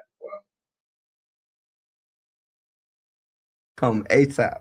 We ain't finna be right here. It's a motherfucker dead right here. We up, homie. Gotta go. We a video on the She got a Twitter. You She know got an when X shit account. go I on bet you the, do. on the internet, right? Breathe. You breed porn stars. I breathe all kinds of shit. I can't, bro. Chill. I'm saying, what the fuck, nigga? I just said she one of the top people in the game. That's a real star, and I don't know why I don't know about it. Yeah, you need to hit the OnlyFans, brother. No, I ain't we paying ain't for hitting it, brother. Come on, man. If I can't touch it, do what I gotta do with it. I ain't paying for it. I'm trying to raise a family here. I understand. Yeah. So she can come out on top. We gotta go to Turks. What's Turks? It's like an island. Well, I know what Turks is, but what's in Turks for us? Like what? No, like I'm trying to go to Turks, and I'm not gonna be able to afford to go there unless people support her OnlyFans. So Also, she would have pants in it. and also become members on the No Jumper YouTube You a channel. real pimp, shorty. You feel me? I ain't gonna lie. If she was doing this for like, bro, I'll be beating the fuck out of her. Oh, so like she gonna be on X videos and like Pornhub. Like, Nah. brother, every time I get mad, like, brother, it's a video on the She like, got you a know, Twitter. You She know got an when X shit account. go I on bet you do. on the internet, right? Uh-huh. It's never. Never I come know down. this. Yeah, I know. What's your name on that? You heard the creak on the jet, like, come on, dog. I'm comfortable with my choices. Man, We don't even know anyone you knocked then down. you know, porn. You've been famous for all these years, and we still don't know one body that you got. That's cool. That's how it's supposed to be. Yeah, no. That's exactly how it's supposed to be. You're supposed to have knocked down like a sweetie level chick by this point. Brother, you lost in a sauce. On my dead homie. You Who lost. are you banging? You lost. Who you I banging? wouldn't tell you. You need to tell me. It's gonna be put on the blogs and shit. Then you're gonna try to get us to do some porno together. No. I don't want you to do Real porn. fast. I just want you to start using your clout for the right purposes. What you mean? Get some famous pussy. Brother, is you stupid, dude? That's gonna open you up to a whole different audience too, bro. Me, brother. No, I'm not. Do you know No telling yourself. what bitch went fuck the hottest rapper in Chicago? Ooh, he's dropping bars. Yeah, that's kind of what I'm saying. Yeah. Okay, so stop acting stupid. What bitch wouldn't fuck the hottest podcaster out of LA? Can, ho. Stop playing with me, Adam. I can't find Lena nowhere on X. Oh yeah, super hard to search her name. Search Lena the Plug all as one, but then when you search it, you gotta like click someone else responding to her. Usually, it's like impossible. And I've become aware that my Twitter is in a similar state. I'm finna put her Obviously, on the yeah. group chat. Like, check it out. When last time you ate her coochie? Shit, might have been a few weeks. Or they call her a MILF. Yeah, sometimes. Damn. That's what this podcast has become, is Jilla fucking whacking off. Fuck no. Let me see. Let me see. What happened? Look, go up. She like Go up. bald Go head, up. black That shit hair. was 5 days ago, brother. Damn. Hey, let me see. What? Look at this, brother. I'm well aware, man. I've seen, at this, brother. I've Look. seen this content. Look, hold on, look. Is she hot? Hold on, look. She's hot, right? You like that? Brother, like how you feel? He nutting on your wife's face, brother. You gotta go kiss her face. That's the name of the game. What? Imagine me telling her to do a bad job. I wanted to do a good job and make classic art. What? Brother, he just blew all on your bitch face. You talking about that's art. That's the homie. She on this bitch. Yeah. That was Jason Love? No, What? different guy. I sent him in. I sent him on that mission. Send me on a mission. No, Why not? because you're gonna get caught up. What you mean? Hot. Do it You think you gonna fall in love with him? Last mission you guys went on, the footage went all over the internet. This ain't right. No, I ain't got no That footage of was me no- fucking on the internet. You never saw me. Different on a mission. No. I'm worried about you. Why you worried about me? I mean, I don't want to see you in the feds. Fuck no. We keep the feds out of our mouth. We ain't gonna be nowhere. We ain't want nothing to do with them. They don't want nothing to do with us. We ain't even got shit in common. Okay. Have you ever ran into Trippie Redd? Yeah, that's he my be, boy. He be running out 1400 and shit. That's my boy. Big 14. Ohio 1400. Huh? I didn't know that. That's my Yeah, boy. that's they shit over there. That's my boy. You feel underrated musically? You think I'm underrated? Nah, but I ask you, do you feel You think underrated? I'm overrated? You just let him rage bait you. Nah, that's a genuine question though. And I'm asking him. That's why I want to see what underrated. I feel like sometimes you might be in Chicago not underrated, but maybe on a worldwide scale, more people could be paying attention. How do you feel? For sure. That makes sense. Yeah, I ain't the biggest that I could be. So that's what the album is about. For sure. Can you stop playing copyrighted music directly into the microphone? My bad, brother. If there's a big gaping hole in the interview, that's why. I'm letting Jilla take the ball, bro. My bad. I'm on Instagram trying to get making a post. I'm trying to get some pause. Making a TikTok? I just posted some shit on Instagram, a picture. Nice. Of me saying, I'm roaming through LA alone with a burner on my waist. You be posting a lot of fit pics with like lyrics in the caption, huh? Mm-hmm. Yeah. They still be on you about wearing them jeans and shit. Yeah, I got on shorts today, so trying something different. And I'm finna wear shorts for my birthday. Hey, buy these chrome shorts for me, bro. I bought them already. Just give me the money back. No, I'm good. How much you spent on the chrome shorts? Them bitches $3,500. Do you want to like walk the runway and shit? Would you go to Paris Fashion Week? Yeah, I'll do that. You would. It depends on. They try to get me to walk a one way in New York for some bullshit though. Like I think it was like Adidas or Converse. They had me fucked up. I should have did it though, but it was just like my pride in a way.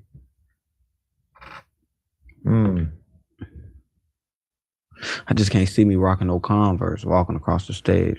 Hey, why not the Converse? Why not Converse? Them bitches, they don't even fit me. So you'll do the Balenci boots and all that, and Kanye styled you do the whole walkway shit? Yeah, but he can't have me on no Billy shit, no draw. He be wearing shit with no drawers on, all type of shit. Yeah, he be snapper. Okay, sorry. Authorizing a thumbnail here. All right. Did we hit everything we're supposed to hit? I think Remo got some more. Remo gonna ask you about fucking Mount Rushmore or something. I mean, yeah, shit, we can hit that. Who y'all gonna put on Chicago Mount Rushmore? I was just kidding. I did man's already. Shit. I want to hear Jilla's. Me, Von, Brick, Baby Gold.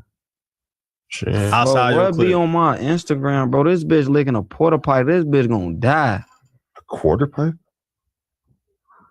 He used to that shit. For this bitch gonna die. Bro, she licking the toilet seat in the porta potty. Oh, wait, what? She putting her head in the poop.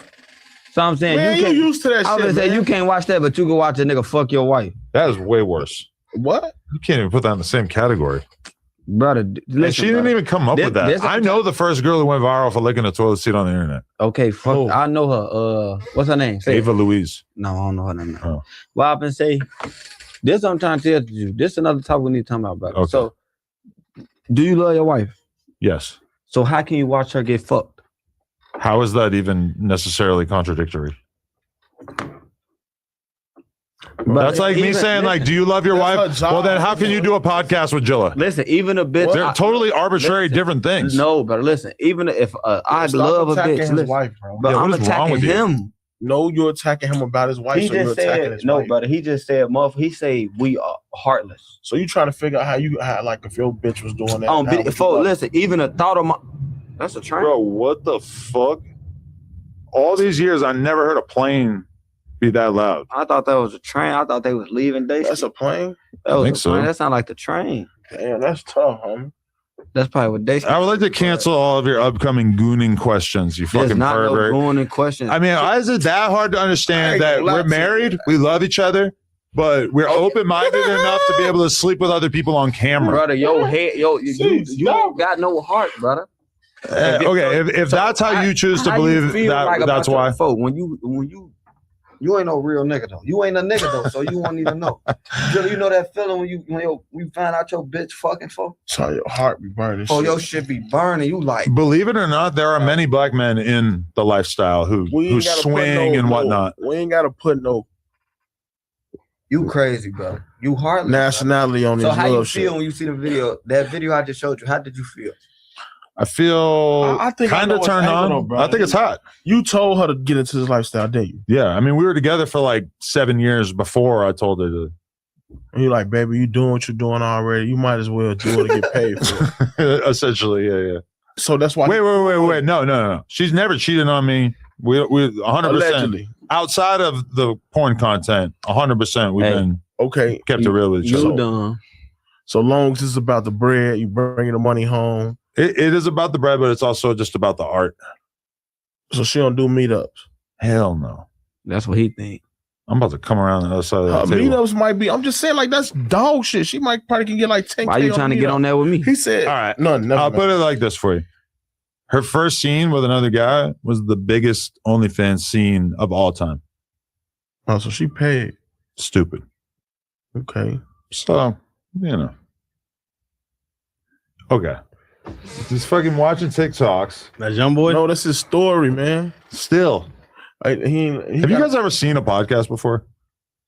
I watch all your shit. Do you really? What's a classic? Mine. Yes. My shit really is a classic though. Yeah, that was bitch good.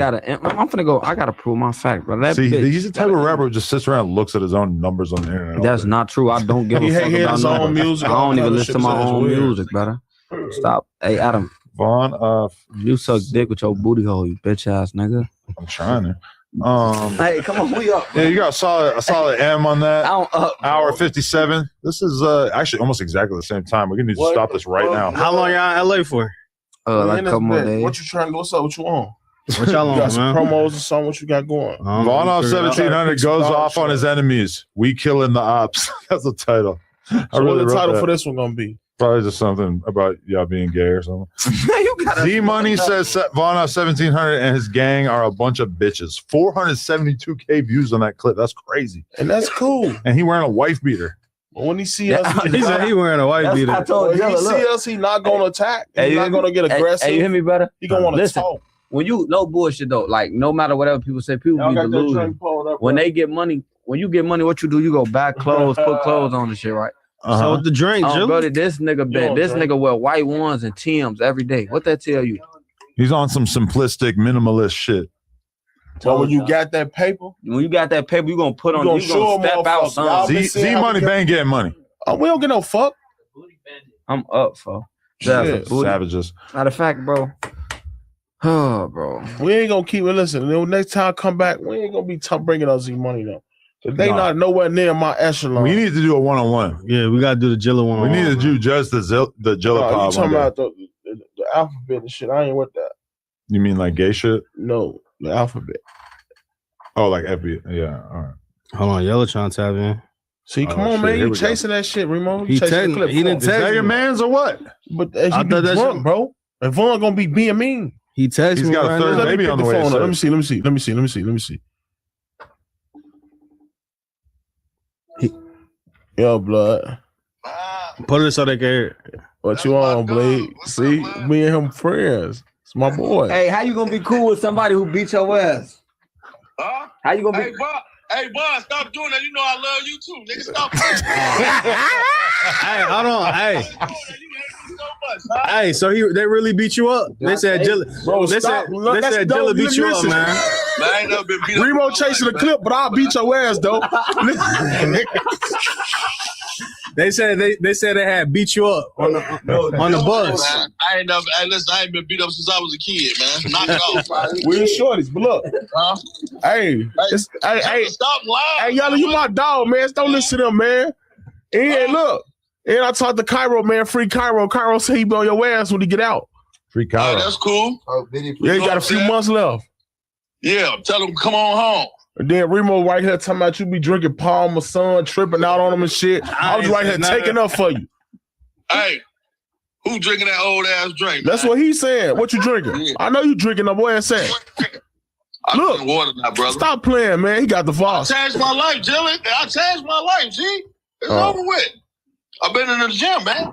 Trying to get it together. You trying to get you a boxing match. I know what you on. He got one on the way. They keep turning it down. I know what he on. He's on the way. You trying to get a Batman Kevo body? What, he finna get his legs extended? No, you're gonna get it. Dog I probably need to cut the stomach off. It's kind of big, nigga. You big too, nigga. You know it's That's hard. Adam talking crazy. That ain't even me. No, I'm saying you know it's hard to get rid of this shit. I ain't trying. I ain't trying. But Adam on. What up? Oh my God! Look at the witch doctor. You guys back cool, huh? No, I'm looking for Vaughn on 1700. He sent me a DM. Hold on, give me that. Vaughn is talking. I swear to God on my mama. Like as if the camera. That's I swear to God on my mama. 607 Damn, Yeah. 607. Hold on, you got to keep it in. I swear to God on my mama. Pull down on me, gang. I'm 2 hours away. Do not do a podcast. Let me see. No. If you do, Let me just don't see. touch his cup. I can't. What? What's in this cup? Yeah, they It's a told voodoo me. cup. It's They a gonna make you do zesty shit if you go to the podcast. What? Let me see, folks. That cup ain't gonna do shit. You goose. You good? You pull up, just don't touch the cup. What's the cup? All right, I'm gonna get up with you, brother. Let me see. Hey, hold on. Hey, look. you gotta get over with Jilla too, though. We got a bag for you. Hey, look. Hey, All you, right, back. Hey, nah, where that nigga at? Say you got a bag for me. Man, you been hitting me up about that shit. Let's do it. No. He gonna be tweaking. Y'all a couple hours up the street. Damn, Vegas, right? yeah. I love though, bro. I'm gonna hit y'all on. Later, yellow. Remo, you ain't found nobody for me, man. The fight's coming up, man. Man, we working on it. You already know. Hey, tell Unc I'm gonna get him in there too, though. I can't fight nobody. Love. They gonna say they gotta fight the spirit. I love, bro. Yeah. All right, No Jumper, coolest podcast in the world. Shout out to Vaughn off 1700, Remo, Officer Jamal, and Jilla. Big Jilla in the Like, comment, and subscribe. Definitely like button. Hey, fuck that like button. Look, What you finna fuck say, all the bro? ops, nigga. We smoking all the ops, nigga.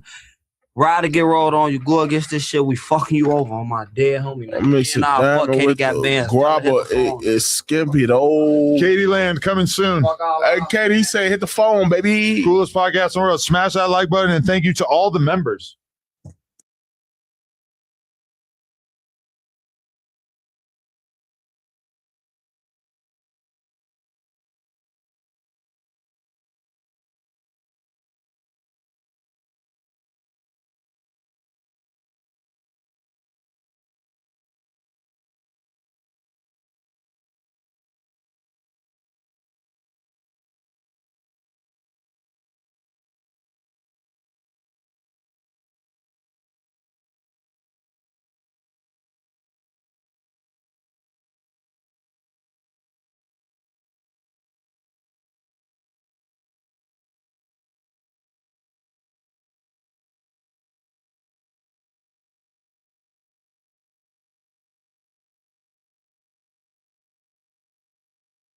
No Jumper, coolest podcast in the world. And today I'm bringing y'all a very legendary interview with a man who is fresh out and has been making noise for a long time. And I think we're going to finally get the full story. You never did a real interview before? Nah, not a real one. It's crazy, man. We got Marley B's on the podcast. How you feeling?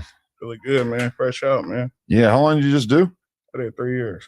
3 years. And what was that for? Man, that was for a lot of shit. I had warrants everywhere, salts, all kind of shit. Really? Yeah. And how was it? Man, you know, come with the territory, man. I've been doing this shit for a long time. Right. Yeah, So it definitely wasn't your first bid? for sure. Now that was my third one. Damn. But was this one like pretty smooth, all things considered, or was shit I ain't going gonna down? lie, this one was like, it was like a wake up call. You feel me? That shit changing in there. That shit ain't right. Really? Yeah, that shit bunk. You don't want to go in there. It was a wake-up call about how you should be living your life on the outside? It's a wake up call to not come back. You feel me? By all means necessary, you gonna stay alive, but at the same time, you don't want to go back there. That ain't where it's at. Yeah, yeah. That ain't for no real nigga. You feel me? You were having fights in there or no? Fights, yeah. Yeah? For sure, you know. That's With regular. random fights or like op fights that you've been dying to have for years? Nah, you know, like see a nigga and need that immediately type shit. Okay. You feel me? Or just checking nigga temperature. Mm. I didn't fight over everything. Though. I didn't fight over basketball games, all kind of little shit. Really? Yeah. You lose any or you win them all? I ain't gonna lie, I don't win them all on my list. 20 in a row? You said what? You won 20 in a row? 20 in a row? That's the 4 extra meme, sorry. For real. What? Nah, not 20 in a row. I probably had like 7 fags up in there. Okay. It was a crazy part about it. The nigga that got me a run for my money was a nana. He wasn't all gang members, they be butt. Oh, yeah? Everything. Would you call him a nana? Yeah, non-affiliate. Okay. We call him tunas. Yeah, he turned up too. Oh, okay, yeah. He's a tuner. Yeah, I know because what tuner we is. call them tunas even if they're not turned up. Yeah, you from LA, right? Well, not really, but I've been here for like 16 years. Oh, okay. Yeah, I fuck around. Yeah. So, damn. Oh yeah. Jab 5 said that he was 205 or something. Yeah. 200 wins, 5 losses. Oh yeah. That's outrageous too, right? That's what he said. He wasn't a bounty. I mean, he looks pretty crazy, so I don't necessarily not believe him. Yeah, they running fades out there a lot. Yeah. That's what they do. Okay, so they like run fades with your enemies when you get in there, but you're saying that your shit is more like it just happens. It's not like required. Fades, but you know, it's just it is what it is. It's a little different, but everywhere different. Every county different. Right. Yeah. Where were you at? Which one? When you were locked up? I went to Sac County. I went to Stockton County. I went to Yolo County. I went to Delano. I went hella places. I just be going everywhere. And so when you were walking up in there, it's like everybody's whispering, "Oh, that's Marley B's." It ain't really no whispers. When you walk in the pen, they go immediately where you find. Some niggas know you. LA niggas, they know me. Some Right. niggas know me. Yeah. I mean, my face card good. Yeah, because you don't really need to know what's going on. You just need to be on YouTube a little bit to know about you. A little bit. Or be in the streets enough that they know about whatever other activities you're taking part in. Yeah, no, ain't no activities. Just, if you know, type shit. For sure. Yeah. All right. So, all right, let's get the early days story for everybody out there. You're originally from Stockton? Yes, sir. Okay. Born and raised. In South Stockton? Yeah, South Stockton. Okay. Never switched my hood. And what was life? Wait, who switched their hood? Yeah. Hey, you know who switched their hood? I don't know. Hey, I don't, you know them. I'm just an interviewer. I don't know. It's just the way you said that, I was like, damn, somebody must have done that. But it's good though. Grew up grimy though. Okay. That shit just grimy. Just grimy as fuck. What were your parents on? My parents, I ain't gonna lie, my mama, she from Oakland. You feel me? She like got that like Oakland shit in her blood. My daddy, he do his own thing. You feel me? Mm-hmm. But I really raised myself out here. And we always hear about how Stockton's so treacherous, but did it feel like that when you were a kid? It's just normal for me. If you say it's treacherous, it is what it is. It's been like this my whole life. You feel me? So from an early age, you were used to seeing crazy shit going on in the streets and whatnot? Yeah, for sure. What's like an early memory that you look back on and you're like, that's when I knew shit was kind of out of control?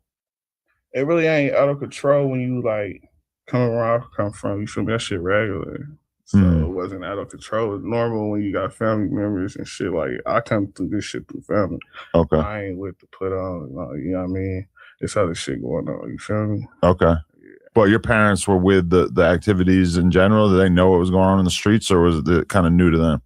I'm pretty sure they know what's going on. You feel me? They was very, very smart. Mm-hmm. They not, they know what's going on for sure. They not naive to the fact. And your dad was around, or was he kind of a rolling stone? My dad was around till I was like, 12? And it was over after that. Where he was just out, or was he locked up? Or nah, that nigga, he don't get locked up. He don't get locked up. That nigga don't get locked up. That nigga be fucking with his wood. You feel me? Doing his thing. You feel me? Okay. But he was just really a talented criminal who wouldn't ever get caught? I wouldn't call him a criminal. That nigga just, you feel me, do his own thing. He ain't never put me involved with too much. You feel me? I don't know too much. Okay. But did he give you a lot of advice about how to move around and whatnot? Hell no. Hell no. You gotta learn that on your own. Okay. Yeah. And was your mom like from Oakland and she moved to Stockton to kind of get away from a more hectic environment? No, I think her daddy moved her out here. You feel me? And her daddy was the man. Okay. Her daddy moved her out there, and she met my dad, and that's how that went. And were you just getting in trouble from an early age? Trouble. I just like trouble. It's just I like violence. You liked violence? Yeah. That's what you were drawn to, just fighting and shit at first? Just everything, just a hood nigga. I just like gangster shit. Right. You feel me? What do you think you were influenced by, like movies, music? Nah, just life. Only thing that influenced me as a kid was like playing sports, like basketball. Other than that, life made me this. But playing sports like that, was that the thing that was kind of tethering you to reality and maybe not getting into the streets, or was it all kind of one and the same to you? Like the same type of shit though, for real. Okay. Yeah. When did you give up on the sports dream? It ain't really like I gave up. It was just like, you feel me? Shit, nigga, I ain't going there. Nigga, I got shit to do. I got to make some money. Right. Nigga, I got shit to do. When you I first started having kids, I got my daughter, what, 16, 17. Okay. So it was already time to get to it. Okay. That initiated a different level of hustle in you? Yeah, you gotta get my baby mama was older, you feel me? So you know how that be when you gotta take care of the kids. Right. All means necessary. You have a job in high school, or you skip right past that? No, I ain't never had a job. Okay. We ain't going no job. Right. Not that type of job. But so your first time you had $1,000 was from what? A house lick. For sure. They call it flocking. Y'all call it flocking. We do. We call them licks. Mm-hmm. Where we from. And that shit's super common? Hell yeah, that's common. You were going out of town to do it, or you're Hell just nah. no? Tearing a whole video. Really? Yeah. So there's like a nicer part of Stockton you would be heading over to? North side. All that. You know, they know where they at. Okay. Yeah, they know where they nice ass at. But you're robbing like a random person's house, not like a fucking op house. You're talking about them like they're ops. I wouldn't care. Oh. Who over there, as long as it's on that side. Right. Nice as fuck. I don't care who it is. What do you think the most money you ever made on a house lick was? Me? Yeah. I probably made a good 84. 84K? 84 off gold bars. Whoa. Yeah, that's when, I was a kid too. But was this just a random house that ended up being super profitable, or did you have like any kind of work you had done beforehand to know it was going to be that good? Believe it or not, somebody hit the house before I did. They just put me up on it and I went back in there. Holy shit. And you never got caught doing this? Shit. You did. That was one of the times you got locked up? Shit, man. I got a big sheet, man. I didn't got locked up a lot of times, though. I ain't keep it real with you, man. Really? Yeah. Oh, man. So, okay, how old were you when you first got arrested? And for what? I say first, I robbed the can man, the nigga that collect cans. This bitch ass called the police. And he had heat. For the money, not for the cans. You hell for it all. Because that would be cumbersome to be like, we're taking off with a big ass bag. On it all, bro. Damn, homies, I wish I could have took the cans. Yeah, give me the cans too.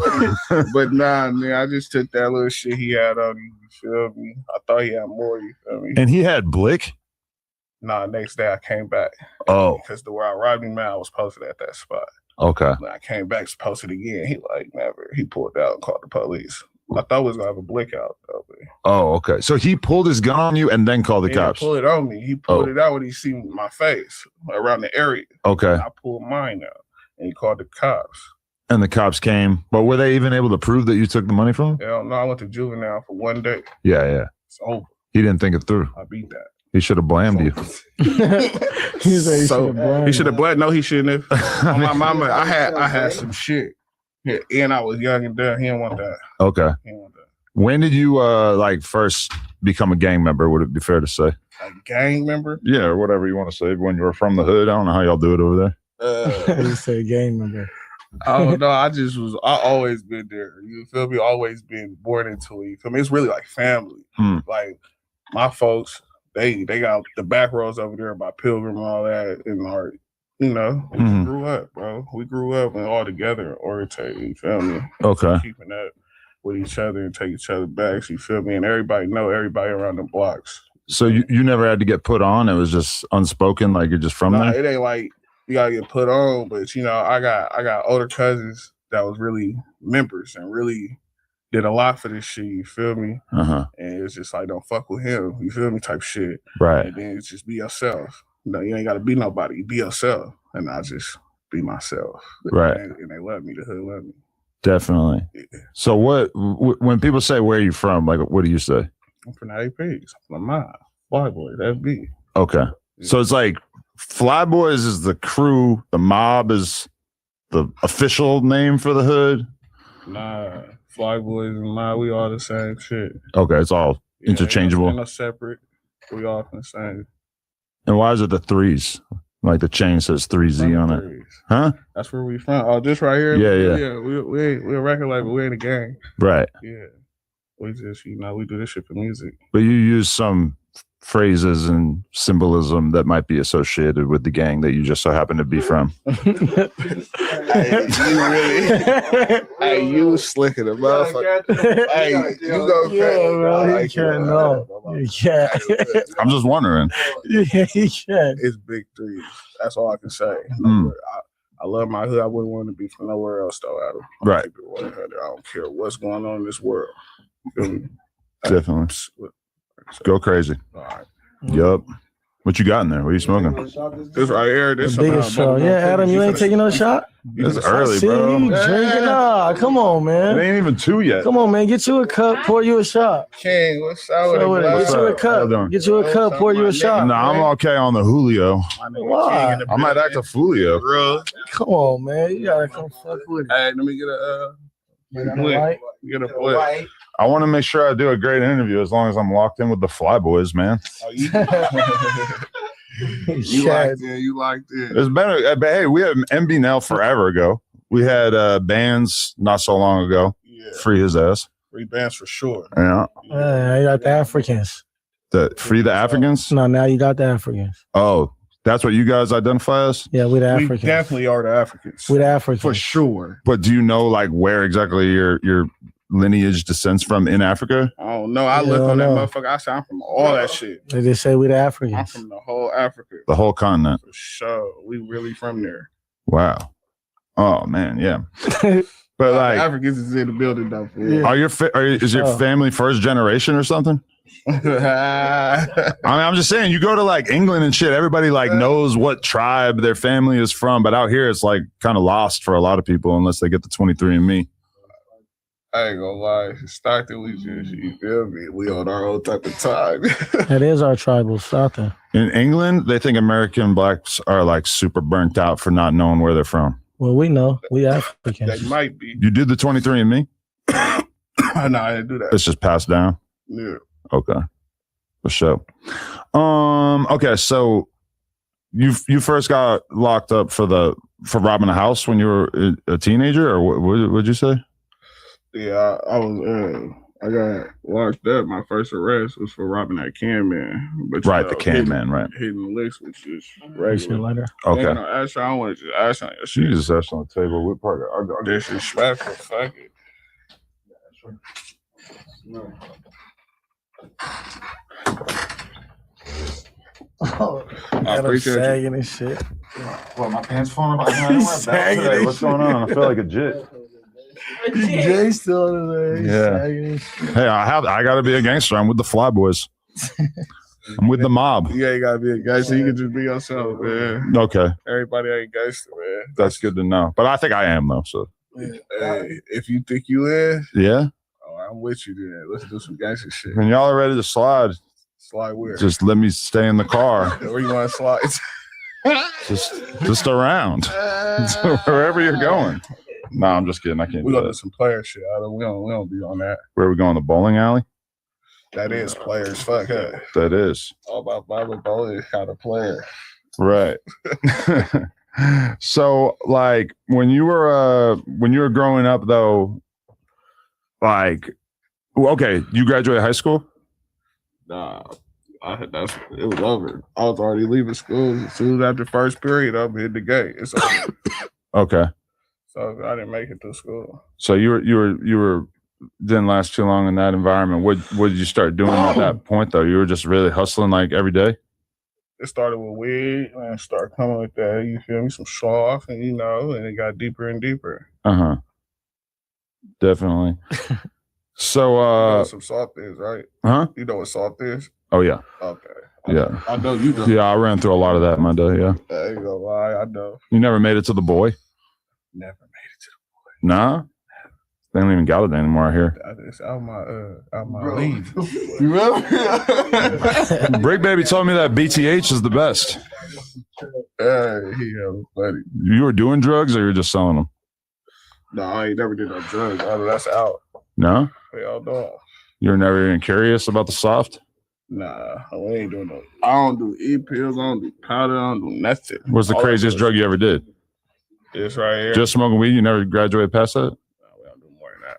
That's probably probably good for your future, you know? I'm already crazy. I do some drugs. It's gonna get weird. You never smoked spice while you were locked up? Spice. What? Never. You ever see them niggas? Oh, spice. I've heard a lot. I ain't gonna lie. That ain't something you want to do. That shit worse than crack, bro. I ain't gonna lie. I seen some shit. You ain't ready for that life. That Really? shit bunk. It's that bad? Yeah, it's a whole nother world in there. Damn, okay. Yeah, that's probably a good decision. So how'd you actually get the name Marley Beats? Well, my name just came from the streets for real, though. I ain't gonna lie. The bees come from, you know, an ancient secret. But that Marley, you feel me? I just earned that from just all that weed. That Bob Marley shit. Okay. That shit really came with me. It really fit with me, too. You've been smoking that heavily since a young age? That's all we do is smoke. Snowball tell him. Were you see what we doing? Were you like also selling weed? Yeah, I started off smoking it, then I was selling it. Right. And so, but like, have you ever actually like tapped in with Bob Marley's music, or is that not really? I fucked with Bob Marley real heavy. Real heavy. Do you ever see those old photos of Bob Marley smoking and realize how trash the weed he had was? He was clocking shit though. I mean, it was the time for sure. He was smoking real like big shit though. Yeah. He smoking crazy. You ever watch? You watched him, right? But then you start to realize that's why he could smoke so much, because they were smoking dirt. Like he probably wasn't even getting high. You don't think he was getting high? I mean, when I look at that weed, getting high. They say the best weed You over for there. sure getting high. but it ain't like the shit you're smoking right now. High on the bun on a dead homie. The shit you're smoking right now is probably 100 times more potent than the shit he was smoking. Sure, it is. Yeah. You feel me? Look where we coming from. Everything's getting better in the world. You feel me? He wasn't fucking with none of this. This a dead nigga. Oh yeah. Who? In your mind, who is in there? You know who here? No, I would love to hear you tell me though. I think what's his name? This one of them niggas. I ain't gonna lie. It's probably that little dirty nigga. That's kind of morbid. I'm not gonna lie. It's two of them right here. What happened in your life that made you so cold-hearted towards death? Death gonna come to us. You feel me? You know what I mean? I believe in God though, but death gonna come to us. Do you think God would approve of you, like metaphorically smoking dead ops? What? Like you said, metaphorically. What? Free your mind. Look, I don't know what Jesus wants for us, but I'm assuming that he would probably look down upon that. I respect it, man. But I don't know. He ain't never told me not to do this right here. Yeah. It's a shame they didn't put that in the Bible. So this nigga clocking too. For sure. Okay. Do you ever have like a bad weed experience where you got too high? Hell no. Oh, edibles. I don't fuck with them. Yeah. Get that shit out of here. It's hard to get too high just smoking, but the edibles will quickly put you over the top. Yeah, that's how. Yeah. No, definitely. Okay. So when you were younger, who were y'all beefing with and stuff? Was that a big part of the whole music and everything that got you into it? Really beefing. It really wasn't no beef like that. Younger, it was kind of good when we was younger. Everybody was outside for sure. You know, house parties and all that, you know. Then it got ugly, you know, as we growing up. Was there like a particular moment that feels like that was kind of when everything changed? Ain't nothing really changed. The shit really just came. You feel me? JJ. And JJ. Oh yeah, JJ, that was tragic. And that's when everything changed. Yeah, it did change with JJ for sure. Who was JJ? JJ, that's the homie. Flyboy. Original. Fly, original. The founder. Beat the fuck out one of you niggas. The founder. He was the founder of the Fly Boys? Yeah. Rest in peace. Rest in peace, my nigga, bro. And what year did he pass, would you say? 2010, 2011. 2010, 2011. That wasn't 09? We had the murder rate in 09. Somewhere we had the around murder there. rate. That's when 10. Yeah. The murder rate, so you're like saying that was the year that Stockton had the highest murder rate? I think 09 and 2012 we had the highest murder rate for sure. And then them all the years, we was like right there with niggas. We was keeping up for sure. Damn. That's crazy that you just have that in mind, like the year that like a lot of cities would be like, oh, that's the year we won the championship. That is. You're like, that's the year we had the top murder rate. That's a championship to the demons. Yeah. Yeah. There's not part of you that's like, oh, having a high murder rate's a bad thing. Oh yeah, that's a bad thing. It just changes this whole thing. Yeah, you feel me? I'm like, yeah, it's bad for sure. Because we had some years recently in LA where it was like, damn, the murder rate is so low. 2012 and 2011, 2 years back to back. Oh, my mom. 2011 and 12, Stockton had the highest murder rate in the country. Yes, sir. That's actually insane. I think St. Louis holds it down most years now. That was my nigga King too. Good looking. Damn. So does that make you like sincerely proud, or is there like a bit of a sad feeling associated with I that? told you that's like a Super Bowl. Like a Super Bowl. That's a like win. a Super We Bowl. won that year. We won. We don't win. Ain't nothing in Stockton. You understand? Okay, but it's not like your side was responsible for all those murders. I'm sure there's losses on both sides. There's Mexicans. There's all kinds of shit. All type of shit going on. It's all type of shit going on, but it's Stockton. Yeah, some white guy kills But his it's wife. That Stockton. ups the murder rate. It's Stockton. Right. We just know the murder rate. Stockton. We got that. Right. No matter who it was Stockton. Are you planning on sliding on Swamp Stories now that his identity's been exposed? Nah. We ain't worried about You gonna let him live? I'm gonna keep it real. I ain't ever been on the internet. I don't watch that. Oh, you don't watch any of that We shit? ain't worried I'm about getting on it, but I ain't that's in the Bay Area. Yeah. That's but Bay he Area. covers all kinds of shit. I know, but we Stockton. We ain't worried about the Oh, you don't Bay claim Area. him? No, we ain't worried about the Bay Area. You got Stockton videos though. Who is that? We ain't Stockton. All right, let me tell you. Swamp Stories way in the Bay. Who is you talking about? Okay, Swamp Stories Stockton. You did something with him or something? Nope. I don't know, I ain't dude. gonna lie, he did like hella old shit. Like I've he been- been weird. I've so been- I don't know. Yeah, Bay Area. All right, these are the first ones that come up. 4 years ago, Stockton versus EBK, California's hottest rap group. 4 years ago, Yeah, police. Asian boys versus everyone. It's the police, guys. Turn here, boss. Oh, you're not gonna like this one. Exposing EBK, how J-Bo caught a hat at 12 backdoors. All right, I'm not gonna read that. Chat. You know, Chat. that sort of thing. I don't know. Some of this information might be kind of dubious. We don't know if it's real or not, but okay. So when did you start rapping? Let's go from that angle. I ain't gonna lie, I just was like playing with it. I didn't even know this shit was gonna happen. But none of us really. Well, nah, my homies did. Sauce knew. Rest in knew. peace. Keith Taylor. He Keith knew. Taylor. He That's knew. The homie. That's He the said nigga. it every That's the nigga day. that got me in this shit. I don't want to do it. I'm not no rapper. That's the nigga. If it wasn't for him, I wouldn't be. Rest in peace. Feel me? So just out of respect to my big homie, I just, you feel me, keep it always saucy. So Like see, for him, man, you feel me? he knew. Was there anyone else rapping that you felt like you had to respond to? Was that like part of why you wanted to rap? Respect. Yeah, I mean, your shit is very I ain't gonna political. lie, like sometimes you get tired of hearing bitch ass niggas and they say, and then when I was coming up with It's the this little biggest rap troll. shit, my niggas didn't allow this. You feel me? They don't allow that. They just let niggas, you feel me, do their thing. Because the streets is the streets, so niggas ain't trying to go down. You feel me? This shit really real with us. We didn't have how many diamonds? Too many. 5. Too many. Like 5 diamonds.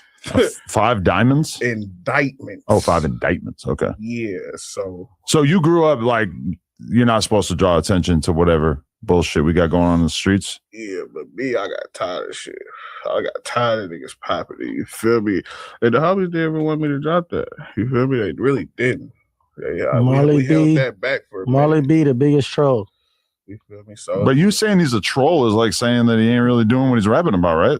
No, that's not what it he means. said. Oh, okay. That's not what I'm Definitely not what he saying. said. I'm saying I he's the bet it- biggest troll. He really do that, and then he also trolls. He gonna troll you. Okay. He gonna troll you about everything. Okay. Because a lot of times when you call somebody a troll, like you're kind of saying Nah, that they that's don't just- do that. He's I'm showing. the He's biggest showing troll, our. He's for showing sure. our personality. Mm. South Stockton personality. I get to He speak putting it for on my display. people. That's what I get to do. You feel me? Right. A lot of motherfuckers don't got a voice where I come from. You feel me? Because we come from bullshit for real. You feel me? And the motherfuckers that do got voices around us, these is bitch ass niggas and marks. You know, you don't want to hear that story because they lying. So basically, as EBK started to really get motion, you were like, you know what? These are kids. They're not really about what they're saying that they're doing. So I got to get out here and really show people what a real Stockton street artist looks like. No, I wasn't really worried about them, to be honest. This was before that? I really made music for us.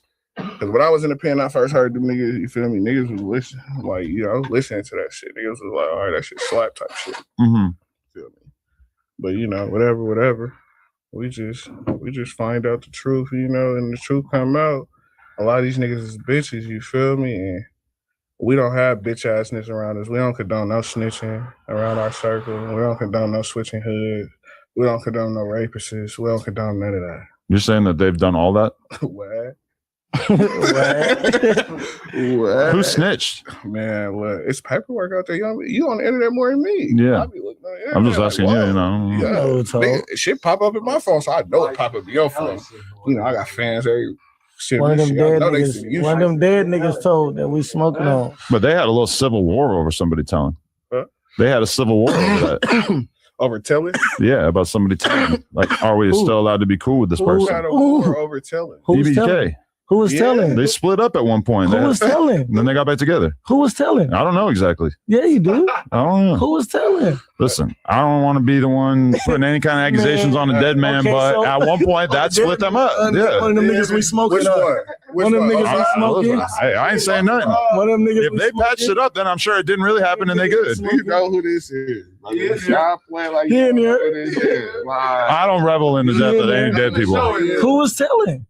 That's on you. That's your And op. you said they was having a civil war over somebody telling. Well, everybody knows they weren't getting along for a period of time. Over who? Even when I first interviewed J-Bo, he was like basically alluding to the fact they were about to get back together. Okay, but who was telling?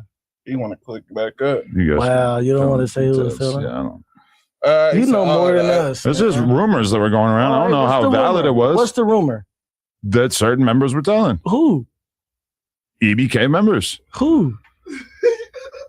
Bitch ass boy. Y'all can fill in the blanks. Y'all are the fucking gangsters.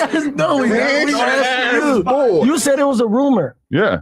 So who was the rumor? Who was telling? Listen, far be it from me to get involved with that sort of You thing. gonna tell us who was telling? Tell on them bitches. No, you guys can do all that. I'm not going to fill in the blanks. All right. We got to let Swamp Stories do that. Yeah. Yeah, fuck Swamp Stories. Yeah. I ain't fucking with them. We try to. We Right. don't know why they was having shit. We don't know, though, for real, You though. telling us something we don't know. We You gotta let us know something. But you like, were your first songs actual diss songs towards them, or were you making music before that? I just make music for the hood, like whatever come to my mind. I wrote that diss song that you talking about. Uh-huh. That shit was wrote in 15 minutes off 2 Norcos, bro. Really? Man, this shit regular. So you were feeling great when you were writing that.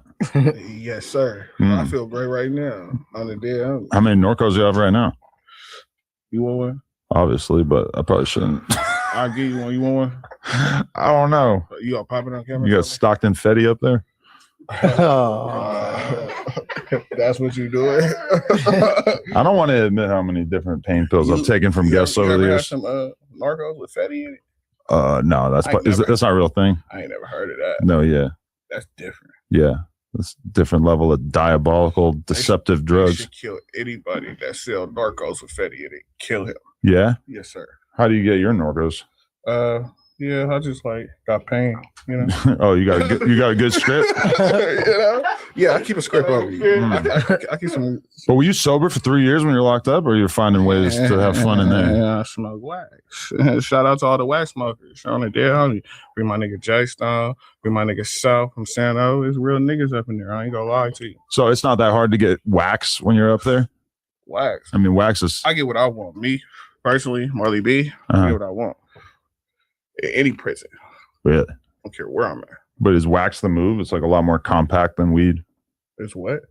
I'm saying wax like concentrated weed. It's just like you ain't gonna leave that. I smoke wax right now. You ain't gonna smell it in 5 minutes. You feel me? We ain't trying to be hot with the weed. That shit hot. Right. Yeah. But you were getting pills while you were locked up too? What kind of pills? I don't know. Whatever they got. What kind of pills? People are getting pills in there, If right? it wasn't Narcos, I'm not fucking with it. You don't like perks. You only like Norcos. I don't fuck with no perks. Really? That's not. I don't know if I ever heard someone. I ain't gonna say lie. that. All my niggas, you feel me? They do what they want to do. But me personally, I don't fuck with no perks. Okay. Definitely. You a lean head or not? A lead, I switch the bleed. That's what I will do. I used to go crazy. You feel me? But it's been a while. Locked up. I was sipping it. I got cracked. I ain't gonna lie to you. Oh yeah. How much were you drinking the day you got cracked? I probably drank like 3. I should have cracked a 4. Should have chugged the rest of it. You heard me though? I should have cracked a 4. Leaving that cup behind when you get caught has got to be the worst. Or drop a 5. 21 lines are getting cratched. Wow. So is it true you went to the same school as certain EBK members? I don't remember. Them niggas is... It's a different age bracket, right? Yeah. That's what I would think. 32. Right. I don't even know them niggas like that. Them little dirty kids. That's some little dirty niggas. Oh, okay. So where would you say that beef actually started from? Where you keep saying beef? It ain't really beef. Them niggas just bitches. We just expose bitches. That's what I'm here to do, is expose a bitch. I don't even... Them niggas ain't no beef. Because when I see them niggas, they want to be my friend. But on the internet, they don't. Like, you feel me? They pop it, this in songs, but niggas see me in real life, it ain't that. So it's not beef. I don't call that beef. So you've actually ran into some of them in real life in recent years? I ran into them in the pen. I ran into them all the time. Oh, really? Yeah. Who'd you run into in the pen? A couple of them. They know who they is. I ran into a couple, at least like 5 of them, EBK members. Oh, really? Yeah. What about that phone call with J-Bo? What about that? I mean, that was interesting. It felt like, oh shit, maybe there's different energy over the phone in real life, etc., than there might be in the music. No, it's just different energy in person, period. You feel me? What phone call? Phone call. What phone call? When he got on the phone? Yeah, they called J-Bo. And you have him? And he got on the phone? He had him on the phone. He had him on the phone. Jeezy had him on the phone? You talking about that phone call when he called him trying like... I mean, they were basically asking him like, "So is Fly K? What's going on?" And he was kind of like, "He ain't nice. He ain't nice. He ain't on that right now." It was just somebody. He just not on that right now. Just right now, while we right here, he gonna be on that later though. You feel me? Later on, he gonna be on that. Like right now, he know. It was somebody in there. It was somebody in there big. He let him put him on the phone. Yeah. Somebody in there big, put him on the phone. But he a bitch. He pick his fights. You ain't been doing your homework on, buddy. "What kind of homework?" Like on Dawg. On J-Bo? Yeah, Dawg. Ooh, what are you referring to exactly? Like being a bitch. You ain't do. Oh, I don't know about that. You think he should have took the 7 years, or you think he's smart taking the feds to trial? I ain't even know nothing about that. I really don't. You feel me? I just came home. They tried to give him 7 years, and he said, "Nah, I'm going to trial." I'm taking everything. Shit like that. Anything under 10, I'm taking. Because For I'm real? coming back. He can do what he want though. I mean, maybe he knows something we don't know. He thinks he can beat it. He probably shit. He got some up his sleeve. You're praying for him to beat those charges? I am praying for him.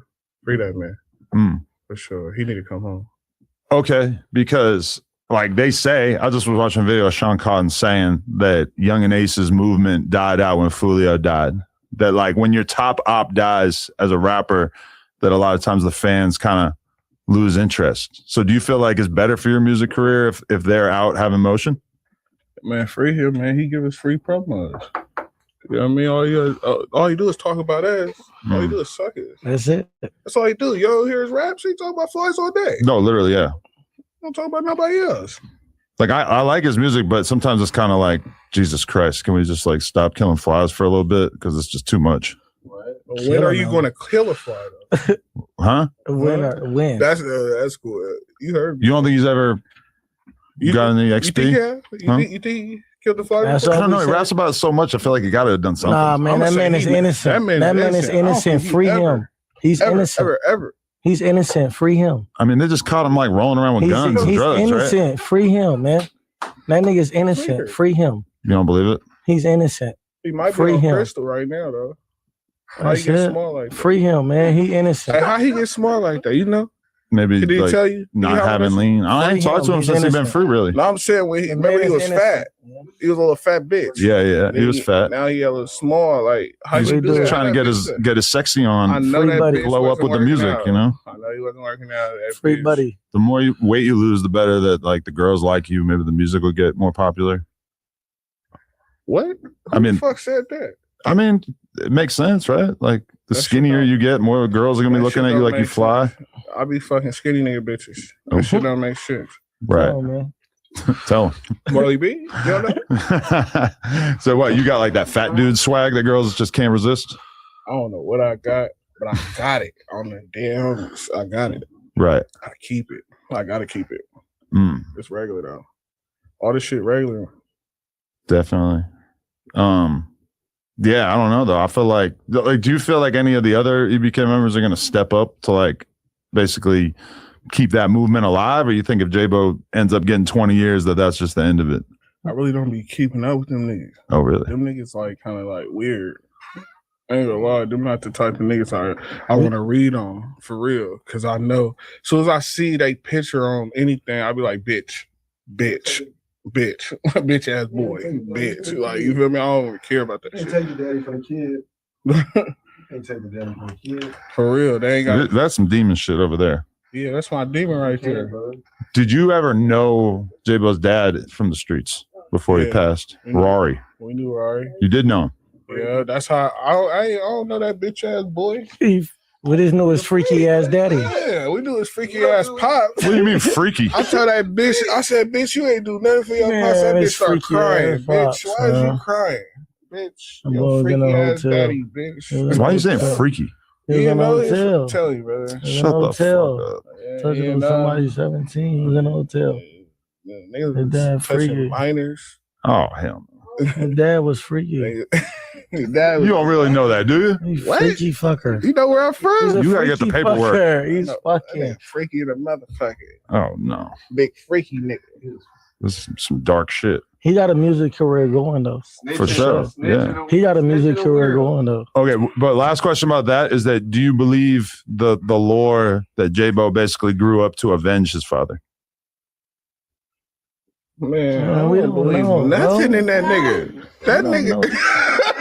It's like a rumor, and he kind of says it in his lyrics. I don't know how literally we're supposed to take it. Hey, man, that man is innocent. Boy, say anything, free that nigga, man. That He nigga innocent, man. He innocent. On man. everything, that nigga's a That is rapper. an innocent kid, man. How are you gonna say he's innocent when they caught him with guns and drugs? They catch everybody with guns and drugs. Everybody I know playing Dracos on people. Everybody I know play with guns and drugs. That ain't nothing. Bitch ass boys all day. Everybody I know, real niggas. Innocent kids have that everybody shit. play with that shit. That shit regular. He innocent, man. That nigga Free that innocent. man. Free that nigga. Well, okay, yeah, free him for sure. Let that nigga come home, man. Definitely. Who's your least favorite EBK member? Oh, Dude, which one's the worst? They all like bottom feeders. Oh no. Oh no, the worst one. I don't got a worst one. I ain't gonna lie. They like I look at niggas like the same though, for real. If you could do a song with J-Bo or Jock, which one would you pick? A song, I don't think like that'd be like that'll ever happen. No, I'm gonna keep it real. But if you had to, ain't no happen. Oh, okay. Yeah, man. I don't have to do nothing. The more I think about it, the more I don't know if that movement really like survives without J-Bo as the head of it. You know who I'd rather do one with though? Who? Sluggy. Oh, okay. Yeah. He was legendary. I'd rather do one with him. And he ain't in here no more, but yeah. No, yeah, Sluggy was dope. I know you're being sarcastic, but I'll be real. Yeah. No, that was just type shit. Type shit. You know that type shit. Type shit. Type shit. Okay. So I actually just had Vaughn off 1700 in here, and I was asking him about what it was like being on Nightingale shooting that video with J-Bo and Stunning Girl and shit. Yeah. Like, I mean, was that kind of wild for you to see like a really hot Chicago rapper going to Stockton? To be honest, man, we don't care about no Chicago going to Stockton. We ain't worried about none of that. But to me, that kind of stood out. Of like, oh, Stockton's really making moves that like Chicago's hottest rappers are like, let's fly out there and do videos on the block. You're on the outside looking in. We not caring about none of that. Okay. That shit don't move us. That shit don't enter. We not. That's not our entertainment. Nothing but he do is our entertainment. Dude is a clown. We not on that. I'm gonna keep it real. We real members, so we move kind of different. They're homies. Okay. They both innocent kids. Free Him that and man. Von I keep trying to 1700. tell him, free that man. Didn't they just free one of them snitchers? What's the nigga? Him and Von 1700 is innocent kids. Tell him he came in, he came out this document, he popping it, doing all that extra. Yeah. Tell him about him. Him and Von 1700 is innocent kids. You don't believe Von's with the shits? Man, they innocent kids to me, man. Innocent. Anybody popping it like that, innocent kids. Bro, I just seen a video of all Von's homies just shooting Drakes down the block. And the security camera footage, you can't see what they're shooting at, but they all just shooting the shit up down the block. I couldn't believe it. He came in here to do the interview. He's with the same dudes. That's cool. Shit tight. I mean, shit. They're really doing what they're rapping about. Cool shit. That's cool. Everything. You think that shit cool? You think that was cool? Man, them innocent kids, man. I mean, it's mysterious because you don't know what's getting hit down the street. Man, them innocent kids. You know, That's it. I ain't gonna lie, bro. We don't be worried about Buddy, though, to be honest, though. I really don't. Never. Are you ready to like really make a play at being the next big rapper out of Stockton, though, now that you're free? For sure. I'm finna put it on. I'm finna go crazy. That's what I'm here for. I'm finna put all the flies on. I'm finna do the move. The real one, not the fake one. These niggas, these bitch ass niggas, this nigga got out, got some money, went back to jail. These niggas gay. They will keep going back to jail. You're not doing that. You broke and you hungry. I know what's going on. You want to sit in there, you mad over Stunner Girl. Where Blueface at? Where's Blueface? Tell Blueface, Dougie 3Z, and Blueface get in the ring. I need arrange that. Y'all got a problem with Blueface? Nah, we just want to arrange that. Oh. Because we got the Flyers crit. Well, we got the Flyers crit. Who? Him? No, Dougie 3Z. Oh, okay. Yeah, he the Flyers crit. Dougie 3. I don't even know that. Say he the Flyers crit? Yeah. Dougie 3Z is the Flyers crit. Are you looking him up? Dougie 3Z, the Flyers. Oh, it's him. All right. Yeah. Yeah. Oh, he got free bands, $655K from a year ago. Damn, look at that. Okay. Free bro, nigga, free bands. Oh, all right. I gotta get in tune. You know the real brother. Free whatever. bands, you know what it is. My miss, whatever. Fly gang though. Oh, okay. Shit. He innocent. Let's talk about him. He innocent. Free that Okay. man. How long you guys known each other? Forever. Shit. This my brother. Okay. My bro, for real. It's my brother, This South really City. my brother. And you're claiming to be the Fly script. I'm a fly nigga, flies, crib, flies, everything. That's Ben started. That's Ben started that, right? Yeah. Nah, that's a hood thing. That's a Okay. that came from Sauce. That came from my big homie, the nigga that got me rapping. Okay. That's where all this sauce really comes all from. that type of shit. It's real fly shit. We gotta talk about the real shit like Keith Taylor. soil. Yeah. Soil. Type shit. You feel me? That's where that shit come from. Ben's talking about him too. Nah, Ben's though, that's bro. Free bro. Yeah. What's your relationship with Ben? Let's talk about that. That's my nigga. I ain't gonna lie. I've been on Ben since I was young. Since we always follow schools and shit like that. Like that's my partner. Were you surprised to see him come out and just get all this motion as a rapper? I wasn't surprised. I was in prison when he blew up. We had to tell him, just like him, we had to tell him like drop. Like he wasn't even the fly scream. My mom, we been heard that from my mom. That shit. We was like, bro, we telling him like, bro, like you gotta drop that. That's slap. He like, hell no. He holding on to it for hella long. And he finally dropped it. Hella later, he been had that song. I'm gonna keep it real. I'm in prison. The nigga, I'm on the phone with the nigga. The nigga like, oh, feel me? I'm finna start rapping. I'm like, yeah. I'm like, you already got the motion. Go ahead, go crazy. He like, yeah. You feel me? I'm tired of going to jail. And he said that. I'm like, I felt it when he said that because I'm in jail and I got at least 2 more years to do. Feel me? So I felt it. Back at. Yeah, that shit bang. No more. But yeah, though. Yeah, bro, he did that shit, bro. And months later, bro, that shit, he did what he said he was gonna do. He stood on that. Free that nigga. That's really my brother right there, though. Do you think it's a coincidence that Bands blew up as a rapper and then like 6 months later goes down for murder charges? Do you think that put an additional level of spotlight on him? A coincidence? I think, like, to be honest with you, it's not a coincidence. It's just that nigga innocent as fuck. I don't know where this shit just come from. You feel me? They just need a free bro. You feel me? Immediately. We need bro back. That's who we do need back. They can't just rap no more. You know what I'm saying? Like they start taking raps and breaking it down, thinking it's more than But we don't actually know that they're going to be using his lyrics or his interviews against him. Although I'm going to be honest, like it would definitely make a lot of sense. No, you putting it the way, bro. See, I mean, you say his music is crazy as fuck. You be catching him, My bad, gang. On my mom. Oh, this motherfucker come out. Catching him. That's I why be shit catching. like You gotta really, catch I be you a listening, few times. He gonna go far. Listen, like he gonna go far with it. Yeah, he gonna go far. I mean, I'm gonna be real. Like, I hope they can't use his lyrics against him. Nigga. But if they do, oh Lord, that's not good. The songs are like very, very violent in nature. But free his ass either way, for sure. Yeah, for sure, free. For sure. That's what they like. That's what we need is y'all. That's the whole music. Y'all doing music together. That's what the streets really need. They never got to see y'all working together. Yeah. Mama, they're telling let's get the ball rolling on it. Definitely. All right. So you call yourself the top op. Do you feel like you're like viewed as the villain of Stockton, or do you feel like the city's ready to embrace you as like the leader, the king? I really don't go into it as the city. I just do everything for my niggas. Everything I do is for my niggas. I really don't look in deep into it like that. I don't give a fuck about how the city feeling for real. Feel me? We trying to do some big shit. We trying to get rich. Ain't nothing else to do. We done did everything already. Ain't nothing else to do. But do you feel like you can like move freely around Stockton, go to the mall, go out shopping and that kind of shit? Or is there just too much tension that it's like, it's not even fun to be out and about in the touristy type areas and shit? I don't know, I go where I want for real. It's just, you feel me, how you want to live though. Stockton is like a timing thing. You don't want to go to what you want to go to that mall where for? you want. Now it's like you playing at this point. Like you want to play or you want to live. You want to go to jail or you want to go home. You want to play, like what you want. That's what it is when you in Stockton. Feel me? All demon time. You know anything about the street roots of Jason Lee? Jason Lee in Stockton? Yeah, the little mayor nigga. The what? The mayor. Yeah.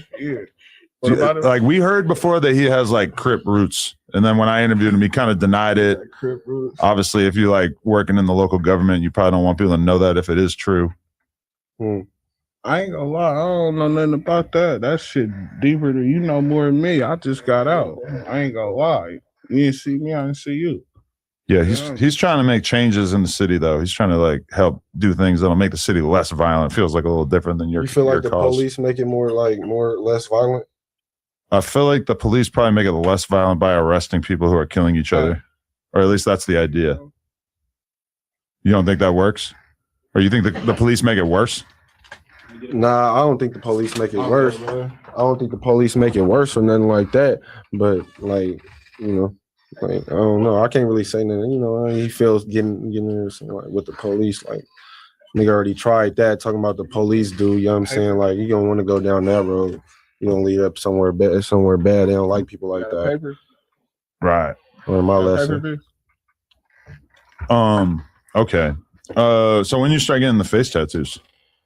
Shit, I got this in prison when somebody died. I went crazy for a minute. I ain't gonna lie. Somebody died close to me. I started just going crazy. You're talking about the cross on your cheek? Yeah, I started just, you feel me? I ain't gonna lie, this pic, this somebody standing on me doing this all day. So who passed away that made you want to get that? My family member. For sure, somebody I love. Okay. I just went crazy. For sure. What do you think the biggest difference between Stockton and LA is, based on your experience? Difference? Yeah. That shit big. I love LA though. There's hella shit going on in LA. Well, I consider us like Compton. Like, you feel me? It's only 9 exits, like, and grimy. You feel me? But they got a lot of shit going on in Compton too. Right. But could you ever see yourself moving down there? Hell yeah. Hell yeah. Fuck with it out here. Yeah, homies. Do you check in with people? Is there people you hang out with out here on a street level? Fuck with niggas. Hell yeah. Check in. I don't know how you like consider that. It's just locked in with niggas. I'm locked in with too many niggas not to check in. It don't make sense not to check in when you come out here. You feel me? It don't make sense. Right. And you see, you feel me? My niggas, we got ice and shit, you feel me? So we not doing all that. Yeah, if you're low key, I feel like you can not check in. But I'm gonna be real. Just looking at you, everybody who sees you gonna be wondering like, where are you from? But shit, if you don't know me, you gonna be like, all right, you feel me? That's up to you how you judge me, you feel me? White people really be on me like the law enforcement type motherfuckers. You feel me? But people that really know me and get to know me, no matter what color it is, they fuck with me. You feel me? They don't look at me like that. But not knowing me, it is what it is. You ain't gonna, you feel me? They had to move me from up north. They moved me all the way down south. Oh, so you were locked up down here? Hell yeah, I just got out down here. Oh shit. Okay. Oh, fuck with niggas. Jay Stone from Rolling 60, you know who that is? Yeah. But fuck with that. Yeah. I'm everyday nigga. Shout out Jay Stone. You were really like hanging out with him every day. That's crazy. My nigga sleep right here next to me every day. Real nigga. Really?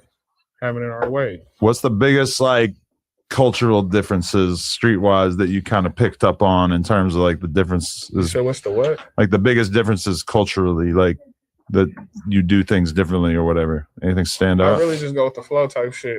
Mm. I go with the flow, but I stay. You talking about like in Stockton? Yeah, just like things that people do differently. From out here than there? Yeah. Shit, niggas don't. They politic like the other niggas politic like any nigga that's from like if you really like gangsta time, no matter where you go, it's gonna be cool. Like no matter where you go, like you're gonna be like it's gonna be the same that way. You feel me? Rather niggas push up a little harder, or say it a little harder or something like that. Like or like we like niggas don't really like really. You won't hear it too much like cuz whoopty whoop. Like it won't. It'd be more like. Need sides, you know what I mean? Like south, east, west, north. Like which side you from? Right. Dictate everything for you. Definitely. What's your thoughts on Jalise? Trying hella hard. I just said it. Trying hella hard. Yeah, she's putting on for Stockton in Northern California. She be putting it out. Shout out Jalise. I ain't gonna lie. We gonna give it out. Oh, if you gave her one, putting on for y'all culture. Because when I got Jalise, don't post about niggas and all that. You know what I'm saying? Like start telling the truth. Let's do one mic. Yeah. You seen our video about me? No, she made a video about you. Yeah. Okay. What? A diss song or like a YouTube video? No, it's just a little snippet or whatever and shit like that. Niggas was fake popping it on me and shit like that. You know. All right, we're gonna look she it up. She did it. I'm a woman now that you brought her up. You ain't always talking about. We don't even gotta talk about it too much. You just gotta play Jalise. You know, you fuck with Jalise. Shout out Jalise. Shit. She be on weird shit too. You right, King right. She be on some weird shit. Niggas can't fuck with you. You be trying to do some weird shit. But my mama, you did that one thing. All my content. Yeah. So my nigga. Oh my mama, nigga. I can't find the video she made about you, but it's just a little clip or whatever or something. She was talking about some shit that some people lied about me for in a song and shit. Sucking niggas, some suckers lied about me about some shit in the song and all that, you know. The cat. Hey, cat. Wait, but so you feel like she's a good representation in Northern California right now, or you think she's tweaking? All content, good content. Type shit. Come on, man. All content, good content, even if some of it may not, it may be a little bit of, you know, saw from somewhere, come from somewhere else, but from out in like alleged like lies and shit like that. But you know, I feel like disrespecting EBK is like kind of one of her main pastimes. So y'all got that in common. I thought she. It wasn't at first. I thought she was a fan. Yeah, I thought she was fucking. She kind of all over the place. It don't go like that. I don't know. I've been like that, bro. No, you know, she be pivoting. When that happened, I'm new to this shit. On the day that ain't been no thing. I'm new to this shit. But she drags Mozzie a lot. We got Munchie B here. She be talking shit about him. Oh yeah, she be talking about Mozzie and Mozzie. She drag Mozzie. Yeah. Stop talking Don't drag Mozzie niggas in. That's a real nigga. I'm not saying she drags him in real life. I'm saying she drags him on the internet. That's a real nigga. Yeah, she out of pocket. Real nigga. So you out of pocket for that bitch. Y'all tapped in with Mozzie like that? You out of pocket for that bitch. Shout out my AGM. He trying to ask me what you say. So you tapped in with Mozzie like that? Yeah, that's my nigga. I'm my mama. He a good nigga though. She can't speak on a real one. Y'all gonna do music together? Yeah, we gonna come out with something for y'all. That'd be big. Stay tuned, man. You know, I'm fresh out, man. Yeah. You just get into it. I'm just enjoying life, man. Right? Man, nigga ain't going back. That's all that matters. Feel me? But yeah, though, shout out Mozzie though. Okay, what steps are you taking to avoid getting locked up again though? Oh, you know, first nigga gotta get off paperwork. That's first. I done did this shit. I ain't no youngster. I know what the fuck I'm doing. I got kids. I don't play like this. Oh, the dead homies. We gonna get off paperwork, then we gonna get involved. Okay. Dead homies. But I'm gonna drop hot shit though. Y'all be ready. I'm gonna drop Don Hooley too. Don Hooley, I'm gonna drop that video. You gotta fuck with it. Matter of fact, you gonna come to the video shoot? In Stockton? Nah. I'm gonna come out here and fuck with you. Just let me know. It's good.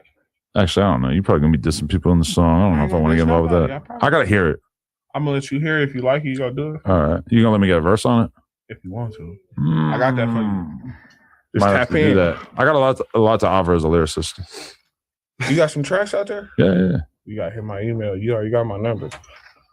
For sure. So. Okay. So, why do you call yourself the top op? What do you think of Jalise? Okay. Next one. DC Baby Draco. He moved down here and took over the streets. He hood vlogging in every neighborhood. He beefing with the general 4 Extra. I really don't keep up with dude. I was in prison with dude. And then, you know, he recorded my phone conversation after that. I just never spoke to dude. I really don't even get involved with that man. Oh, because you did a hood vlog with him as well at one point. It wasn't a hood vlog. He just pulled up, you feel me, interviewed me for like 10 3 minutes, minutes, yeah. not even 10 minutes, 3 minutes, 4 minutes. Quick shit. And he got up out of there, you feel me? He asked to tap in with me. He hooked me up with some Frisco niggas, Yada and AB Millie and all them. He was like fanned out, you feel me? And then he ended up really being a fan of them niggas. I don't even gotta speak on all that though, but you know. Okay. My buddy's a podcaster. Yeah, and a hood vlogger. For sure. That's what a hood vlogger. He pull up to every neighborhood now. He might not be a podcaster. He might be a hood vlogger. My bad. I said that wrong. I mean, he'd be on podcasts a little bit, but you know, he's down to pull up to like anybody in the neighborhood. Where he from? Is he from Oakland or is he from Stockton? I don't know. That's where the fuck he out. Not from Stockton. Okay. Sure, not from Stockton. That boy ain't from Stockton. He's from Oakland though, if you say so. I think I was trying to remember something. But yeah, though, no problem with DC Baby Draco. Shout out him though. That nigga called when I caught one of them EBK niggas, I see what's that one nigga name? AB. Yeah, I went out nigga. there, saying, you know me? He like, oh yeah, I don't know you. What's up? Oh nigga, you know, I'm RDB, what's the deal? He said, oh, his eyes got popped out. Oh yeah, you need that? What you think? Got down with him on my mama. He got down with DC Baby Draco right after. But DC Baby Draco got out and started doing weird shit after that. Oh yeah. Nigga just left him alone. Do you think he moved down here because he needed a fresh start? A fresh start. Everybody need a fresh start, man. I don't know what that man on, but everybody need a fresh start. If what ain't going good for you, what you doing, just start something new. For sure, you feel me? This a fresh start right here, me being here with you. Because I'm used to all violence and gangster and pimping. Fly shit. You feel me? That's what I'm used to. Damn. Right. How you feel about people saying like fly exterminator and songs and shit? I thought that was the point where you said that earlier. What? About the nigga getting on the phones and shit. Oh yeah. That's what you asked him that about. eliminates it makes sense now because that song came out. Are you talking about him? Well, he didn't really stand, but he made that song. Yeah. You talking about people or him? Okay, him. But I mean, you know, a lot of them be singing and shit, right? Boy, you're not a fire exterminator. Let's get that. That's the whole point. That's why we here. Let's get it understood. Adam, you call we here because he's not. That's why we here. Can you show him your shoes? My shoe. I think that's kind of clever. How you want me to show him? Just put it up on the table or whatever. I mean, I just thought it was kind of clever. You know, them real flies. He came with the symbolic drip. Them real flies. I don't know if they could tell, but once I put these flies on you, I'm like, yeah, these flies on them real flies. Them flies you can't swat. Fly exterminator, my bitch ass boy. That's fly crippin'? Check. What? Saucy Mac. Keep telling me. I'm really like that. Mama, stop playing with me. I'm really a fly like that. Stop playing with me. Oh shit! I really like that though, Adam. These niggas is playing. These little boys though. I let them live. I didn't mean to do that right there. I got it. No, they different though. I ain't gonna lie though. The little my baby got songs came out after that. You hear me though, Adam? Huh? For real though, that shit real, bro. That shit real though. Like that shit surreal. To end that though, mom. Niggas songs came out the phone call you brought up. That song was before that. We just gonna leave it at that though. Right. Okay, how'd you feel about this clip of EBK Lick saying that you wasn't running the yard in prison? Lick. L-I-K? That's his new name, mom. Real with you. That's his new name. Lick, I don't know Lick at all. I just heard the little nigga, the little nigga is somebody's brother that I know. You feel me? But I know the nigga, a little boy, he a set hopper. So niggas, when it comes to like set hopping niggas, when it comes to them, I'd be like, you know what I mean? Like any flaw in your game, I don't acknowledge you. So you don't respect anybody changing their hood partway through their life? Hell no. Claim 3 games. I am not league. Did you hear Bands? You heard Bands? It's serious. With the Bear Creek. You join a hood when you're like 15. And then what if they end up being some busters and you want to switch it up? Why would you join some busters? You are a buster. You're 15. When I was 15, I knew. I bet not go hang with no busters on a dead. But you're 15, so you might not really have the judgment. I was doing all kinds of whack shit when I was 15. But I'm saying I know a buster from a real nigga at 15. You don't? I don't know. 15-year-old me, I wouldn't really trust him. I know a dolphin, so I know a buster. Right. I know a nigga lying. I know a nigga out here doing weird shit. I might, you feel me? You can feel it. I can see a nigga eyes. I be looking at niggas' eyes. That's what I really be on. Right. I mean, I feel like I've heard that there's a shitload of people in LA who switch their hood at some point, but that it feels like once they get famous or any kind of respect, then all of a sudden it's no good. But as long as they're like not popular, if they're like low key, then it don't really matter. If you switch your hood, that's your business. It's just me where I'm from. That's just like a no go. But if that's like something cool where they from, then I'm gonna be like, all right, that's cool. That's how it goes. I'm not from that world. You feel me? I'm from a whole different world. I'm from this fly shit. And we don't play them games on a dead hungry. We're not them. Right. You got like a new generation of rappers under you that you want to highlight, or who do you feel is like is coming up from your side? Obviously, we have Dougie my here. nigga? You talking about my niggas? Yeah. Oh, we got Boy, we got Dougie, we got Snowy, we got niggas. I ain't gonna lie, we got roster. Oh, nice. The Bands, well, Bands already there. You feel me? Everybody know Bands. You think Band's gonna beat all that? Hell yeah, he innocent. Why wouldn't you beat it if you innocent? It's only right. It don't make sense for you not to beat it. Right. I mean, shit. He got picked up by the feds. That's not a state case. But I really ain't got into it too much. But I been, you feel me, locked up. But I'm gonna tap in with my brother immediately. You see the clip of Crip Mac watching Bands' music on here? What's up with Crip Mac? He was just showing love. He was saying when he was locked up, he was listening to Bands' music and shit. Like Crip Mac is just such a Crip that like anyone who's a Crip, he's just automatically in their corner. I ain't gonna lie, I fuck with Crip Mac. That nigga hella funny. Yeah, he's the best. He different. I do a song with bro. He different. Oh shit, we should make that happen. Actually, he might be down. No, it's nothing. I could have been through the show with him, but I just been locked up, just chilling right now. You got to hear his verse on your big homies on a 50-50 yard. Yeah, the craziest verse I ever heard from him. He That's says, how you doing? He says a whole yard full of markouts and retards. Yeah. That's the way he says it. Hey, you know what's funny though? I was in Delano and he was on the other side. My mama, he was in there. My mama, he was in there when I was in Delano. As soon as I hit the yard, you should have got transferred to his side. He was right there next to me. Oh yeah. Yeah. In Delano. But you didn't get a chance to talk to him or anything? Hell no. I wish I could have. I would have hollered at him like, bro, you hella funny. Yeah, homie. Yeah, for sure. All right. So anything else we need to know? Like what else we need to know about the movement that you're pushing forward and everything? The only movement y'all need to be ready for is music. That's all I'm pushing is music. I ain't got nothing else. I'm on a positive vibe, you feel me? For real. I ain't really worried about too much, you feel me? I got my niggas with me. I got my hood behind me. I got the Africans. That's all that matter. You feel me? And we just sit here to do business. This is nothing personal. It's just business. Yeah. That's all it is. It's just business. Marley B is back home. They're in trouble. You consider yourself a drill rapper or not? A drill rapper? What? I ain't gonna lie. I could do everything. I really could do everything. I'll be playing with this little ass shit, but you finna find out. I got hella shit. First day out, third day out. I got shit coming for you. What other like styles of music could you imagine yourself touching? You gonna do some Afrobeat? Afrobeat, what's that? It's kind of hard to describe, but they got like a different drum style and everything. It's like the music that they really be making in Africa. Oh, African, I ain't gonna really get into that. I'm gonna keep it real with it. Okay, R&B.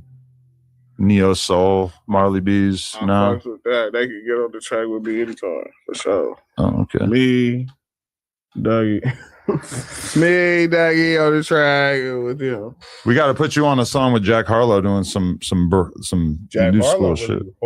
really hard. You fuck with him? He hard. Who's the top white boy rapper? That's crazy. Like you mean like you're ever? not talking about like no Eminem? Lil You Brazy. talking about right now? Who? Yeah, you were locked What's up up. with You were Lil locked Dude? up. What the Yeah. fuck is Lil Brazy? A little small little white dude. He tripped From Utah. He was cool, then he turned into a little fan. He got did he get locked up? I ain't seen him in a minute. Oh no, blood. He kept going out. He kept getting pulled Oh, up no, on blood. hella shit. I liked it even before that. It was crazy. I tapped in with him. He want to do a song. Yeah. He wanted to do a song with you? Yeah. Oh, that's crazy. No, a while ago. Okay, he's like a little white mini J-Bo, so He's a mini J-Bo. I swear to God. I don't wanna You have no idea. I'm not. He that's what I'm saying. He was cool at first. He had went viral and shit. Then he started fanning out. Fan the fuck out. All Start these niggas pulling be up on fanned his out. low ass. They started pulling up on his low ass. He's like, oh. Yeah. He got ran up on like 5 times right after we interviewed him. People like- pressing him and shit. It was crazy. Yeah. I want this shit. I'm out of it. No, don't get out of the way. I'm on that. Oh man. Well, yeah, he got his You wanna YouTube die deleted too, hood? so nobody can. Fire BB. Yo, all right. Here we go. Come on, I'm ready for you. Threes. Did he say some weird He's shit? white. Up He here? just said the You cutting N-word. him That's off. not even the gonna be craziest no part of play. this. But I'll say no weird shit. Little fat white boy right here? Yeah. Oh, he's okay.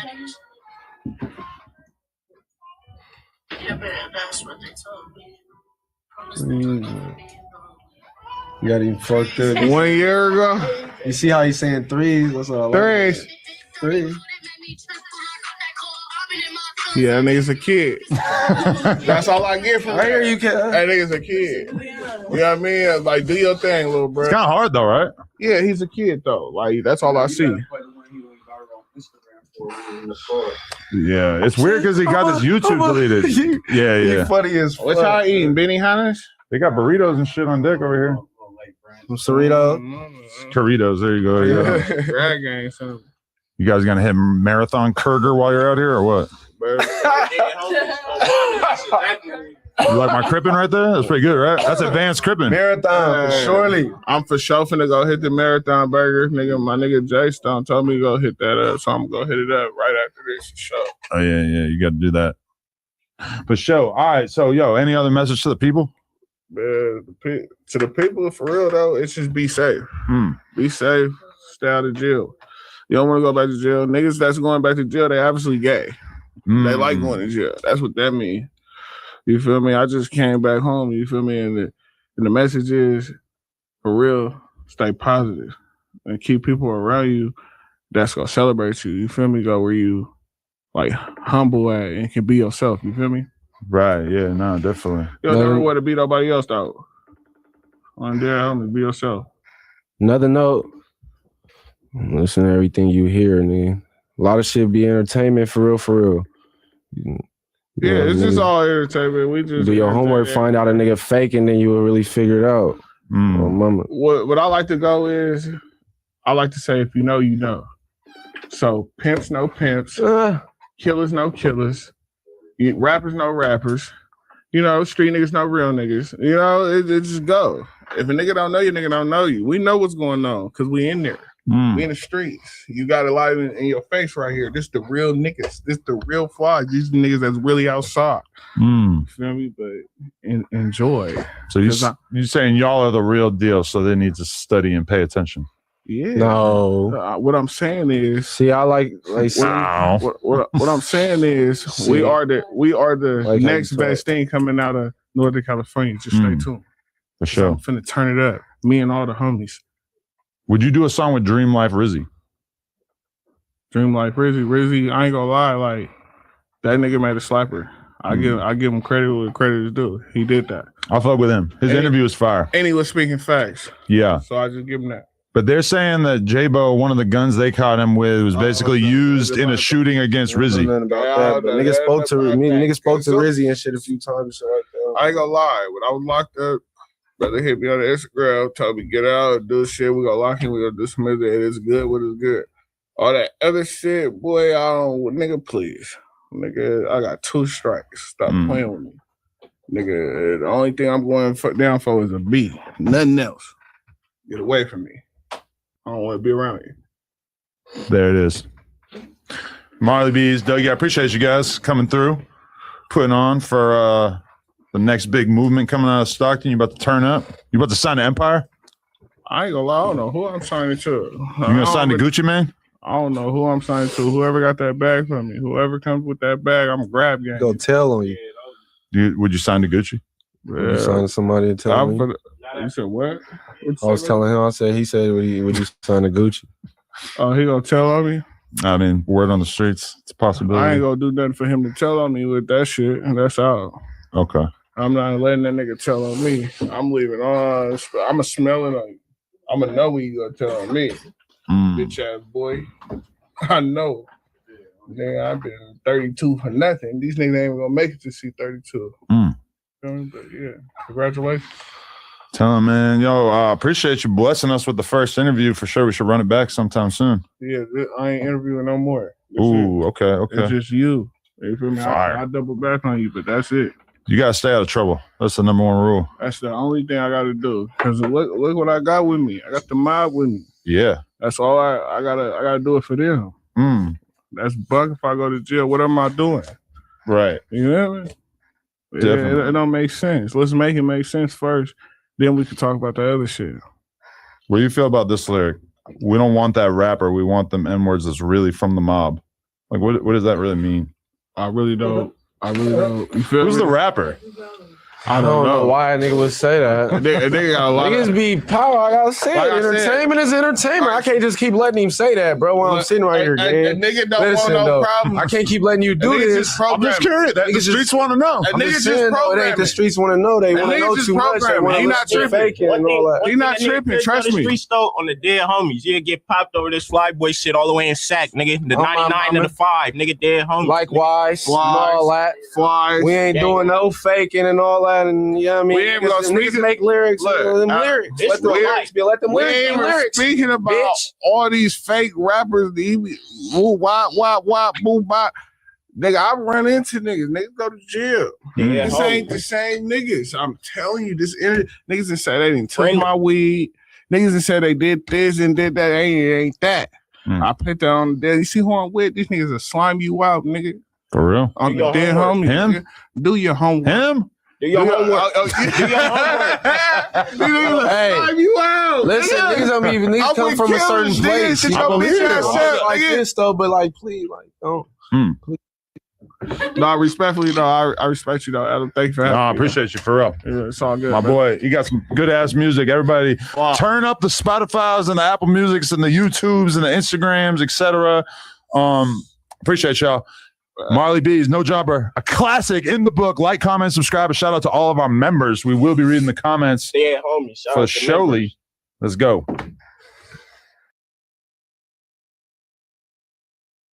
No Jumper, coolest podcast in the world. I'm in here today with my boy Lush, and we're bringing you a part 2 with the homie Tommy Guns. Yeah, if you see what's cracking, pistol packing, never lacking on my macking, homie. Hey, I want to point out the fact that when I came here last time, I didn't have no fucking chains. I didn't have no jewelry. I didn't have nothing, homie. Straight up, this is really the rerun right here. Now it's a blizzard. It's like a year later now. You had one rolling chain, to be fair. Yeah, but not in the interview, though. Yeah, okay. I'm still trying to get a rolly chain, man. Let's go to Slauson soon and get you a rolling chain. I don't feel like I earned it yet. We'll do a skit first. Hit it. I feel like I don't really earn the roll chain, but I think I'm gonna get there. You're close. Couple skits. Yeah. I'll be all right. Tommy Guns, how you feeling today, man? Pretty good. I ain't gonna lie. I never drink this early. You don't. So I yeah. was gonna see Lush Uno. Yeah, I think you're lying about not drinking this early, first of all. So we're gonna take this shot, or am I the only one who didn't take it? You are. Oh shit. All right. Well, here we go. Cheers. I ain't above you. You got an automatic shot on deck. I'm right here with you. I'll wash it down with the Starbucks. Oh, There we go. We're in the zone. I was just using that to make sure that my conus was straight. Yeah, definitely. Nah, but okay. So when your management tapped in and said that they wanted to get you on again, They were saying that you're going to go in, that you got a little bid coming up. Yeah. No. Yeah, like a year. So him and Sporty CK. Hopefully they're both going- sellies. So the management team is getting That's what I'm fucked. saying. Yeah. The management team has got all their clients going away. But that's kind of like great promo from a rap perspective. Like two of the biggest joints, they're about to go in. Yeah. They come home like this is like a great rollout. Wait, so where are you actually? What are you going in for? I don't want to say, but me and homie caught the same case, you know. So whenever you see Sporty gone and me gone, there's no how you say it, probably gonna be cellmates or something, you know. You guys caught the case together. Yeah. What? And you really think you might end up being cellmates? Like you're going to be in the same I don't know. jail? I just know we're gonna do our time together though. Wow, that's insane. Preemptively. I never said like I actually thought about it. Like hell yeah, it's probably gonna it's gonna write off fast, you know. Is it like so? Like you being like I said, that's good promo. Yeah, great promo. Got to use it for what it's worth. Yeah. But like you, like a lot of times you get busted, you be down in like LA County jail and shit. And you be down here. Is it like, and obviously you're a homie, so that's not like a problem or whatever. But like, how come you get in trouble so much down here, fool? It's supposed to be like You where you stay get down here, don't you? It's because now I do, yeah. But he's supposed to be getting money and rapping down here. True, but there's a lot more to get into. Because I'm younger, you know. When I be out and about, like I take advantage of my face card. You know, I see that I could go to the club right now. I could take you to the club tonight. We'll walk there. The security see me. Tell me, guns, bet. Who you with? Your friend? Bet. Go in there. No ID. You know. Walk in there. So I'm enjoying it. You know. I'm everywhere. Like you never know what can happen. So when shit cracks off, I'm kicking it with Sporty one day. Whatever the fuck, you know. Anything can happen. And you're a down ass homie, and it is what it is. I'm in LA, so I know, like, you know, anything can happen in LA. But so I'm taking it that you're really enjoying your newfound celebrity. Yeah, definitely. Because when I first came here, I guess you could say, like, I thought I was popping whenever, just because I was doing promos and shit. Because I guarantee you, any brand you name right now in LA, I've been done promo for them. All the biggest brands, Awful Lot of Cough Syrup, Asali, SDL, Blue Strip. You were modeling. It's not even just promo. Yeah, you were yeah, like doing modeling, straight. Actually, on some Every shit. brand in LA, I guarantee. On some shit. He did it on some video, photo shoot. Yeah, I get paid for that too. Oh shit! I get paid every time I do that. They want me to wear the clothes, you know. They got some new clothes. They're like, let's let this fool wear, you know, because they know I'm viral. Wait, how old are you? 21. 21. Yeah, you're still young. You got to, but that's why you got to make sure you don't get fat. Yeah, because that's the whole thing that'll separate you from being able to model. Is that if you put on a bunch of weight and you get in your Gordo era, then all of a sudden those I think, to be opportunities honest, how ain't gonna people book happen. me is because they probably see me on the internet. I go viral, and I just got hella tattoos. I just look like different, you know? Like, let him put my clothes on. No, attract a lot of attention, you know. The girls like you. That's a big part of it. Yeah, I wonder why. Because to be honest, if you ever hear my music, I don't make no music for no high now. Not yet. Yeah, not yet. I got some coming though. I got some. If you do, it's by accident. No, hell no. I'm gonna do it on purpose. Oh, but I mean, like, you know, the music is not intended for the girls, but they might end up liking it. Mm-hmm. Is there a reason why you're drinking repeatedly today, or is this just? You said it's not a regular occasion. Today's about to be a good day. You don't even know. Well, it is a Yo, Blaze, Friday. you don't smoke? I'll smoke. Fuck it. You Yeah. smoke with us? I got like 10 things to do today. Today a rapper day, I guess you could say. You know when you got to do it. I didn't even get my haircut. I got to get a haircut. I'm about to do this. That's a haircut? Your hair looks fine. No. I'm gonna do one. Nah, I need one. But I'm gonna do this, and I got a music video after this. I got a show tonight in Riverside. What else I'm gonna do?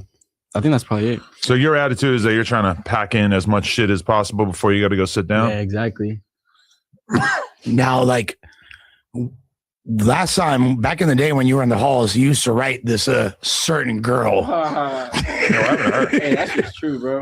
Are you? I don't talk to her no more. You're not going to be writing her this time, She got a boyfriend or something. I don't know. bro? It's time to snatch her back, homie. You're not trying to snatch her back for the blue team? Oh man! All right. Is there like a service that you use to find lonely women that will like write you letters while you're locked up and like send Hey. you some money and shit? Nah, to be honest, you know what I do? I fucking damn, they're gonna fucking clip this shit. You know what I do? I call my manager. That's the first number that I call. This was looking at me like, don't do it. Do it. I call my manager, and then this fool logs it to my Instagram because he logged in my Instagram. People don't know that. Like sometimes you might see a little post like, play games for free, get money. No, I'm doing promo. I get paid for it. Yeah. People be thinking I'm standing on them and shit, posting money. That's not me. I It's thought not you were like that. I thought you were about to say that your manager Riz is up behind this for you. Yeah, exactly. Okay. He does. He does. That's Once what you get really famous, that's called a pussy assistant. Yeah, Hey, for real, bro. I literally text that fool. Hey, go on my Instagram. Boom. Can you tell so and so that I said boom, boom? Tell so and so I said boom, boom, over and over. Yeah.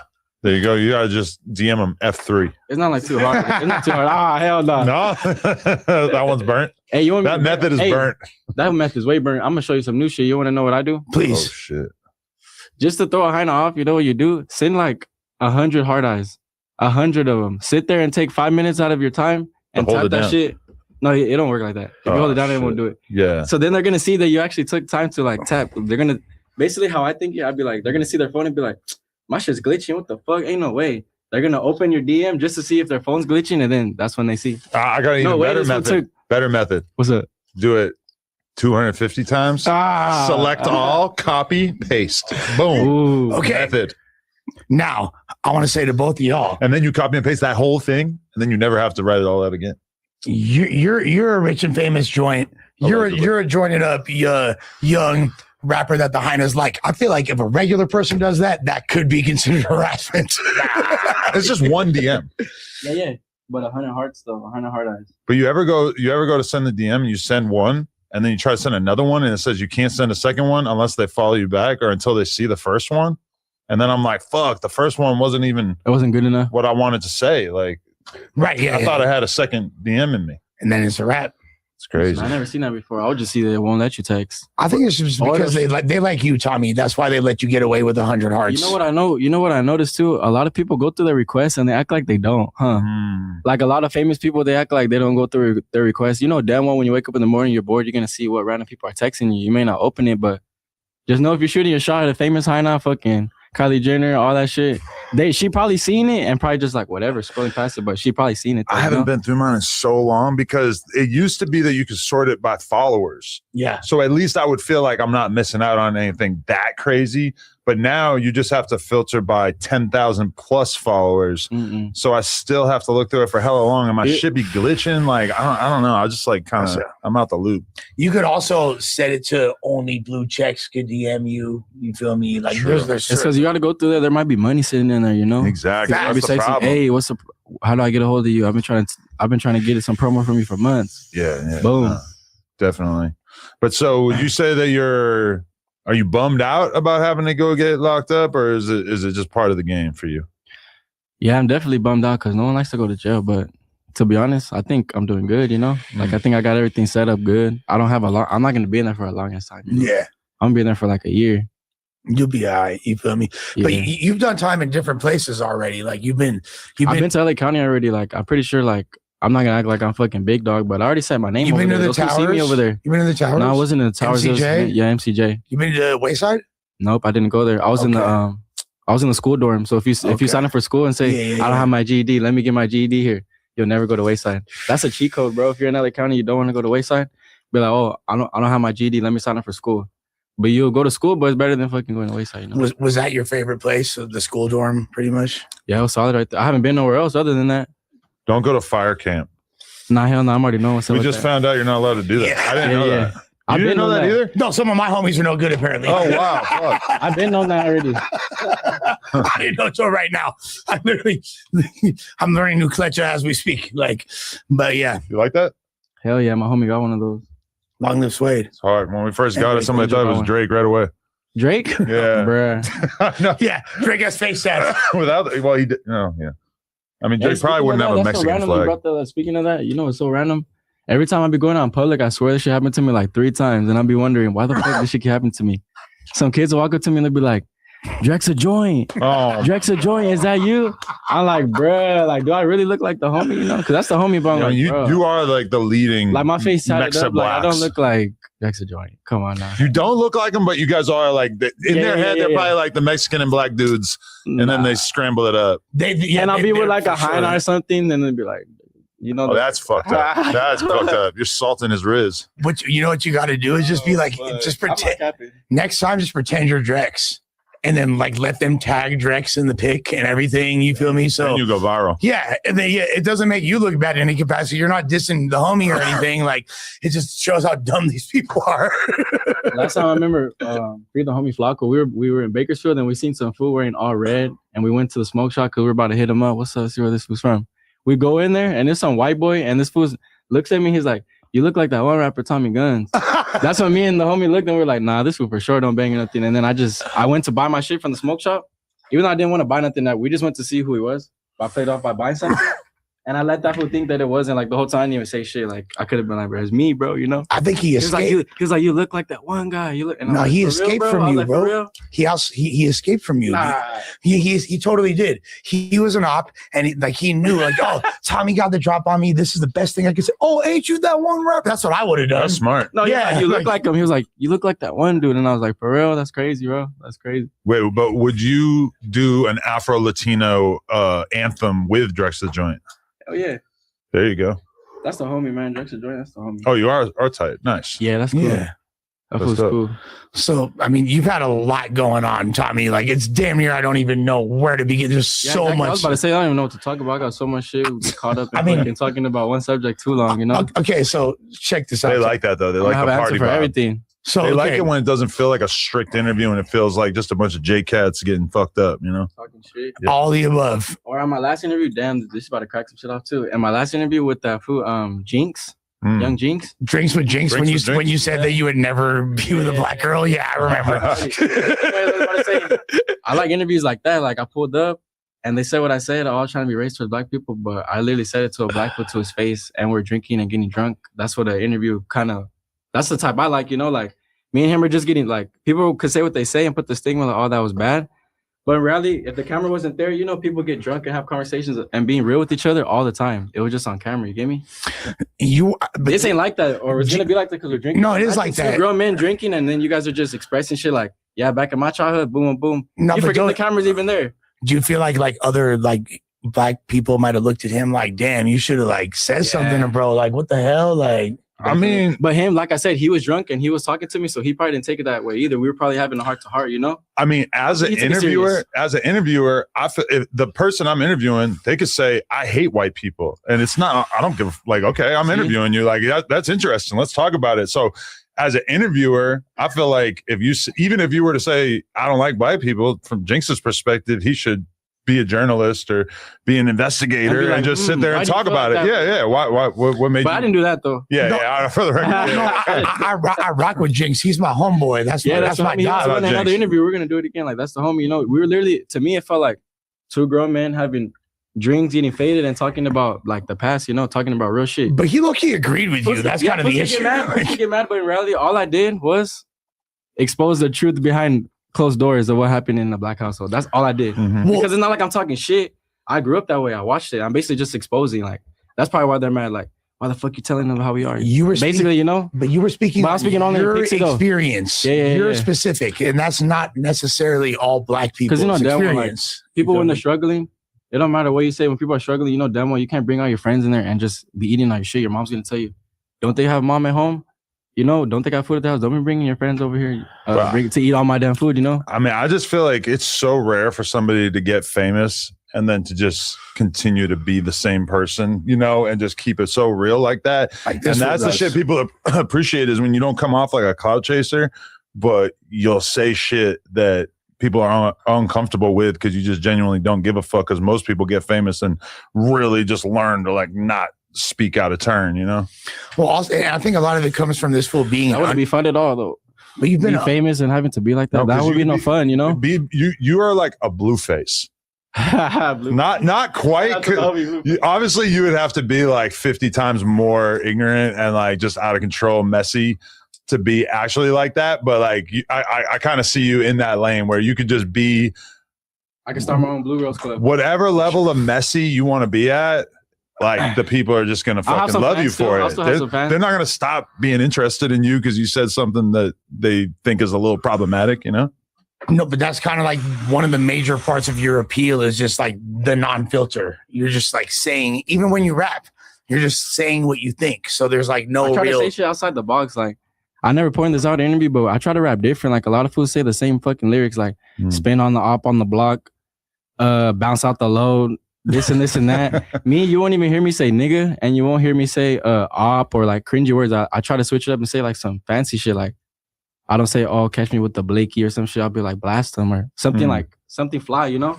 Yeah. So I'm overly doing it. Like I try to write every last bar to perfection, but nowadays people don't want to hear no authentic shit no more, you know? They don't give a fuck if you actually say, oh, if y'all catch me slipping and I'm wearing slides, I'm gonna still get down. And then just you do that, you know, and then you get caught doing that. They don't give a fuck no more, you know. You could be the biggest, baddest motherfucker. They don't care. They need to hear something catchy, and they only last like a minute and 45 seconds so they can replay it. Nowadays, back then, Snoop Dogg and all those niggas used to be making 5-minute songs, 6-minute songs, and you'll replay that shit because it was hard, right? Nowadays, no one's gonna hear it sitting for 5 minutes straight and listen to a song in the car. They're gonna change it already, you know. When you listen to like an old Jay-Z song and he comes in for that third verse with a weird ass flow, like his flow is totally different, and you're just like, what the fuck, bro? Like, this is audacious to think that I'm gonna stick around for this, but as a rapper, as a lyricist, it's like perfect, you know, like that's the ultimate proof that you could fuck this beat up in a multitude of ways, you know. And not to mention there's a 45-second intro before he even starts rapping. So some guy on the phone. Yeah. A lot of folks be wasting time like singing or using auto-tune and letting it sing. Me, no auto-tune. I'm rapping about raw shit. It's pretty easy to get tired of, I guess you could say, but I stay going viral on the internet. So like you said, fools are never gonna stop watching me. I already know it. That's what I'm I can saying. post my fucking shoe right now. Someone's gonna be like, oh, look at that little dirt mark on the shoe. Like, they're gonna find something to say about me. Don't matter what. I could post $1 million on cash right now on this table. You'll be like, he don't got $2 million though. Well, I'm starting to realize that now. Like, it's never gonna stop, bro. I mean, you came in the game down to earth because you already were very forthright about the fact that you had like a regular 9-to-5 job, and recently I was broke as fuck. Yeah. Oh, yeah. You were actually you were doing okay. You were doing good at your job. Yeah. That time, hell yeah. You were I had making 2 jobs, that's why. Yeah, you was working hard, but it was like not trying to rap. You know what I mean? Bro, like I had 2 hours out of my day to just rest in the middle of the day. That's what fools don't know. And then recently, like footage came out, like with like, and this was from like what, a year and a half ago, like of you and your old job, homie. Like, it was, yeah. What job was it? Cafe Rio. Oh, nice. Yeah, he's working like a 9-to-5. Bro, Like, that's crazy, bro. Like, I guarantee if I go back, they'll remember me because I remember I'll tell people I'll rap, and it'll feel so weird. Like, damn, why did I tell them that? Because I'm working here with them, you know. But I just wanted to share that with them. But I bet you now, like, they won't notice how, like, how do I say it? Fools now will notice how at that time I was the fucking what do you call it? You know when you go to Chipotle and then there's somebody telling you what do you want on your shit? Yeah. The main food, the main guy, not the worker on the fucking thing type of thing. The CEO of the company. How you doing today? Welcome to Cafe Rio. What can I get for you? That was me, bro. I was in the drive-thru for like a month straight.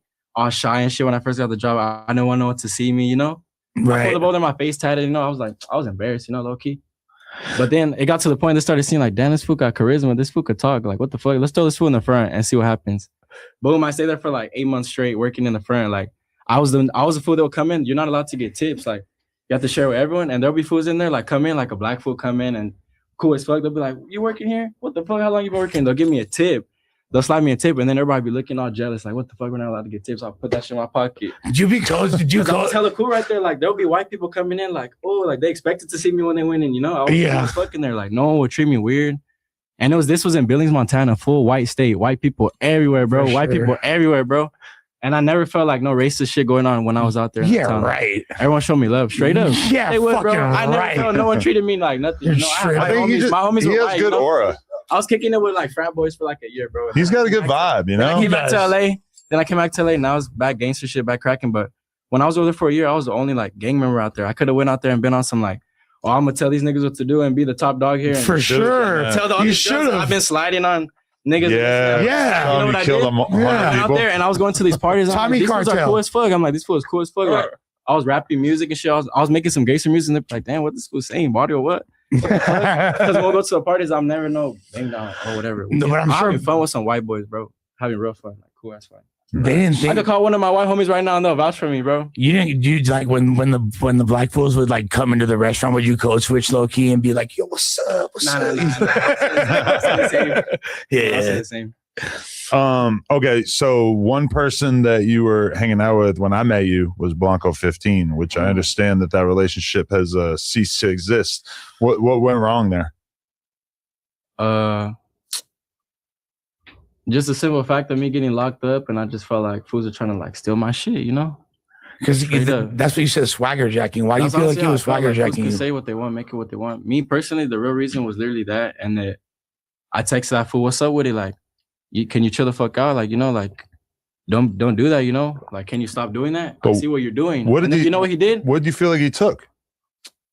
Bro, I don't want to sit here and by example, Please. like, fools know what's up. Like, I don't know how to explain it. Like, just know when I came around, yeah, bro was doing his shit, but in reality, like, shit started cracking when I came around, you know, and especially P-Face, because P-Face was getting it popping, like, P-Face, bro, that fool could rap, you know? For sure. But Blanco, like, yeah, he invited me to that studio. Yeah, me, him, and P-Face all met the same day. P-Face didn't know Blanco. I didn't know Blanco. P-Face didn't know. You know, we all three didn't know each other. We all met at OTR Studios one day. Boom. They're like, what the fuck? This fool black, this fool white, this fool Mexican. You guys are all homies. Let's get this shit on camera. Get this shit on camera. Boom. And they're like, who the fuck is this fool? Because they didn't even really know me, you know? They just brought me there. Blanco, there's this thing called OTR Tuesdays. They have a meeting every Tuesday. And Blanco just brought me there. That was some G shit, right? And that was the first thing you said. You said Blanco a real one. That was you said Blanco a real one, and I'll always have love for him because when I first came to the city, I ain't know nobody, and Blanco brought me to OTR, and like. But I won't forget the fact that they brought me in, but as soon as they see me, they like me though, you know. Yeah, of course. As soon as they're like, oh, you can rap, let me hear what you got. Boom, first song, boom, kill that shit. Let's shoot a video to that shit. Boom, I killed the verse, you know. I killed my first verse, and that's how I got my name. Like literally, like, you know, people say like move to LA and if you want to chase your dreams, move to LA. That's how it happened for me. I swear. Like the first day I got here to LA, my career popped off. I didn't have to wait at all. I didn't wait 2 days, 2 weeks for Blanco to tap in. He really did tap in. I was out of state working the fucking flipping burritos and shit. And he was all like, hey, if you ever come to LA, let's kick it. And instead, you know what I did? I called my manager. I was like, this fool said, let's kick it. This fool got the connects over there to the record label. Fucking, I'm gonna move over there. I didn't tell Blanco this, but I moved to LA. That day that we hung out at that studio that day, I had all my bags and everything in my homie's pad. I moved to LA. And did you like they worked so good for me? Like I did it perfect. What did he steal? What did he do that you didn't appreciate? Out of nowhere, started to not say the word nigga, because out of nowhere we'll have conversations behind the cut. Like, oh, I don't say that just because I want to show I got talent, you know? You can replace it with any word. All these rappers can rap, but tell them to stop saying nigga. Then let's see how their music sounds. He's white out of though. nowhere, he started to not say it. But he's white. Those songs he would say it. Okay. Yeah. That was one. And then doing the whole fucking little muscle flex thing, like, bro, me and him are skinny as fuck, bro. I'm the one that was bold enough. I don't give a fuck, nigga. I'm right here like doing my shit. And then out of nowhere, he starts doing this shit too. And then out of nowhere, I bought a Rolex and I got another Rolex and I put it on. No, the other one was not a Rolex. It was a Citizen. I got the Rolex. So I'm wearing 2 gold watches. Everyone make fun of me. They'll be like, that's tacky as fuck. What are you doing? You know? Those ain't bust down, you know? It is and I'll be like, hey, this watch, I bought this shit when I was working my job. It was only $300. This other one, my manager got it for my birthday. It's a Rolex. So it keeps me humble. Like every time I look at this watch, I'm like, damn. I used to be struggling, but I swear I was fresh with this watch. And this new one's like, I got new shit now. Have a whole background story, right? This fool starts wearing 2 Rolexes and going like this and doing this and that. Like, you know, all while I'm locked up. It's kind of fucked up. But that's how I seen it. You guys know? are homies. You guys are supposed to be like the Migos. You're supposed to do all the same shit. Beforehand, when we met, it wasn't like that. We had our own style. You get me? He had his own stilo. And he was hard, you know? His shit was hard. He had But that's your little homie. You're supposed to be like letting him drip like you. Nah, you don't do that. And he showed and look, we have P-Face didn't do that. P-Face is a straight G, nigga. Yeah, He keeps his shit. we He don't love start all dressing 3 of me. y'all. He don't start doing this and that. The other fool come on now, like, I'm not tripping. This ain't the first time that this happened. Like, a lot of people could vouch for me that when you hang around that fool for too long, he just starts copying you. Like, You don't know what it's like to be a white boy. but you can. You gotta copy, motherfuckers. It's a struggle. It's a struggle. What do you do as a white boy? You find the coolest black guy and you copy him. You made it work though. You got your own motion, like him. I'm old. Be honest, bro. Where has he got since I left? Like, I'm be honest, old. he He's hasn't went young. up or down trying to copy my shit. Didn't work. You get me? You got something going, like it worked at least, you know. But for him, be honest, bro, his career's still the same. That fool get 200 likes on Instagram, and some fools DMing me. They're like, damn. They're like, I text Blanco. Fools texting me. They're like, I texted Blanco for promo, and he tried to charge me 300. And I was like, that fool smoked out. He was like, how much do you want for the promo? And just to be a real one, you know what I told him? I was like, I'll hook you up for 200. I thought you were saying 299. Even though I charge more than that, I did that just to look like, you know, so the fan could be like, man, fuck that. But wait, the things popping, like, what the fuck?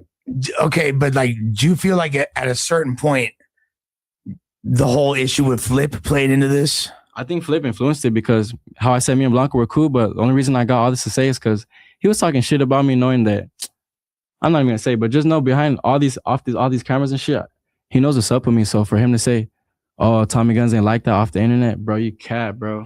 Okay, anyone could vouch for me. Anyone could vouch for me that when we got into a situation, that fool didn't do shit, hiding in the car, getting into confrontations at the show, and P-Face there, all the other homies there, Sporty's there, everybody's right there, you know, having fun, having a good time. Him, when he goes to rap, after he raps, he goes into the car and he sits in his car, smokes a blunt. He's right there, like, that fool got anxiety, fool. He can't be nowhere because he thinks his ops are everywhere. I remember he could, bro, I don't give a fuck about He doesn't have ops in LA. He has no ops in LA. We go to this fool's area, like the IE, like almost close to Palm Springs and shit, with P-Face, and we go to a show, and me and P-Face are outside the hotel arguing with this fool to his face, like, bro, why are you so like scared to go out? Like, what the fuck, you know? After that shit that happened last night, why the fuck are you not there? Why the fuck are you not he's there? a And he's right trophy there, out like, there. he's right there, like, oh, the ops could be there, like anywhere, like this and this and that. We're like, why do you care that much? You don't know what it's like. Why are you so scared? You Like, don't know what it's like why to be the biggest P-Face? trophy in Palm Springs. Nah. No, we weren't in Palm Springs. We were in the IE. Still, but he was like, he's my a ops might trophy be at in this the party. IE My ops too. might be at this party. But you not don't see me that really. scared of my ops. You don't see me right there like, damn, the traps might be here. When I'm over there in the hood, you don't see me like that. All the traps might be over here. Who gives a fuck? That's some shit you keep to yourself, you know?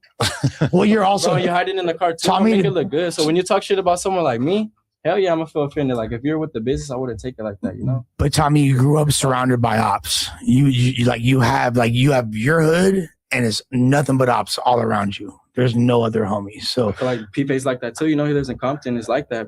Blanco, I don't know if it's like that. You were supposed to be 50, and Blanco was supposed to be the game. Well, it's kind of the opposite because I didn't switch up. But I got locked up. I don't know. Nobody thought I was gonna get out. Yes, except for it's more like Blanco's Eminem, and he's supposed to be 50. And this is what you don't realize. You know how I got locked up? And No, this Blanco's smoke perp, and he's Lil Pump. Yeah, I think that now we're cooking. Hey, just know, straight up, hey, whenever I got locked up for that time, just know that how I'm about to go in, I'm going in for that same case. So I was fighting some serious shit. Right. And I was in there, sitting there, and nobody thought I was going to get out. That's what made it worse. I was thinking, like, he's trying to steal my shit. So then I told my manager, fuck this. I've been sitting in here 33 days already, fool. Bail me out. Fuck it. I could have bailed out the second day. So you were Pooh Shiesty, and he was Big 30. Type shit. So, oh, no.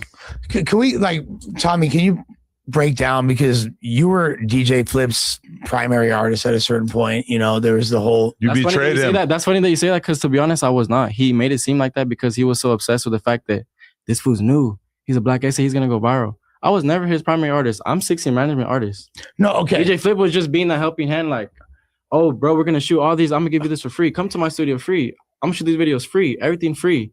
And then when it would come down to it, I got locked up. He don't ask me permission for like taking splits. Like, why don't you tell me? He didn't tell my manager. He didn't tell no one. Then he tried to post that little proof of them putting the 60 management took my money. Bro, look at me. Do I look like I have a fucking bank account? My manager gets all my money. I trust that fool with my life, you know? Flip, I barely met that fool. We've known each other the whole time. I don't even know his first name. Crazy how you got percentages to my song. DJ and I don't even know your first name. He knows my first name. How you putting percentages? You know my full government name. We're cool like that. You know, I'm just blind to the fact I'm so nice. I'm so this and that. I don't even know your first name, nigga. And you got my fucking percentages to my mic check. You can say what you want. Yeah, you shot the video. Yeah, you brought that beat. It wasn't your beat. You didn't make it, but you could have gave that beat to any artist in LA. I bet you they wouldn't have decided to say mic check, and it go viral. So no it way. doesn't matter. I did the work. You know, I'm the prodigy. So yeah, you could give that beat to Lush. He's gonna kill it, but it ain't gonna sound like mic check. Facts. You get what I'm saying? So But why do you here's take the- all the credit for my shit? You give me? I don't give a fuck when no one says I did that shit first day out. I was sitting in a fucking cell writing that shit with a little pen. Boom, that shit blew up. Like, I did that shit. Flip didn't do that. Just because you shot the video and this and that does not mean you did it. Go shoot videos for all these other fools. You see how Blanco ain't going nowhere? Shooting hella videos for him. That shit ain't going nowhere, homie. My band song kind of went up, no?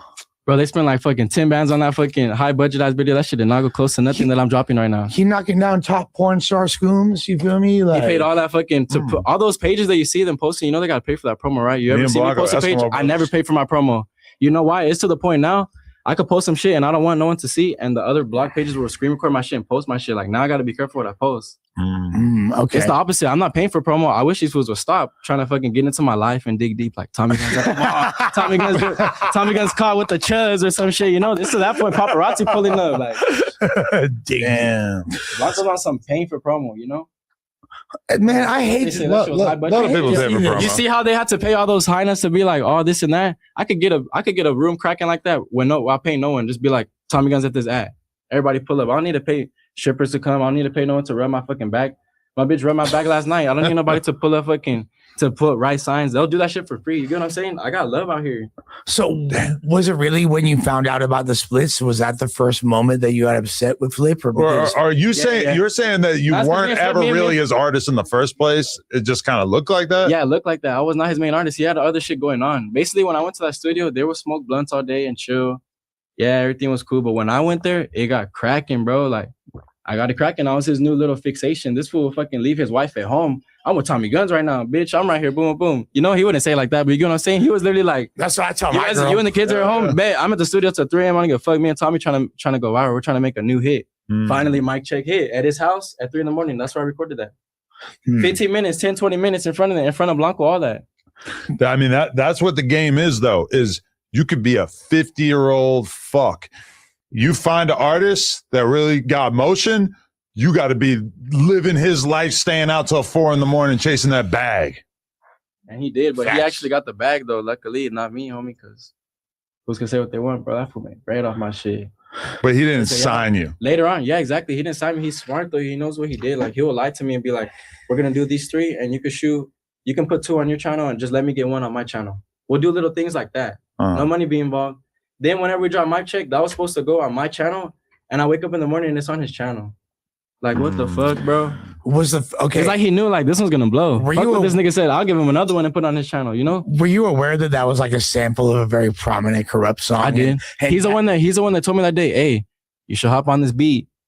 And I was like, man, I can hop on any beat. Show me. At that time, you know, I was in the mode like, I'll hop on any beat, bet. And I hopped on it like nothing. That's what I'm saying. People walk up to me and probably be like, mic check, and I'll be like, fuck. Why do these fools like that song so much? I made that shit like in 20 minutes, bro. It's so good. I got way better songs where I talk about my life, real shit. Mic check was just some funny ass shit. Like, no, first day also. I write this Buster bitch and I was in the house. Come on, bro. I was just talking shit.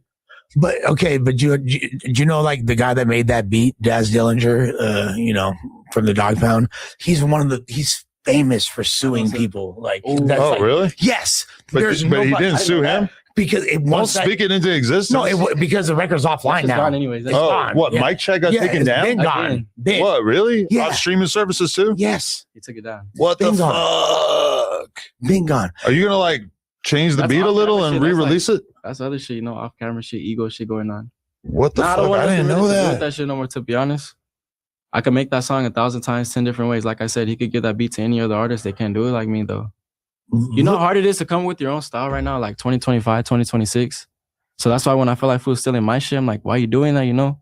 Blanco rap different than you, like objectively. Yeah. And like, you guys are both my friends. I fuck with you so heavy, bro. Like, but you guys don't sound alike. I can understand him, like maybe somebody has promo tactics you feel like he's copying. Is that what it is? Like, just like the way you pull up and assert yourself. You notice how he goes and kicks it with fools, he starts talking like them.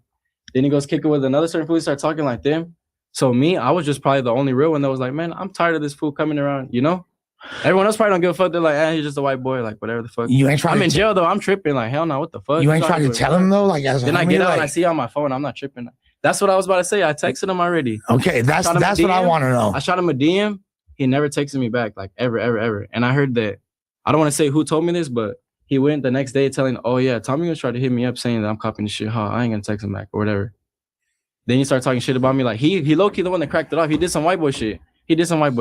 What? I tried to text him. He went off and didn't text me back. He went off and didn't text me back. But he went off and didn't text me back. But he went to go tell everyone that I'm this and that I'm that. But when he logs off Instagram, I bet you he's fucking hiding in the car smoking a blunt, looking up. Where's Tommy Guns better not pull up? Because he knows what's up already, you know? We're cool. Shit didn't happen, you know. I seen how his true colors are, bro. Now Blanco can't say that we hating because we've been holding you to the fire. Now Blanco can't say that we hating because we've been holding you to the fire. Exactly. But I will say this: when the homie's locked up, you feel me? If he send you a message, even if it's a little inflammatory, you should respond. No, it was pretty respectful though. But even, that message like I sent them, even a little inflammatory, you feel me? Even you should respond.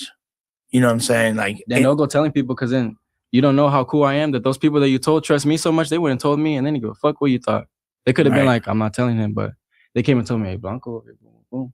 I guess it sucks just because like you came in the game with him, quote unquote, which is like a thing in the rap world. On him and I never stopped to shine though. I never did nothing like that, you know. I just happened to just blow past that fool like nothing. In the rap game though, like when you come in the game, people are just always going to associate you with the people that you came in the game with, and it's like you came in the game with someone that you realistically had only known for like a week or whatever, a couple weeks. So it was never like It was cool though. I'm not gonna sit here and be like, oh, he was bad the whole time. But what I will say is the whole time I was kicking on him, I've been getting DMs from the beginning, like, why you hanging out with that guy? You don't know about that guy? That guy been marked out so many times, this and that. Like, why you hanging out with that guy? But the type of person I am, I didn't give a fuck about those DMs because this was taking me to the studio. This was hooking me up. This was driving me around. I had no fucking car when I got here to LA. Like his ops, like Jackson Terrace. Yeah, or random people, fake accounts too, you know, so I wouldn't believe it. And I'm cool, you know, I'd be like, man, in my face, he's showing me like cool, true colors, you know? Right. So when the jail shit happened, I'm like, nah, You know, because I already see how he is already like copying people. So when he did it to me, it's just like, man, what the fuck? I really don't, man. I can't tell you. You're a grown ass man. I can't tell you how to feel. And if you really felt violated like that, you know what I'm saying, or disrespected, I respect you. No, it was just that he didn't hit me back, and then he started talking shit about me. That's what it was. It wasn't that he was copying me, because like I said, I told him, "Can you stop?" Yeah. What did he do? My birthday passed, all this, and I'm having fun. Why he not there? We were just kicking every day. You're just begging me for the move. Where you at? There's girls there. Where you at? You're just begging me for the location, and then after I send you that text message, you never hit me up ever again in life. Never. Adam, it's just someone just You're just begging to hang out with me yesterday, you know? There's like a girl that's not being mentioned. No, hell no. You know what it sounds? Sounds like it. Hell no. It sounds very I'm saying like he wanted to be the move. He knows that I got it cracking. So he always, basically when I first got to LA, I was the one texting his phone. Hey, bro, can you pick me up today? I want to go to the studio. And he'll be the one to decide, I don't want to pick this fool up today. He was the joint, quote unquote. Then when we started getting it cracking, I started meeting other people. I started blowing up. I got my own moves now. I got my own friends out here now. Now he's the one calling my phone, bored as fuck. Tell me where you at. Please wear the move. Please wear the move. So I'm like, I wasn't tripping. I never like. It do be like that. I never cared. You know, I never cared. But then as soon as I text him that message, why you not asking for the move no more? I got it popping. It's my birthday. I just turned 21. I got it cracking. Why you not here? You're supposed to be my boy. That means he cared more about stealing my shit than being my friend, because he could have just texted me back, bro. You know what it sounds very to me? It's very like 2026 in the sense that like when we were kids, if you had a homie and you like had a beef or whatever, you might like fight. You're gonna argue about it. You're gonna like really like try to sustain the relationship. And now it's 2026, and you have an issue with your homie, so you just but like you said, ghost them. but like They're you said, ghosting each other. But like you said, I only known him for a week though, so it's I'm not like saying my you're the homie. only I'll never one do that with ghosting. him. He ghosting too. I'll never do that with him though. You get what I'm saying? I You know just cut people off too easy, you kids these days. That's true as well. You know? Type shit. But also it's like, is it possible? And like I said, we fuck with Flip. That's the homie. No, I fuck with Flip. Is it possible that Flip was cool during that whole time too? Like I said, he was so cool that this fool got my full government name, typed in my percentage while I'm in jail, and I don't even know his first name. Is Finesse. Is it possible that he was like, do you feel like he might have been an influence on Blanco because like him and Blanco are so close and shit? Yeah, but this is what fools don't even know, bro. I'm about to break it down. Like my manager did an interview not too long ago, but I don't know if he broke it down. Like, you do know that Blanco was over there with OTR, yes. And then he brought me there. I randomly went to Flip just to do this little thing that he was starting off. Like, let's see if you could spit on three different beats and freestyle 3 of them in the studio, just rapping like this. Blanco was my ride. I didn't have no fucking car, so Blanco brought me to the studio just to go do my little. It's like if you guys invite me for an interview and I bring Blanco, you guys don't even know who he is. I bring him, and when I bring him, he's over here trying to be a main character and your shit, this and that, and then Flip happens to like it, and Flip starts going for him, like, oh. He starts kicking to him, hella this and that. Me and Flip were not supposed to be a thing. I was just doing a freestyle thing there. You get me? But then out of nowhere, he started putting all his attention, shooting videos for Blanco. He started seeing, damn, this shit ain't going nowhere. Then he started putting a little attention to me. Boom, my third song already went up, you know? So then he started trying to put all his attention on me. But then me and him had arguments on the phone way before all this mic check shit. Before I made mic check, we had arguments on the phone where I was like, man, like, I'm already with 60 management. It's cool now. Now you want to pay attention to me. You thought that fool was going to blow up. Don't try to come be my main fucking fool now, you know? But then my manager was talking like, you should just do it, you know? We were trying to be smart, you know? Then we did it. Fool ended up playing us in the end. You get what I'm saying? Basically, wow.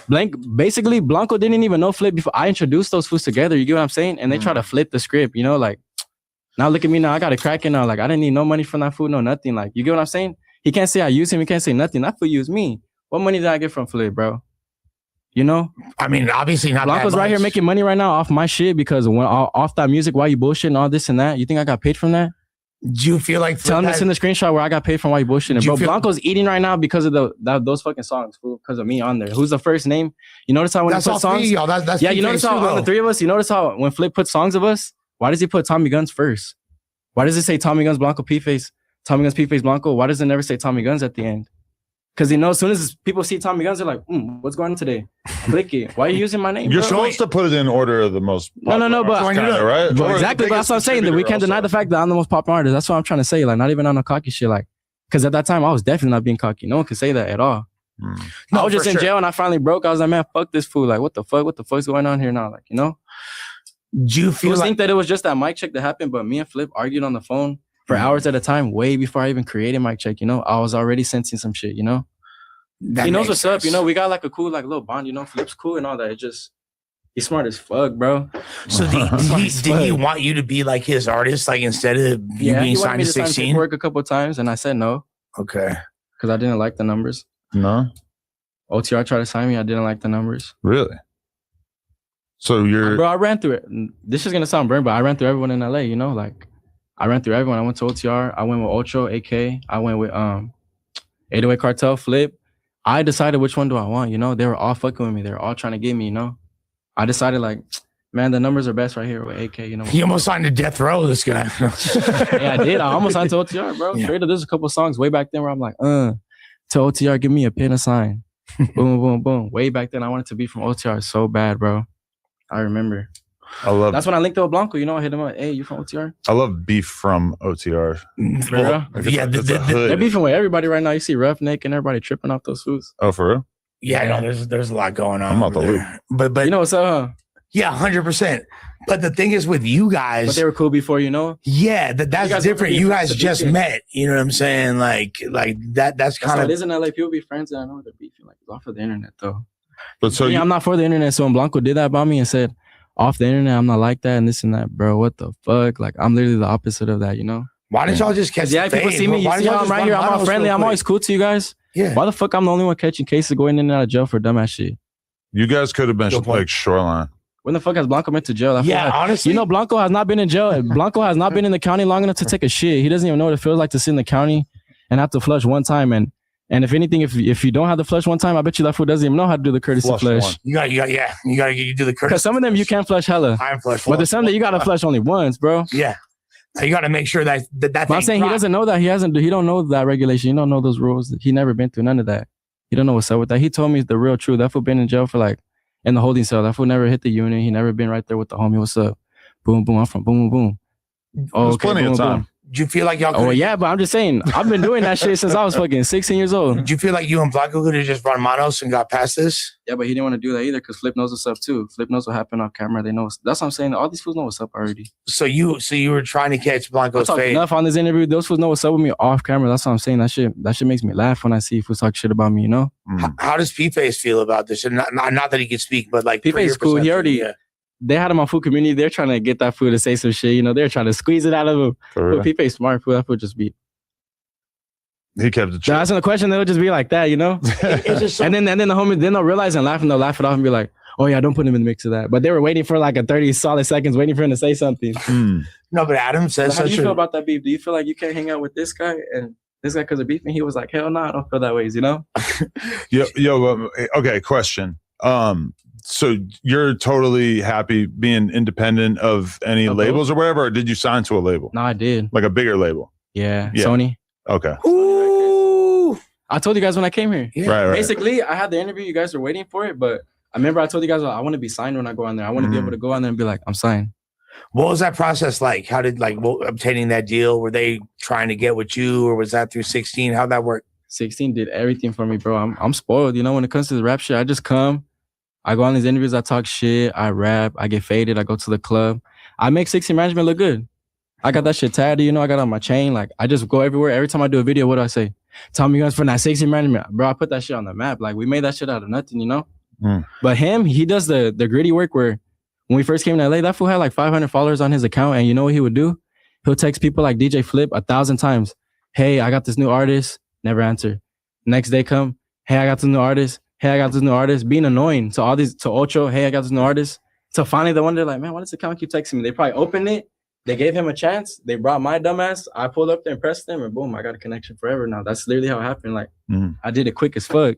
That is like the most. That's why people be hating on me. You know, everybody wants to rap. They've been trying for 7 years. Me, I came to LA. Boom, second day I got here, I'm already cracking. Fools already talking about Tommy Guns. That's just crazy. Like, I created that name. It feels weird. Some fools call me Tommy, like Tommy. They think my name's Tommy. Like, that's such a. This fool don't call me Tommy. My homies don't call me Tommy. Why do I kick it with those fools? Because I'm still humble, you know. By now, I've been in this shit for a year. I went on tour Bravo. I could have been kicking it with all these rappers, Peso. Those are all the homies, right? But you notice how I don't just like forget about my homies. I could have by now been some Hollywood ass fool. Like, nah, I'm only kicking it if you got a blue check mark now. Like, these fools have motion. These fools have the girls. Nah, I still kick it with my homies. That's why I still get into trouble. Because you know why? All these rappers out here, they know how it feels to fuck the baddest bitch already. They know how it feels to drive the nicest car already. They know how it feels to get into the VIP already. These fools don't know what that feels like, but now they knew. Why? Because of me, homie. Because I be kicking it with these fools every day. I don't give a fuck, you know? Straight up. Do you feel like the dynamic? I'm not no industry fool, you know? Like, fools know what's up with me. Like, sometimes fools don't really want to kick it because there's been times I got faded. I lashed out before, like, on tour or just doing dumb shit, we know? saw some gangbanging shit. the whole tour. You were lashing out in almost every off city. camera, though. There's shit that y'all didn't see off camera. Like, I embarrassed myself, bro. I will say, like, on tour at the end. Fuck. Just on some gangbanging shit, you know? I didn't give a fuck. Like, I was telling everybody everything. I didn't give a fuck, you know? I was expecting everybody that was drunk as fuck. I still haven't apologized to no one for that shit, but you know. Wait, so you're talking about you just kind of exploded on your whole team or what? Yeah, it was just like some. I don't really want to get into it because we already like talked about it off camera. Okay. But I'm just telling you guys that I fucking lashed out like straight up that shit. When they hear it, they're gonna know what's up. What was it? Were you hungover? I feel bad for that. Hell no, it was during my show. What were you? I just lashed about? out, bro. I just lashed out, and I was telling everybody, I don't give a fuck. I'm from Big Sloan. Like, I don't give a fuck. Like, boom, boom. Even to people who are looking at me like, come on, bro. Like, I'm on your side. I didn't give a fuck. I was standing with my homies right there, like, shh. It's I didn't know how to act, you know. Low-key, I got drunk. I was on tour away from my homies for so long, and then finally we get to a show close enough to where my homies can come. So now I'm drunk and I'm around my homies now. I was on tour with just straight rap fools, you know. That's whenever I'm just. But not only that, myself, you know, you're on tour. I finally got around my homies and the rap fools. I'm feeling like a joint, like boom, boom. So someone tried to disrespect me, and I took it to the furthest extent. Well, and when I did that, they didn't take it to the furthest extent. Instead, they tried to like snitch on me, and I got more mad, and then I lashed on everyone. Are you talking about the incident with the bulldog, or is that nope, it's some whole shit? That's what I'm saying. You guys don't know. Yeah, it's a whole other incident. This is who knows my security, right? He was there. Yeah. Because here's the thing, but I feel like, okay, what you just described makes a lot of sense considering you were already on tour in. Yeah, like we did the whole tour. I did it good. Yeah. I lasted good, you know, respectful. But dude, in you know, enemy I'm a nice territory guy. for a lot of it, right? I'm a nice guy, but when it comes to the gaming shit, I don't give a fuck. What did that feel like beforehand, knowing I'm going into an area where most people don't fuck with me, like off. And what I say on the mic. Me and the homies talked about it. You know, you don't think me and Bravo were chilling and we're all talking about it, but we didn't really care. You know, we weren't worried about it. We see how we're moving. Like when I was with them, I felt safe because they telling me that they've been to these towns like 10 times already. Those was making money, bro. Let's just say it like that. When you're they're hitting those stores, they're getting paid every stop. You're Bravo don't diss him in his music, right? Yeah, that's true. But I'm just saying, they're basically saying like they know how to maneuver here, so don't feel foreign. Like right. We know what hotel to go. We know boom, boom, boom. Like we're good.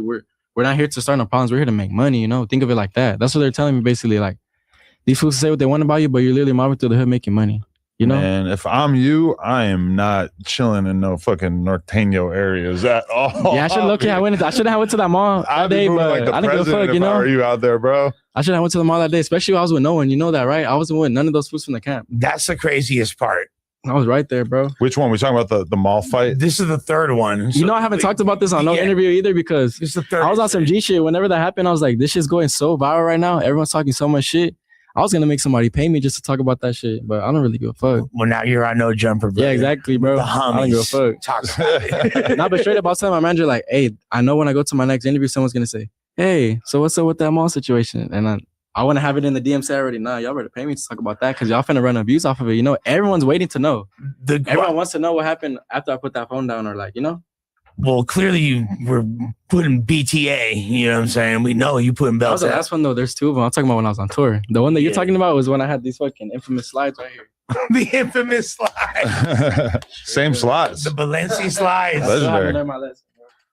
Yeah, he ran it with shower shoes in the day room. Didn't give a fuck. You feel me? Now, there was a lot of fools actually texting me tripping up there. I was like, what the fuck? Yeah. Are they being serious, you know? But where there was was homies like legit homies texting me on requests like, never come out the house. Fuck is why you doing that? You know, I was like, damn. No shower shoes in the day room. Yeah, that is a thing. That's true. It ain't jail, but that's true. Why the fuck did I even go? No, you're straight. People make a big deal out of that out here. But I still got down though. You notice how some people would have been like, I had slides. I would have done this. Me, I didn't say that once. I was trying to point out the fact that I wasn't sliding. I still handled my business. I left that mall satisfied that day, you know? I wasn't making the excuse like, I got slides. I don't want to fight. I got slides. I could have did better. I made no excuse for myself. I was happy that we packed that food. I posted it on my page, you know? I mean, I didn't even let the bloggers have a chance, bro. I posted that shit. It seemed like you had fans there though, because some of the people that were like filming, and they were like randoms. You can see my ass crack. Go Tommy! I don't give a fuck. Like, there's people like cheering you on, and you're obviously like in a. They're basically saying that type shit, right? And he's like, you're in a area that's not friendly to your community. All right, Tommy Gunn calls for police and pulls a PC/SNY moves. Bro, let me see that when shit. he's behind the cops. Which one is this? That's just the first one that came on my Instagram. Sorry for reading that caption. I didn't really know where that was going. So this is one. The caption. Once in a lifetime clip right here. That's No shots. Nah, hell no. That's what I was about to say. Like, bro, this is an interview right here. I don't go fuck. Oh yeah. Yeah, no, on some real shit. All right, so you want me to break that down basically? Is this one? It's in a clothing store. This one. Yeah, No, that one's like in the middle of the mall. Oh, okay. None of that was in the clothing store. Oh yeah. Okay. You like That- just that- walked out of a clothing store. Yeah. So what happened in the mall fade that everybody wants to know about that you refuse to talk about up until this moment? Before I even started that, I'm gonna explain that shit. First of all, fools can say what they want. Did I fucking call for the security, bro? You know what I did? I'm walking up to this fool that was talking shit after we just fucked them up, the Norteño, right? After we fucked them up the second time, he's walking out the mall so fucking fast, and we're trying to get after him. We're like, nah, we ain't done now, you know? Like, now we don't give a fuck really that the cops are here, you know? Because if you see the first video, I'm telling my homie, stop, let's leave. My homie was not satisfied, bro. We went back, got that fool again. So then after that, that's whenever I was like, nah, I don't give a fuck about the cops now. I was first on some Petrie shit, let's dip, you know, let's get out of here. I don't want to go to jail, whatever. Then by the time I walk over there, in the middle of us trying to chase this fool down, this random ass fucking civilian comes out of nowhere, and you know, he's all like, oh, don't be doing that in front of my son. And you know what I did? Before fools whipped the camera out, you know what I did? On some G shit, bro, I told this fool, I patted him like on the shoulder, and I was like, bro, I have no issue with you. And I tried to walk away. Boom. You know what he did? He tried to step in my way like, nah, don't be doing that for my kids. I'm a boxer. I'm like, okay, you don't see me right here handling some business right now? I'm trying to go get this fool before he runs out the mall, because now he's scared now because he was trying to fight. Then when he started bleeding, he realized, damn, this fool's about to fuck me up. So he started running away. Hell no. That fool's mom tried to grab my homie's phone. My homie went up and swung the first time. My homie's phone fell out his pocket. That fool they were fucking up. Everybody thought that was his girl. That was his mom. Everybody's like, damn, she thick as fuck. Who's that? That's his girl. They're just hating on him because his girl's bad. Bro, that was his mom, bro. You're lying. That was his mom. That's just Jefita? His mom picked up my friend's phone and tried to like tease us with it, like, we got your phone. That's when my homie was like, nah, we're gonna fuck this fool up again now. And then finally she gave up the phone because we were fucking up her son. Fool, you can hear the video of her screaming, stop, like we were stabbing him or something. Like, what the fuck? Yeah. And no one could call the cops or nothing because that's not like no assault. He was fighting too, you know? He swung first. And it's not even like I'm gonna go snitch or nothing. So it's not like I'm being on self-defense. It's just literally nothing's ever gonna happen about that. I guarantee you I'm never gonna have to deal with that. So that's why I don't care about talking about it. It's just like that's some everyday shit happening in the Central Valley, straight up. No, yeah, that is like who's making a big deal. I posted because it's funny to me. You get me? That shit's like funny. That's not like no. Well, when you people are like, why are you posting everything? Like, that's nothing to hide, bro. You guys know this shit going on. Like, when you go to the mall, like the nearest mall to you, you basically have to see enemies no matter what. Like, well, in that area, to be honest, I'm gonna say no. That area, no. They be there sometimes because Delano's not far from fucking from Bakersfield. But everybody knows what's up. Like, that area is not known to be Norteños there. I will say that. But they might. So when we see one, we still don't give a fuck. Okay. Really don't matter. He knew what's up. But you know what I will say? I bet you he was walking that mall the whole time with his mom. Bakersfield known for having homies. I bet you he's seen like 10 other homies there, blued up, wearing this and that. I bet you he put his head down and kept walking. But when he seen me, he was like, that's Tommy Guns right there. Because, you know, whenever he ran up, me and the homie were walking. I'm in my slides walking, just got done shopping. Yeah. And I heard somebody screaming from behind me. Mind you, I already took like 10 pictures already in the mall. I heard somebody screaming, Tommy Guns. And I turned around. I was like, fuck, I'm about to take another picture. Then I know where he was like, that's Tommy Guns. And I was like, yeah, what's cracking? And he was like, this, Norte, this and this and that. And that's what me and the homie look like, what the fuck? And then out of nowhere, we just see that thick ass bitch walk up. And then the homie's like, and then we're like, who the fuck? We're like, this your son right here? Who is this? Like, you with him? And then that's when she was like, yeah, that's my son. Don't do anything. Don't hit him. And then she's like, this Norte too, fool. No. She was on some like, don't do nothing. Like, blood. She was like, don't do nothing. This is my son and this and that. And we're like, you know what we did? We're like, okay, whatever, you know. We weren't going to walk away. We were still standing there like, what's going on? Then out of nowhere, that's when this fool tries to swing on me. That's when you see the video, he swing on me. Okay. Who said I look scared, bro? I literally dodged that fool's punch. Because I didn't like look scared. Boom. You just see that fool hit straight air. Boom. We started fucking him up. How was I scared? I put my back down. I had my slides. I didn't make no excuse. I just started getting down. But don't they start there like the Nortes? Like they be in Bakersfield, right? And they're like the first place. Like, yeah, right? But when they be in Bakersfield, they don't be out there mobbing like that. That's what I'm saying. I think just because I'm popping, I got some little... He thought he was going to get famous for doing that, you know? Trying to catch Because I guarantee you he's seen probably 3 grown-ass men walking around there blued up too, but he didn't do that to them. Right. He did it to me because he sees I'm skinny as fuck. I'm fucking probably same age as him. That fool's big as fuck. Everybody's saying, why didn't you sleep him? Why didn't you guys sleep him? First of all, me and my homie weigh the same, probably fucking like 150 pounds. And then this You're fool bigger weighs than 150 now. Now I definitely am. Yeah. Now I definitely am. Yeah. Bro, I'm like 170 now. Yeah, chill out. I know you are. Bro, come on. Hey, but anyways, this was big as fuck, and we're both weighed that much, right? Yeah. Why didn't he knock us out? Because remember, they were like, oh, they were hitting you. One more, he would have slept you. To be honest, bro, if I was his weight and I was fighting somebody my weight, I would have knocked them out because you see how I'm this weight and I'm not scared to fight nobody that weight. Right. So imagine if I was that way fighting a little fool. Why didn't they sleep? Me and my homie. And you're faster than him because that's true. Because I was getting that fool. I ran up on that fool. I did the Superman punch and it really landed, bro. That shit was funny as fuck. Okay, you can see the video. I put my camera down in my pocket, and that's when they were recording. So they got the whole thing. They got me where I was like, "Let's go, homie. Let's do it. Fuck it, then." Boom, and I ran up. Boom, got that fool. I had my rings on, everything. That shit was funny as fuck. Did you lose any diamonds? Nah, hell no. Okay. So that shit low key bent though. Look. Yeah, so did we talk about the one that was like in the middle of the mall where it was you and the other dude fighting the one guy? Yeah, that's what we're talking about. Oh, that's the one you just talked about. Okay, Yeah. I was making sure. And so, all right, what about this? You had a viral clip of you like running up on a guy in a GameStop. Yeah, that was the one that I was talking about. That was on tour. Oh, yeah. shit. So the bull. Oh, wait, but I didn't even get done explaining the other part about fools trying to say I fucking call it. I'm snitching, this and that. How the fuck is I snitching, bro? I literally was trying to tell the security, get this fool out of here. Like, go occupy this fool so I could go get this buster right here. Because first of all, I told this fool, hey, I have no issue with you, man. But you know what he was tripping about? Huh. He was like, don't be doing that in front of my son. Basically, he's saying he didn't want to see his son witnessing us fucking this fool up. So in my head, I'm like, in reality, I know this fool's a boxer. This fool's buff as fuck. He really just wanted to fuck me up. That's really what he wanted to do because if you don't want your son to see this violence, why are you trying to put some violence on me? You get me? Oh, in reality, you don't give a fuck. You just seen some skinny little kid tatted up. You're like, I'm gonna humble this kid. In the middle of me trying to chase down some chap. So first of all, I was literally trying to get, hopefully the security listen to my dumbass, go occupy this fool so they can stop us from fighting. Because you seen as the whole time we're fighting, the security right there looking not doing shit. Right. So I was like, imagine they go get this fool. Now I could really go get this fool without the security right there. Because at the end, you can see this fool got me like 2-3 times at the end because the security holding me and pulling me while this fool's hitting me. Like, bro, that's fucked up. I hate when fools try to stop a fight and they grab you and they let the other fool get a couple hits in on you. Like, what the fuck? Now you made me more mad. Was he a bulldog? No, he was not a bulldog. That was a Norteño. It didn't sound like he said this bulldog. Nah, he didn't say that. Nah. You know people said that. He's talking about was a bulldog. Okay. There's so many fades. So many fades. Fools gonna say, how the fuck I snitched? Like, what the fuck? I'm right here trying to handle business. That's whenever the homie grabbed me, like, nah, we need to go now. Because at that point, I didn't give a fuck about the cops coming, you know? So do you feel like you're destined to just keep fighting enemigos for the rest of your life in the mall and wherever? Or like, do you think you're going to kind of get over this era in your life? If I make more money, probably not. Yeah, because like, you know, Blueface, you don't see him getting down with the ops in the mall. Blueface got money though. Yeah. Hey, but Blueface be doing other shit too. You know, Blueface, how do I say? I just feel like Blueface that fool don't stand for nothing either too. You know, that fool. Blueface is the prototype for what I think you could do with your career. Bro. Blueface will crash out. Let's just say that he got all that money, but he'll still crash out too, bro. Yeah. You could be like a racially ambiguous Blueface.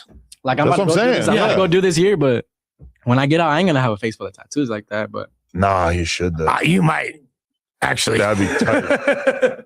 Honestly, like these days, you got to have your whole face. Wait, but yeah, until you go to the judge and you're right there asking for a plea or you asking for something, you know, like to work something out with them. Nah, yeah, the girls could still think you're cute too. It's like kind of tough when you have like your whole face covered. Girls love. So you're asking to get put on like calendar or something or just anything. You just look burnt. Oh, you're at a red light with the cop. You're at a red light with the car. They just look at you. They're like, he for sure doing, he for sure doing something burnt. Even though right. Yeah. Probably got your daughter in the back seat, just chilling. You ain't got nothing on you, no gun. How does it feel when you're on that tour? Yeah, the girls liking this and that, but when real shit happens, you feel dumb, you know? Damn. You're doing that court right there. You're doing that tour with Bravo. You're performing at shows and there's like people mad dogging and talking shit in the crowd. And at a certain point, like you wind up getting in an altercation over that shit. You feel me? Like, and I spit on that fool? Yeah. Well, I mean, allegedly, you feel me? Like, yeah, what was that like? That shit happened in like 10 seconds. I was on stage with P Killer, hyping her up, you know, doing my shit. Because when the crowd see me, they always get lit, you know? I feel like they see me on TikTok all the time. They get excited to see me. I feel like they don't really, because I be playing unreleased shit. I be trying to get shit to get them turned. So most of the time when I be looking in the crowd and I'm performing, it's not like other artists where you see the whole crowd singing their music bar for bar. My shit's not like that. Those fools are just right there recording me with a fat ass smile on their face, like, we got him. I'm gonna go home and show everyone, you know. Like I'm known for like doing, I don't know, like doing content, I guess you could say. Because you're like a spectacle. They're like, oh, this like, is I'm not just a rapper. Like, yeah, see me at Target. You might see me at the mall, you know. I'm not out here hiding from the world. I'm not fucking. That's what I'm saying. Well, you're shopping in the mall like a regular person. Like, duh, what the fuck? I'm not fucking okay. Jay-Z. No, but I'm saying, man, like you could be the Afro Latino Blueface. But anyway, are you down to box somebody? Yeah, low key. Hell See, yeah. there you go. Because I know for a fact who's be getting paid off that shit. You might get paid more on rap than boxing. Because you lose, you still fucking. You drop a trash song, you ain't getting shit. You drop a trash jab, you still getting cashed out. I mean, but if you get fucked up, I mean, it's kind of worth it though. But he's catching fades for free. Yeah, exactly. That's what I'm about to say. You go to jail, you Yeah. ain't getting paid. I mean, Blueface lost his And you first have fight. and you have gloves. Come on, bro. It wasn't a great moment in his career, but it's also like, who the fuck cares a week later? No you way. know? I mean, I was with him the day after, and you couldn't tell. For the Bagiana, you know, so that'll make you that'll be like an ice pack to whatever injury you might sustain, right? You guys want to see how I know? You guys want to see how I know I be getting the interviews cracking? Whenever I have to get that text, because bro knows I'll talk forever. Bro knows I'll talk forever, bro. I mean, okay, let me just hit the topic, see if there's anything that like really important. Oh, okay. Do you think it's appropriate or correct that DJ Flip has kind of had such a big backlash because he was working with those Norteños from Sacramento? Do I think it's valid for him to be getting that backlash? Yeah. Hell yeah, to be honest. I feel like he knew what he was doing. He knew it was going to work and go viral, but he didn't care about the backlash, but he knew he was going to get the backlash. Because if I'm keeping it G, damn, that's perfect. I'm on this interview, bro. This was doing all this and that and fucking posting those fools and being with them like he wasn't in the studio saying fuck chaps with me. Straight up. Whoa. And that's on Southside Peaks on that I ain't capping food straight up. Whoa. I thought he's a non-affiliate. Exactly, but you like I said, bro, when people get in the mix over here fucking, I don't know, bro. Oh my God. I'm over here. And then slowly he started telling me, hey man, you gotta stop saying that in your songs now. Then he started slowly being like, let's be on some smart shit. And I remember that fool was giving me hella props one day because we're in the studio fucking around, everyone's there, and they're like, man, let's see who could rap, you know? Do you think he was DJ Flip was like, all right, don't diss the North then, or don't say nothing about them, and this and that. Let's see if you could really rap. I knew what he was doing, you know? He was just like maybe being a producer. So when he said that, yeah. Like, so then when I went in the studio, you know what I did? I went in there, boom, boom, boom, and I spit a lyric, and they're all laughing because I said, DJ Flip told me not to diss, so I'm going to spare the North. Boom, boom, boom. And everybody was like, damn, this was clever. This was clever. And DJ Flip just smiling like, okay, I see, you know. Like, that is hard. Because he's like, don't diss the North, this and that. And I'm like, DJ Flip told me not to diss, so I'm going to spare the North. Boom, boom, boom, boom. Because I didn't diss him, but, you know, I still said that shit. But that's a bond between two brothers, is that I secretly diss your ops when we're just hanging out. Yeah, but then he goes and helps them. Like, bro, come on. Now you can helping these people make money, you know?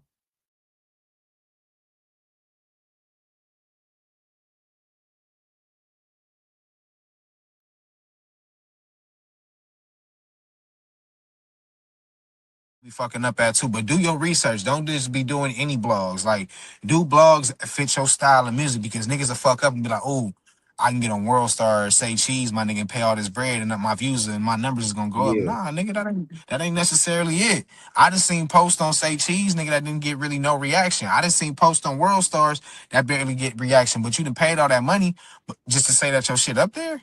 They ain't even doing a collab post. But if you go to some of these smaller blogs, my nigga, they'll do a collab post and build your shit up. Do good business, you feel me? And we meet a lot of people that is doing good business, but we new in the boxing shit. But you feel me? We ain't just waiting for a motherfucker to hit us up. We running our shit up too, and motherfuckers just hit us up. We can work with that, man. My name Big Twin. You feel me? I'm from Columbus, Ohio. I manage Frank Lito. I've been locked in with Lito since he first started doing the could have been shit. And we just been building, you feel me, a friendship since then. Locked into a lot of business, you feel me?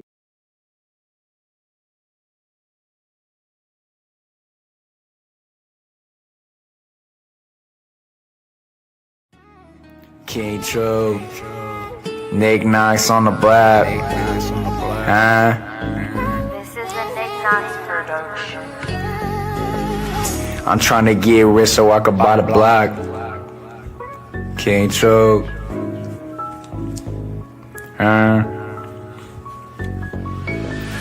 I'm trying to get rich so I could buy the block. While you still hanging on the block, go and get a IRA, go and get a stock, go and get a bond, go and get some guap. I'm trying to get rich so I could buy the block. While you still hanging on the block, go and get some cake, go and get some guap. Why you still hanging on the block? That's what they want. Why you hanging on the block? That's just what they want. Why you hanging on the block? That's just what they want. I'm trying to get rich so I can buy the block. Why you still hanging on the block? Go and get an IRA, go and get a stock.